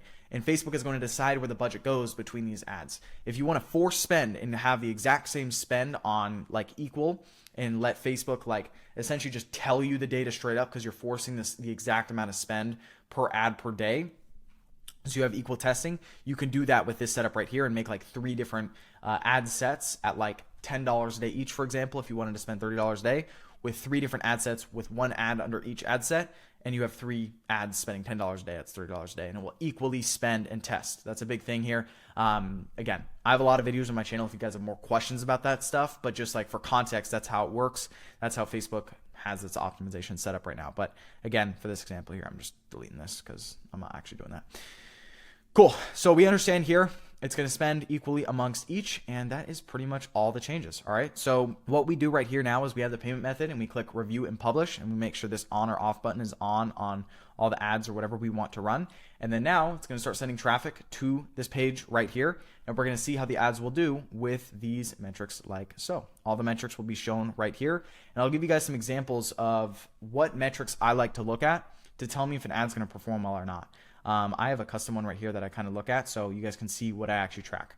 Number 1 is, by the way, for context, you can customize what actually you want to see here. So if you click all this performance and clicks, you're going to get data that you can see like results, reach, frequency, and then I have a custom one. So you guys can always customize based on what you want here. You guys can track the exact same metrics that I track with all this. So I track, for context, in all my ads that I run, I track amount spent, results, cost per result, cost per unique click, CPM, which is stands for cost per mille, which means cost per 1,000 views. So how much it costs for you to reach 1,000 people.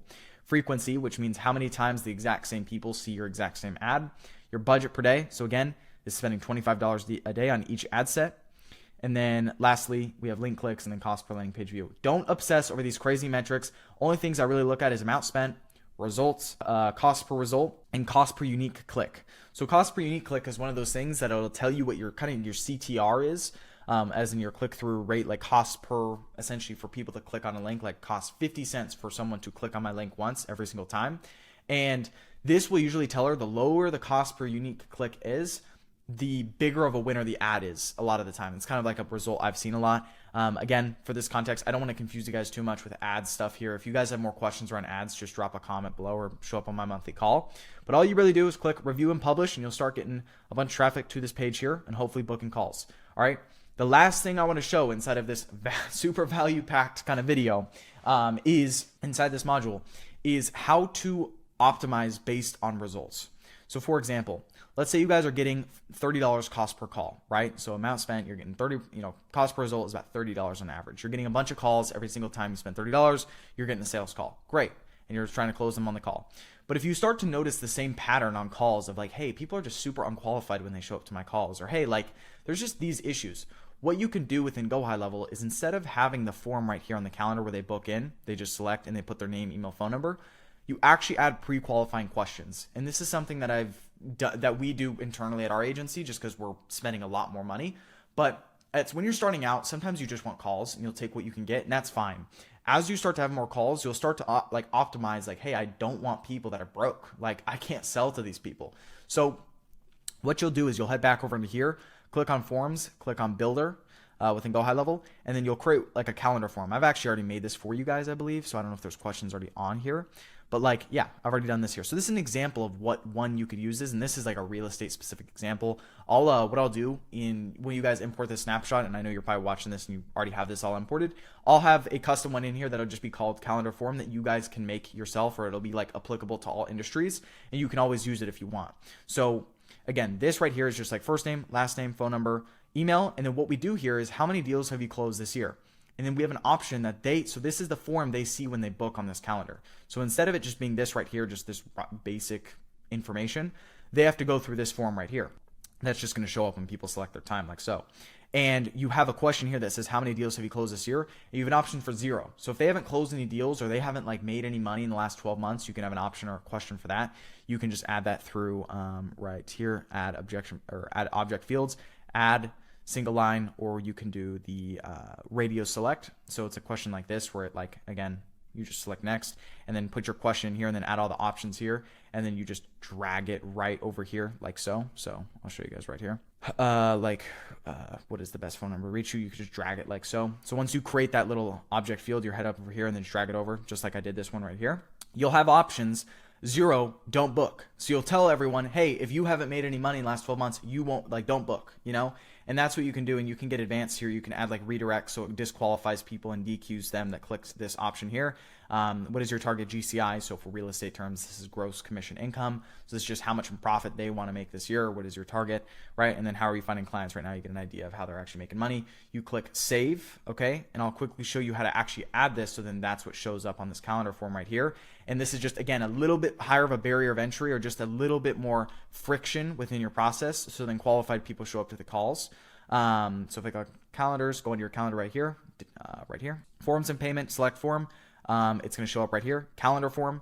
You select that and then you're going to click save. And I'll show you guys if this goes right here. Boom, should have saved. If I click right here and I click refresh and I try to select a time on this calendar, boom, now this form shows up here. So they have to answer these questions, and all the people who have closed no deals this year, they're going to select this and they're going to be like, oh, don't book. All right. And then they click off. So then it's going to filter all the people who've already made money. And they're going to schedule meeting. And then it's going to feed that qualified data back to the pixel to start finding more of those people. That's, again, what you can start doing at a higher level once you're spending a little bit more, just once you get feedback on sales calls that your prospects just aren't qualified enough. For now, I'm just keeping it default just for, I guess, example throughout this video. But once you have ads launched, that's how you can do it. And then kind of the last thing I'll say is like optimizations is let ads spend and let them spend. All right. I see a lot of people, they let certain ads spend for like $10, $20 and they just like let it go. It's like, you need to like let the spend happen. You know, like you can't be cutting things off too early or you're never going to actually see the results of ads. I've had ads where they spend $20, $30, $50. It looks like it's doing terrible. Then it starts picking up like crazy and then it starts performing. So you need to really have enough data to be like, all right, I have spent $100 and I've gotten 0 calls off this one ad set or this one ad, whatever you can optimize for.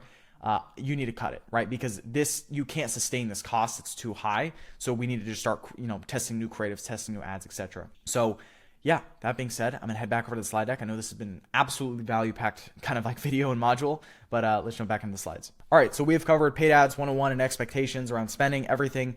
Facebook business account and portfolio setup, done. Setting up ad account, done. Creating video ads, image ads, and ad copy, done. Setting up Facebook pixel, done. And launching ads and optimizations, done. All right, guys.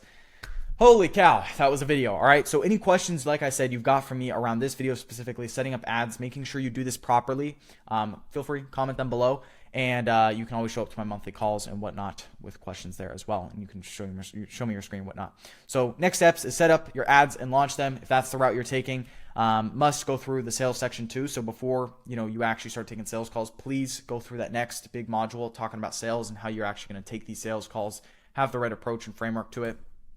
And then bookmark this timestamp in this video to come back to if you ever are confused with running ads to get clients.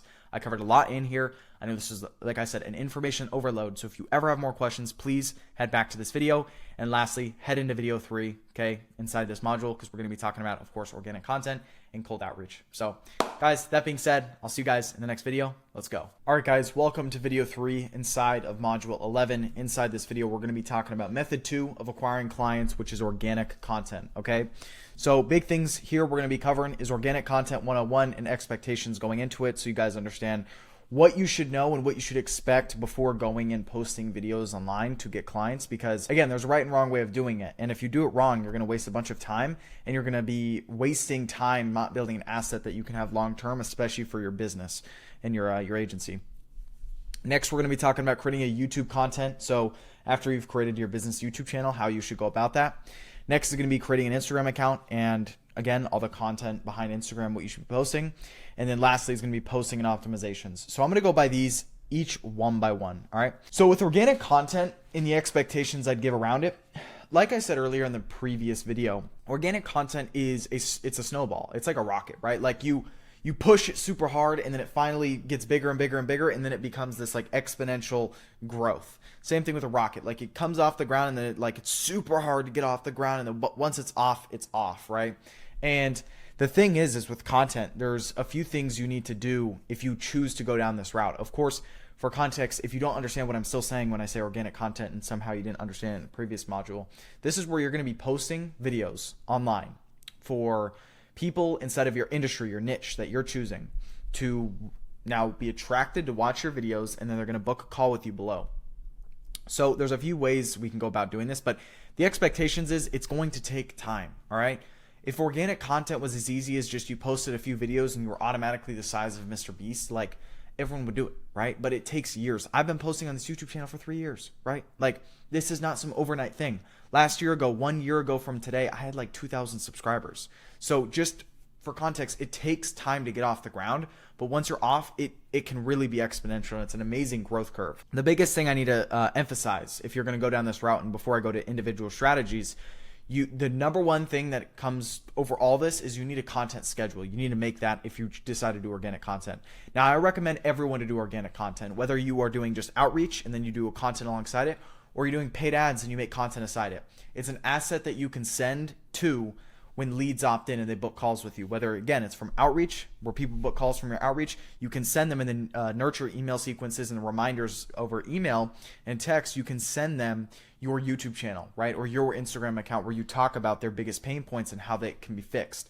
and how AI is, revolutionizing that industry you're trying to work with. So that's the biggest thing you need to understand. Expectations is it's going to take time. You need to build a content schedule, and you just need to understand that, like, hey, look, what matters is really just putting in the reps and then also doing another thing alongside it, whether it's ads or it's outreach. I recommend everyone to always do content and then do one of those other things. Of course, paid ads is the one, by far I recommend, but like depends on your own certain scenario, right?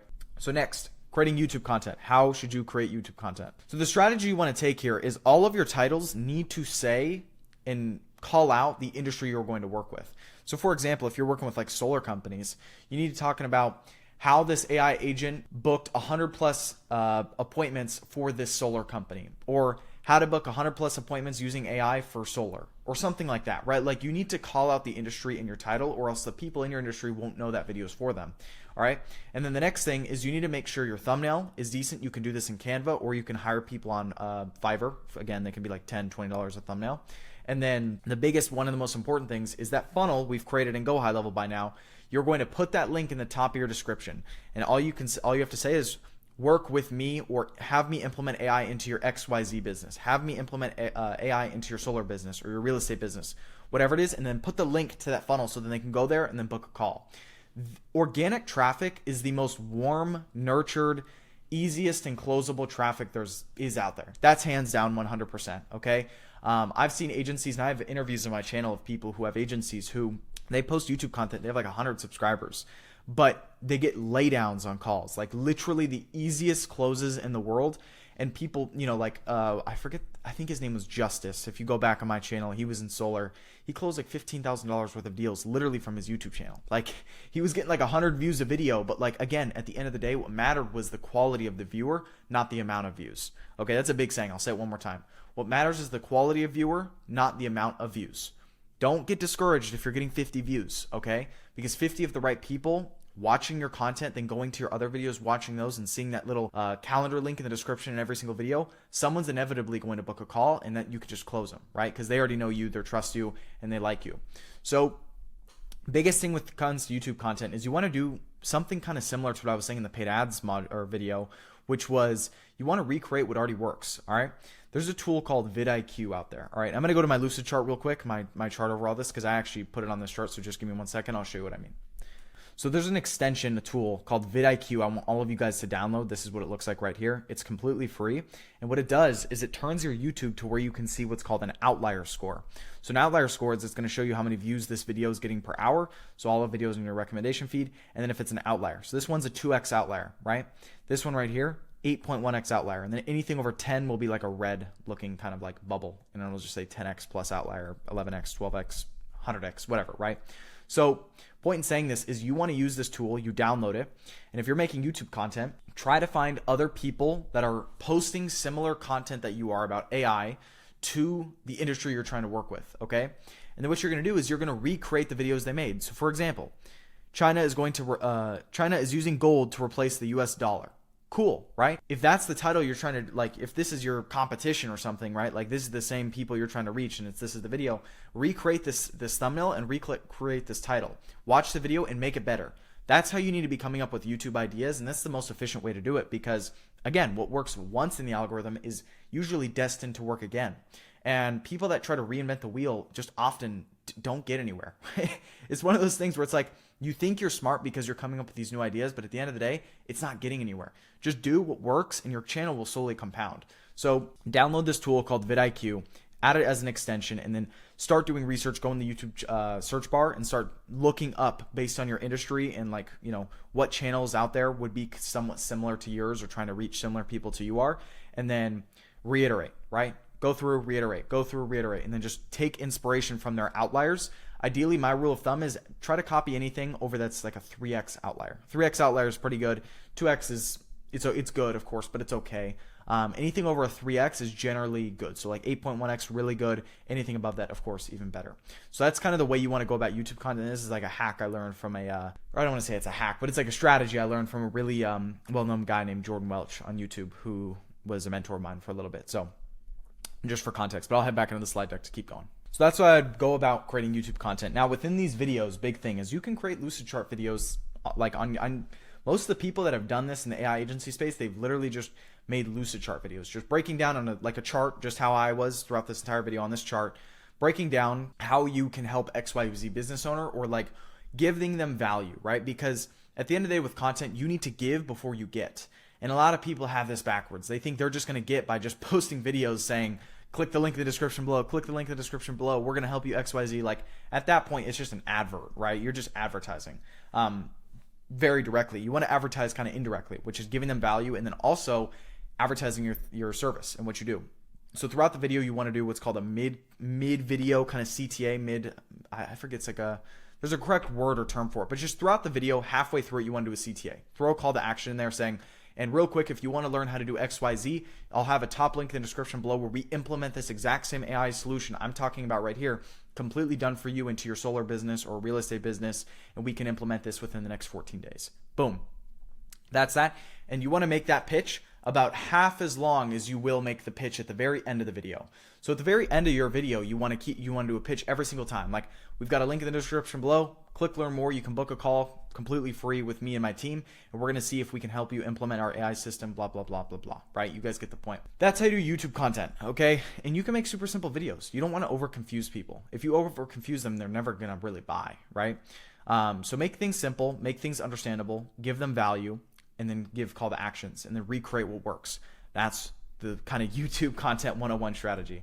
Next is Instagram. So I don't have as big as Instagram following. My Instagram's, I don't know, semi-big, I guess.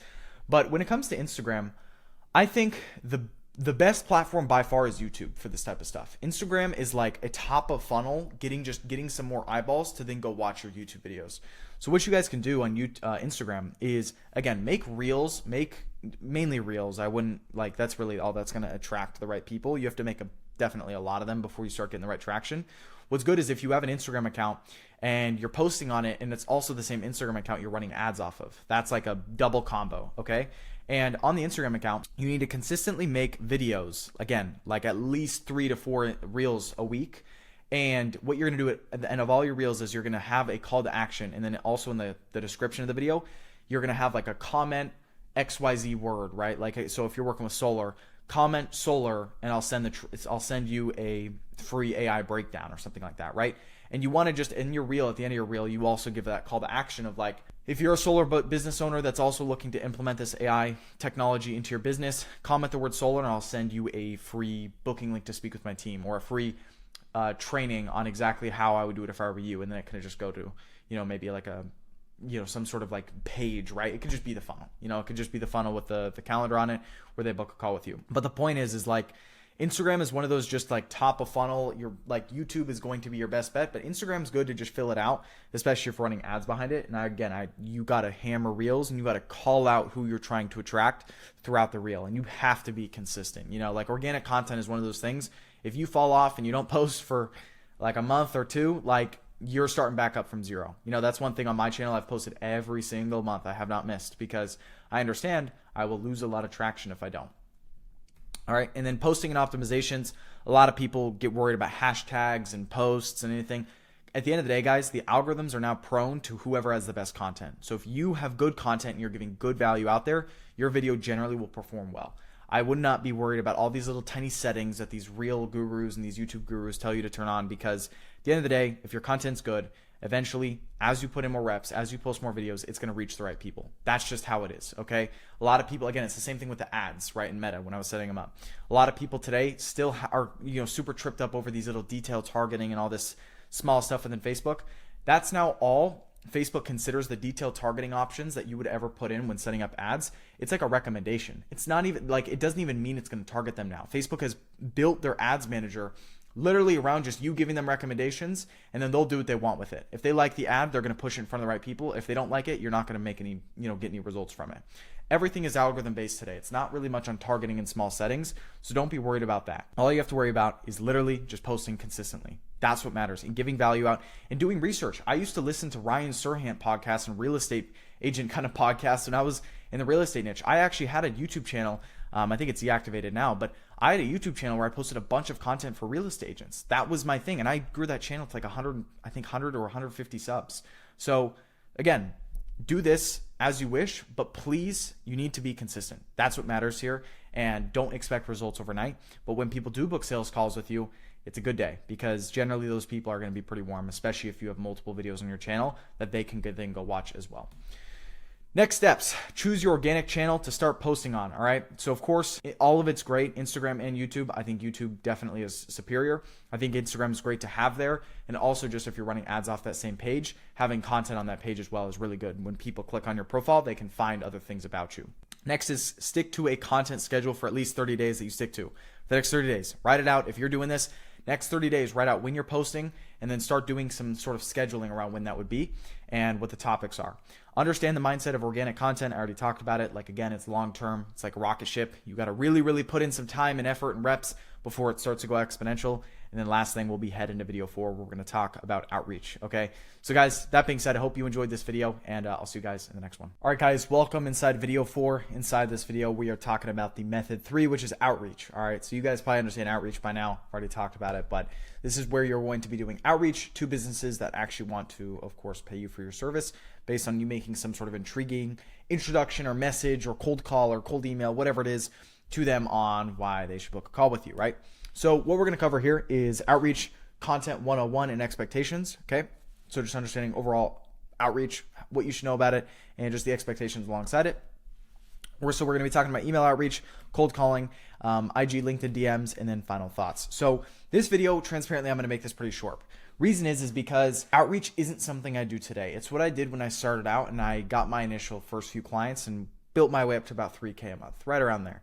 And again, me saying this, it's like outreach is one of those things where you need to put in so much time, so much rep, so much effort. I actually recommend most people to get a job, okay? Just transparently.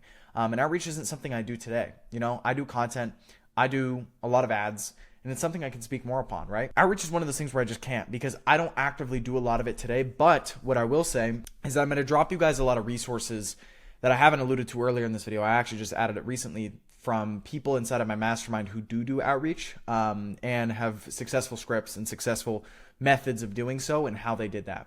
So what I'm going to do is I'm going to show you guys in a minute, kind of just like I made an email outreach script and then also a cold calling and a DM script. I have all three, 2 documents total. So one was combined from people inside of my mastermind who have found super successful, I guess, routes of doing that in the scripts they use to close clients up to 5, 10K a month. And I'm going to give you guys those scripts that they used. And I reiterated a little bit, made sure it's better, templatized it so you could use it based on your industry and so on. But my final thoughts, honestly, guys, is outreach is one of those things where if you have, again, I said this in the earlier, like the first video, I think it was, but if you've exhausted all of your resources and you just cannot get any money together for ads, and you can't get a job and you're not old enough and all these things, then again, outreach is what makes sense for you. But I just would say it's an uphill battle and you need to prepare yourself mentally. I'm not saying you can't succeed with this business model if you do outreach. I did outreach, right? I just said that's how I got my first initial few clients, first 5 to 10 clients. And that's how I got to, 3K a month. But scalability wise, it's not something you're going to do long term. Everyone I've seen that's tried to scale from like 10K a month plus with outreach, like they have to build huge teams of either cold calling, appointment setters, just massive headache for very little return. And it's just not one of those things I recommend. But again, if you're starting out and it's the only resource and thing you have, then absolutely do it, okay? Because it works. There's a reason cold calling is big. There's a reason all these things are big.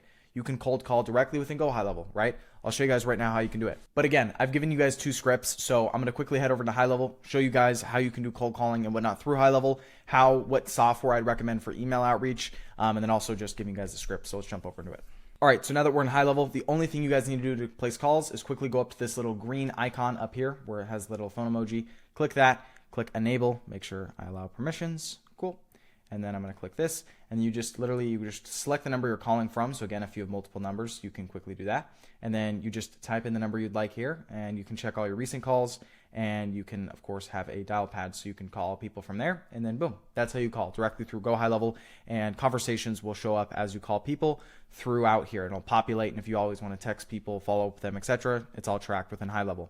Now, the scripts I'm giving to you guys, if I head over into sites, resources, and then I quickly show this here. Head down to, so there's going to be 2. There's going to be cold email outreach script and cold calling outreach script. And the cold email, you guys can convert this into kind of your DM script as well. You can use Manus or ChatGPT to make it a little bit shorter, and then cold calling as well. So I'll kind of open up the docs right here. Again, it's probably blurred. You guys will all have it if you're inside of obviously high level. You guys can quickly just leverage that and use it from there inside of my resources tab that you get in my snapshot. So yeah, that being said, those are 2 scripts I recommend. And then when it comes to the email outreach software, what I'd recommend for you guys to do, again, cold calling, you can just do it within high level.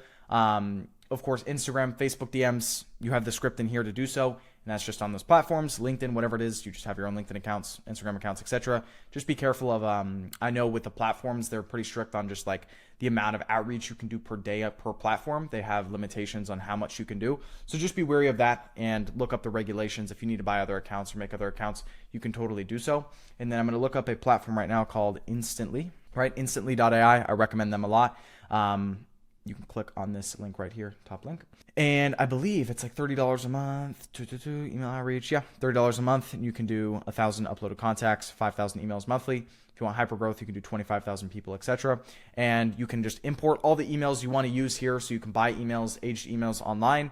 I don't have a recommendation for that just because I don't actively do it again. But if you look up buy aged emails, you'll find a bunch of places to do so. Then you can upload all those emails and those addresses into here. It could be 10 email addresses you have, probably 50 or 100 email addresses you have. Like, it's really good. And then you will warm the emails up. There'll be a feature, just a little like fire emoji next to each email as you add them. Warm them up for a couple days and you can start sending directly within the platform. And then it will give you analytics that look like this. It'll tell you total contacted, opened, converted, positive, negative, etc. It'll give you all the stats. It's a great platform. And this is what I used doing outreach when I started out as well. So that being said, I'm gonna head back over to slides. So you guys know my final thoughts with outreach. It's just one of those things I don't actively do today, and very transparently. Like I said from the start of this video, my goal is to be transparent to what I believe is possible and what I should be teaching, what I shouldn't be. And to be fair, like, I just don't teach a ton of outreach. Okay, I teach people at a higher level, I believe, with content and with paid ads, and decided to give you guys the scripts, of course, those in high level and whatnot, from people who are actively doing outreach at a pretty high level, I would say, inside of my private mastermind. So it's up to you if you want to do this or not, but my recommendation is really go ads, get a job if you can, and always do organic content. Just grow that asset alongside the business. All right. So that being said, guys, really next steps is to choose the outreach path you're going to go with. Set a minimum daily KPI to keep on track with. This is like the minimum daily outputs you need to be doing, or it would rather be inputs. Inputs you need to be doing every single day, whether it's 100 emails, 1,000 emails, 100 DMs, 100 cold calls. You need to set a daily thing that you need to hit. And if you don't hit it, there needs to be some discipline. Because I'm telling you right now, from someone who did outreach and someone who actually, I would say, succeeded with outreach, you need to hold yourself to a really tight standard, or else you will not get anywhere with this outreach method, or with this method specifically to book calls. Trust me, I've seen many people go down this route, and this is, again, the reason why most people fail with business, because this business model specifically, whether it's agency, AI agency, because it's just hard. It really is hard, and it takes a lot of mental, I guess, grit is the right word I'd say. But if you can do it properly, you will be rewarded in proportion, and then you can scale up and use that money you close through these deals and back into ads. And that's how I scaled, right? So understand the outreach mindset. Really, really, really put yourself to it. 3 to 6 months minimum. I've told you guys from the start of this video, 90 days minimum, okay? Lastly, head in module 12, because we're gonna be covering a lot of sales stuff inside of there on your sales calls, so you know what to say when you jump on sales calls, because now you guys know how to book sales calls throughout this entire section, and using the scripts within this video if you decide this method of outreach. And then, yeah, I guess you guys got to close the calls now. So I'm going to show you guys that. I'm going to give you guys a bunch of templates and resources inside of the next module. So that being said, I hope you guys enjoyed module 11, which is how to book sales appointments. Let's jump into module 12 on how do we actually close these appointments. So I'll see you guys in there. Alrighty guys, welcome inside module 12. Inside this module, we're going to be covering sales mastery and objection handling. So pretty much everything when it comes to what you need to know when taking sales calls. This is the biggest bottleneck you are going to face after you start booking consistent appointments through obviously the methods we just covered, whether it's ads, outreach, or even organic content, okay, or even referrals with friends and people you know, family, friends. Sales is going to be your biggest problem. That's 100% comes without question, and everyone faces it because there's a right way to do it and there's a wrong way to do it. And in this video, I'm going to be, or I guess in this whole module, I'm going to show you guys what I've learned in sales in the past few years selling this type of offer and how to do it properly. All right, so video 1, in this video specifically, we're going to be talking about the sales process, okay? So what we're going to cover is how like the actual sales call should play out. And this is something that I got completely wrong when I started my, I guess, sales journey, right? Just on calls, trying to sell the service, trying to sell my agency service at the time. And I'd jump on the call and I would say, hey, how's it going? Okay, great. And then jumped immediately into my pitch. Completely wrong. Okay, so in this specific video, I'm going to just talk about how the call is supposed to be structured. Okay, and I want you guys to take notes as I go through things here because it's definitely noteworthy because, again, these calls, you're going to have to approach these in this specific way. So it first starts with the discovery, then it goes into what I like to call the demo, and then it goes right into the close. Okay, that's kind of like the three big sections here. Discovery being asking questions and figuring out the biggest pain points and bottlenecks in the business that you're talking to, that they need to try to fix, and how you can help them. So you want to kind of probe around their pain points. Next is going to be the demo. So this is where you're going to transition from questions for them, understanding their biggest things that they need help with, and then you're going to jump right into your sort of demo deck and your presentation on what you do and how you can help them as an AI agency, right? Inside the demo, we're going to act like almost like a band-aid, okay? So in the discovery, we are going to essentially try to almost I don't know what the right word, imagine we had a knife, okay? And we're just going to cut open into all their problems, all right? And we're just going to hammer on that. Not in an obnoxious manner, but we're going to hammer to the point where they understand, hey, we have a problem in this business and we need to fix it. All right, these guys might be the solution to this. And then inside the demo, when you show everything you do, you essentially tailor all of your wording and all of your solutions to their problems that they had previously, and you're the resolution. That's how it's supposed to work. Now, inside the discovery as well, one thing I'll mention is you really want to also figure out if you can help them or not. And I'm going to give examples kind of just through this call or this video here so you guys have an idea of it.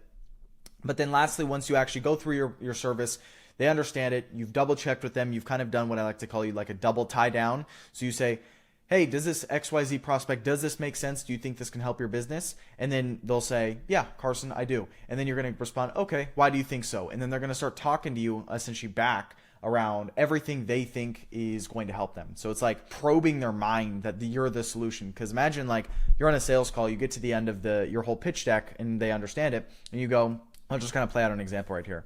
All right, John, so we've covered everything we need to cover here. Any questions so far on anything we've talked about here? Nope, Carson, we're all good.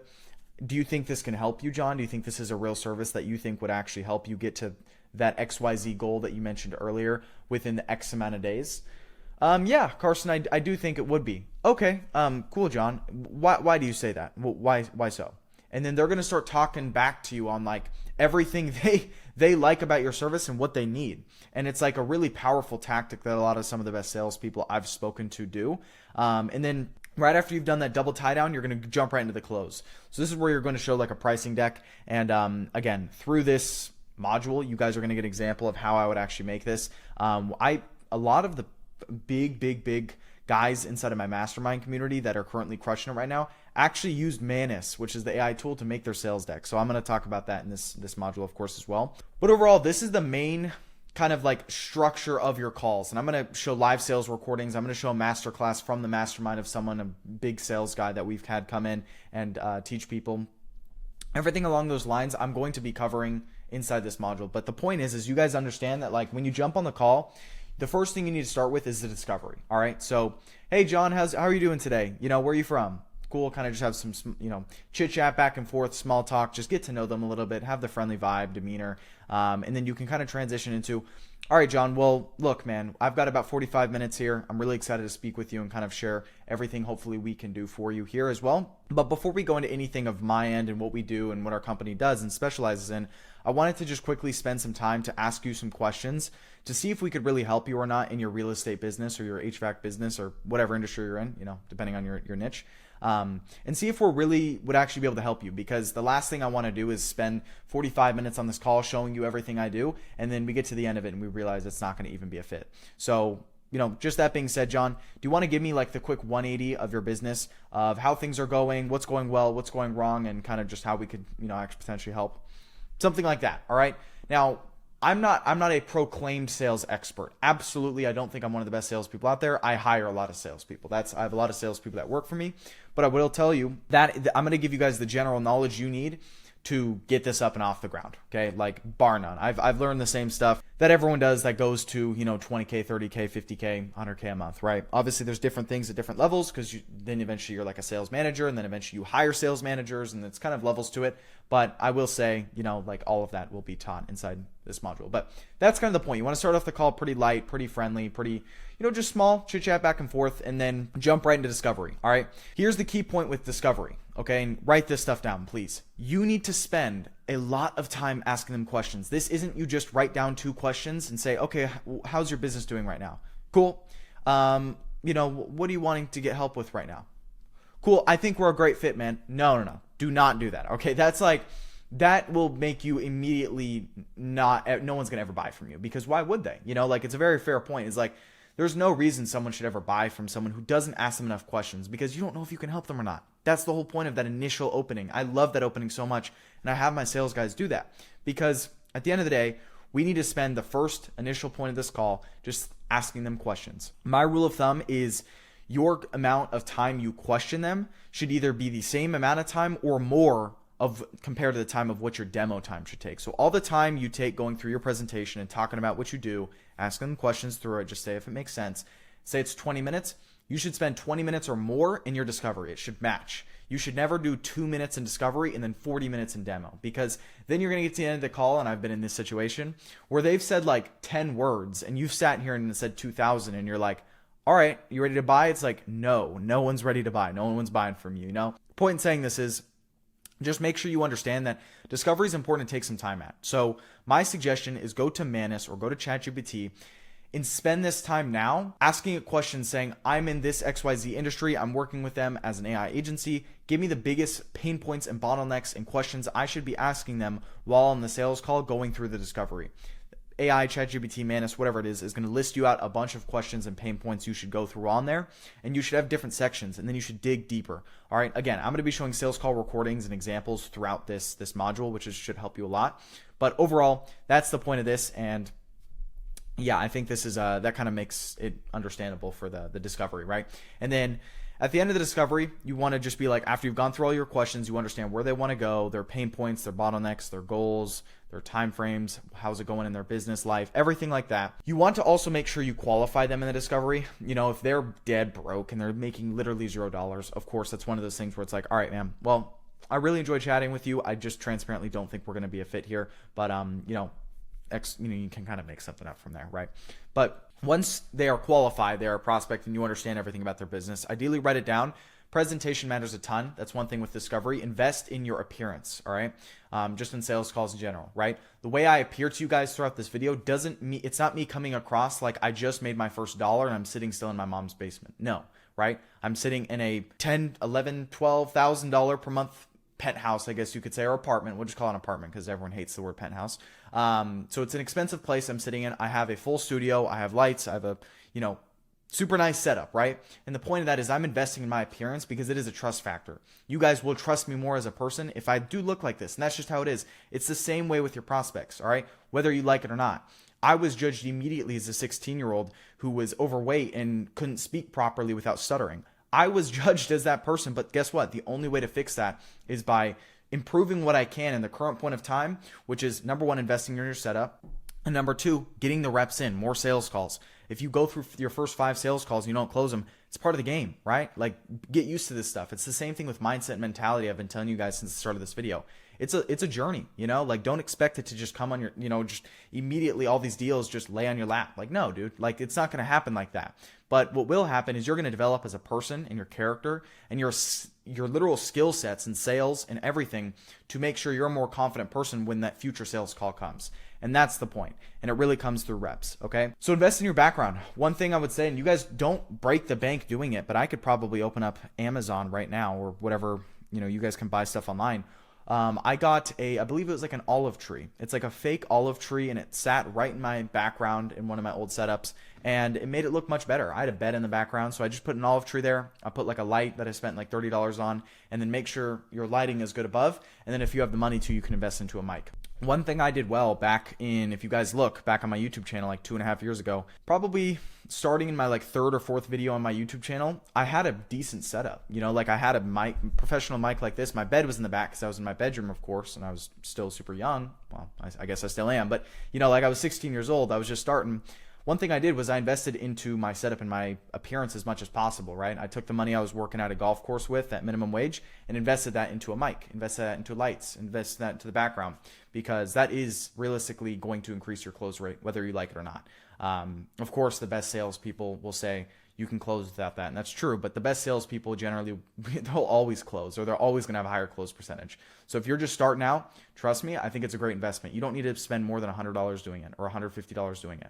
So that's kind of my little tangent there. But demo, when we jump into the demo, transition, say like, okay, man, John, I think we can really help you here. If you're good, I'll just pull up my screen share and I'll kind of walk you through everything we do.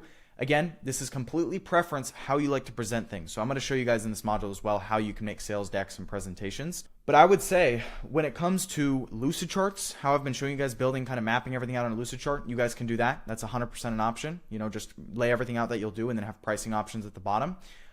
If you want to do PowerPoint presentations, that's totally fine too. Google Slides, you can have Manus build a lot of this, which I'll show you guys as a demo in this module. And then, yeah, just however you like to present. I've seen people do Google Docs, and I've seen people not even pull up their screen at all. They just talk to them, right? Completely preference. What's up to you. I'm more of those people that is like a visual learner, and I would just like to see what I'm trying to, like, I guess, convey, right? Same way I have PowerPoint slides with you guys here. Like, that's a part, just that's easier for me, so that's why I do it. So whatever works with you, whatever you're the most comfortable with, I recommend you do that, because that's, again, whatever's closest to you is generally what you'll do the best at. So as you go into the demo, the whole point is you're just going to explain everything you do. Make sure it's not too confusing so people aren't confused. Make sure they understand it, and make sure it's tailored to their needs. Don't make sales decks and presentations which is tailored to like what you want. You know, like they don't want to buy, like, don't put yourself in your own shoes. Put yourself in their shoes as someone who's looking at the sales deck or this presentation. And that's the best angle to look at it from, because again, you're presenting it to them. It's not you, you know? So that's like one big thing I missed on completely when I was doing my presentations back in the day. It was a big problem. So again, tailor it to them, tailor it to their problems, and talk about what you do. Ideally, call it something. This is called like your unique mechanism. So some people call their sales deck presentations, like they have like their lead to listing AI generator, right? Like that's one thing if it was real estate, or I know people call it like my AI patient acquisition system or something like that, right? Like call it something, or my 3-pillar AI patient sales process or something like that. You know, you call your what you're selling to them something, as in it's like a tangible like thing that you can say or sounds cool.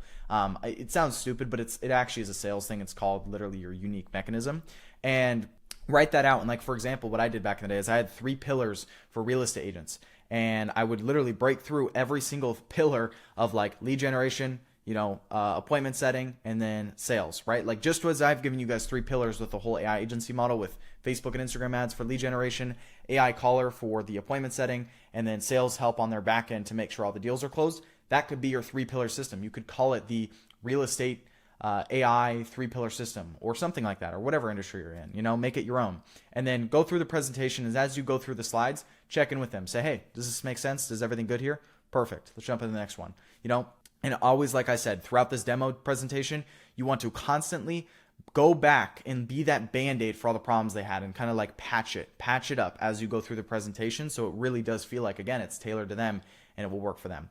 When it goes into the close, you're going to do what I said earlier, which is like the double tie down to make sure they're 100% bought in. They think it's going to help them, and they explain what they liked and what they think will help them in their business. And then you're going to go into, of course, the pricing. Say the pricing, explain why, not even really why. Just explain the pricing options and what they get with each, and go silent. A lot of people, they get nervous when they say the pricing, and they go, oh yeah, okay, you know, it's $5,000, but we can do $2,000. You know, like, no, do not do that. Okay. It's $5,000. Yep. Let them think about it. All right. That's the best thing to do first. Let them digest it, and then let for their response. Don't overspeak. Okay. It's a human, like, I think nature aspect thing to do when you have little experience, but when you give them pricing, let them digest it. Don't overspeak. And once you've heard their response, of course, you can go into rebuttaling and objection handling and everything like that. I've made a bunch of scripts for you guys here. around objection handling that I'm going to get to in this module as well. So just hold on tight for that. So again, that's the whole, like, I guess, call framework. That's your sales call framework when you jump on one call and close them from there. Of course, you can do what's called a 2-call close. And I've probably talked about this on my channel before as well, if you've seen my videos, where it's like you have one call, which is just a phone call. That's the initial call that the people book onto, instead of like, I guess, this 45-minute, 1 hour long call where you pull up your screen and all this. You book what's just called a discovery call. This depends on your industry, your niche, depending on your situation and data you have beforehand to justify you doing this. But doing a 2-call close can be good. This is where you just have like a 15-20 minute phone call before you actually schedule in a Zoom call. And this is where you just ask them questions and qualify them. And then if they've been qualified, you can book them into a actual Zoom appointment.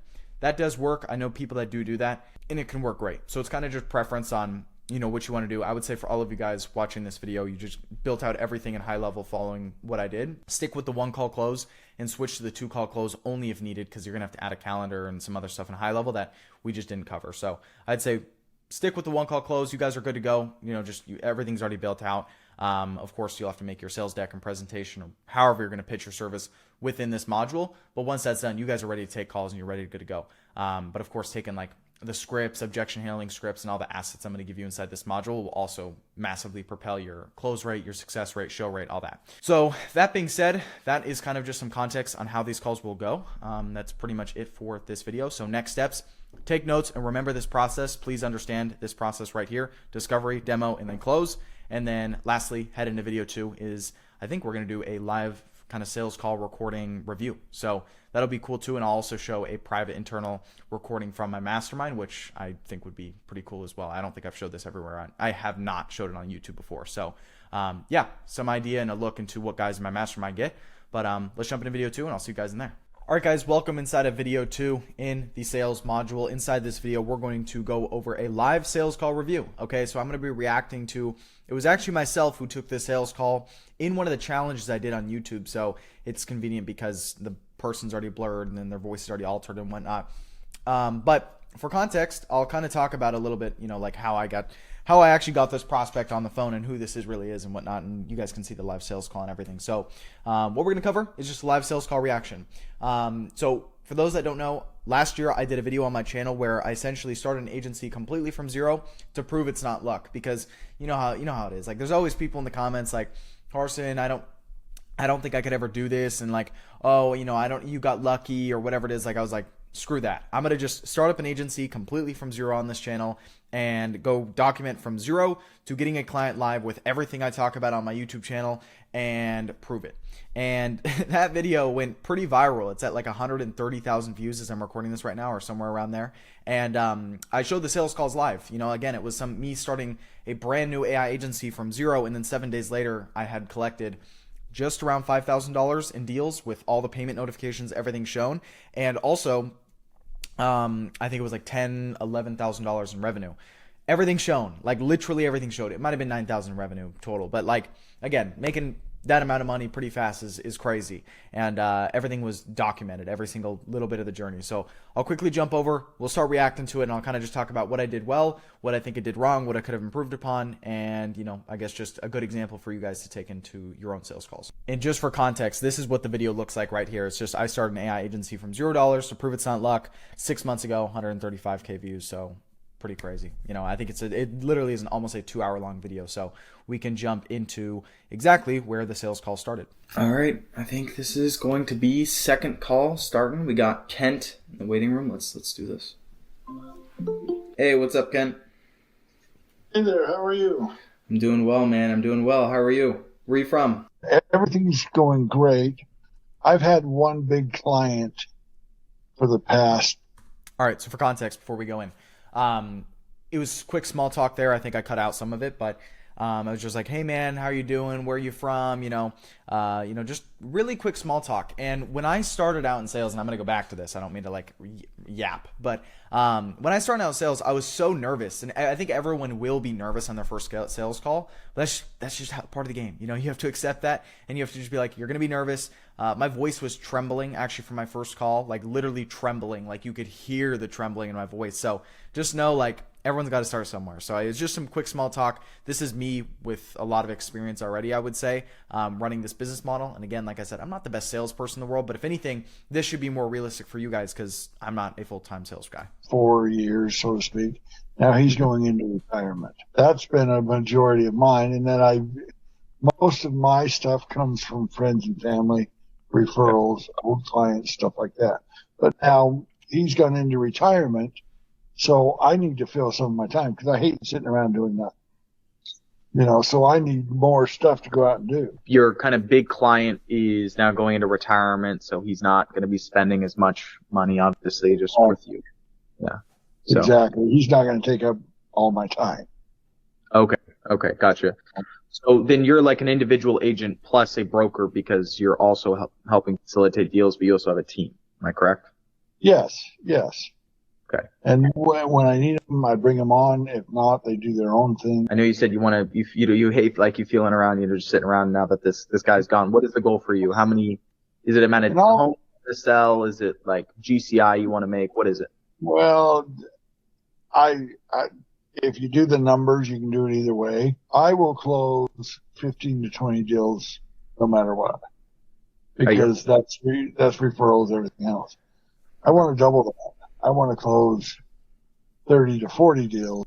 All right, so for context, what I did here is, number one, I'm just trying to figure out where he's trying to go and his goals. Because, again, if you don't understand the goals of your client or like your prospects, it's going to be very hard for you to ever make a service around for them because it's like, all right, well, what do they even want? Why are they on this call, right? Are they just trying to talk to another, like meet a new person, or are they trying to make more money and that's the reason why? And if so, how much money? So you guys will see in a minute. I kind of dive into this. Maybe more. And then I can bring my agents on as well, and they can close some too. Okay. You know what I mean? And I don't know if that works with your stuff. Do we use it as a team wise, or do we use it as individual? I don't know. Yeah, I'll get into all of it. So for you, 15 to 20 deals a year is kind of like your baseline minimum hygiene standard, and then you're aiming for like 40. And all the 15 to 20 are just from friends, family, referrals. Yeah, exactly. They're just previous clients, everything else. What is, so let's say 20 homes a year. What is kind of like the average home price in your area? My average price that I sell is probably $550. $550. Okay. Yeah. It's probably a little above the median the average. Mm-hmm. You guys will see what I'm about to do here. So I'm trying to figure out, okay, every different location. So this is context if you're working with real estate agents, right? Because this is a real estate agent. I was in this challenge going after the real estate niche. When you work with clients, specifically in real estate agents, they may be in California and a good year for them is selling 3 homes or 4 homes because the average home price of what they're selling and the commission they're getting is so much higher compared to everywhere else in the country, right? And then if you're working with some person like randomly, I don't know, in Virginia or something like that, or Louisiana, like the average home price could be substantially lower. So a real estate agent to get by or to make a similar amount of money, they'd have to sell a lot more homes. So for me, I'm trying to get a grasp of, okay, in his market, how many homes is he selling currently and how much money is he making right now? You guys are going to see, I'm going to break all the math down. And this was very, very smart. This is a great thing I did on the call because it gave me a gauge of how much money he was making. And all the ads and everything I was talking about previously in this video on how to make, he came from this exact same setup. And I even had worse probably funnels compared to the ones I showed throughout this whole 10-hour course and everything. Like what you guys are getting is much better than what I had in this video, and it's the exact same process. So this was essentially a case study to, pretty much this entire course. Which is probably $475 but values are jumping up here. Okay, so $550 is average home price for your kind of deals that you do. Let's say you do 20 a year, hygiene standard right now. What's your commission on that? Is it 2.5%, 3%? Well, yeah, sometimes I go down to 2. Okay.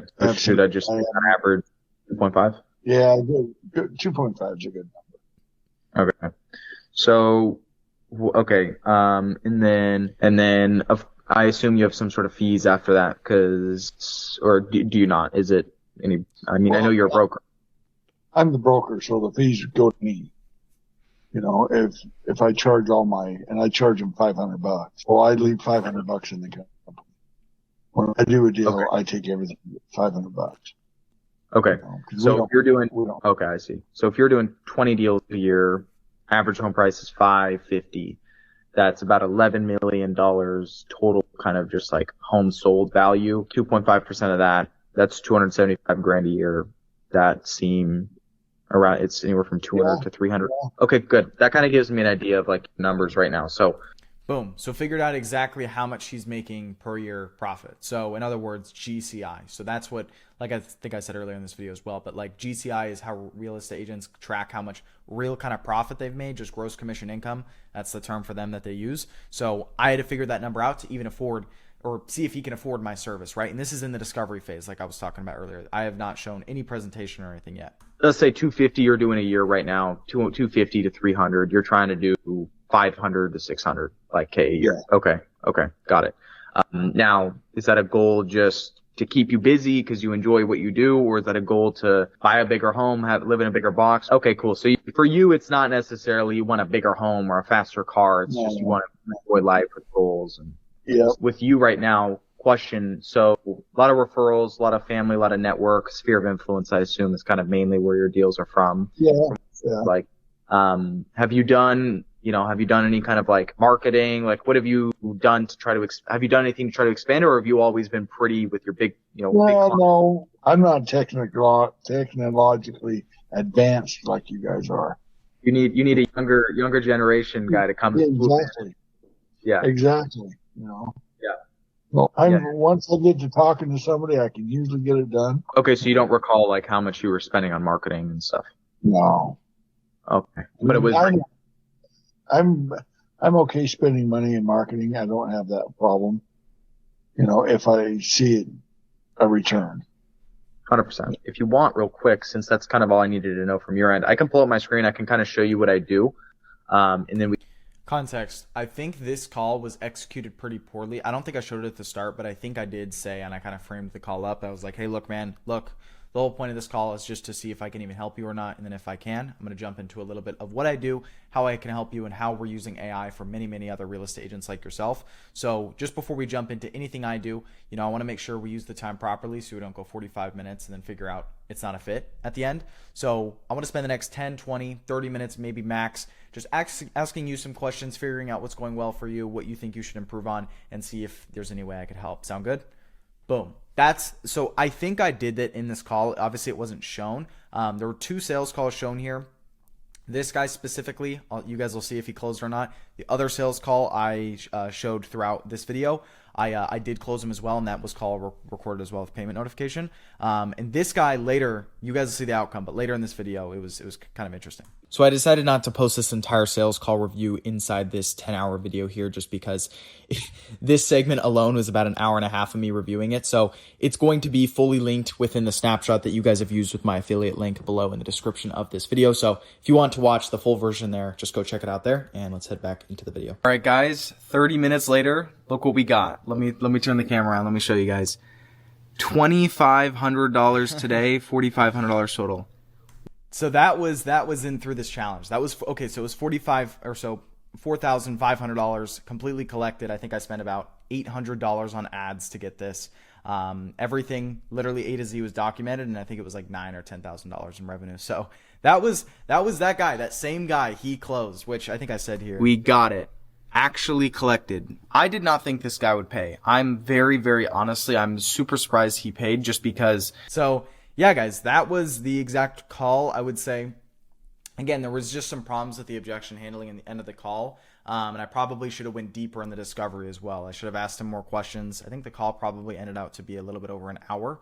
But there was just some things I didn't nail as hard as I could around objection handling, discovery, and then also how I was explaining the pricing. Like bumping down my price was not the right decision there, obviously. So yeah, guys, that being said, let's jump back into the slides and we'll go from there. So that was my live sales call reaction. Obviously, you guys kind of get to see me just live record to something like a real example you guys can see of what a sales call could look like for you. I also had another call inside of that video, that same exact video from me starting from zero as well. And I closed him as well. And I think that was for $2,000 or maybe it was 2.5K. I forget. But point is is that's kind of like what a call would look like, even from a beginner standpoint. Because like I said, I am not claiming myself to be the best at sales. I'm just giving you guys what knowledge I have that took me from zero to obviously where I'm at today. I've hired a lot of people now, so they're just better than me. But of course, I understand the logistics and the basics behind a lot of that. So next steps, take notes, and remember this case study, because obviously this is a case study, an example you guys can take into your own sales calls, and the things you liked, the things I didn't do properly, make sure you take that down. And last thing, head into video 3, because this will be the masterclass. I'll show you guys live. So that being said, I'll see you guys in there. All right, guys, welcome to video 3 inside of the sales module. In this video, we're going to be talking about the sales class masterclass recording. So in this video, essentially, I'm going to be showing you guys an entire masterclass directly from a call and a master class that was hosted inside of my AI agency mastermind. So just my mastermind, you guys will find the top link in the description for it.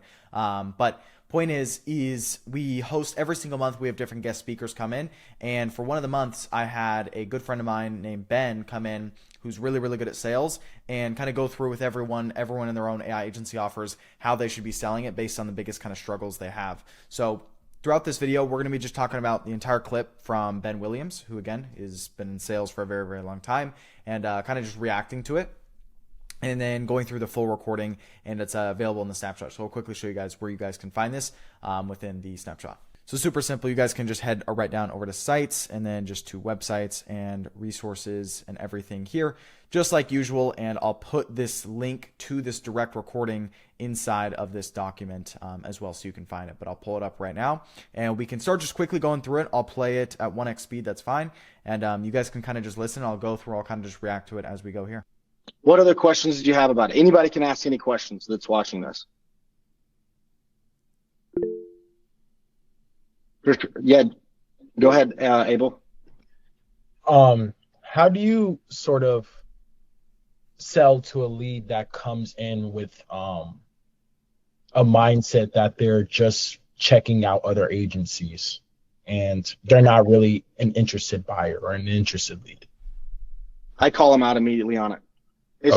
So the second we get on a call, it's like, hey man, so tell me why you decided to click on the Facebook and book a call with me. So you'll say, oh, well, I just wanted to check out agency. I'll be like, exactly. Yeah. So I'll just be like, so you just get on calls with different agencies every single day just to hear about their product, or are you actually looking to make more money? Okay. And they're like, oh, well, yeah. I mean, I'd be looking to make more money. Okay, so you got on the call to make more money? And they're like, well, yeah. I'm like, okay, now I understand. Mm-hmm. Nobody books a call just to get more information. That's like somebody walking into a gym to be like, I just want to see what your membership prices were. It's like, no, you came in here because you're fat and you want to be in better shape. Mm-hmm. It's like you have to clearly identify what the actual issue is. They want to make more money. They're using the smoke screen very quickly because they got onto this call because they understand they're about to get sold on something, one way or another. Every single call that someone has, someone's selling. Either you're selling a product or they're selling you an excuse. She's trying to sell you the excuse really early on. So you have to just completely eliminate that. Okay. And about the objection, when you show pricing and it's high, or they use the it's too expensive objection, and they compare it to other agencies they talk to who also sell AI for cheaper or whatever, and they think it's more value. Okay. Oh, okay. So you saw a service that was similar to ours that cost less money? Is that what you're saying? Yes. Oh, I got you. So let me just ask you this, Abel. Why do you think theirs is cheaper? Because they want to, let's say, reach out to more people, I guess, or have more clientele. Okay, so they want to service everybody? Yes. Okay. Why do you think everybody doesn't drive a Lamborghini? Because the value of a Lamborghini is very high. Okay, so they're better than the service of, say, a Honda? Yes. And the agency that you want to work with, do you want them to be the cheapest or the best? I want them to be the best. Okay, then that's why people work with us. Now, my rebuttal to that is, what are some client results that you have, or prove to me that you're the best? Yeah, absolutely. And then I could just pull up a testimonial sheet. Okay. What if the agency doesn't? Then I would ask the question, how many testimonials would you need to see for it to make sense before you bought? Mm-hmm. And then they would say, oh, I don't know. I'll just have to see a couple of people. Okay, is it that you want to see a couple of people, or that you just want to feel confident in your decision? Oh, I just want to feel confident in my decision. Okay, awesome. There's two options. You can either make the decision to change and move forward with a guarantee that you're going to make money, or you can make the decision not to move forward, and I can guarantee you nothing will change. Okay, Ben. Yeah, you showed me how valuable it is, right? Yep. But at this stage of my business right now, I'm not making as much money to pay for the services. I feel like it's too expensive. I need to close 1 or 2 deals to get more in. So how about in November's time, I'll reach back to you and we can schedule another appointment where we could move forward with a partnership where I get I get you. Is it, so you're saying, is it a cost issue or a money issue? It's definitely a money issue for me. I just need to get more deals through the door, and I can't get started. So I think it's a better time to talk later in the future. Yeah, no, I totally understand. Yeah, I mean, if you're not making money, I definitely think something needs to change. Now, just hypothetically, if you had our service or anybody else's, do you think you'd be in a position where you had more money? I would. Yeah. Okay. So if you know that making a decision to work with someone that's going to get you more business would make you more money, which ultimately would get you out of this situation and ever being in this situation again, does that make sense? It does. So it makes more sense to take a risk now and stop living the same life over and over, so that way we can live a different life tomorrow, right? It does. Cool. Ready to get started? I am. I just wish my bank account would allow me to say yes as well. And that's why we're working together, brother. Mm-hmm. I'm pumped for you. Check your email. There's a payment link in it. Sure. So same thing as the sales call review with this masterclass, I decided to link my reaction and everything inside of the resources inside of the snapshot that you guys should all have by now using the GoHighLevel affiliate link in the description below. It's a pretty long masterclass. You guys saw clips of it in there from Ben. So if you want to watch the whole thing, just go in the description. Make sure, go to the snapshot link, go to the resources, and you'll find it inside of there. But let's jump back into the video. Boom. All right. So the rest of the recording I'll put in the resource doc. Like I said, you guys can check it out.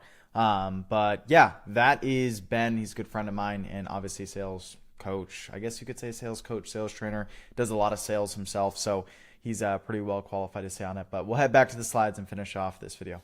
So we covered the entire masterclass from Ben, and then you guys obviously know where the rest of the recording is if you want to check out the rest of the call and questions and role playing that was done. Next steps is going to be notes. If you didn't already, please take notes throughout this entire video. Again, you can always go back and watch this, and I think it's a great asset and resource to use because a lot of objections were thrown there, again, by people in my mastermind who have been on a lot of sales calls and heard very common objections, and then obviously Ben kind of overcame them on how to handle them, right? Next is going to be head into video 4. It's going to be the last video inside of this module. So that being said, I'll see you guys in there. All right, guys, welcome to video 4 inside of the sales module where we're going to be talking about objection handling scripts. So again, this is going to be a quick kind of shorter video where you guys get access to the scripts and stuff I'm using. So what we're going to cover is the top objections in 2026, just skepticism, and then just the do-it-yourself mindset, I would say, are kind of the big ones that people will give objections for with the whole AI agency service. So then obviously built around a sales script, just countering that. And then lastly, giving you guys the scripts and resources, or scripts and responses and resources, of course, to counter. So real quick, I'll pull up my screen inside of the resource tab and you guys can check it out. So on my resources and docs page right here, if you open it up, you're going to find where it says sales scripts at the very top. And then you will go right here, sales scripts doc by Carson Reed, and you'll be able to just go through and kind of get all the big objection handling. I went through the biggest ones here on partnered objections. I need to think about it. Too expensive, already working with someone, we'll do it in-house, we're not ready right now. Send me something to review, I don't fully understand, etc., etc. And then some other kind of final things I say around these sales calls and how to conduct it. So that being said, you guys can find that inside the resource doc that I give access to you guys for. And then the last thing I wanted to show you guys in this quick video, I don't even think it was on the chart too, but I want to show you guys how you can make sales presentations using AI. So if you head over to Manus, you go to Manus and you're going to click the agent mode, or actually you can click adaptive and you can say, hey Manus, I am selling an AI agency service. By the way, guys, what I'm saying to you here is we're going to make a sales presentation inside of the demo actual presentation, right? So AI can kind of make a lot of this now for you. So again, imagine like you're on a sales call, you've done your discovery, and now you want to actually show them what you do. If you're going to do a slide deck, if you're going to do a Google Doc, all of it, of course, Manus can help make it for you. So for this case, I'm going to show you how I can make a PowerPoint and a kind of slide-by-slide presentation because AI is insane now. Manus is really, really good for this stuff. So that's why I love this tool. So let me get back to it. Cool. So, hey Manus, I'm selling an AI agency service around paid ads and lead gen through Facebook and Instagram, plus adding in an AI caller into my clients' businesses. Let me quickly to book them into live appointments on autopilot on their calendar. Make it a good presentation. I work with real estate agents. My pricing is $5K up front for 90 days, and our offers 10 listing appointments they need for 30 days in ad spend. Cool. Now it's asking me some questions. So presentation, would you like it? Yes. Power. Boom. All right. So I'll let it do its thing. Manus will now go think and make it by itself. Hopefully it does a good job, and I'll kind of just show you guys the end result. And it's kind of cool. We can actually see it like do its research as well. Or I guess it's not research, it's like its own computer end and whatnot. So yeah, I'll see you guys when it's all right. I think it is done. This is not the look I would go for my presentation. This is too modern. To be fair, I did say modern, so I guess this is my fault. But again, you can tool around with Manus, but just look what this did. This took probably, I think, 8 minutes or so. 25. Yeah, this is insane that it just generated this for me. Performance guarantee, qualified means ready, protectable pipeline, investment. Wow. Absolutely insane. That is insane. It just did that. So if I had to give it some suggestions or feedback here, what I would do to this presentation is I would make it a little bit more professional. This looks like something kind of almost out of like a futuristic movie. And then what I would also do is I would make it each slide just a little bit more simple. So I'd ask Manus to make each slide more simple, and then it would be pretty much good to go from there. Perfect. You can bring this, you can just download this straight into a PowerPoint, convert to Google Slides, Google Drive, PDF, whatever you got to do. And I think you can also edit within here as well. Yeah, you can. Wow. Absolutely crazy time we're living in, guys. So this is how you can build your presentation, build it with your offer and everything you've built so far in this video. And you can literally just have Manus make it for you. I don't think ChatGPT is close to this ability at all, at least right when I'm filming this right now. So that being said, we'll jump back into the slides and we'll wrap up this module. All right, so we've covered everything. The top objections in 2026 and how to handle them with the scripts and responses and resources and everything you guys got, like I showed you at the start. And also kind of bonus included how you can use AI to make your entire sales deck, which is crazy. I think it's only going to get better, and especially as Manus specifically gets better, it's going to go absolutely insane. Okay, so that being said, next steps, guys, is make a copy of my script. Just you can use it in your own Google and then make edits to it, changes to it based on your own client situation or ideal prospect situation within your niche. And then lastly, head into module 13 because that wraps it up for the sales one. So guys, hopefully this one added a lot of value and give you guys context on sales and how you're going to conduct your sales calls. That being said, I'll see you guys inside module 13. Alrighty, everyone, welcome inside of module 13. Inside module 13, we're going to be covering client fulfillment and delivery, everything A to Z. And we're also going to be talking about how the AI caller is set up and everything amongst just once you sign that first client, really how you execute it from there. Because again, the whole purpose of this service is we are going to make money to help someone else make money in return, right? So the point in saying this is before I get into this module, I want to make something very clear. And if you've watched the rest of this video, you understand this by now. But I want to give you guys some realistic expectations that you guys need to hear before going into this section. Everything up until this video, you have learned picking your niche, you have learned making your offer, pricing, how to market your service, and how to close clients. Literally everything A to Z. All right.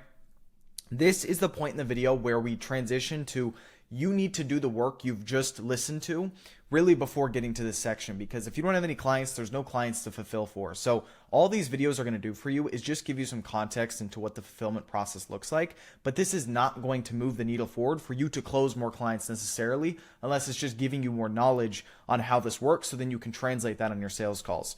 So before I get into this entire module, I want to make something very clear. Do not watch this module and get stuck on things here before you have clients, all right? That is the last thing you should be doing. This is, again, I use the analogy of like, it's like me worrying about the color of my private jet when I have $50 in my bank account. The problem isn't the color of the private jet. The problem is how much money is in my bank account to be able to afford the private jet. Then I can worry about the color. It's like an order of operations, right? And this section is simply a section that's used once you've closed that client, right? And the big thing I want to make clear here is a lot of people on YouTube obsess over you to get really good at building AI callers and really good at building all this stuff when you have no clients.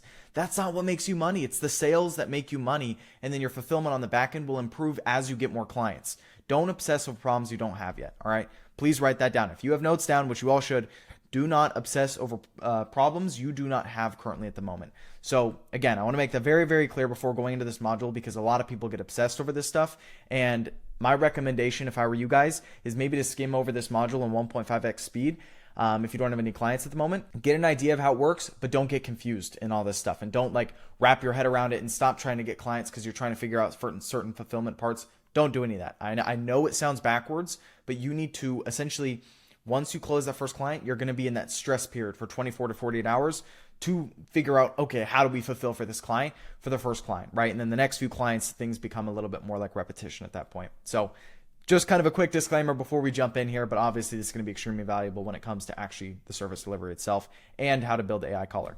So this is video 1. We're going to be talking about the onboarding client step-by-step kind of just guide. So first thing we're going to be covering is how to set up a client onboarding funnel inside of GoHighLevel, which is already made for you guys. All you have to do is just quickly import some videos. Next is going to be step-by-step walkthrough of the client onboarding process. So you guys just have like a checklist you can check off. And I've already made this for you guys so you guys can quickly follow it from there. Next is going to be best practices to follow immediately after the sales call. Next is going to be how to automate onboarding to save time and reduce errors. And then lastly is going to be tips to deliver a strong first impression and build fast trust. Okay. So first thing I'm going to start with is the client onboarding funnel in GoHighLevel. I'll kind of just quickly jump over to GoHighLevel and show you guys what I mean by this. So when we're in GoHighLevel, obviously this resource docs link that you guys have inside the snapshot, you scroll down, you're going to find what's called the client onboarding SOP. All right, I've made this already for you guys. Client onboarding standard operating procedure. You can open this Google Doc, and everything in here as far as the checklist is pretty much here. You guys can just follow this for all future clients that you have.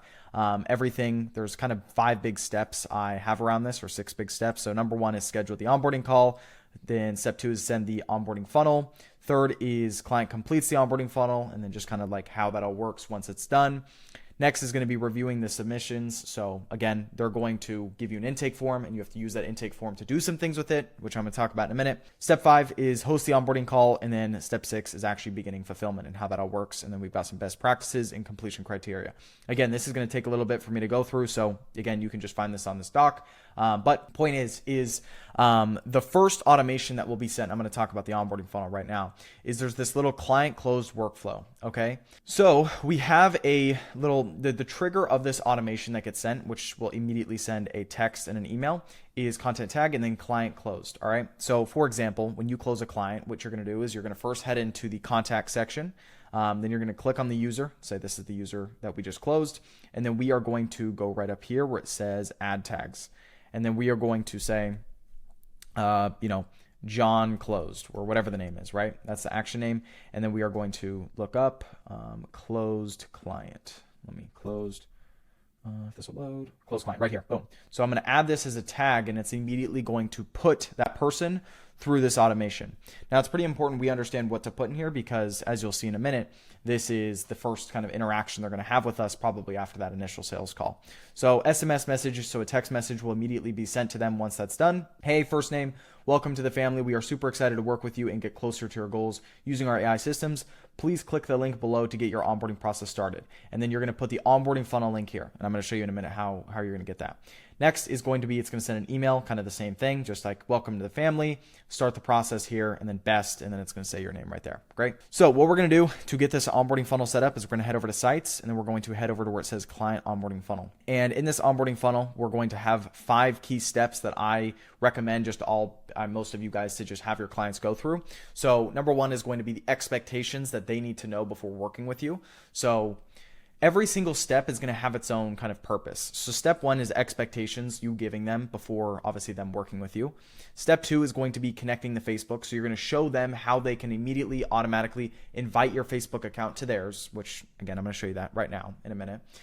Step 3 is the CRM overview. CRM overview, meaning you are going to make them a GoHighLevel sub account. And again, this is why it's important you guys are on that $297 plan, or you're on the $497 plan a month, like the one I'm on, because when you onboard clients, you need to make them sub accounts. And with those plans, you can make unlimited sub accounts. So then you can have unlimited clients just have their own kind of sectioned off accounts that you have organized easily, right? So CRM overview, you're going to talk to them about the most important parts they need to know about using GoHighLevel. Of course, it's mainly you and your team that's going to be in there building stuff out. It's not as much them, but they'll have a login and they'll be able to just oversee what you're doing, which is pretty important.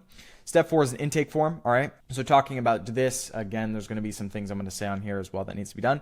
And then lastly, there's going to be like a quick video that's just next steps. So you are filming 1, 2, 3, 4 videos. Okay. So I'll kind of show you guys what the funnel looks like. Again, make sure connect your domain to this over here. And then have this be like whatever your domain is in step 1. And then this link right here is what you're going to put in those 2 little automations, or that one automation that I just showed you, as in like the start here. Okay. It's going to be this link right here. But what it looks like for context is you can put your logo up here. So if you quickly click edit, we're going to put your logo right up here. Again, how you click logo, or just as quickly, just click this right here. And then you're going to upload all media, and then you can quickly just place it right there. So put your logo up here for your business. And then everything else is pretty much made for you. And then all you're going to do is replace the video right here. This is just kind of a sample video, just placeholder I have right here. This is my 7-day challenge YouTube video. But again, you can upload. There's many different video types you can do. You can do a custom embed. You can do a hosted video. So you can quickly just upload the video from your computer to here once you're done filming it. And then, of course, Wistia, Vimeo, and then HTML. Okay, so I'm going to go through each one and kind of show you guys. But again, the whole point of this funnel right here is they are going to be able to go over. They're going to be able right here. This is the first video you send all your new clients to, and then you're going to have a setting expectations video here. All right. So this can be a 3-minute video. This can be a 5-minute video. This can be a 10-minute video. Wouldn't go longer than 10 minutes. The whole point is just to give them this roadmap that they know that they're about to go through within working with you. Okay. So you can build this out on Lucid Charts. You can have Manus do a lot of this for you and just build out your sort of expectations flow chart, I guess you could say. And you could break it down on like a screen share, and just that could be your video right here, while you give the real expectations, of course, that they need to know before working with you. I'm going to have a video specifically for expectations inside this module because it's the most important part when it comes to fulfillment in general. But point is in this expectation video, you just want to make it very clear. Pretty much everything you said on the sales call, you want to reiterate. That's the point here within this video, so they feel like they have aligned expectations. Then they're going to be able to click next for step 2, and the funnel is designed already to just send them right to this next page. So step 2 will be connect Facebook Business Manager. So the way I'm going to show you guys how to do this right now for your clients, but they just need their own Facebook personal account. All right. Ideally, they need to make a business portfolio as well if they haven't already. Most clients and most businesses, especially small businesses, already have this. If they don't, it's very easy to just have them make. You can actually include that within this video here. But the whole point is like they're going to go through this entire sort of, I guess you could say, funnel. And by the end of it, you have everything you need to work on their account without having to go back and forth on a bunch of onboarding calls. That's one of the last things you want to do, and it leaves a horrible impression to clients that join up with you, and then it's like 3 weeks of back and forth calls because you guys just don't have everything set and aligned. That's what this whole onboarding process does, and it makes it very easy for you because you just film videos and they're just going to be able to follow it while you're asleep, you know, that first night, and then they're going to have everything done for you. So then by the time that kickoff onboarding call really does happen that you scheduled on the sales call with them, you're ready to go. Everything's pretty much ready to start launching, you know, and you can start working on fulfillment. Okay, but I'm going to show you guys right now how you can have your clients invite you to their Facebook, because they need to have their own Facebook business manager and business portfolio just as you guys set up yourself. Your clients will need to have that. Odds are, I would say about 80% of the clients you'll end up working with will have it. Some won't, so you just need to help them with that process. Maybe you have to jump on 2 onboarding calls, is what it is, or you can include how to do it inside this video, which is of course the most optimal. So real quick, I'm going to jump over to Facebook and show you guys what I mean. So once we're on Facebook, as you guys know, quickly go to the way I like to get to it. At least the business portfolio settings is the ads manager. Head up here, go to business portfolios, and then click on the settings. And then once you get to right here, your clients need to get this to this page here. Okay, so your client's going to have their own business portfolio that looks exactly like this. And what they're going to do is they're going to go to the top right for people, and they're going to invite people, and they're going to put in your email address, right? So let's say this is your email address. Okay, they are going to do this. So again, on this video, you need to screen share how to get to this page because some of them won't know how, and then what email address to do. What you can do here is also right under this video, you can just include your email address that's associated with your own Facebook Business Manager account that they'll be able to copy and paste an invite. Okay, so they're going to give, let's say this is the, your email that your client is importing. They're going to click next, and they're going to click full control, everything, right? Again, this is the reason I've done this, and the reason I do this with my clients to give me all their access and control is what happens is I used to do it through what's called the partners over here instead of people. And when you do it through partners, there's very, very limited visibility, and it's just a problem because they'll usually give you access to like half of the things you need and then half of the things you don't have access to. So you have to reach back out to them, and it's a headache. When you have access over everything, you can quickly do everything at like a quick glimpse of like you don't have any restricted parts of like, hey, I don't have access to your page. Can you share that to me? Or, hey, I don't have access to your ad account. Can you share that to me? Gets a huge headache, right? Especially clients that are just not that good with tech. Have them do this and you can take care of the rest, right? So then you're going to click next. They don't need to necessarily assign you anything because you're getting full access automatically. They're going to click next and then they're going to invite, okay? It's even if it says 0 assets, that's fine because you're, again, full admin access. They're going to click invite from there. Now you're going to get an email right after that happens to your inbox. You're going to accept it. And now you're going to have access inside of their account. Couple quick things to make sure they have. If they don't already, you can sometimes just make it for them. Make sure, number one, they have a page here. So sometimes clients won't have pages. Just as I showed you guys how to create a business page within this video for your own business and your own agency, you can do the same exact process, but for your clients if they don't have their own, and you just add their profile picture. And then same thing with ad accounts. You need to make sure they make an ad account in their own thing. So you can just do it for them. Go into the ad accounts, click add, and then just create new ad account. Same thing as usual. And then you're going to have pretty much all the access you need to everything you want to do for them. Okay, so that is how you quickly show them how to invite you to make sure you have full admin access over all of their marketing settings, so then you can run ads on their Facebook and their Instagram. Okay, then they're going to click go to step 3 once that's done. I always recommend at the bottom, like if you have more questions or if you don't understand, just email this email address and then they can email you problems that they might have before the onboarding call. Okay, because the whole point of this onboarding funnel is to have them do this before they jump on the call with you, as an onboarding call. Click for step 3. Then you are going to just give them an overview of the CRM of GoHighLevel. Again, you'll put your logo here at the top. So this will be like a 3 to 5 minute video just explaining what GoHighLevel is to them, because again, they're going to have a login to it. If you guys don't understand how to do that, you can quickly go back into the agency settings like we were in the very start, just the agency view, and then head down to the settings, and then where it says team, right? We added ourselves as an employee earlier in this video. You're going to add them, and then you're going to add them to just their own sub account that you're going to make separately for them, and they'll have access to everything in there. Okay. And you can even limit visibility on certain things that you don't want them to see if it's just going to confuse them within the sub account. Like you can limit them from not seeing the sites or the automations or the contacts just so it doesn't confuse them, right? Because again, some clients will be like that. Next is going to be step 4. So this is already built out for you guys, but onboarding form, this is going to be like an intake form, which is like first name, last name, phone, email, what is your business name, what state do you live in, what's the name of your city, and then what's your home address, and explain what you need help with. So the reason we ask for their home address, I'll give you guys kind of some sauce real quick. This is something I do not see any other agency people talk about.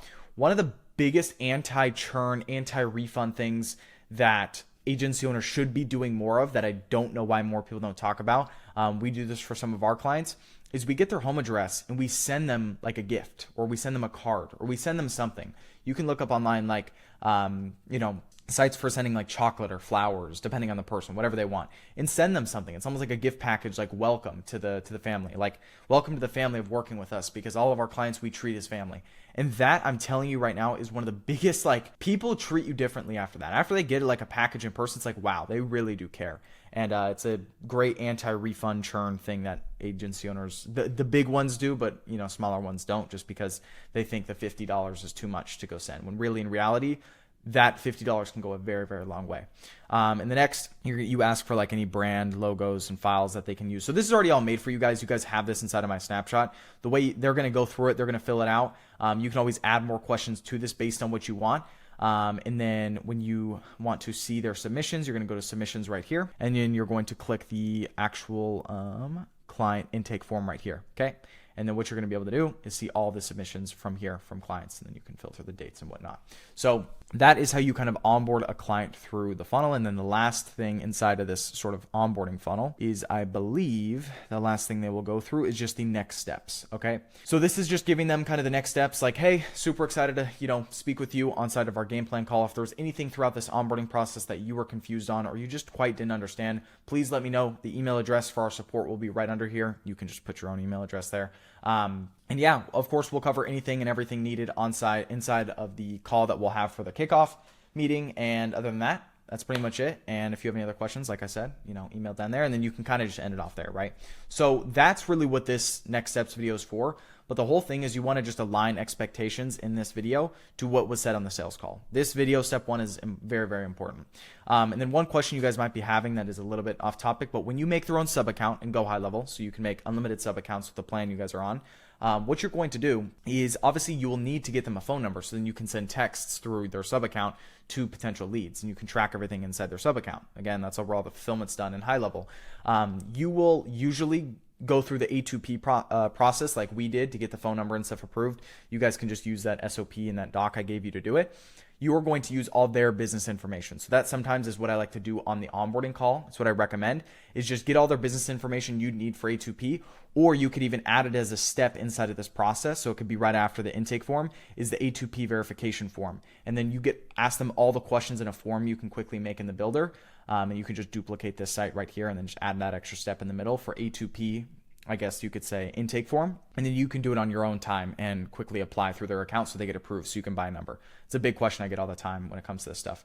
But that's how you automatically pretty much onboard clients, all right? And again, they need to do this the second that, like, they need to have this link. I would send them this on the end of the sales call, and obviously it's going to get sent to them in the automations. Make sure you put this link that I was just showing you guys right here, this one right here. Make sure you put the link to this right when you go to automation and you go to the client close workflow, and make sure, remember to put it in right here, because that is what's going to get sent to them immediately, right? So that's that. From email, from name, make sure you fill this out as well. You can just put your name up here and then your email that you're sending emails off of inside of GoHighLevel using that little dedicated domain. It should be automatically being sent from that, but again, just good for I guess being careful. So that's pretty much it, I think, inside of high level. I'm gonna head back over to the slides in case I have missed anything. So we talked about how to set up a client onboarding funnel inside of GoHighLevel, step-by-step walkthrough of the client onboarding process. You guys can just use that SOP and that checklist I gave you guys. Best practices to follow immediately after the sales call. Yep. Again, just sending them this form, putting their tag, and then having them go through this automation, and then eventually go through the funnel. How to automate the onboarding process to save time and reduce errors. That's, again, this funnel they just went through, so it's something that they can do in their own time, ask you questions, and then have this all ready and done before that onboarding call. That's 48 hours to 72 hours after that sales call. Ideally 48 hours. Like, you want to do as much as you humanly can in those 48 hours, because that's where clients can get really cold feet and want refunds and just want to back out. And you got to be really careful about how you position that process. Tips to deliver strong first impression and build trust fast. So again, that's just kind of what all this stuff is really giving them good expectations and just delivering when you say you're going to deliver, right? Like, if you say that, hey, I'm going to send you an onboarding call, an onboarding link, and all this stuff, and an onboarding funnel that you can go through right after this call, if you don't send it, you're immediately asking for a refund, right? Like, you got to really deliver on what you tell them on the sales call, you know, especially within that 48-hour window that I was just saying. So next steps, of course, set that up if you have your first client already, and film those quick videos. Shouldn't take more than an hour, and it's going to save you tens of hours, many days of just work. You'd have to go back and forth with clients, just complete headaches. I've been there before. Just make an onboarding funnel, have this set up in an automation so it gets automatically sent to them so they can go do it on their own time, and they can ask you questions before that onboarding call if there's anything. So that being said, head into video number 2 as we're going to be covering more stuff there. And yeah, I'll see you guys in there. Alrighty guys, welcome inside of video 2, inside of the client fulfillment module. This video, we're going to be talking about creating good expectations, which I would argue is actually the most important video inside of this entire module. All right. I know you guys might think it's setting up the ads for the client or setting up the retail and the AI agent. Setting good expectations is something that really took me probably over a year to realize is the difference between a client who is super, super happy, who will make you a testimonial, and a client who's super mad and who wants a refund. All right. So what we're going to cover in this video is be clear on deliverables, timeline, and communication. Next is going to be define success and client responsibilities, because it's kind of a two-way partnership. Like, this isn't just they pay you and then now you have like the baton and you have to run with it all the way to the finish line. Like, no, like it's really a two-man job, and a lot of just, I guess, agency client relationships don't have that, and that's why they're not successful, I would say, for a lot of the unsuccessful ones. Next is going to be under promise and then over deliver.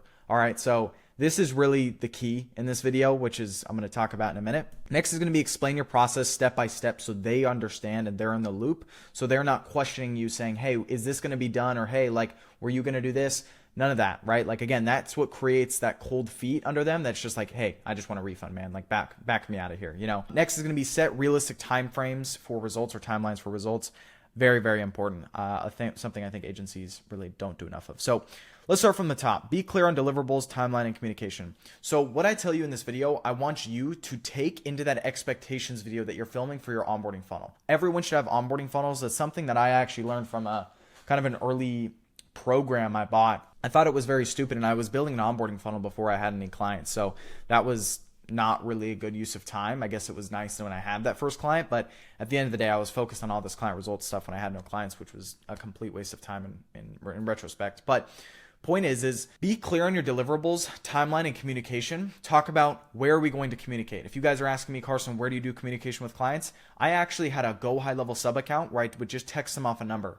Or if you work with higher like dentists, medical spas, I work with some medical clinics at the moment. We've been going really, really hard in that industry for my agency.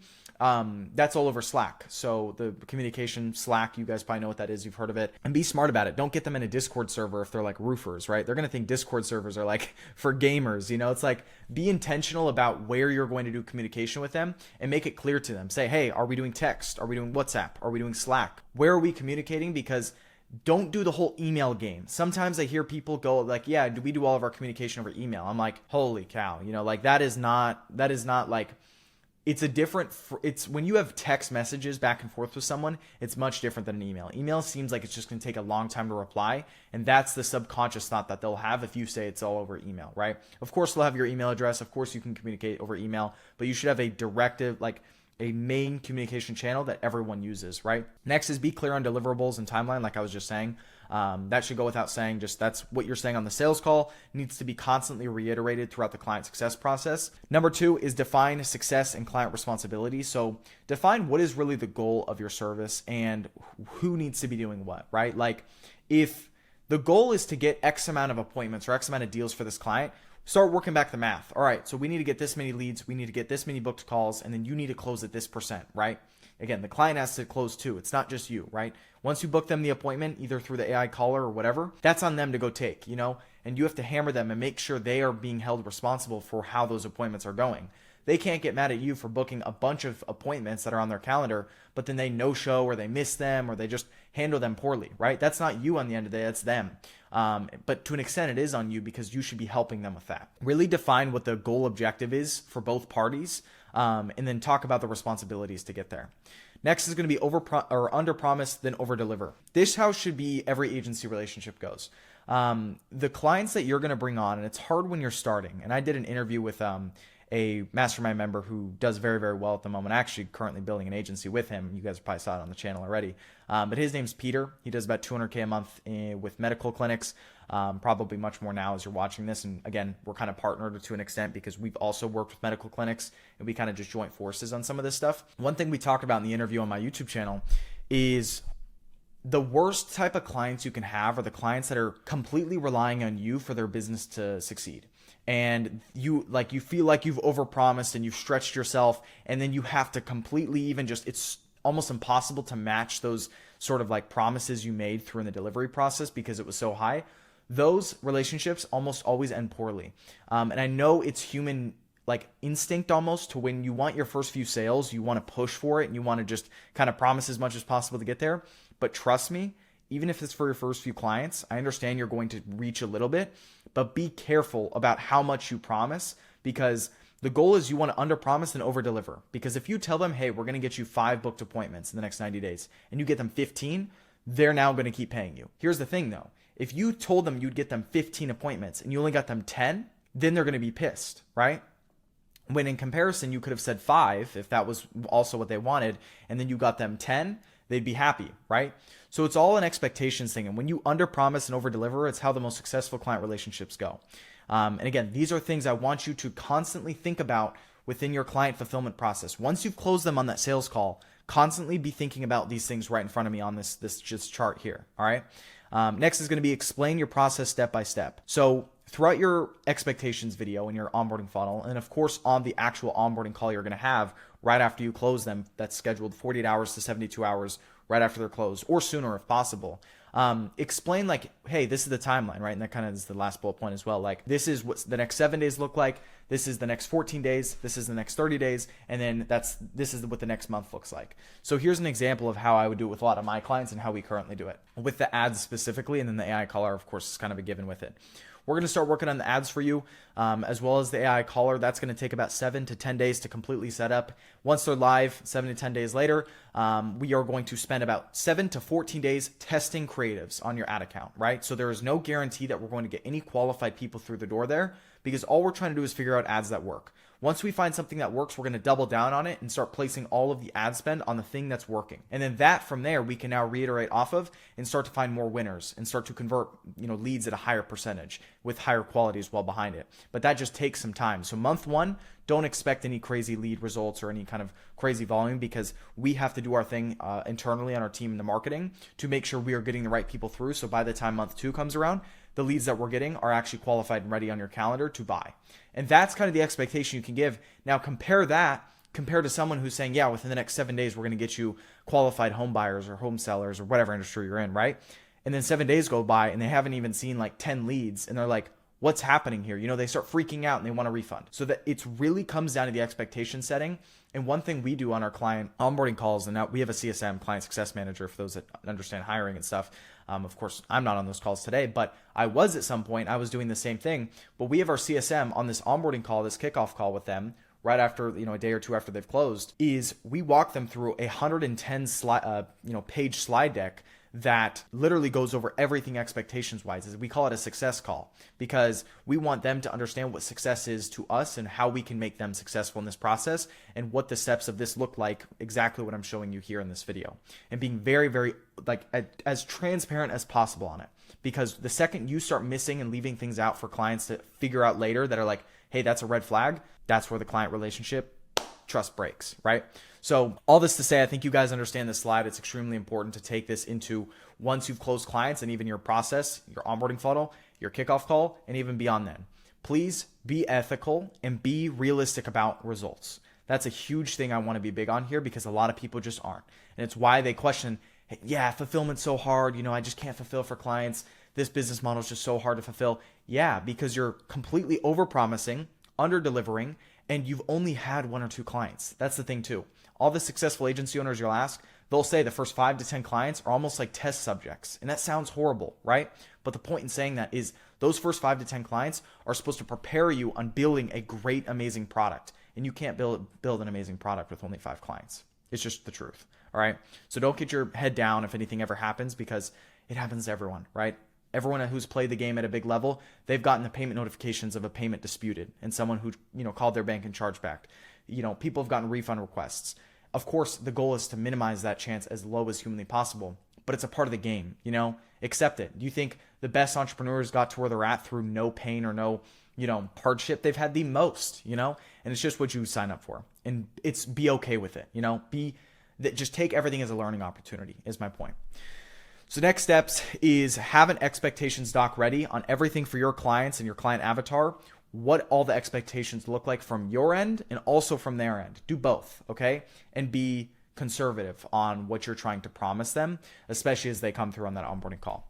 And the next is head into video 3, as we're going to keep covering more important stuff in there as far as client results and client fulfillment. So that being said, I'll see you guys in there. All right, guys, welcome to video 3 inside the client success fulfillment module. In this video, we're going to be talking about retention systems that keep clients long-term. Okay. So what we're going to be covering is just how to deliver consistent results and quick wins early and in not the way you think. All right. And I'm going to talk about that in just a minute. Next is going to be maintaining regular check-ins and clear communication, show progress with reports and data, keep improving and adding value over time. And lastly, collect feedback and adopt client needs. All right. Or adapt to client needs. So when it comes to delivering consistent results and quick wins early, one example of a quick win is exactly what I just told you guys a few minutes ago, which was sending them a gift package to their home, right? Whether this is chocolates, flowers, whatever it is, right? That's a win, because for them, that's like a massive, it's like a trust, because it's like, I gave you my home address and now you sent me some sort of onboarding gift to my house. Imagine getting chocolates from a company and wanting ever to, say something bad about them online or just be negative to them, of course, other than the extent of if you didn't do your job. People aren't going to do that. It's just you've built that sense of trust, and that's a win. Next win is when you understand that, just for context, this was in the SOP, I believe, on the doc you guys have for client onboarding, but right after you get the payment notification, okay? what happens right after that payment notification is you immediately schedule them into an onboarding call, okay? And you anchor them on expectations. I'm going to send you a Google, or not a Google, but like a onboarding funnel, again, that I just showed you guys how to build out. I'm going to send you an onboarding funnel over text and email right now in just a minute. And I want you to go through this and let me know with any questions you have as you go through this process, and try to get this all done and set up before this onboarding call. Try to schedule the onboarding call as soon as humanly possible. The biggest agencies that I know, what they do is they have their client go through this little funnel over the next couple hours after being closed, and then they take the client onboarding call that same day if they still have the time, right? And that's the sort of speed you need, because it's all a thing of like buyer's remorse and cold feet. You want to get it out, right? Don't let that even be a possibility, because it will happen, and I've seen it happen. It depends on the person. It only takes a few hours of them to contemplate, well, is that really worth it? Should I keep spending this money? I've got food, I've got rent, I've got blah, blah, blah, blah. I need a refund, right? It doesn't take long for people to think that, especially business owners that probably have overhead. So point in saying that is that's how the process should look. And then you need to kind of be on standby for them up until they get that done. Really support them. Even call them up on the phone if they send you a quick question. Like, just call them up on the phone, say, yeah, here's how you fix this, here's how you do this, blah, blah, blah. We'll see you on the onboarding call in a day, right? Like, whatever you got to do, just make sure you are there and they feel like they're being taken care of. And really a big thing as well is maintaining the regular check-ins, all right? And last thing I'll say is on this onboarding call, I'm going to talk about more how to cover that call on this, kickoff call, success call, whatever you want to call it. They need to sign an agreement. So you can do this all within GoHighLevel.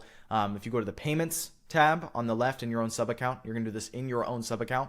You're going to go to payments, then you're going to documents and agreements. I believe it's at the top. Go scroll down, and then you're going to just be able to upload a PDF or a Google Doc or whatever it is. I think it's a PDF that you have to upload that you can just make. Again, I'm not a lawyer. I can't give legal advice, but you could probably use ChatGPT or an AI to help you make a pretty good contract, reiterate it based off your needs, whatever the client needs, whatever, and then you could probably get them to sign that.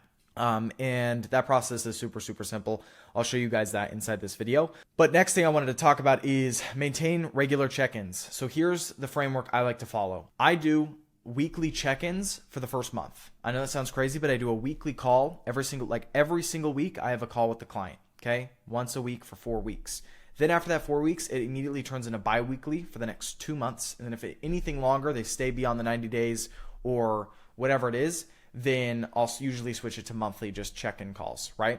So that's how regular you want to be meeting with them. This is on Zoom every single time, okay? And I make this very clear to them. It's like, hey, in order for us both to see results, for us all to make sure we're happy here, I want to make sure we're taking the time out of our day to really make sure we're perfecting this process and we're not having anything fall through the crack, right? And that really does show commitment. And that's like, most agencies won't even do that. You'd be surprised. The big agencies, even a lot of them, they don't do weekly calls. And that's why their churn and their churn is higher, and their client success, of course, they are operating at a big level. But like, you'd be surprised how thankful clients will be if you just take an hour or 30 minutes out of every single week for the first month, just specifically for them on Zoom. And again, this is all going to follow this roadmap and this timeline. I recommend all of you guys to actually write out, not only in a Google Doc, but also on like a lucid chart, like a chart like I've been following throughout this entire video. Very much worth it, because then you can send this to them and they can follow it, right? And that's very easy for them to see. Next, clear communication. Obviously, make sure you have your designated communication platform. I already touched on that, mentioned that, whether it's Slack, texting, WhatsApp, whatever it is, right? Like, just make sure you have a clear communication channel. That's kind of like texting. It's quick and easy. Again, I think the easiest way to do it is just have a sub account in GoHighLevel. It could be your main one, where you have a designated place to just see all of your clients in order. So you guys know how I talked about this inside the GoHighLevel Setup section. On all the numbers that you text, you can star them. You can star a contact, and there's own there's its own section inside when the conversations tab that says starred. So you can see all of your starred contacts, and you could just put all of your clients there. That's what I did for a very, very long time before I started moving to Slack. Just because, again, clients are just a little bit higher level. They pay a lot more money for me now at the agency, so it makes more sense. Next is going to be show progress with data and reports. One thing you can do, I think this is a good idea. Again, when you guys are starting in your agency, you can show them on check-in calls. It's not that hard, but eventually as you scale and you start to build a team, you can have what's called just client, just almost like progress report sheets. So it's like it has a graph. reports all the data essentially from Facebook and from GoHighLevel on how many appointments have set, how much ad spend has been spent, what's the cost per lead, everything like that, just automated into a sheet. That's a much higher thing that I normally give out and talk about in my mastermind for mastermind members in there. But that is great to just have automated for every single client, so then they can obviously see the results without having to reach out to you, right? Next is keep improving and adding value over time. Kind of goes without saying. It's just one of those things I think is worth touching on. Next is collect feedback and adapt to client needs. All right. So feedback is very important. It's something we should all take with less feelings, I guess, if that makes sense. A lot of people, when they get feedback, they immediately go defense mode. In this business, honestly, for your first 10 to 15 clients at least, you need to be, of course, within reason, but like take everything as feedback, right? Whether it's the person saying, hey man, responses have been just too slow for me. Like we need to speed this up. That's real feedback, right? You have to take that and you have to really now actually stop being so slow in communication, right? Or whatever it is, right? Take everything as feedback and like really just try to reiterate on what the problems are. And this is the great thing about business, okay? Is you will figure out your problems, and like by going through and progressing, new problems will unveil itself, and new things that need to be fixed and fires that need to be put out will unveil itself. And it's on you to it's on you to put the water on it fast, right? So it doesn't blow up.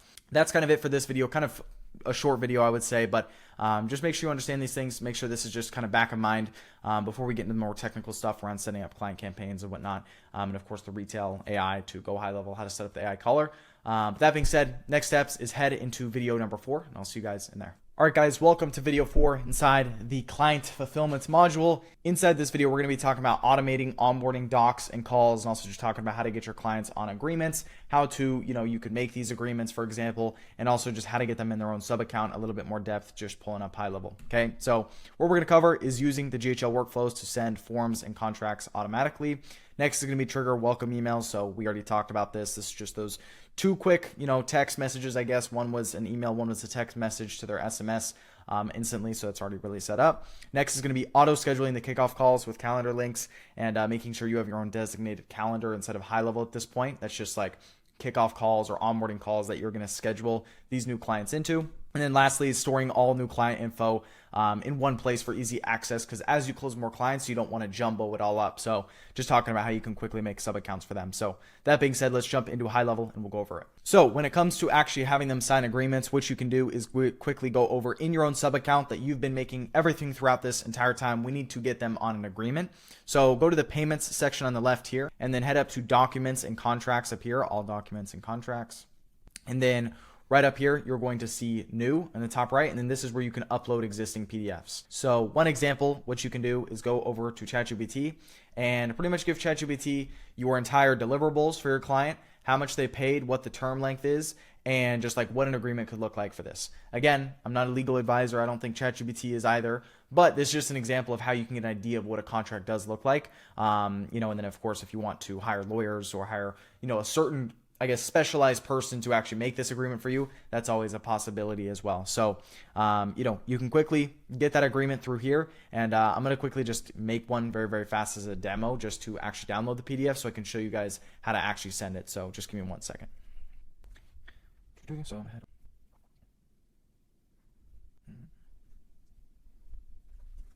all right, cool.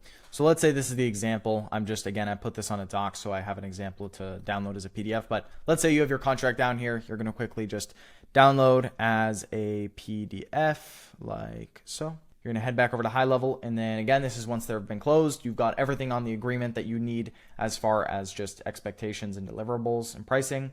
Upload. Boom. And then high level stores. So it's this high level kind of saves you the money that you'd have to spend on like DocuSign or like PandaDoc or anything like that, that I used back in the day that just, again, is kind of like, not efficient. So you would make your own in the contract here. Let's just say like this was the example, like full name of address. You would just do this, like have an area for it. So like that. But for this case, again, since I'm not actually doing it, that's not going to be the case. I'm going to just show you guys what you can put here. So you go up to the top right. So I'll just show you, like if there was that blank spot here, I would just put a text field for that. You can kind of customize it like so. Boom, like that. Again, hopefully that's a line there. And then for address as well, it could be text field as well. And then for you in your own, you can fill it out here. So like if I was Carson at XYZ address, it'd be Carson. of 1, 2, 3, whatever address, and then for them you'd make the blank spaces so then they can actually fill it in, so then you're not trying to fill in a blank spot on your contract, right? So your stuff would be filled in, you'd make the empty boxes for them that they can fill in as well, and you'll add these fields. And at the very bottom, what you'll do is you'll head down here, partner one signature. Again, just upload your own signature and your own date here. You could even remove the date from yours, or I don't really know how this is all supposed to be specified, but you'd obviously remove this at the bottom here. And then if I head back over into this text field, boom, you put it right here, for example. That'd be, or actually it would be signature. So what you do is you delete this, head down to signature, grab this, and then this is where they would actually sign it. You would maybe have an e-signature or something here, and then you'd also put the date next to their name, so then they can, say when the date was as well. So you'd have an e-signature, and you'd put the date of your stuff on your end, and then, they'd go fill in their own. Then what you would do within HighLevel is quickly go up here to recipients, go right here, and then you type in their name. They should already be in HighLevel at this point because that's how they opted in. That's your communicating with them. So their email, phone number should all be saved here. So that's how you're going to send this to them. So let's just say for this example, this is who I'm sending it to. And then what you'll do is you'll click send, and then you'll send document, and then you'll also be able to share it as a link to them. And then what they'll do is they'll get it over email. Sometimes it might land in spam. And then once it's signed and completed, I will show you guys, it will be right here. So it'll be in different sections. You can see it'll be in waiting for others if they haven't signed it yet, completed if it's done, and then that's draft if it's, just like what I showed you here where I didn't save it or anything. So that's how you can send them agreements. I'm going to delete this from here if possible. But that's how you can have them sign agreements. You don't have to have them off, I guess on PandaDoc or DocuSign or something. And the one thing is too, signing contracts is very important. Everyone should be doing it. It's professional business practices, and it saves anyone from feeling like they've not agreed to the same thing, right? Next thing is last thing kind of in this quick video is I'm going to show you how to make their own sub account. So within GoHighLevel, of course, everyone's going to have their own sub account. You have your own sub account that you've built in with my snapshot this entire video, and then your clients will all have their own individual sub accounts as well. So the way you make this is switch back to agency view like so. You'll be in the sub account settings. You're going to create sub account. You can just click blank and continue, and then you're going to just fill it in everything manually from their business. So you can just fill in all their manual stuff. Again, this is why it's important you get their intake form done, because you can also ask these questions on here. So once this is done, you can create it. And if you're on the $497 a month plan in GoHighLevel, there's a setting to once they've completed a form, it'll automatically actually make them a sub account in HighLevel and already invite them based on the permissions you want on the email address that they put in that actual intake form as well. So that's, again, what our agency does at a high level, because we onboard clients and we need it to be all automatic, right? So that's what you can do as well. Now, next thing, once you've made their own sub account, you're always going to be able to log into it up there. And then what you're going to do is you're going to head back into settings on the left, head to team, and then you're going to invite them to the account. So you're going to click add user, put their name, email info, whatever, and then roles and permissions, you're going to click account, and then you're going to click user, and then you're going to select the sub account that you just made for them, so then they can only access that sub account. Once you've, you can also turn off their, I guess, view, and you can restrict what they see and whatnot. Once that's done, you're going to click save in the bottom right, and then they will automatically be sent an email with a login information to the sub account in HighLevel that you'll build everything out for them. And that's where all their leads will be. That's where the AI caller will be set up for them, everything. So that being said, that is how you do that. We'll head back over to the slides, as I know this was kind of like a value-packed little video, but that's how you get them to sign an agreement, and that's also how you make their own sub-account and invite them to it inside of GoHighLevel. All right, so next steps is head into video 5. Once you've understood this and you know how to do this for your clients, coming videos, we're going to be talking about how to actually set up your clients' ads within Facebook, how to make sure that's all good to go, what I recommend around actually setting up ads for clients, and then also, of course, the AI caller setup as well, as that's very, very much anticipated and people want to see, because I've even gone to the lengths of having my own team build their own app, and my developers making an app around connecting the AI caller to GoHighLevel, so it makes sure it's very, very easy and user-friendly, and you guys can do it without having to know how to code or anything like that. So stay tuned, coming soon, and head into video 5, and I'll see you guys in there. All right, guys, welcome to video 5 inside of the Client Success module. In this video, we're going to be talking about weekly reporting systems on how to report back to clients, and just the best ways and means of communication, kind of how I was talking about a little bit earlier, because communication is arguably one of the most important parts of the client fulfillment itself. Like, even if you're slacking or your results aren't where you want it, your communication is what's going to hold your end of the line up. So I want to talk about just weekly reporting systems. That's something that's super important. Number one, send automated reports with key metrics and results. Okay, I'm going to get into that in just a minute. Next is going to be highlight wins, progress, and next steps clearly. Keep clients informed and engaged without manual efforts. This is something you can do. And the next is use reports to show ongoing value and ROI. So one thing I like to do is, and this is kind of more kept internally, I think I was saying earlier as well, inside of more of my mastermind, but we have sheets that we use for all clients that of our agency that they can refer to, they always know to. And then we call it like the client CEO dashboard pretty much. So it's like a dashboard that has everything results wise to like almost like where we want to be and where we're headed at the moment. So like they can see the progression on the way there, from like lead count to show rate on calls with them, like literally everything down to cost per lead, amount spent, click-through rate, everything from the ads and the metrics. It's very easy to actually set this up with a Google Sheet if you just have the right kind of integrations and stuff, just through high-level Google Sheets, and then you can use Zapier if needed as well. So point in saying this, and this is going to be a fast video, is your communication, like I said, for the first month should be every single week you have a call with them. Okay. After that month, for the remainder of the term, I recommend bi-weekly or even once a month if you get to the spot where you're comfortable speaking, I guess on just that cadence with clients. So it's up to you. But again, you want to be over communicating with clients, because the second they feel like they're being left in the dark is when they get cold feet and they want to leave. With all that being said, you can set up Manus, the AI tool I mentioned here, to actually sit in client like channels. So I don't know if you can really do this within HighLevel. You can do this within Slack. And you can even create like custom GPTs that is fed data. So this is like very, very high advanced, but I'll kind of just say it, just so you guys understand of like when you're working with 20, 30, 50 plus clients, what you can do. So you essentially can have custom GPTs, as in like almost like a chat GPT you'd ask questions to, that the client will have access to. And this GPT will be automatically fed all the information about their progress and their ad accounts and their, I guess, results with the AI caller, and literally everything from that dashboard I was saying, it's on that Google Sheet, it's going to feed into a GPT. So every time they need automated kind of like reports, or they want to ask like, hey, how are things doing? They can literally go to what's called like a, whatever your company name is, client updates, or like, updates bot. And they can ask it, hey, how are my ads doing? How are the results looking so far? And it will actually feed off their live active data. And this is something that, again, is automates a lot of the process. There's a lot of back-end automations for this, but most of you guys don't have any clients, or if you do, it's maybe one or two. So this stuff is just unneeded. I really just want to highlight like what we're doing at a higher level. Don't get focused on this stuff when you're just at the beginner stages of getting those first few clients, or even if you're under 10 clients, 15 clients, right? Because you can do all the communication yourself. It's not that, I guess, straining, right? Because at our point, we have a CSM, and then that CSM is pretty packed with clients. So then we create assets around him, so we don't have to go spend another, $7 to $8 grand a month on just another person like him. We can kind of replace it with AI. So that being said, make sure you're over communicating with clients and you have just a roadmap and timeline. Okay. That's what every person wants, and it's what every client should have. And a lot of them, just with agencies at least, they just don't have a good experience with that. So please remember to do that. But I know this is kind of like a very brief module. We're getting into the kind of the more juicy stuff here soon. But biggest things is I'm just trying to cover in this module in the early parts, just communication, expectations, and onboarding, right? Those three things are the most important throughout your client fulfillment journey, especially when you're starting out, because it's things you can slack easily on. Okay, so next steps is have a plan written out so you're ready to go on the things I've said here, whether it's just having them in the stars channel and GoHighLevel, so you star their contacts, and that's how you communicate with clients, is just through your GoHighLevel phone number, and you just star all your clients, so it's an easy place in the conversations tab to look at.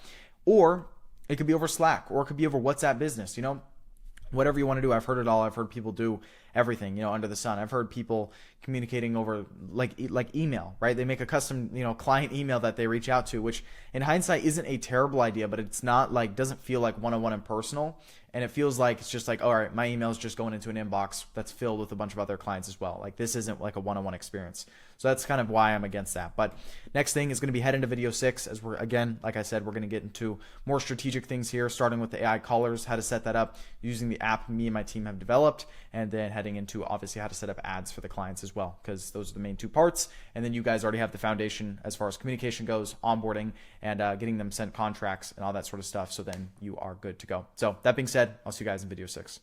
All right, guys, welcome into video 6. Inside this video, we're going to be talking about upselling and cross-selling with AI to existing clients. This is something a lot of people don't even consider or think about, because when it comes to back-end fulfillment, it's where a lot of money can be made, because most likely your clients could be upsold on new services that they might need, right? I know an agency that makes $100K a month and they make an extra $50K a month just off back sells, just back-end upsells, right? And that is the type of stuff that, like, when you're at a smaller stage, you just don't think about, because you just want to be focused on your thing and what you're trying to do. And that's fine. But this is just something I want to plant in your head. Again, this is going to be a shorter video just before we head into the big ones in this section, but it's definitely very, very, important to think about. So number one is going to be using AI to identify new needs based on client data and behavior. Recommended add-on services that solve bigger problems.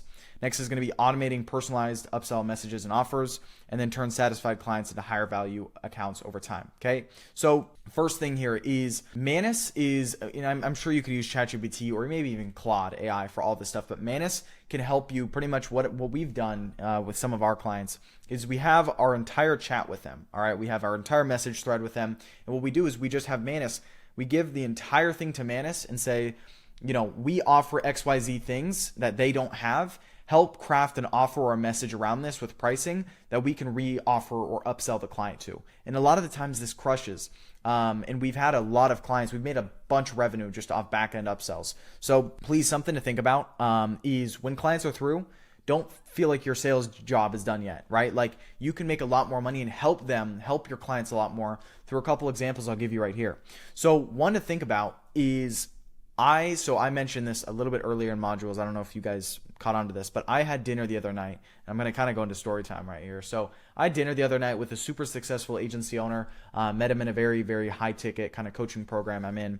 And he does about 300 to 340K a month within the wedding niche. All right. Wedding niche.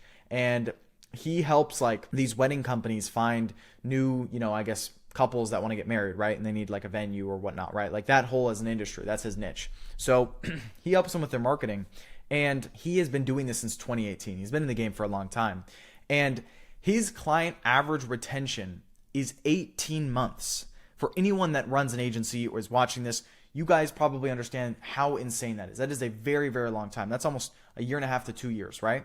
And what he told me is, and this is kind of like going a little bit off this video, but it's something I want to mention before getting into the more super kind of technical videos around setting up the AI caller and the ads, is one thing he's done very well is he's like, let me ask you a question. For me personally, the same lawyer I have is the same like accountant and person I have that does, so it's the same kind of like company or kind of group that does both, right? So it's not like I can leave my lawyer, and he gave this to me as an example because I told him that. He was like, well, you can't just leave your lawyer without also leaving your accountant, right? You're a sticky client. So what he does with his clients is he tries to take over as many assets as possible and upsell where needed. So it's like, imagine your clients have organic traffic. They have websites, they have, opt-ins, maybe it's even 10, 20 people a month. It's not much, but they're just ranked on Google.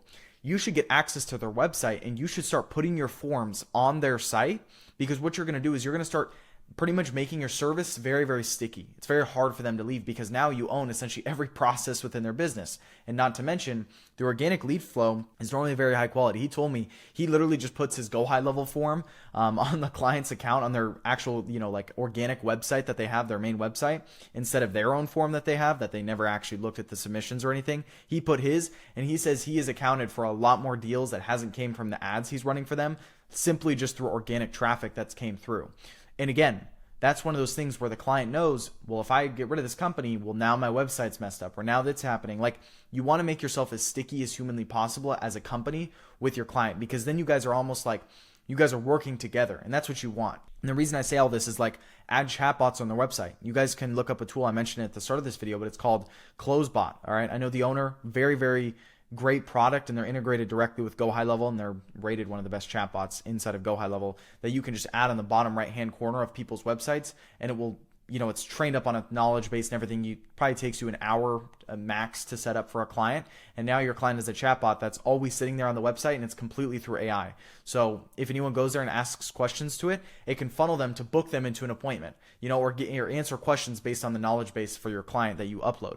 All these little things, it sounds like it's small. It sounds like this is a lot of work, but this is what is going to propel your client results and make it so that it's like I don't want to leave you, right? Like that's what they're going to say to you. So this is just a big consideration when it comes to back end upsells. Is like there's a lot of money to be made there. I don't see a lot of people talking about it. One company you guys can look at as well is called closers.io through Cole Gordon. If I'm correct, Cole Gordon makes millions of dollars a month, and majority is from from upsells on the back end. So what he does, and I was actually a client of his at one point as well, and I got upsold, is he has his client success managers as salespeople, okay? Just upselling into the next thing. I'm not saying you guys have to go that far, but my point in saying this is like, if you take this seriously, you can add and open up a lot of revenue in your business, and also making yourself super sticky as a client or as a company to the client is then when churn goes down massively. Even if it's simple as just taking over on their main website, taking over that form. So now the form is your GoHighLevel form within their sub account that then submissions go to. And then now, of course, they turn into real appointments on your client's calendar because they're actually being reached out to, compared to where it was just with your client's form that they had that they never even checked, which you're going to find a lot is very, very common within local businesses. So yeah, point in saying this, guys, is really think about upsells on the back end. You guys can chat with Manus on how to do this based on your situation, because it can probably give you a lot more personalized advice than I can here.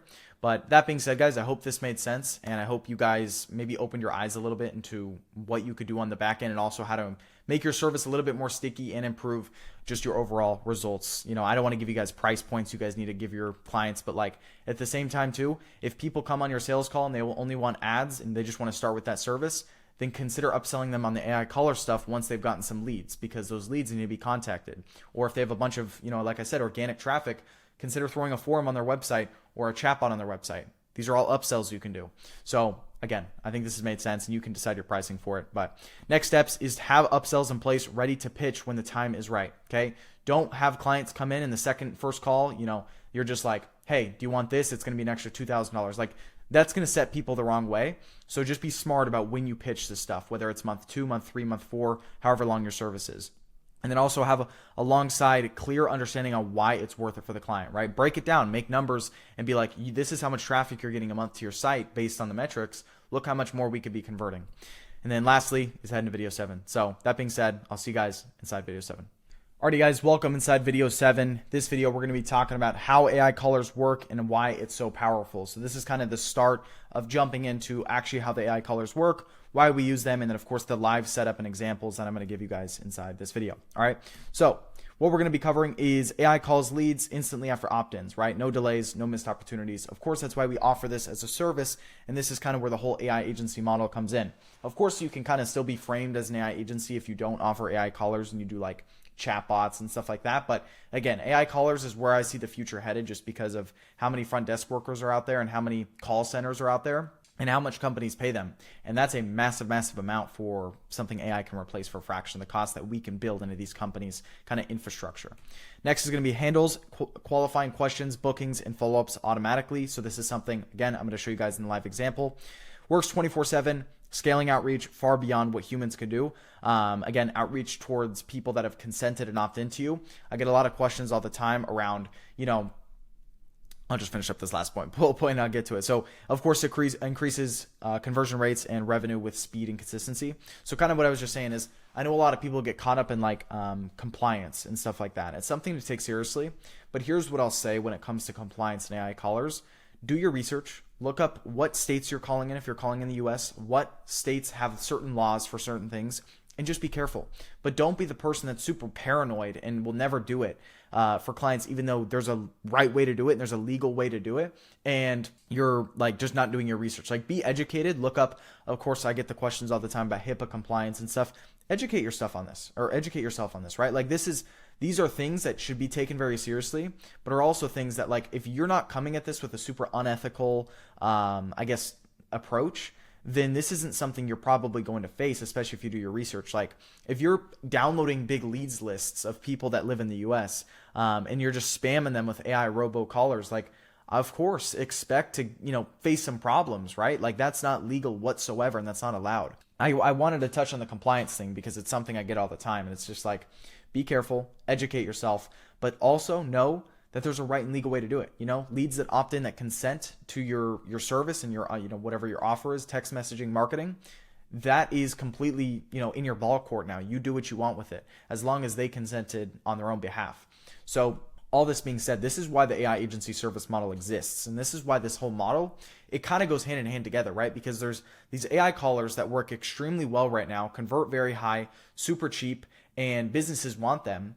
And then there's also advertising where you can get these leads that literally consent to opt into you. And as these leads pour in for your clients or for yourself, you have this caller right on standby to within 5 minutes, call them all up. And that's where it's really, really valuable in my opinion. But kind of like, again, another short video, because next video we're going to be getting into the whole comparisons and then the live build out instead of retail AI.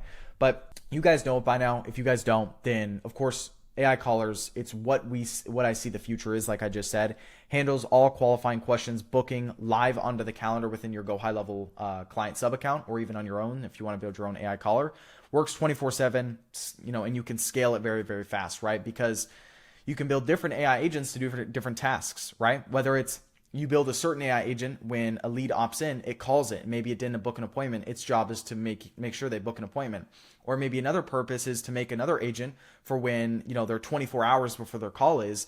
You have an AI agent call and confirm that they can do their appointment. If they can't, it will reschedule them live onto available time slots on the calendar within GoHighLevel. These are all things that you can build and that are capable with literally spending just a few hours with what I'm going to cover here in the next, 10, 20, 30-ish minutes, right? So take this stuff seriously, because this is a massive part of your fulfillment. And then of course, right after this, I'm going to talk about ads for clients and how to set that up. But yeah, guys, that being said, there's not really too much here. Just next steps is head into the AI caller comparison video, where I'm going to compare everything from 11 Labs, Retail AI, Simflow, Vappy, kind of the big players out there and what I recommend. And then of course, jumping into building it live. So I'll see you guys in there. All right, guys, welcome to the AI caller platform comparison video on what is the best voice AI software on the market currently as you're watching this right now. So then you understand for your clients, for yourself, whoever you're building this stuff for, you know what the right direction is to take for the platforms, right? So let's jump into what is going to be just comparing, I guess, the best 6 AI voice agents on the market currently. All right. So how we're going to be comparing these platforms is number one, speed, stability, pricing, ease of use, and then Simpana connector supported, right? So if you guys don't know what Simpana connector is, essentially my main developer who works at my agency and fulfills for a lot of my clients is currently the one who's built out a massive app that will connect one of these platforms directly to GoHighLevel. So then it can read the events, can pretty much book in all the new leads directly onto the calendars without any issues inside of GoHighLevel for clients, or even for yourself for that matter. So again, there's a lot of things I'm going to be covering here in the next hour probably, but just take it, and then just understand it, go back if you have to, right? So first platform, software I want to compare is 11 Labs, right? 11 Labs voice agent. We got pros, we got cons here. As I go through each of these, I allow you to kind of just I'm going to glance over them and you guys can read more in depth because I've made all these slides for it. But pros is with 11 Labs, it's very easy to build, right? It's not too hard. Stable day to day, so there's no sort of issues with platform, I would say, being down. Polished experience and good for quick demos. But the cons though is that the costs push you into subscriptions, right? So this isn't more of the a per minute basis calls where it's you actually charged on the minute, you are paying in sort of big subscriptions. Next is going to be harder to scale for agencies, right? So it's just client sub accounts get expensive, around $1,300 a month in my experience from what I've seen. It's less flexible. It's not natively supported by Simpana connector, so connecting other tools take extra work, and then it's just not the snappiest. It takes a little bit of time. It's a little bit slow, right? So it doesn't connect to my app. It doesn't do just kind of a lot of things I would say needed directly to integrate within GoHighLevel, which is, again, where we're building out of all of our stuff and for our clients. If you guys have missed GoHighLevel already, then I don't know what you're doing, right? We've talked about that throughout pretty much this entire video. Next is going to be Simflow. So Simflow, this was the platform I recommended throughout my 5-hour course last year, and I recommended it a lot to a lot of people. But as time went on, I don't think they innovated as they should have. And just there were a lot of problems with it. So the pros to it is it's very beginner friendly. I still think it might be the most beginner friendly AI caller on the market. So again, all these things I'm covering here and what I'm going to, funnel you and help make the right decision for the AI caller platform and software to use is you don't need to know how to code for any of this, right? Simflow, you don't need to know how to code. Is very, very simple to set up. Super fast, basic use cases. It worked with GoHighLevel, so it actually had a native integration, which was super great. And, there were templates that you could build without having to go, crazy into prompts and script writing and all that. But the big cons is there's no interruptions, right? So if you were on the phone with a Simflow agent, it literally, you cannot talk over it. Like it wouldn't work. And it gets very expensive as you grow, right? So it's subscription plus per minute billing. So it's not just one or the other. Agency scaling costs, again, it just gets very expensive throughout sub accounts. Slower response times for sure. So real world latency is 1.5 seconds, which is just pretty laggy on calls if you guys have ever spoken with an agent that takes that long. Limited depths of complex logic and knowledge. So there's very little you can do as far as like making the agent really good. It's just not that great and doesn't work with my app, Spot Connector, so I just wouldn't say it's worth it there. Next is going to be Bland AI. So the pros of Bland AI is, again, very beginner friendly, generally stable for simple answering questions and routing. Zapier integration works straightforward with automations. Simple pricing model that's easy to understand and creates sub accounts, which is super nice because having different AI agent sub accounts is great, so you don't like merge your accounts together and you have 5 clients on the same sub account or same account in general. That'd be super annoying. So they separate it really, really well. But cons is really slow interruption handling, right? It takes a moment to stop talking after you start speaking. Latency feels around 1 to 1.3 seconds. Not terrible, but it's definitely not the snappiest. Limited flexibility. You can't do crazy sort of logic stuff or make the agent, really, really good as far as potential if you want it. And costs can add up with high volume and a lot of calls. Again, like it's 15 or 0.15 cents each. It's just a little bit expensive as you start to go over time. It really does get pretty expensive, and it does not integrate directly with my app. So again, it's just going to be extra work, and it'd be very, very hard to connect directly to GoHighLevel callers. Next is going to be GoHighLevel voice agents. So for those that don't know, GoHighLevel has their own voice agents at the moment. And GoHighLevel, again, as a product, amazing. Their voice agents, I just wouldn't say it's up to par at the moment. Okay, GoHighLevel is one of those tools, like I said from the start of the video, it's like when you pay for it, you get everything. Like they've expanded into this realm too. So pros here is it's very easy for GoHighLevel users to set up because it's all, again, native. So it integrates directly with calendars and whatnot. And it's great for inbound calls. Okay, so what I've seen is like inbound calls, those are that familiar inbound versus outbound. Inbound calls and inbound agents would be like a front desk, right? There's people that are calling this number and it's just a set number. Then the agent is there to just pick it up, rather than outbound, which is like you give this agent a bunch of numbers and then it goes and outbound calls it, right? Client management is very, very simple. Again, just rebilling, straightforward, all inside GoHighLevel. When you guys are on the $297 plan or the $497 plan, it gets very easy to see rebilling, see how expensive it is and whatnot. And it's just an all-in-one feel, right? Like that's what GoHighLevel is, and that's what you pay for. But the biggest con is just there's no outbound calling. And I think they are working on outbound agents at the moment, but it's just nowhere up to the standard or the par I would recommend, especially to implement for your clients at the moment. Limited customization for complex calls or flows. Not the fastest. Again, it's around 1,000 milliseconds. So just about a second. Not bad, but not amazing. And the pricing reality is it's actually a lot higher than it looks. It's not like unlimited kind of how they claim. It's usually billed per minute, and it's just very, very expensive. And it's all dependent on your AI usage, which GoHighLevel seems to upcharge a little bit, and it's not supported by my app. Like again, so I just wouldn't say GoHighLevel's worth it at the moment for outbound calls, but if you're using inbound callers, it's definitely an option. Next platform is Vappy. So Vappy is a really good AI calling platform out there at the moment. I would say it's one of the best. Biggest things, you guys can look at the pros and cons here. I'm just going to kind of speak off my experience as well here with this platform. Is it's made for developers, right? So those that know how to code, those are really technically savvy. Vappy might be the option for you. Vappy is great. I think Vappy is a really, really good. You can build very high kind of complex agents that can respond to questions in a really like nuanced manner. But other than that, I would say it's very, very hard. Like I said here on the right, it can feel glitchy. It's kind of expensive as far as the platform fee goes. Latency, there's a little bit of latency. You can customize it, but again, there is some latency with the calls.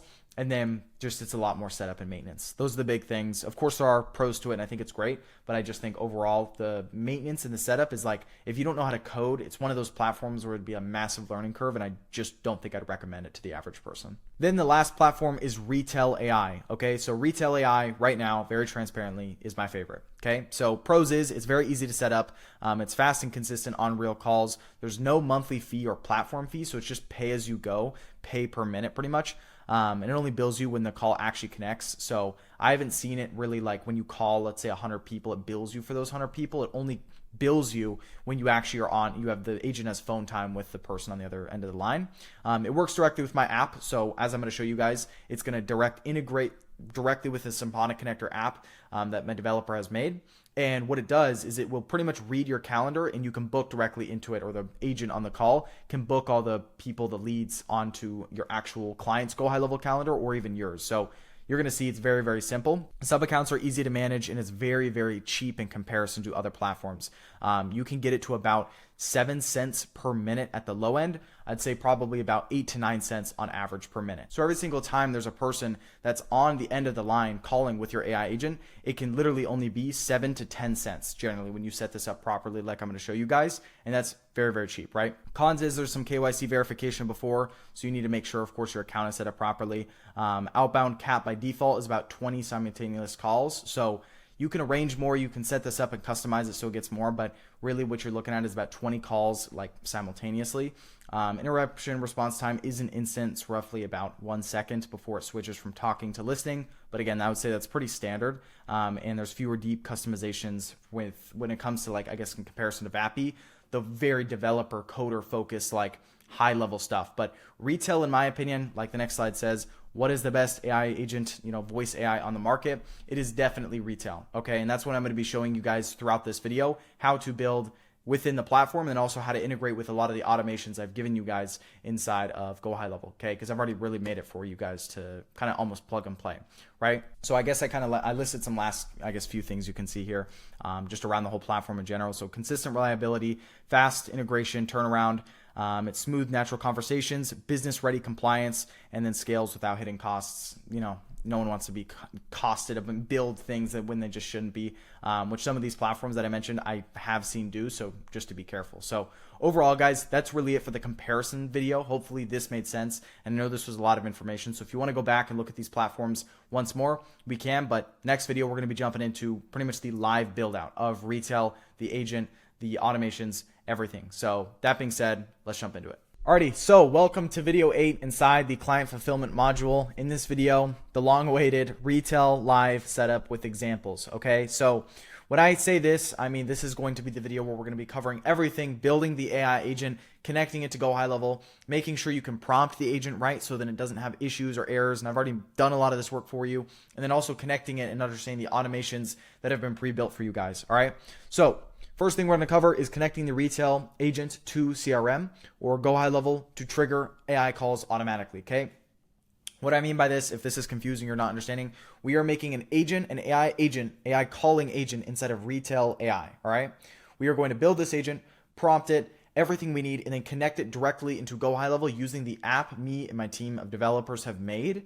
And this, inside of GoHighLevel, will now be able to read all the calls and book these calls into the calendar, okay? So that's for context, what you understand just, I guess, going forward, right? Next, you're going to use Carson's AI Caller GPT. I've made you guys a GPT that you guys can use for all of your prompt writing because there's a correct and a right way to do it. There's also a wrong way to do it. So just to give you guys some context there.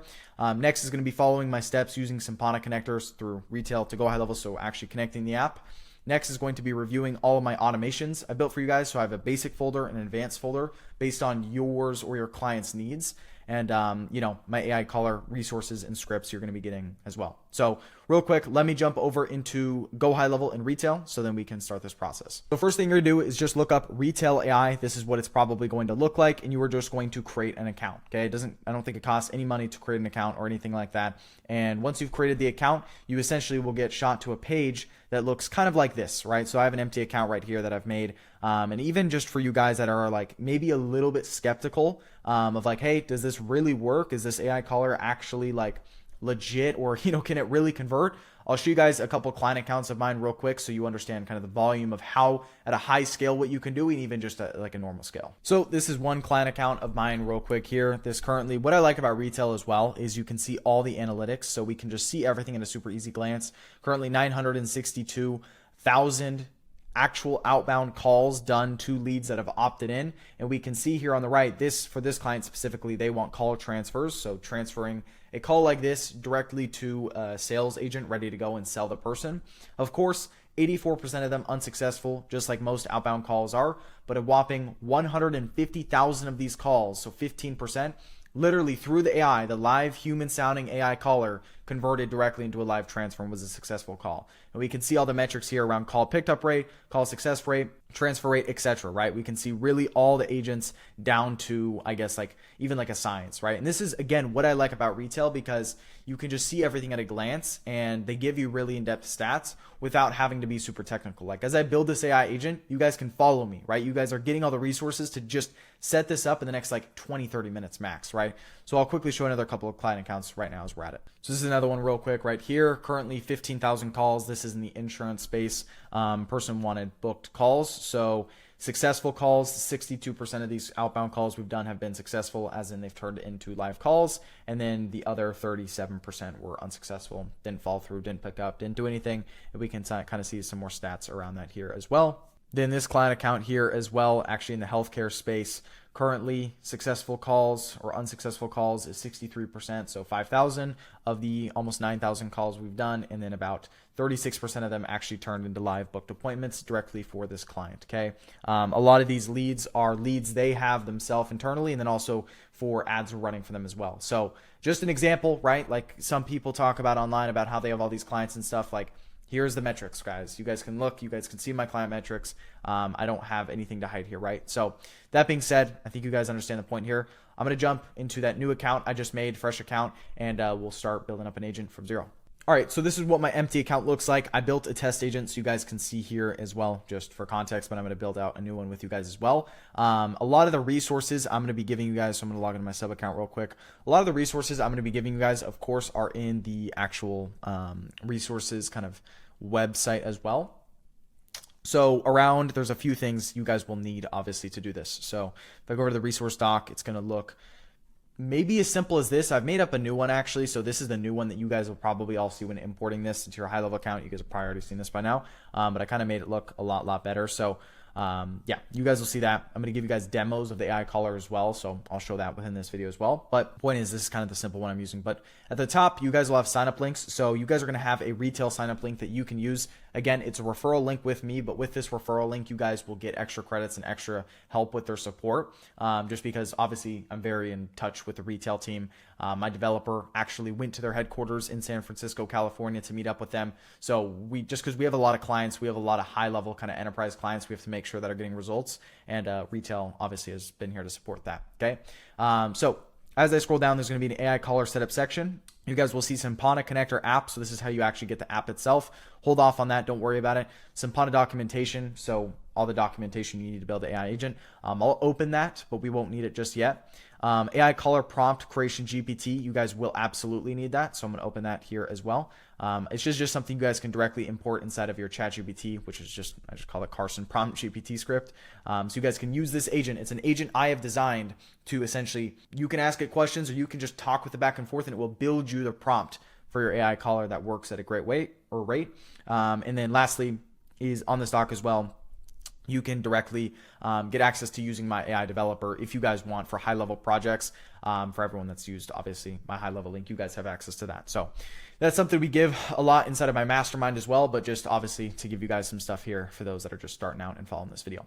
So that being said, first thing we need to do is we're going to head over to Retail AI and we're going to get to this screen. All right. So when we see the screen, there's a couple of things we need to do. We're going to first start by building out the agent. All right. So we're going to click Create Agent at the top right, and we're going to click Voice Agent. Then there's kind of agent types and templates we can select. Select single prompt agent and then start from blank. This is just, I'm going to explain stuff as I go through here, but I want to give you guys just like, I guess, the best knowledge around this stuff. So it'll give you agent ID, retail, LLM ID. It'll tell you how expensive it'll be per minute, latency, and then also just tokens and stuff you have as well. Okay. So first thing is I'm going to select right up here, go to GPT-5 Mini, and then go to the fast tier. All right. So that is currently, again, very, very cheap. So this is 8 to 9 cents per minute of talk time, which is on the cheaper side for sure. Right over here, right next to it, we can choose the actual agent, that like AI calling human sounding agent that we want to do. Simo, I think is how I say it, and also Grace have been very, very good performing. Haley, she's okay. And then the others, you guys can test around with it, but I'll play some demos real quick. Hey there, I'm Simo, your resilient AI collaborator, ready to rise to the occasion. Hey, I'm Grace, your virtual assistant at your service for all your needs, from answering questions to completing tasks. Isn't that crazy? Like, that's literally AI. So that being said, select the agent you want to use up here. Again, you can start with Simo or Grace, whatever you guys prefer. Female agents generally I've seen do better. It's just, I guess, a pattern recognition I've seen. And then again, make sure it's your English, whatever language you are here. So you guys can see all the languages that retail actually has. It's crazy. They have Romanian, French, Chinese, German, Hindi, like everything, So, all right. So what we're going to start with right here is we need to build the script. Okay. So I'm going to name this just Carson testing agent, right? Cool. So we're going to head back over to this GPT that was created right here. And we are going to turn off thinking until we get to actually the GPT creation itself. So you guys will understand what I mean in a minute.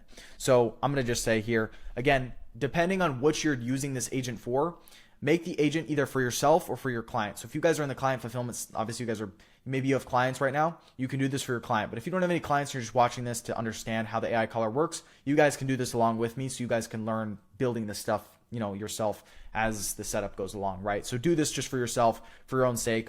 You can be like, hey, my name is Carson. I'm working with real estate agents, or I'm working with high-ticket medical spa treatment clinics, right? Whatever you want to do, right? So first thing I'm going to say is, hey, I am looking to build a retail AI agent that will be used for outbound calls. I'm going to show outbound throughout this video just because, again, with the whole AI agency service, lead ops in, we have to outbound call them, right? So it just makes sense. Outbound calls. Okay. And then it will go down its train of thought that's already been trained into it, so you guys can just follow along with it. So it's pretty easy and good to go there. So great. Outbound it is. Are you using Symponic Connector? You're going to reply with, I'm going to just turn this off. You're going to reply with yes. Here are the Symponic variables. Are these variables fine? So this is the variables that will be used within the sub-account. So you're just going to reply with this and say, all good. Perfect. What platform we're on? Retail. So again, like I said, integrates directly with VAPI and retail, which is super convenient, but for this case, we're just going to be doing retail. Are these functions fine? I'm just going to say fine. Now let's start phase one, which is core info. So why is the AI calling leads? Okay, so we'll do the example of I'm a marketing agency and I'm working with real estate agents. Okay, so why is the AI calling leads? Opt-in, referral? Yes, opt-in. Okay, we're getting leads, we're opting in and consenting. Again, we want to be compliant here. What company name? We'll say Carson, or I don't know, I'm going to confuse it. Just estate, AI estate flow. Totally made that up. Absolutely did not think that till now. Can you share the website? And I don't have one. So you can share the website with it and it'll also scrape and get some data around it. What's the name of the AI agent be? So it's the name of the actual AI caller itself. So for this case, we can literally just do Sarah. Should share or disclose this call is being recorded for quality. So in certain states, this is needed. So again, depending on where you're calling, this is important. Again, this is for a compliance reason. If you're calling in California, I think there's some other states as well. They do need this. So do your research on what is that, how you should go around that. I'm gonna just say no for this case because I'm just gonna assume I'm not calling to the states that need that. Got it. No recording disclosure. Who's your target audience? Okay, real. That was a real estate agents. What are the disqualifiers? None. You can add disqualifiers there so the AI agent will disqualify, so it's kind of cool. We'll qualifying questions. How many home deals have you closed the last 12 months? I think what else? What are your goals for 2026? And how long have you been a real estate agent? Cool. Do you have an existing script? No. I do not have one. Okay, you're going to say no because we don't have an existing prompt. Phase 3, any rules your topic should avoid. So this is where you can talk about anything you should avoid or the agent should avoid talking about. I'm just going to say none. All right, so this is the point now where it's ready to generate the script for this business. What we're gonna do is we're gonna head up to the top left, click on model, and then click thinking. So we're gonna turn the thinking option on. We're gonna reply yes. So now it's gonna generate our script. And while it does this, I'm gonna quickly go through and actually set up the agent itself. First thing we're gonna set up is once we have all the top kind of basic stuff set up, we're going to turn this welcome message down to AI speaks first, and then it is going to be a custom message. All right. So we're going to just say, actually, I'll fill that out in a minute when we have the actual script itself. We're going to head up here. This is kind of all the different settings we can do. So functions, don't touch this right now because as we install Symponic Connector, it'll actually all be integrated. Next will be knowledge bases. So if you want to add knowledge bases for your agent, you can literally add new knowledge base right here. It'll open a new tab, add a new knowledge base, and then you can just call this like, what did I call it? AI estate flow or something? AI estate flow, right? Saying that's my business name. And then documents, you can either add a website. If you have a website that it can actually, I guess, sync to and it can scrape for information. You can upload files about all the data from your business or just add text manually. Whatever you want to do. For this case, I'm not going to be going through and connecting a knowledge base for the agent to pull from, but if you guys want that, of course, you guys can do that. Next is going to be speech settings. So this is kind of cool, but what you can do is you can literally set up so it sounds like the AI agent is in like a coffee shop background. So it'll make like coffee shop background like noises or like a static noise or call center, whatever you want. For this case, I'm just going to do none. Let me see here. When we go to responsiveness, respond how fast the AI agents are for speaking. Don't worry about that. When we go down to back channels, agent to offer like, yeah, Again, if you want that as well, so it says like, yeah, or that type of stuff. Speech normalization. I don't really change anything too much here. It's just not something I worry about. Or then pronunciations if you want to guide the model to actually pronounce a word like a certain way because it just might not know how. real-time transcription settings. So we want to do is we want to remove noise plus background speech for sure. We want to also optimize for accuracy. Okay. And then vocabulary specialization. So this is mainly like general, works well across all industries. And then you also have a medical field. So if you're working directly in sort of like healthcare medical terms, you can select this and it will automatically kind of know like the certain vocab you should use. And then also boosted words as well, if this is like a common word that will be used on the call that you just wanted to make the AI agent known, or just, I guess, be in the know for. Next is going to be call settings. So turn on voicemail detection and then hang up if reached voicemail, have that on. And then user keypad input, turn that off. And then end call on silence. So we don't want the AI agent sitting there if someone's just trolling with the agent and it sits there for 10 minutes and bills us because the person is just trolling and it's just on silence. So I like to make this generally about like 1 minute of no speaking, right? You can make it less. So just ending the call after a certain time of silence. Next is going to be max call duration. So for me, it's just depending on your industry, depending on your prompt and like who you're really speaking with, but you can say like 15 to 20 minutes, I would say. So I'll just do that. And the ring duration, you can keep that the same. Next is going to be post-call analysis. So you guys actually don't have to worry about this directly through the Symphonic Connector app we've developed. You guys will be able to import, and GoHighLevel will automatically add a tag to the user and the contact of the person that called and give the call summary automatically, just straight through the actual, integration itself. So I'm going to show you guys, it's already built for you and you guys don't even have to touch that. But if you want to literally like pull like certain information, you can click add and then you can click like this and then like appointment booked. And then you can just ask, did the user book an appointment, right? Like super kind of like, I guess, specific things you can transfer, but we already have the call summary feature enabled, which I'll show you guys later. Security and fallback settings, nothing really here. I don't change anything too much here. Webhook settings as well, or MCPs, none of that as well. So that is pretty much the AI agent mainly set up as far as the settings go. Post-call analysis, call settings, and then real-time transcription, and then background noise, and then knowledge base. Cool. So that being said, if I go right over back into the GPT, now it has given me exactly what I need, which is this entire script, okay? So currently, all you have to do is just take this entire thing, and it's already generated it for you. You're going to go down. Right over here on the left, you're going to click just paste. All right, then you're going to click save. Okay. Then what you're going to do is the last thing is in the welcome message down here, AI speaks first, custom message, and then you're just going to put right here, hello, is this contact name? Okay. So it's going to say its actual name and it sounds good. So then that's going to be the intro message it's going to send when on the call. So for example, I will quickly test it on the right here right now so you guys can actually hear it. So if I go test audio. Hello, is this watch contact underscore name? Yes, this is Carson Reed. Hi, Carson. This is Sarah with High Flow. You requested information about boosting your deal flow and booking more qualified appointments, so I am following up. Is now a bad time for a quick minute? So that's kind of what it sounds like. So I could talk back and forth with it. You can also go back and forth over chat as well. So again, it doesn't know my name yet, so you can just click new up here, or I guess you would just go to right down here, and then is this contact first name, Mike, and then it will automatically kind of save like a simulation text or whatnot, right? So there's one thing right now with the agent, very transparently, that there's something you just need to be aware of with this GPT. It's just as I'm filming it, sometimes it says in it, pause, wait for lead to respond, and don't wait to say anything.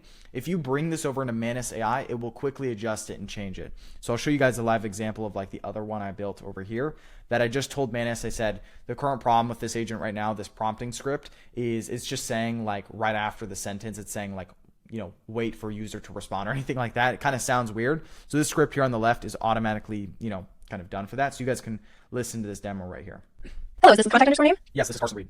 Hi, Carson. This is Sarah with Incognito LLC. You opted in to hear about options for your home. Do you have 2 minutes now? I do. Right. So that's kind of it. Again, and call right here. So you guys get the point. So that I just wanted to show, like, again, in the other one, it would have kind of kept going and saying like pause. So it would have kind of glitched out a little bit. So all you have to do is just bring the script over into Manus and just say like, hey Manus, quickly correct this prompting script so it doesn't say, like all these kind of random, like, I guess, middle words that the AI prompt should have, but it won't say it out loud. It's like the thing that should be not said out loud, if that makes sense. All right. So that being said, what we have here is we have our agent pretty much done. Okay. So everything has been set up. We can test it here on the right if needed. GPT fast, everything is good to go. Okay. And even simulation as well. If you want to do some test cases, you can as well. Right. You don't even need to click publish here on the left or on the right. Once that's all done, you're going to head back into the retail settings and you're going to phone numbers here on the left. Okay. Then you're going to add a phone number. I already have a phone number in here. So click add number, buy new phone number. Very, very cheap. It's going to give you two options, Twilio and then Telenix. Telenix numbers I've seen land in spam much, much less. It's just something I've tested over a lot of client accounts, what my developers have reported to me. So you can search for, area codes, right? So it's like 206. If I was looking for like Seattle or something, I can get a lot of Seattle numbers. Whatever area code you want, you can get.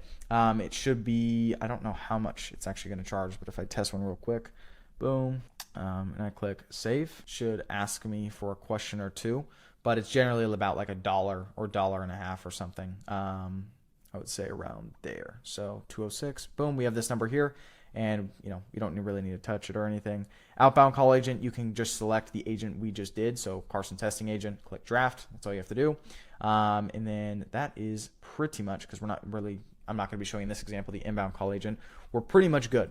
So head back over to agents and then head back over to the agent we just built. The phone number is now automatically attached to it. So as we see here, and what we're going to do is we're going to head back into GoHighLevel. And what we're going to do is in the resources doc, so again, it might look like this right here, but you're going to scroll all the way down to where it says Sympana Connector app. Okay, click here for access. You guys are going to click on that and download Sympana Connector into your GoHighLevel. Once it's downloaded, it's going to look like this in the bottom left. You're going to see this is Sympana logo, and you can kind of just click on this right here. I might have it already connected, so I'll just reconnect it to show it as the example. But what it's going to look like is, if it loads, just give it 1 second. Once this loads, we're going to click retail here on the left. So this is the actual app itself. Click this once it's imported from the GoHighLevel marketplace. Again, I already have mine connected. So what I'm going to do here is I'm just going to remove this existing connection, and then I am going to re-add it so I can show you guys kind of how it looks like. So this is what it should look like. You're going to click add your first connection like here. And then it's going to say connection name, so you can name it, and you can select the agent directly from your API key you generated. So this is very, very important. In the top right where it says a change API key, this is your API key right here. You need to connect your retail API key directly to that. So I'll show you guys kind of how to do that right now. So you're going to click on settings here on the left, and then you're going to go to API keys, and you're going to add a key. You can literally just call this API key. You can just call it like Carson API key or something like that, or just first agent API key or whatever, right? And then you are going to take that API key, you're going to copy it, and you're going to import it right into here, okay? And then you're going to update API key, and then what's going to happen directly within the app is when you go to make an integration instead of retail, you can click add your first connection, and it will sync and pull all the actual agents we've made. So we can call this like, I don't know, just connection number 1, right? And then we can select the actual AI agent we just made, right? So we'll click Carson testing agent, and actually we'll just test agent 1 just for example, because I made 2, but you're going to select your agent you made there, and then you're going to connect it directly to the actual GoHighLevel calendar. So this is the big part. It literally will sync the AI agent you have made directly to your actual GoHighLevel calendar that you want appointments to get booked on based on the agent's objective, right? Which is really, really good. Select phone numbers, select the phone number you want. So I just got this 206 number. You can just do that. Again, when you get an Intellinix, it's going to land in spam or, spam likely. It's going to say that much, much less. Don't worry about buying anything crazy. Like sometimes they'll give you promotions inside of retail, like spend $100 a month for this verified number. Honestly, like I have seen some good results with that, but it's just not really necessary, especially when starting out. Okay. And then what we're going to do, functions, we want to be booking calls, right? Or get appointment or whatever. All this is going to get imported, but our goal is to obviously book call. So all you guys have to do is click create connection. Then it will load. Once it's loaded right here, we can just make sure it's active like so, and we make sure it's connected to the right calendar, right phone number, the right agent, and then we're good to go, okay? And what's cool about this is if you guys go right over back into the agent we just made, which will be, this was the one I actually connected, it's test agent. You guys go to functions here on the right. All of these have now been added, okay? So now this is all you guys don't really have to, if you're not technical, if you don't understand this stuff, don't worry about it. But now this is directly added into the GoHighLevel account to pull all this information from, because these are all just agent functions and capabilities, right? So now what we need to do is we need to cover actually how do we use this agent. So starting off, what I'm going to do is I'm going to head over to the automations, and we have this Sympana connector folder, okay? So I want you guys to click on that. And then what we have right here is we have a basic automations folder and advanced automations folder. I'm going to go through each of these and explain them. We also have 2 different pipelines that all of these AI callers are going to separate to. So we have kind of what you guys have in your own snapshot, of course, with using my GoHighLevel link in the description. All this is sent to you if you guys don't already have it. But AI caller pipeline right here, we have basic. So it has all this here. So it'll track through the AI caller, all the calls, everything. Booked right here, call, lead did not respond, lead not interested, and then call in progress, etc., right? And then if we go into the advanced, like so, it'll go booked and then call, double, day 1 a.m. calling, day 1 p.m., and then day 2, day 3. You guys will understand this as I go here along, all right? So let's start with the basic automations, because this is probably what most of you guys want to start off with learning, right? So we have 4 different automations in here. Again, when you want to make sure they're working, click the published button right here so then you know and make sure it's actually working itself, right? So what I'm going to start with is this one right here. So immediately call from Facebook lead form or Facebook ad, right? So whatever your trigger is for the actual ad. So let's say we're getting leads from an ad, and that's how we're getting our leads. And we want these leads to be contacted by this AI agent we have just made inside of retail, right? That's what this AI agent is. What we're going to do is we're going to make sure the trigger up here is the actual form we want. So let's say they're going to a landing page and they're submitting on a website form, and then we say to them, we're going to contact you shortly. On this form, we're just going to make sure add filters, form is, and then select the form that you've made. So it could be like calendar form, for example, right? And then once that's done, if I click X up here, you can also do Facebook lead form. So if you are running Facebook lead forms, you connect your Facebook inside the GoHighLevel settings, and then integrations, connect the Facebook account, and then you just go to the integrations in the top right and field mapping, and you just map the actual lead form to your GoHighLevel account.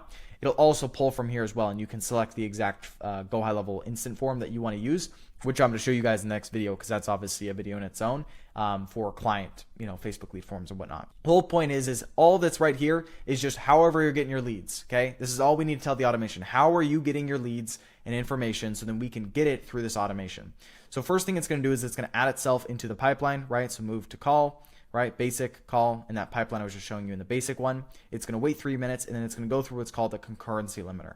This stuff is already all built out for you guys, but what a concurrency limiter is it essentially will limit to 15 simultaneous calls at the same time, if somehow that's happening, right? So it's like, imagine we have 30 leads that opt in. We can only limit this to 15 leads that actually get called at a time, because retail only supports up to like 18 to 20 calls simultaneously. So just for context, you guys understand how that works, right? Next, it's going to go directly to the place call function, all right? So this is actually all built out natively in HighLevel. All you have to do once the integration is done is you're going to select voice connection, and you're just going to select that agent we connected, right? It's already all done, which is obviously extremely convenient. So we're going to click save action, and then down here, it's just move inside the pipeline, because now we know that the call is in progress. And then we just add tag on the lead itself in HighLevel inside the contact, and then just click called, right? That's what the add tag is for, okay? It's just adding called tag right here. Cool. So now that we understand that, we need to make sure, of course, you guys can always, if you guys want, right over here on the right, Simpana connector, we can just place call, all right? And it's only an extra 1 cent per actual trigger itself. Yeah, and that's pretty much it. You're going to click save here in the top right, and then now we are going to head into automation number 2. So what automation number 2 is this is where this automation essentially distinguishes between inbound and outbound calls. So once the call is completed, it will go down whether, which path it's necessary. So whether it's going to detect whether it was an outbound call that the agent did or an inbound call, all right? And the whole point here is we're going to add summary notes based on if the call happened, and if the call didn't happen, we're going to organize it in the pipeline and say like lead not interested, or whatever happened, whatever the actual outcome of the call was. So this right here, you guys can see my cursor. This is in the inbound, flow right here. Boom, you guys can see inbound, and then if it actually was an inbound call, it will say contact found. Find contact inbound. Add call notes. So what it's going to do is it's going to add the call notes. I've already added this for you guys. This is all made. And inside the actual contact, inside HighLevel itself, it will make in the notes section the summary of the call, right? So this is call completed, trigger call summary, right? So it's already all made for you. So this is something a lot of AI callers I've seen people get super stumped over. This is all done automatically through the app we've developed, and it's already through the automations you guys have, all right? Next is going to be wait 2 minutes. It's going to add it to this pipeline if it's lead not interested, and then also add the tag as well, because what you guys will see in a second is if they actually turn into a live appointment, it will remove them from these automations before this actually happens, which again, you guys will see in a minute, because this automation is only triggered once the call is done. And that means if the actual agent, if the AI agent converted someone into a live booked call, live on call, it's going to remove from all the other automations, which I'm going to show you guys in a minute. So it wouldn't even go down this entire automation. This is for literally people who have either, not interested or did not respond, right? That's all this is for. It's just organizing it inside the pipelines and then also adding the tags accordingly. And I know this stuff might sound super confusing, but again, like Once you understand this stuff, it makes a lot more sense. Next thing is going to be down the outbound path. So finding context down the outbound path right here. Detect if voicemail is actually detected or not. And then what it's going to do is whether they were actually did not respond, it's going to add that tag and add them in the pipeline here. Or if they did respond and the call actually did happen, it's going to add the call notes and then say lead not interested. So it's going to say in the call notes what happened on the call and obviously why they weren't interested. And then it's just organizing them here. All of this is already made for you guys. If you guys want to go crazy in depth inside the snapshot and really understand it, you guys can. But again, it's already all made for you. You know, you don't even have to touch this automation right here. Okay. Next is going to be moved to booked appointments. So this is extremely important, right? Just how I was saying, again, the whole point of, let's say, the agent that we're building is to have it book into an appointment live. Then this is the automation that's going to remove it from that automation, that contact from that automation, like if that makes sense. So like essentially what this trigger is once the customer books an appointment or the AI caller actually, you know, book them into the time on whatever calendar you choose. So you can click in calendar and then choose the demo calendar, right? I'll just remove for the sake, but you guys understand, just make sure you do that for whatever calendar you want. Right here, it's going to be move lead to booked in the actual pipeline opportunity, okay? And then it's going to add the tag booked so we know that they've booked a call, and then it's going to remove from the workflow, all right? I'm going to give you guys a demo and a sample example of how this works in just a minute, but it's going to remove from all the other workflows we were just talking about. So then if it was in progress to potentially go in the not interested pipeline or the did not respond pipeline, it's going to remove it from that before it gets there because, again, they've booked the appointment, so they don't need to go down through that. Then we're going to click save action. You just click save. Cool. And then the last thing is the send message to leads that did not actually respond, right? So let's say they just no-showed, they're in the pipeline stage where they just did not respond, right? In that whole pipeline opportunity stage, it's going to wait 10 minutes, then it's going to send a quick SMS messages saying, hey, first name, hope you're going well, you know, just tried calling, whatever, as in the agent just tried calling, and then you're going to put your name down here, and then you're going to add the tag. So it's all automated, right? The only thing you got to change for you guys is literally just adding your name here at the bottom, okay? And then, of course, clicking publish in the top right. Cool. So that is the basic automation. So I want to show you guys real quick a live example of how this works because some of you guys might have just watched that and been like, Carson, I just got completely lost and we haven't even gone into the advanced automation section. But let me show you guys a quick example of how this actually works. So what I'm going to do is just actually add my phone number to my contact right here. So obviously, I'm going to have to blur this. Okay. Save. Right. And then what I'm going to do, back to automation, I'm going to go to Sapana connector, basic, and then I'm going to put into this one right here. So we already have this all submitted. So what I'm going to do here is I'm going to test workflow, and I'm going to select on my contact like so, run test, and then I'm going to click enrollment, come back here, and then now I'm right here. So I'm going to click skip step, so, and I'm going to move it directly to the place call. So let's see if this goes through. Boom. As you guys can see on my camera right here, I'm being called by a Seattle number. And if I picked up. Hello, is this Carson Reed? Yes, it is. And then boom, it would take the call from there. Okay, you guys heard it. But that's how it works, okay? So that's like in a simple, I guess, example of how it works. You guys can customize and tweak this in the settings all you want based on how fast you want it to reply, how quick it is, or even slow how you want it to be, whatever. Based on the latency, you can make it as low as under a second or, you know, over a second, obviously, and so on. So that's how it works, right? And then what it's going to do is it's going to place this call. It's going to move myself inside of this pipeline right here. So if I go right over here and I go to the basic pipeline because we're in the basic one, it's going to go to call in progress, right? So I'm currently the call in progress. And then it's going to wait some time. Once the call is obviously completed, it's going to wait a little bit, like 3 to 5 minutes. And it's going to move myself to either lead not interested, lead did not respond, or booked, right? Depending on how the call outcome went. And that's how it is. And you guys can set this exact same stuff up for your client sub accounts, right? You guys can take the snapshot I gave you and just put this right into your client sub accounts, okay? Next thing I want to cover is the advanced automations. So just imagine what I just showed you, but like on steroids. That's kind of what this is for. And this is for like very long nurture lead sequence workflows with the AI callers. Like let's say someone opts in, we want them to be called not, I don't want to say nonstop, but at least twice a day for the next 7 days because they opted in and we need to get a hold of them, you know, and if they aren't getting a hold of, we need to be constantly reaching out to them. I believe, don't quote me on this, but the maximum amount of time you can call someone a day is 4 times a day. So in this automation, I'm going to be showing you guys it's 2. But what I'm going to do is I'm going to show you guys here. It's the same thing. This one is the exact same. So move, Facebook lead to call, right? So however you're getting your leads from, we want them to enter this automation and actually call by the AI. Make sure the trigger is exactly how you want it up here. It's in the right form or whatnot. Then it's going to be place call. Select the agent that we have made, of course. Click save action. Then we'll add itself and tag in the pipeline and whatnot, and then you're good to go. You can click save. Go back to workflows, and then this one right here is literally what I just showed you, but on steroids, okay? You guys are going to look at this and be like, Carson, how long did this take you to make? Don't ask me, okay? It took a long, long time, but here's the point, and I'll kind of just summarize it really fast. All it's going to do is this automation is going to, once have an AI caller has had a conversation and the call has completed, okay? It's going to detect, like it was before, outbound or inbound, okay? Inbound being over here, outbound being on this side here on the left, right? And what it's going to do is essentially going to detect for the exact same type of stuff, but it's going to add follow-ups, all right? So right over here on the inbound is it's just going to detect, was the call actually, did the call happen? Did it move to not interested or, whatever it was, and it's going to add the call notes, okay? And if they didn't show up or they didn't pick up or whatever, I guess it's not even really possible for an inbound call, but like just what happened to the call? If they didn't convert into a booked appointment, what is the summary of it, right? For the inbound call, because it's not possible for a call not to pick up if it's an inbound call, if that makes sense, right?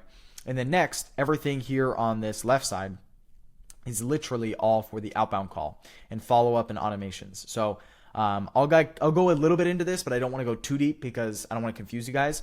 But you guys essentially don't need to touch anything inside of this automation, okay? You choose whether you want to use advanced or basic, but this right here is for very long follow-up workflows and sequences that's been built out for you guys, okay? So imagine someone right here, we have right over here, is voicemails reached, right? Or we can't get a hold of them. The first call goes out to them, but the voicemail was reached, right? It's now going to do what's called a stage picker, and it's going to move people in this automation based on their, I guess, stage in the pipeline, right? So they're first going to double dial, make sure, after the first call, let's try double dialing them. It's going to add them to a workflow, which is the place call workflow, which I'm going to explain in a minute. Add the tag and, make sure it's all good to go here. And then if they don't book into a call or they, they didn't turn into like, I guess, a lead not interested or whatever, it's going to put them into this one. So the next day in the morning, then it's going to do that same day at night. Then the next day in the morning, that same day at night. It's going to do that same exact thing. It's going to keep calling them all the way up until day 6 at the end of the day, right? And we have to do this all through business hours or else this is extremely non-compliant. So there's already, all this has kind of already been set up. But you guys can see here, it moves itself along inside the pipeline in the stages. So all the tags like day 1 p.m. call, right? Or day 3 p.m. call. So we can track where people are throughout the whole stage. And they're also being moved inside the pipeline and opportunity section as well. Again, this automation, you guys are probably sitting here like, Carson, what do I change? You don't need to touch it, okay? All the summaries are going to be added. Everything's already added. All you have to do is just, if you want to use this, use it, all right? But again, it depends on your scenario. But the key important thing here is, with that automation, we're obviously adding all these people to the place call. And the reason we do it and we add it to this one is if we had to add into, I guess, place call, and I'll kind of explain this so you guys understand. But again, I'm going to speak at a higher level here because I kind of have to. With retail AI, you can't call more than 18 times or 20 times at the same time, right? So if we added the place call here throughout all of them, we'd have a bunch of leads that will bundle up and would all be trying to call at the same time. And the concurrency limiters, if we added that into all of these, it would technically be separate because they're in their own stages of the pipeline. So if there's 10 people here in the concurrency limiter, there's 5 people here and then another 10 people here, it's technically all separate. So it's going to all try to go through at the same time and the agent will break pretty much. So what we did to fix this is we added this to another workflow where we had a designated workflow that essentially funnels all these calls into, which is just the place call workflow, okay? And all this does is it's just going to add, according to the stage in this workflow, it's going to wait for business hours to make sure we're not calling people outside of business hours. Business hours, I believe, are 8 to 8 p.m. or 8 to 5 p.m. You guys can correct me based on where you're at. And then you can make sure if you want Sundays on or Saturdays on, whatever, you can change that. And then it's going to go into this concurrency limiter. So then it will max out at just 18 batch size. So 18 calls at the same time. So the agent doesn't get overloaded. And it will do this interval every 10 minutes to just cycle through anyone that's ever stuck in here if you have a large lead volume. And then lastly, it will place the call. Okay. What you need to do here, of course, is make sure agent is selected because it's not going to call anyone. So connection retail, boom, and then you're going to click save, right? That's really how you do it, okay? And then the last thing in this whole automation is this booked appointment automation, which as again, same thing as last time. Once an appointment is finally booked and they've completed their self and the AI caller has done its job, and it wasn't like a lead not interested, it picked up and it just didn't like the call, it's going to, of course, trigger up here, will be booked appointment, and it will remove it from all the other workflows. So we're not constantly calling them after they've booked an appointment, because that's not smart, okay? And we'll also make sure it adds the notes and whatnot, and that's already done in the other automation. Cool. I know we've just covered an absolute ton. I hope this made sense. Obviously, all the tags are actually, keeping them in order as well. So this one right here, we have 11 tags we're moving them from, because if they get to this stage, it doesn't matter how far they went in. We just want to make sure they know they booked a call.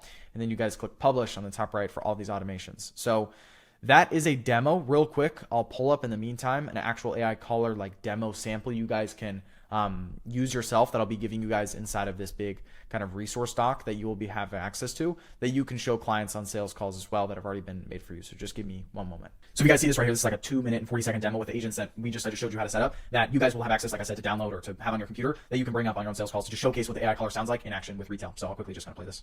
Hey, is this Emmanuel? Hello?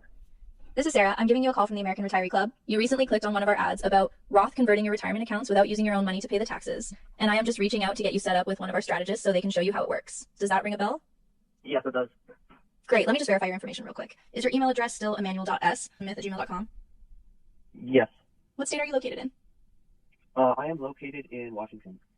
Okay. How soon are you looking to retire, or are you already retired? Or 1K, a personal? So you guys get the point. So these demos, I'm going to give you guys like probably 2 or 3 inside of the resources doc. You guys will have access to it, like I said, download and then use whenever needed. So that is pretty much the entire AI caller section. I don't think there's really anything else in here. So I'll head back to the slide deck and we'll kind of finish it off. So we covered connecting retail to your CRM, of course, having that all good to go. Or GoHighLevel to trigger the AI calls automatically. You guys understand how to use my actual GPT to make the prompt yourself. Of course, if there's small little bugs you see, you can bring that exact prompt it generated for you, bring it into Manus and just say, keep this the exact same, except change this thing because I'm having problems with this, and Manus will fix it.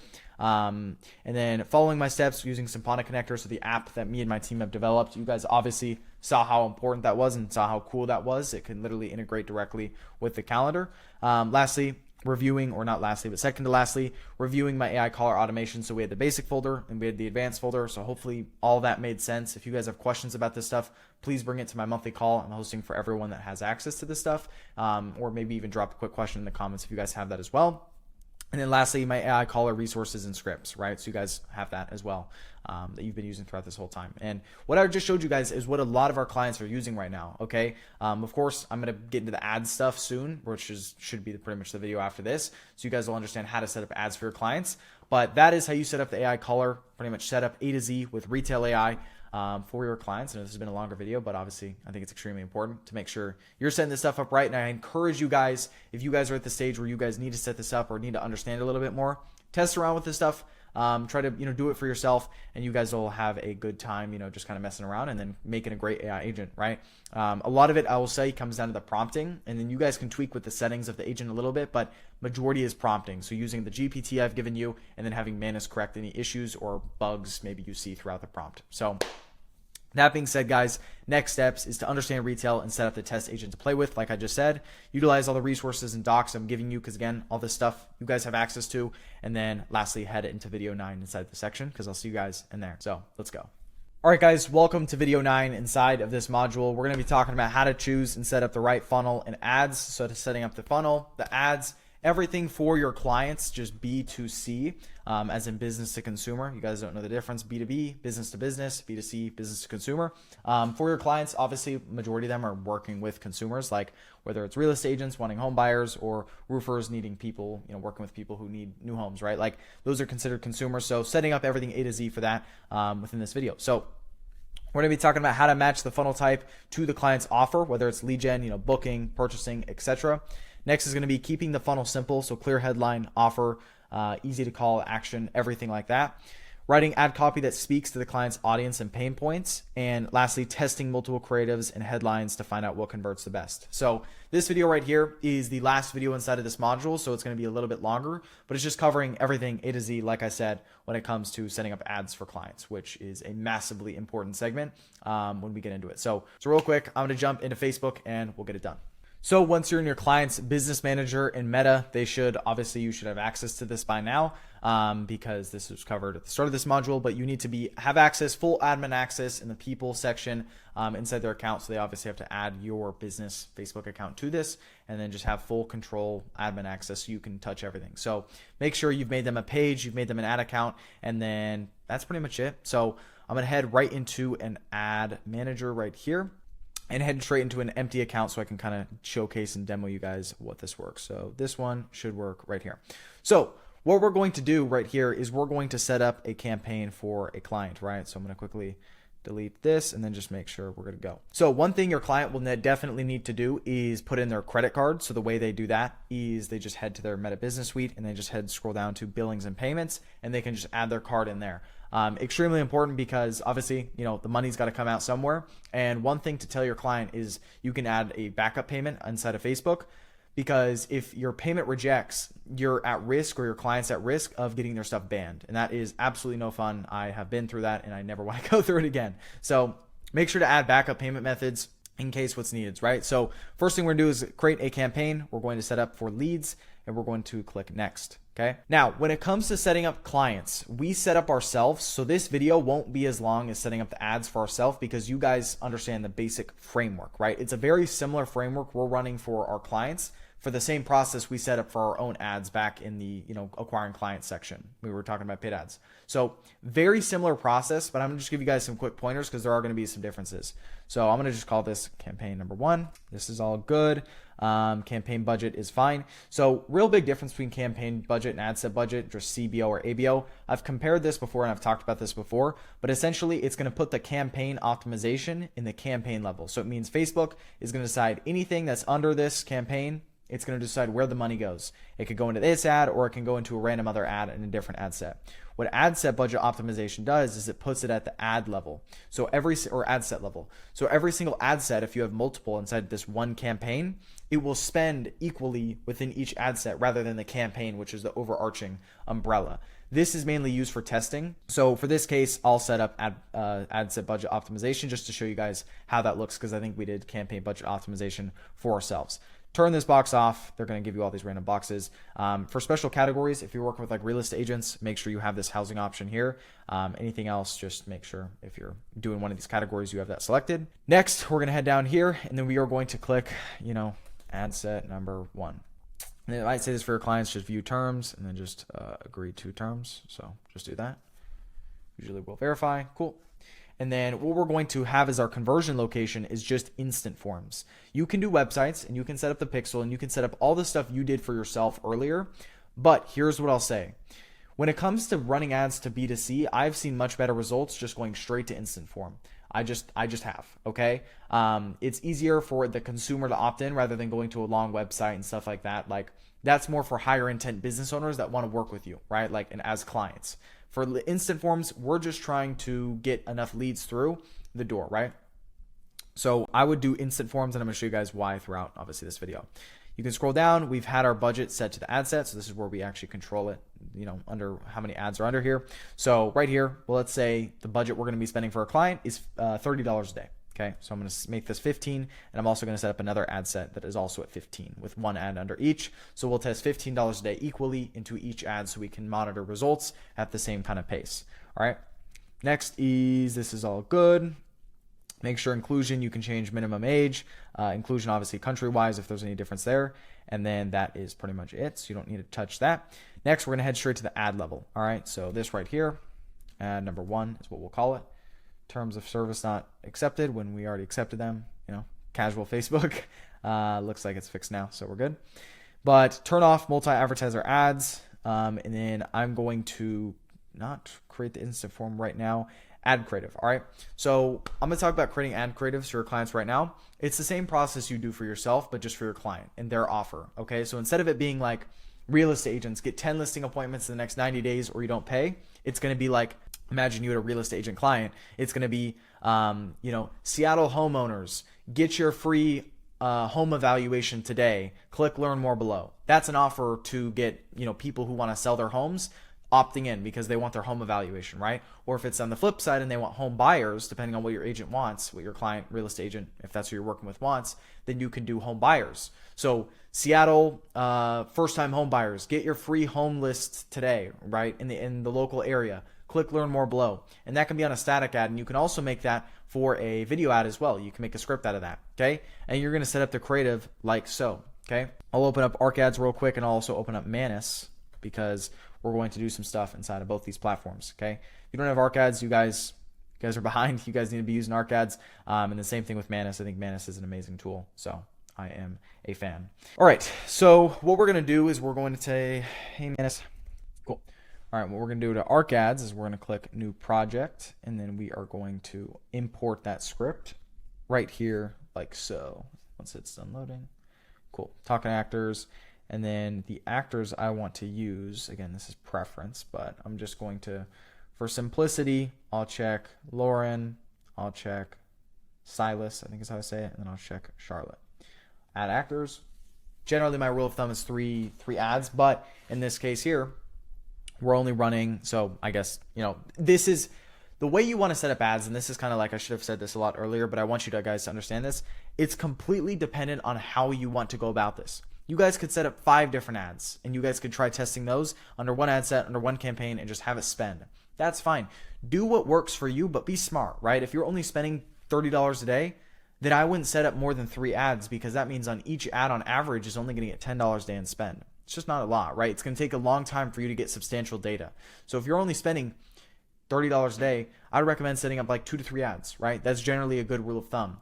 Or if you're spending like anything lower than, I don't even want to say $20 a day because that's too low. But at that point, you'd only set up 1 ad.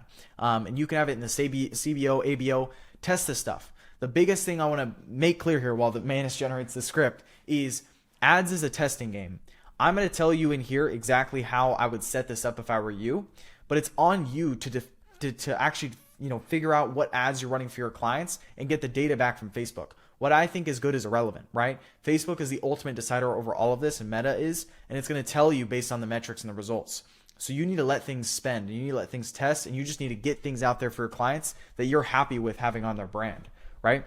So I think Manus got this script here. Let me write this. Just give me the script. Hold on, right? All right, cool. So we got an ad script right here. Thinking of selling your home script Seattle. It's Marcus timing. You guys can tweak this script how you want, of course, for your client. Make sure it's hitting home their offer pretty well, and they would actually like it. You know what I mean? What you're gonna do is you're gonna set up video ad, image ad. You're going to, of course, feed this script to ArcAds, whatever you want, right? Like make this script everything here based on your needs, your client's needs, everything you want to set up for them. And then, of course, make them a Canva ad as well if you want to set up an image ad, or pay a designer if you want a designer to make it for them as well. However you want to set this up, this is completely on you to set up the ad creative on however you want. I don't want to dictate that for you guys because it doesn't make sense, right? I already covered how to do that inside of the paid ads module for yourself. And it's literally the exact same principles you're putting over here, except you're going to use instant forms, and it's just for your clients. It's not for yourself. So it's the same exact stuff. All right. When it comes to the big thing I wanted to cover inside this video, so you guys understand how to do this, is lead forms. Okay. So instant forms. So we're going to click create form right here. We'll call this form number 1. Okay. And then we're going to go for more volume. All right. If you guys ever have problems with your leads and you think the intent just isn't high enough or anything like that, you can change it based on that. But obviously in this case, just starting with more volume is a good route to go. Then we have an intro, so we can make an intro for it. You can set up a background image just directly from the image on the ad if you would like, or it could be an uploaded image if you want to have like their logo or anything in the back there. You can make that in Canva, 1200 by 628 pixels. Again, I welcome you to go do that if you would like. And we have a greeting here. I can normally have that off. Next is going to be the actual questions itself. All right. So what we can do here is we can add questions like multiple choice, short answer, conditional, etc. I almost always do multiple choice. So for this example, let's say we're working with a client and they're wanting home sellers, right? When would you be looking to sell your home? Okay. Of course, match this to your offer. Like the second they see get your free home evaluation is like, they see when are you looking to sell your home? That might be a kind of a hard 180 turn. But I would say like, would you be looking to sell your home, right? Would you be looking to sell your home? Yes, no. Okay, and you can set up conditional logic if you would like as well to direct all the people who say no off this form and they can't submit it, right? So again, that's something you can do as well. And then we can add a second question. I usually like to have two, and you can say here like, we can actually make this a short answer, and we can say something like a short answer, what area in Seattle are you? Okay, or what area in whatever place, right? And they can just obviously answer that short answer question. And then in the description, this is where we're going to be there putting their information, so you can kind of preview how it looks here. So this is the first one, this is the second one, and then we can normally actually put two on the same, but maybe they're not letting me. We can have this one, and then contact information. So the way I like to set up contact information is below questions. Delete full name, and then add first name. Where is it? First name, and then add also last name. Okay, boom. First name at the top, last name right under, phone number, email, and then make sure this is not optional. We need their number. And then that is pretty much it. So this is how it looks like on the right. Boom, boom, boom. I kind of want the multiple choice to be first. I don't know if we can, sure you can select it like this. Cool. Yeah, that looks good. And then at the very end, we click next. What we can do here, and this is super, super important, all right? You can turn off privacy policy, and then you can add a sort of custom disclaimer here at the very end. So if I click next, you can set up this, and this headline is extremely important. So what we can do here is, let me quickly open up high level. Again, think of this as this is your client's high level that we're in right now. And I'm going to show you guys how you guys set this up at the very end of this, because this is very important to get people who fill out this form to also want to book on a call. And I'm also going to show on the integration side of things how to connect this form to your client sub account inside of high level. So then all the information on submissions transfers and integrates directly over. All right, so imagine we're on our client sub account. All right, right over here. We have it open, and we're going to click right here at the headline. We're going to say, wait one more step, okay? So we are going to get their attention, and then we're going to say here in the description, click the, you could say something like book call button below to schedule a free home evaluation call with, or you could just say free home evaluation call, whatever it is, like whatever the offer is for you, you make this better. This is super off the cuff, but you guys get the point. The whole point of this last step in this form that people will submit on this ad is we will have them actually go in and book a call. My data from what I've seen is 50% of the people that actually submit this form end up going to the site and booking a call. So it's super important you do this. You're going to say go to website, or go to website, and then the link you're going to do is you're going to head over to high level in your client sub account, in their calendar. You're going to go over here to the calendar section, and you're going to take a link, share calendar, scheduling link, boom, right here. Or you make a landing page for them that specifically is something that says like book your call below or whatever, whatever is kind of easier for you. You're going to put this right here like so, and then your call to action will be book call, right? So that's what shows up right here below the ad. And then you can click create form, right? I'll create it just for example here. So now on the ad right below it, when people click learn more, like so, if I scroll down, you will see this Facebook form. You're going to say, would you be looking to sell your home? Yes, no. What area in Seattle are you? So you could conditional logic it. So it's like, would you be looking to sell your home? Everyone that says no will get knocked off the form. Everyone that says yes would get sent to the next question, which would be, within how many months would you be looking to sell your home? 3 to 6 months, 6 to 12 months, 1 year plus, whatever it is, right? You can put the answers here in another multiple choice because you had conditional logic to verify it. Next thing, they're going to put their contact information, and the next thing, privacy policy, and the last thing is they're going to hopefully book a call at the bottom. Okay. The reason we do this over sending people to websites is when I've just seen, like I said earlier, when I see leads B2C and we're running ads for clients, just business to consumer, the lead intent is generally lower on average, and the amount of people that end up going to websites is just lower.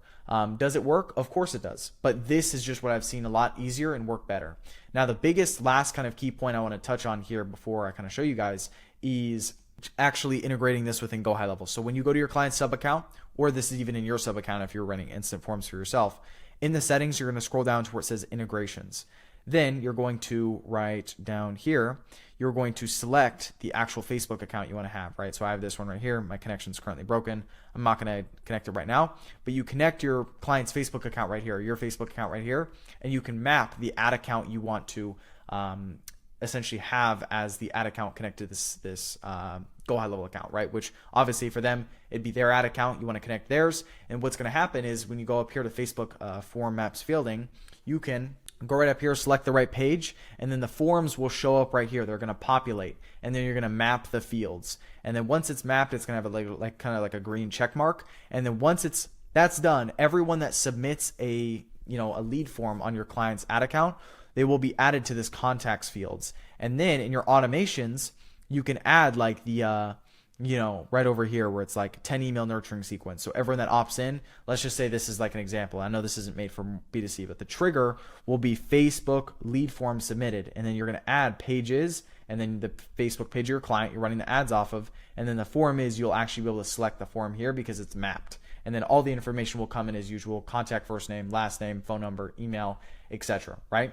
Obviously, extremely, extremely important. A lot of people, need to be setting this up for their clients, and I know that just failed to do this, because have this integrated with GoHighLevel, or else you're going to lose out on like 50% of leads that don't end up booking a call directly on the site, right? They're going to book a call, but then they're not going to actually go through and actually book the call. Or they're going to opt in and they're not going to book the call, rather. So you can set up an automation for the people that actually don't go ahead and book themselves, but they've still submitted the form, to contact them and try to get them back on a call for your clients, right?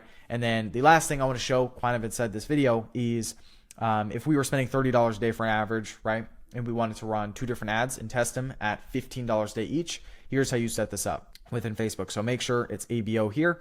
In ad set, I'm going to quickly just duplicate like so. I'm going to set this up, ad set number 2. So then we have $15 a day spending here, and then $15 a day spending here. So now each ad below it will each get $15 a day spend. If we add another ad under this ad set, it's going to start distributing differently. Facebook will decide how much spend should go into each based on how it think it will perform. And yeah, that's kind of being said, that's how it works. And then obviously each ad, I kind of recommend it if you're going to do it this way, have one ad be a video ad like so. Right over, where can I create the creative? Right here. One ad will be image and the other ad will be video. So this one could be image, this one could be video. And then once you publish them, they're going to kind of spend at the same rate every single day, so you can kind of split test it. So that being said, that is how you set up ads for your client with the lead forms, B2C, how you set up their calendar. So then, obviously leads that submit, they actually go and book a call, hopefully as well too. You can set up backend automations to make sure, and even AI callers. Like, this is the big part where the AI caller comes in, is everyone that submits this form that doesn't book a call, you have that AI caller, like I just talked about earlier, call up this person and book them onto an appointment.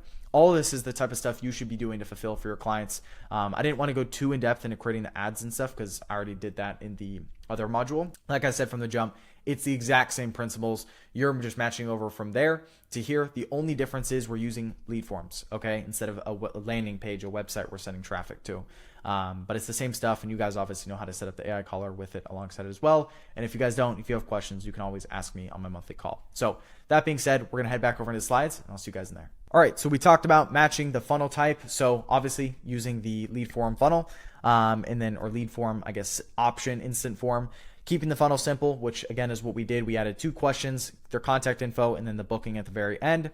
Ad copy, you guys can use Manus, you guys can use Claude. Both of those tools are absolutely great when it comes to ad copy, in my opinion. Again, it's going to vary based on your industry, so you just give Manus or Claude your industry, what your offer is for them, what they're trying to do, and then it will sort of write off some copy for you. I didn't want to go too deep into that because it's just going to depend person to person. And then testing multiple creatives and headlines, like I just showed as well, so you can test them equally with the same daily spend. Compared to images, to videos, to if you want to add multiple in each, that's fine too. Just be wary of how much you're spending a day, because if you're underspending, it can just get not great results, to be honest. Okay. Next steps is going to be understanding what funnel and lead collection process you'll use for your clients and B2C ads. So you guys can follow exactly what I did here. Get some testing in and spend more, right? That's the biggest thing I want to say here is, like, I can tell you guys all the things in the world, but like I said earlier, I'm not the decider if ads work or not. Facebook is, and Meta is. So they'll tell you with the data how good a cost per lead is or anything like that. And don't think here like a good cost per lead is $10 because I said that, or $20. It's going to depend on your industry, right? I know people that work with real estate agents, and their cost per lead to find potential home buyers is $6. But then people in the med spa, medical, like high ticket clinic industry, it's like $50 to $100. So it's just incomparable. And be careful about like comparing your results to other people that are in separate industries, because it is vastly different results. And please understand that, right? Last thing is going to be head into module 14, as that kind of wraps up a lot of the client fulfillment stuff. I'll probably touch on it as far as scaling goes a little bit in maybe the next module or two. But overall, that's how you set up the AI callers, the onboarding process, and then of course the ads for your client as well, and getting access to their ad accounts along with contracts and so on. So guys, I hope you enjoyed this module, and I'll see you guys inside the next one. Alrighty guys, welcome to module 14. This is obviously the first video inside this module. Inside this module, we're going to be talking about scaling client acquisition. Okay, so once you've gotten to the point where you've gotten those first few clients, etc., how we scale further to 10, 20, 30K a month plus, and the best processes I would recommend to do that. And I'm going to talk about some more advanced strategies probably within this video. So again, advanced paid traffic campaigns and scaling, what I recommend as far as once you've gotten those first few clients, how you scale onwards. Okay, so what we're going to cover in this video is talking about using lookalike audiences and retargeting ads to expand reach efficiently. So again, I'm going to go into this in just a minute. Next is going to be duplicating winning campaigns with higher budgets to scale fast. Layer in multi-angle creatives to prevent ad fatigue and improve performance, and monitor metrics daily to adjust bids, budgets, and targeting for maximum ROI. Okay, so I'm going to kind of go through this here. This is just going to be the only video inside this module, but I want to talk at a little bit of a higher level here, and so on, of course. So, and you guys might notice the new watch here. This new watch right here, it's just a Rolex I actually just picked up as I'm filming this. I'm giving it to my dad for Christmas. So you guys will probably be like, when did you get this watch? It's not actually mine, or technically I bought it, but it's not going to be mine. So anyways, let's jump into this here. So number one is when we want to scale client acquisition, usually there's like different ceilings at each level. So normally people can go from 0 to 10K a month pretty fast, but then systems start to break. So if you have those first few clients, or maybe you're not like charging high and you're doing more, sort of those paid trial periods that I talked about, which again, I might get flamed for on people on YouTube that are like, why would you ever recommend that to people? But the honest reality is not everyone can go to businesses and go charge like $5,000 up front. Like that's a lot, especially since my audience probably could be anywhere from as low as like, 16 to 18 years old, right? Similar to my age. And then obviously people who watch this who are much older, I think it's only fair to kind of cover what is realistic for everyone. And that's personally what I did when I started. And I think it's obviously fair to talk about what I did in my experience because it worked. So when you want to scale, if you're stuck at that point where you have a lot of clients because you did the paid trial period or whatever, and you've only made like a few $1,000s, right? But you want to scale faster, that's when you need to switch right into charging more, okay? And then if you're at that period where you can usually get to about 10 to 15, maybe 20K a month, there's a ceiling there because clients, it gets intensive, the fulfillment can get intensive, and the cost per acquisition can raise as well. So here's an example, I guess, with hiring, and I have my own hiring section that I'm going to talk about in a minute. But what I really want to nail here is don't hire salespeople because you get to 10K a month or like any of that, because you think subconsciously because you're scaling your client acquisition, you're scaling to 50K a month or 20K a month, whatever it is, that you need people on your team, when that's completely false, especially on the sales side. So what I've seen is you always want to outsource the client fulfillment end first while you stay in sales. Because the thing is if you outsource your client fulfillment and then just do like an okay job, you'll still get by, right? Because you have new sales coming through. If you make a bad hire on the sales end, now your money and cash flow is completely cut off and you're just left with these clients you have to fulfill for. So in my experience, what you need to do, and this is when you're starting off, this is like super raw, honest advice that obviously if you've gotten to this point in the video, that's going to be pretty helpful. When you are scaling, you want to do as much as humanly possible yourself until you have to hire people, because what's going to happen is you're going to get really good at fulfillment, you're going to get really good at sales, running ads for yourself, etc., that you can start to build what's called SOPs. I've referenced SOPs, standard operating procedures, a lot throughout this video here, and I've given you guys access to some of my own. But the point in saying this is it's going to be different for everyone, and you guys are going to build your own SOPs based on your own scenarios, what you find to work well with clients or with your sales end, that you're going to start building this all out in documentation form. An SOP, just think of like it's just documentation, right? Let's say you have a really good client that performed super well, make an SOP around what you did for that client and what were the reasons why they performed, okay? Once you understand that, you can start to bring in, talent. You can start to hire people. Where you want to hire these people is completely up to you, so you could use platforms like Upwork, you can use recruitment agencies. This is all in the hiring section, so I don't want to get too much into that here. But point in saying this is outsource your client fulfillment before your sales. That's a big mistake I made that costed me a lot of money. And obviously what I was just talking about on the slide here, using retargeting audiences, retargeting ads and lookalike audiences, all of this is really where you're at the stage where you're spending a lot of money on ads. And when I say a lot of money, I mean like $150 to $200 a day plus. So I'll give you guys an example of what a lookalike audience is. So, and we currently do this with our agency right now. We run a lot of lookalike audience ad set campaigns with like 50 ads under it. So what a lookalike audience is it's like you download a big list. So I'll tell you guys what we did for our agency. And if you guys want to do this for your own, you can. But again, like I'm just speaking at a higher level here. And if you're watching this with no clients, this might not be applicable for you. So I don't want you to get ahead of yourself, because this is more for like people really trying to scale that have budget because they've already closed clients. So lookalike audiences is essentially where you get a big downloaded customer list, or like a potential prospect list from, let's say, if I'm working with real estate agents, you're going to go essentially scrape the internet for like a list of like 30,000 real estate agents that are like qualified, good, like I guess it's like a good list. It's a clean list, because you can download lead lists and they're just super low quality. There's a guy we hired on Upwork, I believe. He's done it for a lot of friends, people I know. So again, if you guys show up to my monthly calls, my Q&As I'm hosting for everyone inside of GoHighLevel who use my Snapshot, you guys can ask me and I could probably reference you the guy there.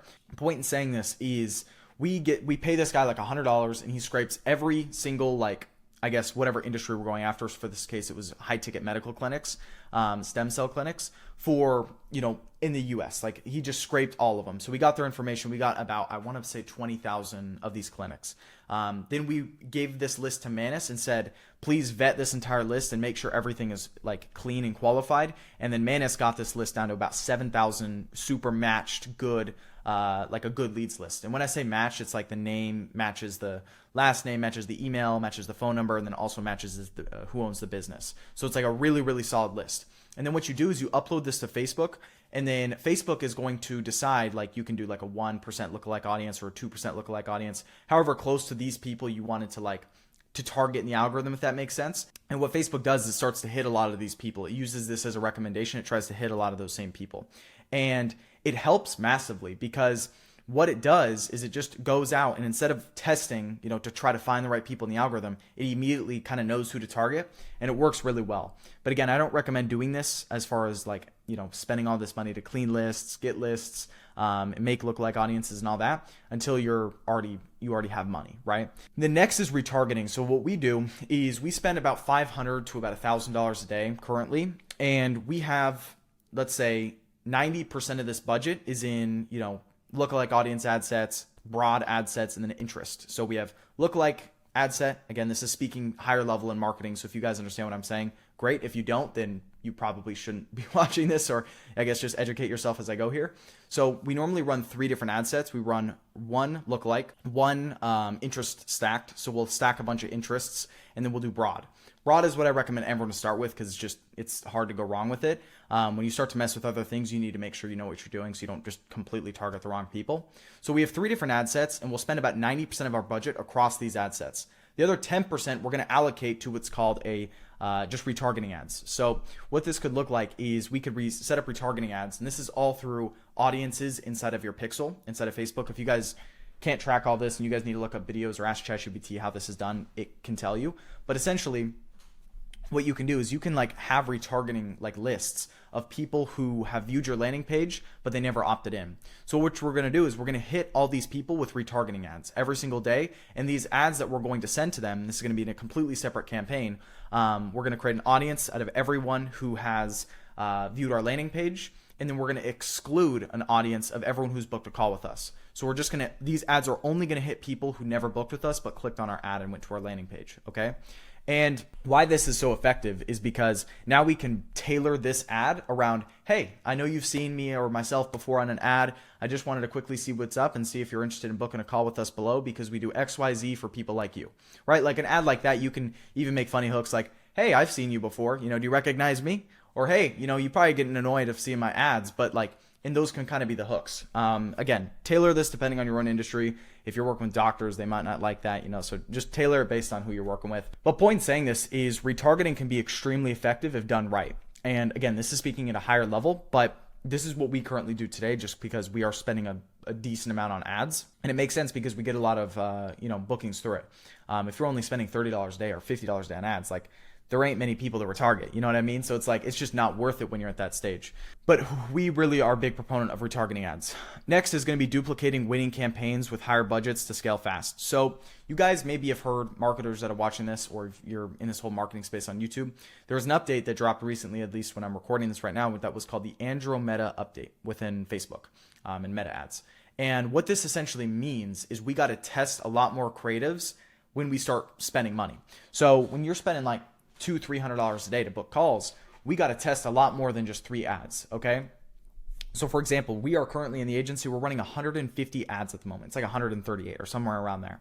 And reason we do this is it's not like crazy different ads. It's that we have our UGC creator chick that films for us right now. She will film like 10 hooks. Then she'll film like 4 bodies, and then she'll film like 5 CTAs. And then we have our editor essentially edit this all up and then match all of them separately. So we end up getting like a bunch of different variations, right?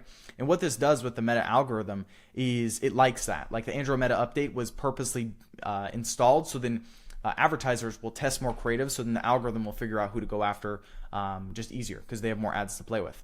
So let's say you launch 30 ads, okay? And then you see 3 ads did extremely well, but then the rest completely sucked or didn't get much spent. Facebook decided to not spend much money on those ads. You're going to take those 3 ads, duplicate them in a campaign, remove all the other ads and increase the ad spend budget there, and then go. That's going to be like the winner's campaign, and it's going to keep running, right? And you've duplicated it and you keep going there. This same thing, all these principles I'm telling you guys here is the same thing you're doing for yourself as you're doing for your clients, right? You guys might have watched the client fulfillment module and I talked about ads a little bit. I was a little bit brief. I didn't like go crazy in depth. And the reason is because it's the same stuff you're doing for yourself, but for your clients, except maybe just adding a lead form. That's it. There's not much different. So point in saying all this is, what you want to do is if you're testing 30 creatives, 3 are winners, you duplicate that and you just have a campaign with those 3 winners spending. That's like the winner's campaign. Then you're going to have these other 27 that maybe didn't get much spent. Facebook didn't like them for whatever reason. If some did get spent, but they didn't perform, of course, get them out. So you might be left with like, let's say 23 ads, okay? Because 3 ads just sucked or whatever, right? I think my math was right there, 23. Yeah, I think just around there. Maybe I'm like one off. But you're going to go and run these 23 ads and you're going to see how they do. And you're going to find winners out of those and you duplicate those. So you're essentially going to cycle the duplicates of the winners.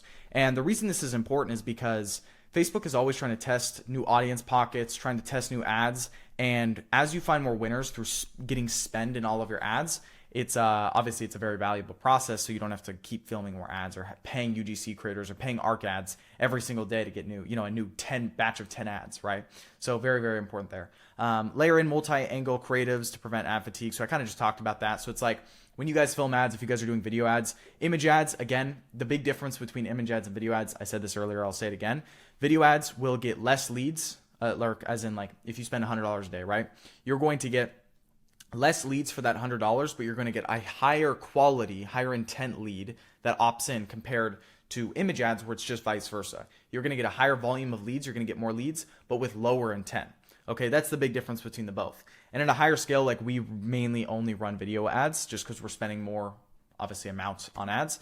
When you're just starting out, like image ads are just kind of the easiest thing, 30, 50 bucks a day. Like just start with image ads. It's like very simple. It's hard to go wrong. So when you film video ads at a high scale, you guys want to be batching different sections. Like I said, there's 3 different parts to a video ad. There's the hook, there's the body, there's the call to action. So you're going to film like 5 different variations of hooks, then 3 different variations of the body, and then 3 different hooks or 3 different CTAs, call to actions at the very end. So you're going to be left with a bunch of different variations that you can scramble together. And that's how you sort of layer in multi-angle creatives to prevent ad fatigue, right? And then last thing on this slide is monitor metrics daily and adjust bids, budgets, and targeting for maximum ROI. So again, this is more at a higher scale as well. Like you're spending hundreds of dollars a day on ads. When you're not spending hundreds of dollars a day on ads, like honestly, guys, just stick with the basics, right? Test new creatives if they're not performing or they're not up to your liking. Usually if you have a target lead cost after spending like a month's worth of ad spend and you've been running ads for a client or for yourself for about a month, and you find your lead cost is about like, let's say $30. And you want $20 leads. Like that's what you want to work towards. My rule of thumb is you start to cut ads off after they've hit about 2.5 to 3x what your goal cost per lead is. So if your goal cost per lead is $20, you start cutting ads that spend $60 and it's a $60 cost per lead because that's obviously just too high. It's above your standard, right? So, or below your standard, I guess in that case, above, below. I don't know which one it would be, but you guys get the point. So that's just kind of a rule of thumb. Monitor metrics, of course, depend on how much you're spending. Like if you're spending $10 a day for a client, $50 or $20 a day for a client, like you're only wanting to check on the ads manager for them probably twice, 3 times a week max. Just because you don't want to get too finicky and touchy, right? Because if you start to touch things like creatives when they just don't need to be touched, they just need more spend, then that's where you're never really going to find a result or end outcome because you keep killing ads or keep trying to test new ads when you just need to let the ones that are up spend. And that's a big lesson as well. I think advertisers, especially beginners, fail to realize. So guys, that being said, that's kind of it for this video. Next steps is going to be act and apply where possible within your agency. I talked a lot higher level here. Those of you guys that know, like I run an agency that makes a very decent amount of money and I can talk high level, but the reality is majority of people that watch this video are still trying to get their first client or two or first few clients. So if you've gotten here and this stuff is applicable to you, congrats. I hope this is giving you some insight. You can get super creative around retargeting, hammer them sequences. So when people opt in before their call within 48 hours, they're added to an audience that literally hammers them with like 20 different video ads you have set up that just nurtures them on social media. And then they show up to the call with you. You can get super creative with this stuff. And I've done all this stuff. So just for context, obviously, this is just kind of making you guys think a little bit more, hopefully. And, next is head into module 15 as we're going to cover a lot more stuff there. So that being said, I'll see you guys in there. Alrighty guys, welcome. Inside of module 15, we're going to be talking about hiring and team building. So again, a little bit higher level when it comes to really scaling an agency to multiple 5 figures, even 6 figures a month. The way I'd be hiring and outsourcing my team, because this is an important process. You maybe could get to insane numbers solo, but it'd just be super stressful and not worth the time when you can outsource people who can do great work for a fraction of what you're being paid from clients, okay? So this is video 1, which there's only going to be 1 video inside this module, but I want to go pretty in depth here, which is obviously hiring with an AI agency. And don't be bloated in little parentheses because I made some mistakes, which I'm going to cover in this video. Okay, so what we're going to be covering is start by hiring for the tasks that free up your time first. Okay, next is going to be look for people who align with your vision and values, not just the skills. So I'm going to go into all this in a second. This is also going to tie into the next module, which is talking about more so founder psychology. Building clear SOPs so new team members can quickly plug and play, and then creating a culture of communication, accountability, and growth. All right. So what I want to do first is I actually have a lucid chart that I've built around hiring that I'm going to quickly jump to, and I'm going to show you guys clearly what people you need to outsource to and when and how much they should be paid based on the actual, scenario. So I'm going to quickly jump into it. All right, so we kind of have 3 different categories right here. We have executives, we have salespeople, and then we have client success. These are like the 3 main key departments, all right? But executives, again, just aren't needed until you're making pretty good money. This would be like CFOs, CGOs, COOs, etc. And for most people, that's just not needed, okay? And it's actually really not in agencies until you're really, really at a high scale. So the main key things and departments that are needed is sales and client success. So you're probably sitting here and you're asking, Carson, who do I hire first? When do I hire them? And how much do I pay them? Which are all very fair questions. But the first, angle you need to look at this as is imagine you've started to close a bunch of clients. You have a lot of clients coming through. You're killing it on the sales calls, or maybe you have a buddy taking sales calls for you, depending on whatever the scenario is. All right. We need to outsource client fulfillment and client success, CS in short, first. That is the first department you need to outsource, because when you outsource sales, I think I was saying this in the earlier module, but you're almost cutting off your income flow, because if you make a bad hire, your sales now drops massively. And that's a big, big risk that you just don't want to take. So when we start on client success, there's kind of 2 big key things we need to hire. Number 1 is media buyers. Okay, so these are people to run ads. That's what a media buyer is. It's going to go into your clients' accounts. It's going to make the ads, and it's going to run the ads, manage them. You can pay them $500 to $1,000 a month, and that's even on a high end. $1,000 is very, very high. $500 per client per month is good. And then eventually you can just hire a part-time or full-time media buyer for a flat rate. This could be anywhere from 1.5K a month to 3K a month to max 4K a month. Anything beyond that's just not needed. So first thing you should do is find a media buyer or I could say white label agency, but I honestly think having media buyers is better in this current point in time. Hire a media buyer. Once you're at the point, okay, so like I want to start by saying this actually first because I should have said this first. You shouldn't be hiring until you're at least at 10K a month, okay? If you're under 10K a month, you do not need to be hiring. You can do it yourself. I know you guys are probably working jobs or you go to school or whatever. I just had an interview, actually, as I'm recording this right now, a few weeks ago with a guy currently in my mastermind, really good friends of mine, and we're actually technically business partners now, who runs a med spa agency that does a little over 200K a month. He is 19 years old. He just moved to the US from some small town in Italy. He was at 127K a month before he dropped out of school, okay? He was going to school 8 hours a day up to about 127K a month with like, I think 6 to 8 full-time team members, all right? That should tell you guys how possible it is. And it's actually like if you work a job or you have these things and you want to outsource yourself fast, even after making the first, few grand, it's all a time management thing. And these skills that I'm showing you right here, all these different positions, closers, phone setters, sales managers, media buyers, developers, and client success managers, these are all skills that you should ideally learn before outsourcing. I give the example, it's like, imagine if I was trying to teach someone how to ice skate, but I've never ice skated before. It's going to be pretty hard, right? Like, I don't know what to say, It's the same thing here. If you've never ran ads before, it's going to be extremely hard for you to hire someone on how to do it unless you have friends or connections or people that can connect you with just the right person, which for most of you guys, that's just not possible right now, and it's not realistic. So learn these skills yourself before you get to 10K a month. Once you're at 10, 20K a month-ish in that range, you want to start building up a little bit of a team. And I say delay as long as humanly possible so you can have enough client results and case studies so you know what works and what doesn't before you get people in. So we have media buyers. Again, this person you can hire part-time, full-time, depending on your situation, your scenario, and your budget, and how much you're charging clients for. Of course, if you're only charging clients like $2-3 grand, maybe $4 grand up front, $500 might be actually kind of steep. $1,000 is out of range per client. But this is just to get that media buyer in that does a good job, and then eventually you can put them on some sort of salary, right, for part-time or full-time. Okay. Media buyers can generally, do all your client ads for 40 to even 50 client accounts. So one media buyer who's full-time can do about 50 to 60 full-time client accounts. Peter, like I just mentioned earlier, and a few other big agency owners I know as well, their media buyer is some random person who learned how to run ads in the Philippines that they pay under $1,000 a month full-time, okay? And they manage a lot of accounts and they just follow SOPs. So that's why SOPs are so important. I'm going to get into that here shortly. Next, we have developers. So this is people to build out the AI callers. So then we have media buyers to run ads, developers to build the AI callers. And then in this scenario right here for clients, all we have to do is take check-in calls and then just get, reports from these two people here. Your media buyer should be giving you at least weekly reports on how each client account is doing. And your developer, of course, will update you when the job has been done. You can pay developers. There's a lot of good AI developers, and you guys have obviously learned how to build your own AI callers with my own app and everything within this free course here. But you can pay developers anywhere from like 10 to 20% generally of the deal closed. And that's even on the higher end, right? Same thing with developers. Eventually, once you're at a high client volume amount, you can hire them part-time, full-time, and then they'll just be on a flat rate with maybe some bonus incentives, and then they'll just manage as many clients generally as you need unless it gets too out of hand.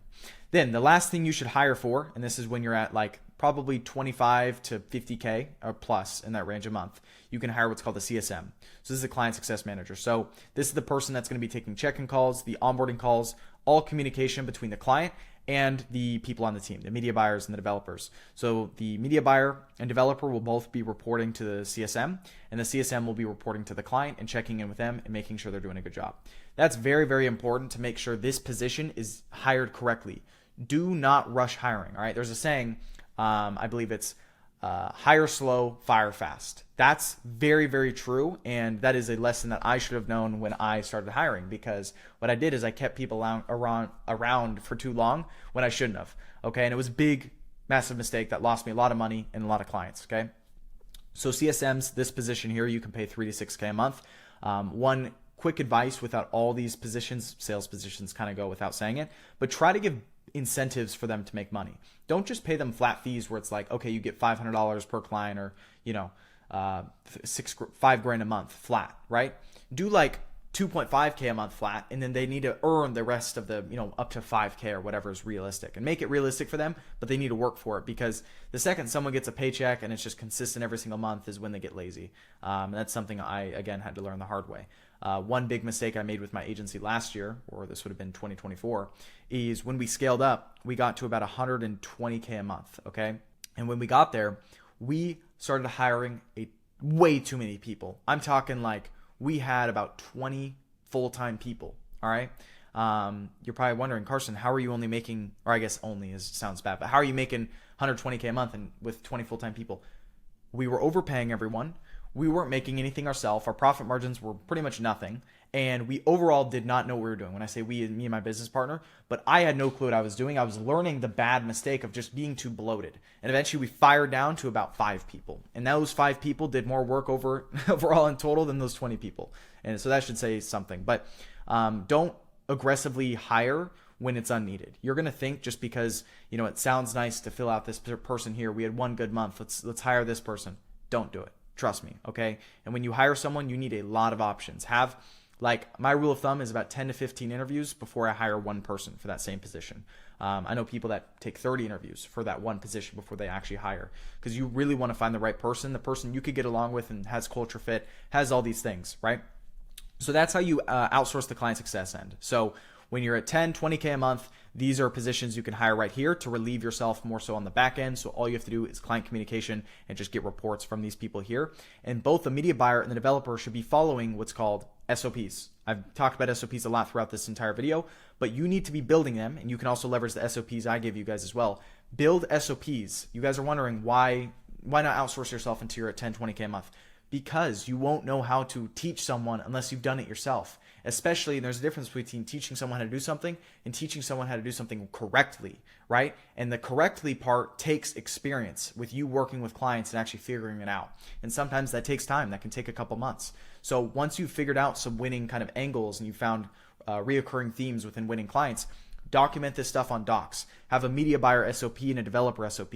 So it's a document that they have, and you can have Manus help build this for you, that they will follow when they're doing their job. You guys wonder how people in the Philippines are being paid $750 a month and they're managing 50 full-time client accounts for a US agency that generally, if they were to hire a US media buyer, it costs $10K a month for a job like that. It's because the agency built correct SOPs and standard operating procedures around this role. So this media buyer doesn't necessarily have to be super innovative. They can just copy this doc and just do it for the clients as said, okay? Very important there. And then client success manager, 25 to 50K a month in that range. You could start to hire this out. Again, this is going to be an expensive position. You want someone ideally, not overseas. You want them maybe UK, US, or Canada, depending on, the industries and markets you're working in, but they need to have probably good English if you're working with English clients, and just very professional and kind of upbeat, right? Because this is the first contact and the main contact that your clients will have with one of your employees, right? So if they're a really almost depressed like person, it's going to be a bad experience because they're going to jump on this onboarding call. And if the CSM, if the client success manager isn't like super excited, pumped, ready to hype these people up, then it's going to end up being probably not a good experience for the client, right? So keep that in mind. That's the CS end. Now, once we are pretty much good here, we can start to outsource sales. Sales is preference. I know people, and for us, like in our agency, we've started to really build up. We had salespeople off the bat, but again, it's because we've had a lot of reps with this business model, so we understand and we have connects to the right closers, the right setters, the right sales managers, etc. So we could go off the gate really, really strong. But most people don't have that. So when you're building your agency, you want to outsource sales, ideally, when these two positions are filled. So media buyer and developer. Sometimes you hold off on CSM and then you immediately start to hire a closer. So it's kind of like preference. But the main key sales roles you're going to hire for initially is a closer, right? So this is going to take the demo Zoom calls, the sales calls, and then a phone setter. So this books leads into appointments that don't opt in. Closers, always industry standard, get 10% of the deals closed that they close, and then phone setters get 5%. And then if you don't have a setter and you just have the closer do both closing and the phone setting, then of course they'll get the extra 5%. So with self-set, they'll get 15%, okay? Preference on when you hire these people, I don't think you should be hiring salespeople until you're at 25K a month plus. I don't really think people need to, especially when they start to outsource some of the back end. It's just a lot lighter. All your job as an agency owner really is just taking sales calls, making sure your ads are performing, so you're booking consistent calls, and then obviously checking in with clients, and then just making sure your developer and your media buyers doing their thing, and that's pretty much it. And then lastly, sales manager. So this is much at a higher role. When you're doing 50 to 100K a month plus, you can hire a sales manager. Generally, these guys are paid about 10% on top of this. So imagine you have a closer, you have a setter, phone setter, and you have a sales manager. So this sales manager manages both of these people and reports back to you. Then about 25% of your deals are going straight to them, okay, total. So imagine 25% rev share essentially on your business is going straight to these people, but these people are extremely important. They're the ones that are generating the cash. So hopefully this was like a good, easy to understand diagram. And then of course, executives is more when you're past 50, 100K, 200K a month plus. So yeah, guys, hopefully this made sense. And of course, the last thing I didn't really mention much in here, but like you can hire VAs, so just virtual assistants that do super small tasks, whatever that's needed on the side for clients, for your work, whatever it is. You can just have them on standby. Those people are paid like $200-300 a month, generally on average, if they're from places like the Philippines or overseas, whatever it is, right? So that being said, let's jump back into the slide deck and yeah. So we talked about which positions you should be hiring for, the right people and positions you are hiring for. Building clear SOPs. So like I said, build, standard operating procedures around winning frameworks. And you can have Manus, like I said, help you do this. So then when new team members come in, they can read an SOP and they can understand their role and I guess their tasks effectively. And lastly is creating a culture of communication, accountability, and growth. So for example, my setter and my closer right now, they are like boys, like they're really good friends and they talk to each other a bunch because they're always in sync about new leads that are, opting in to new leads that are, I guess, closing, right? So they're always talking with each other. And that's like one of those cultures that is super, super strong because it creates accountability and it also creates growth and it encourages it. So be careful when you're hiring people, like I said earlier, to make sure you hire for people that you genuinely would like to sometimes work with and would move the business forward. I think it's very, very important to look at. So that being said, next steps is going to be take and apply this knowledge where possible. Again, I'm speaking a little bit higher level here, but I think it's just necessary as we get to this stage.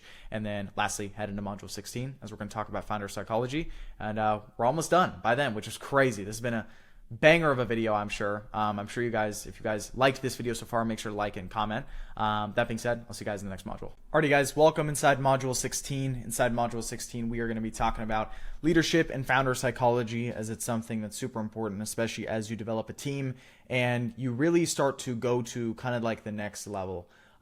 Even this could be important for people who have no clients yet, but I think psychology around I guess being a business owner is a lot different than any other role position you could be out there for any sort of business, right? Especially if you're an employee or whatnot, because so much, the dynamic is so different and so much is on your shoulders. So I want to talk about this because it's something that you have to be okay with and just things I'll kind of talk about my own personal experience, like what I've had to go through, just again, as a leader can be super hard, but it's just something you have to adapt to.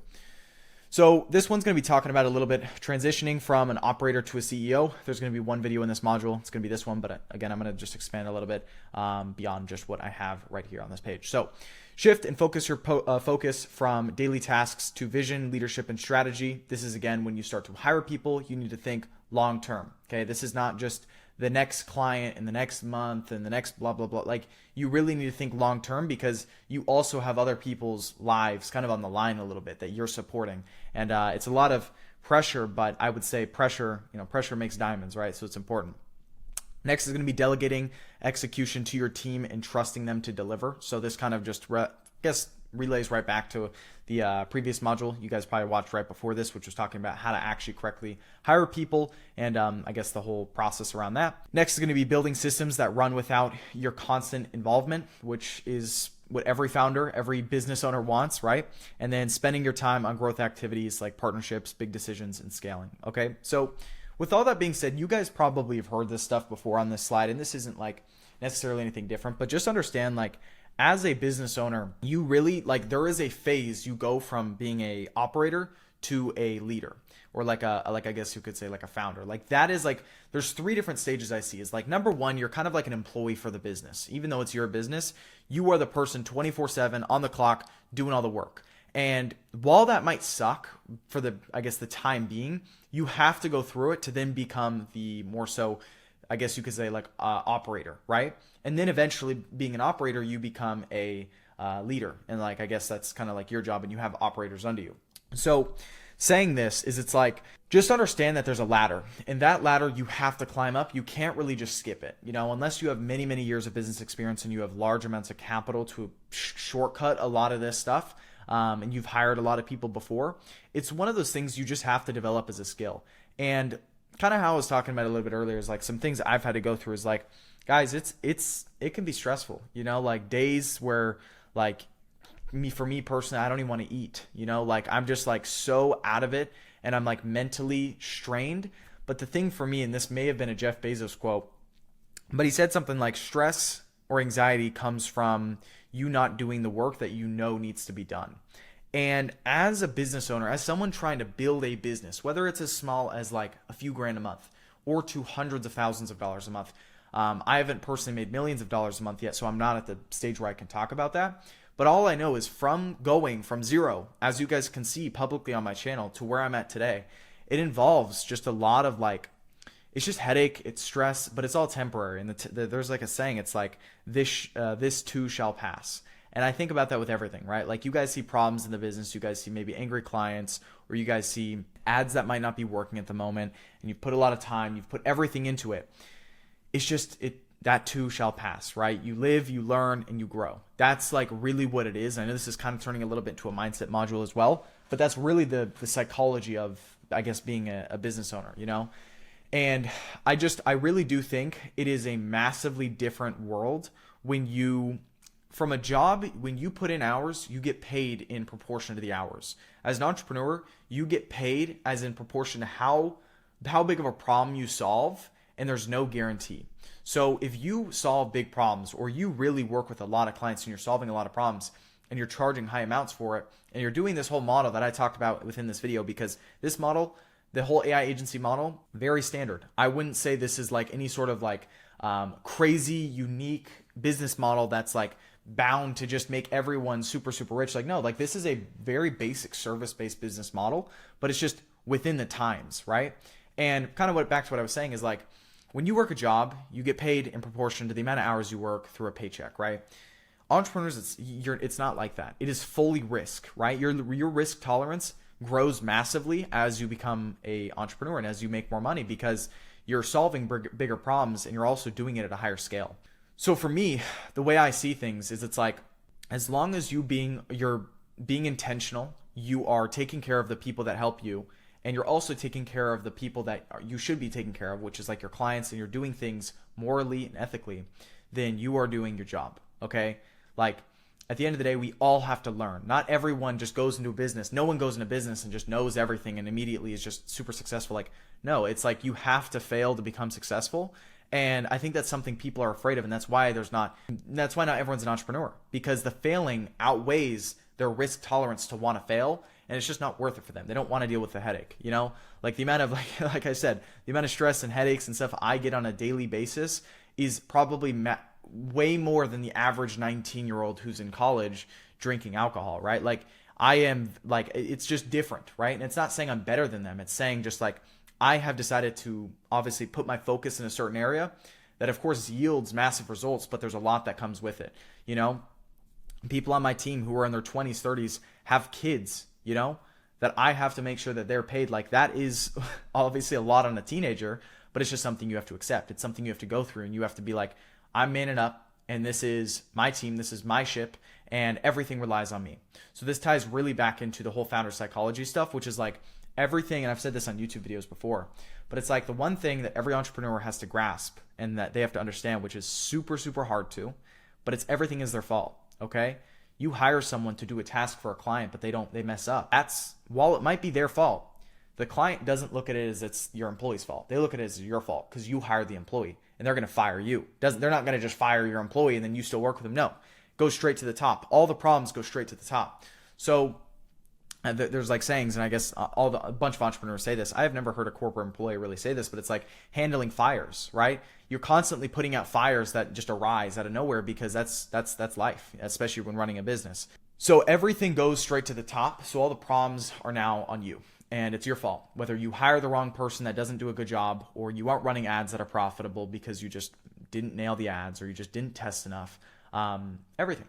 It's all your fault, right? Like some of you guys might have watched this video and didn't do a lot of the things I said. That is, like, again, that's your fault, okay? If you're trying to build a business and you aren't listening to the direct, I guess, advice and information I'm telling you to do, that's your fault. So, of course, it's just something you have to deal with. And it's very, very hard to accept, especially going from, like, I think most people are very, like, they're very quick to blame. They're very quick to say, oh, no, it's your fault. It's this person. It's like they just, shed the blame real quick. You can't do that. It's not a thing you can do, right?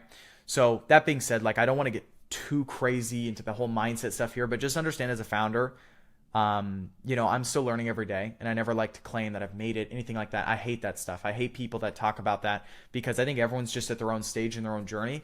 And for me, I've only been a business owner for like three and a half years. Okay. Like, I am not some veteran in the space whatsoever, but I've narrowed my time, and I've, like, really, really focused on making these 3 years worthwhile. And I'm just giving you guys the lessons that for me, it took 3 years, that most, it probably takes them 15 or 20. And all these things have been massively important to understand as someone who has wanted to progress very, very fast. And I still think by far your vehicle that you go into is everything. Okay. This model I've talked to you guys about in here, massively important. Okay. Running this whole business model, this is the type of stuff that will propel you fast, because imagine if you were trying to make crazy amounts of money, even just 10, 20K a month, through a corporate ladder or through working at McDonald's. Like, it's just never going to happen unless you spend your entire life doing it. When in this case, this whole online world, you can do it super, super fast. And it sounds like this is like, it's like short term, right? It's kind of like fake. It sounds like it's just not going to last long, because this whole online world is always changing. That's the point. You guys see how many people are making money with this stuff? It is insane. You guys think I make a lot of money? I am pennies to some of the top guys out there, and you wouldn't even know them, right? They're off the internet because they're building massive, massive, massive projects, and they're putting their all into it. So that being said, guys, I don't want to keep ranting on a tangent here, but next steps is really build a plan of turning from an operator to a CEO by hiring the correct roles for your agency. Okay. And I just talked about how to do that in the module prior, but also think about just what comes with it. Okay. Some people need to just really define on their goals. And if you guys remember what I talked about in the very first video inside this entire course, which just really understand your goals. Everyone says 100K a month, but it's like, why do you want to make 100K a month? I was sitting down with a guy at dinner, and he's like, yeah, man, my goal is just 100K a month. I want to make 100K a month. I said, okay, tell me why you want to make $100,000 a month. And he goes, well, I want a nice car and I want a nice apartment. I'm like, well, you can do that on 10 grand. You can do that on 20 grand, right? Like, why 100? Really think about your goals. And I have, like, some of the best situations for people to be in is, say they want to make X amount of dollars. It might not be the insane number, but they just want to make a certain amount, and they're happy with that number, and they want to relieve the stress from trying to go to that next level. And they're happy and comfortable at a certain level. I don't judge those people whatsoever, because they understood what they want. They had a goal and they achieved it. And that's what they want. And that's what they want out of their life. So as a business owner, figure out your goals and figure out what matters to you and work it back, right? If it's a certain dollar amount, understand why you want that much. Okay. Everyone wants a lot of money, but like, really think about why. Okay. That's the big kind of key point here. And the next is head into module 17, which is the next steps, of course, throughout this entire video, because we're just about done. So I'll see you guys inside the last module, and yeah, see you guys in there. All right, guys, welcome to module 17, the last module inside of the big 10-hour agency free course, AI agency free course. This video is just going to be talking about what's next, right? Because you've gotten here, you finished the video, and you want to know what is next. And to be honest, I'm kind of sad I'm making this video right now, because this has taken me months to make, and obviously I'm happy that it's out, but it's one of those feelings where it's like I put in everything and it's kind of just, it's done now. But I really do hope you guys enjoyed this video. I put my all into it, spent months building things, building apps, building obviously all the slide decks you saw throughout this, and then obviously the years since starting, giving out this information for free. And that was the big thing for me when I started this course. You guys heard in the very start, with like, I wanted to give out a paid course that would generally be about $5,000 to $10,000 completely for free on YouTube. Because I remember when I started, I just didn't have the funds to go buy courses that just honestly didn't even meet my expectations. Like, I wanted to give everything away here for free that I could in video format, right? I think hopefully you guys found a lot of value throughout this entire video. And that was my intention doing it, just because when I started, I just didn't have the funds, right? So that being said, guys, really all the next steps is please take an action what I've showed you throughout this whole video. Like if you've gotten here, I hope you've set up everything. I hope everything's been done. I hope you've taken action on everything I've told you. And if, you know, it kind of depends which bucket you land into. If you are just trying to build up your initial funds, maybe you only have a few $100s, whatever you're paying for GoHighLevel, and you're just trying to build up the business and you don't have anything else, then completely follow this course, stick to it to a T, and go close those first few clients and go make, you know, that money, right? If you guys want more accelerated support, like I do have a one-on-one mentorship sort of program. It's just in my private AI agency mastermind, where it's a big mastermind. I actually only started literally a year ago. So it was January of 2025 when I started it. But essentially it's just a big mastermind group of everyone like-minded doing the exact same things that I just told you throughout this entire video, with the exact same business model, scaling to big numbers. And you guys have probably seen interviews on my channel with you know, some of these guys inside of there as well. But whole point is, if you guys want to join that and you guys have funds, of course, for that, because, you know, I'm not a charity, you know, it does cost money, but you guys will find that description below. But ultimately, again, that is completely up to you. And I'll let you guys decide, right? Like if you guys found value from this video, then you can decide whether you want to buy from me or not, right? That is completely up to you guys. All I want you to really do in this video is just take an action when I said. Like, that's why I made it, and that's why I want to see a big group of, like, this might sound egotistical, I don't mean to, but like Carsons, right? I want to see a bunch of Carsons who get into the space and then absolutely crush it, and then, you know, are living a life of freedom that, or happiness that they wouldn't have gotten through the other path that they may have been going down. And that for me was what it was. So again, guys, I really hope you enjoyed this video. You guys will find the link to obviously work with me more so one-on-one in the description below, and speed run the time you guys would have to go spend just learning things a little bit on your own.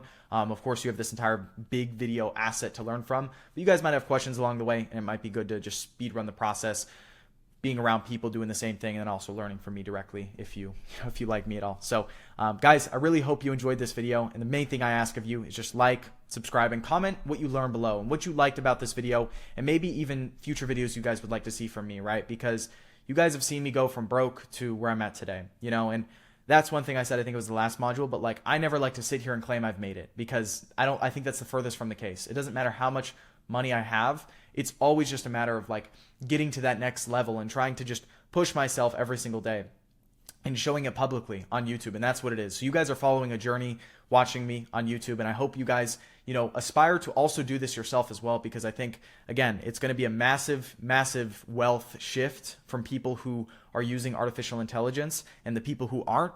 And it's really important to be on the right side, I guess, of history to an extent, and be riding the trend that is going to make a lot of people a lot of money, you know, and also change their families' lives and their life as well, of course. So that being said, guys, I hope you guys enjoyed this video. That pretty much concludes it. Make sure to like, comment what you liked about this video, subscribe, and I will see you guys in the next video. So hope you guys enjoyed, and I love you guys. I'll see you guys later.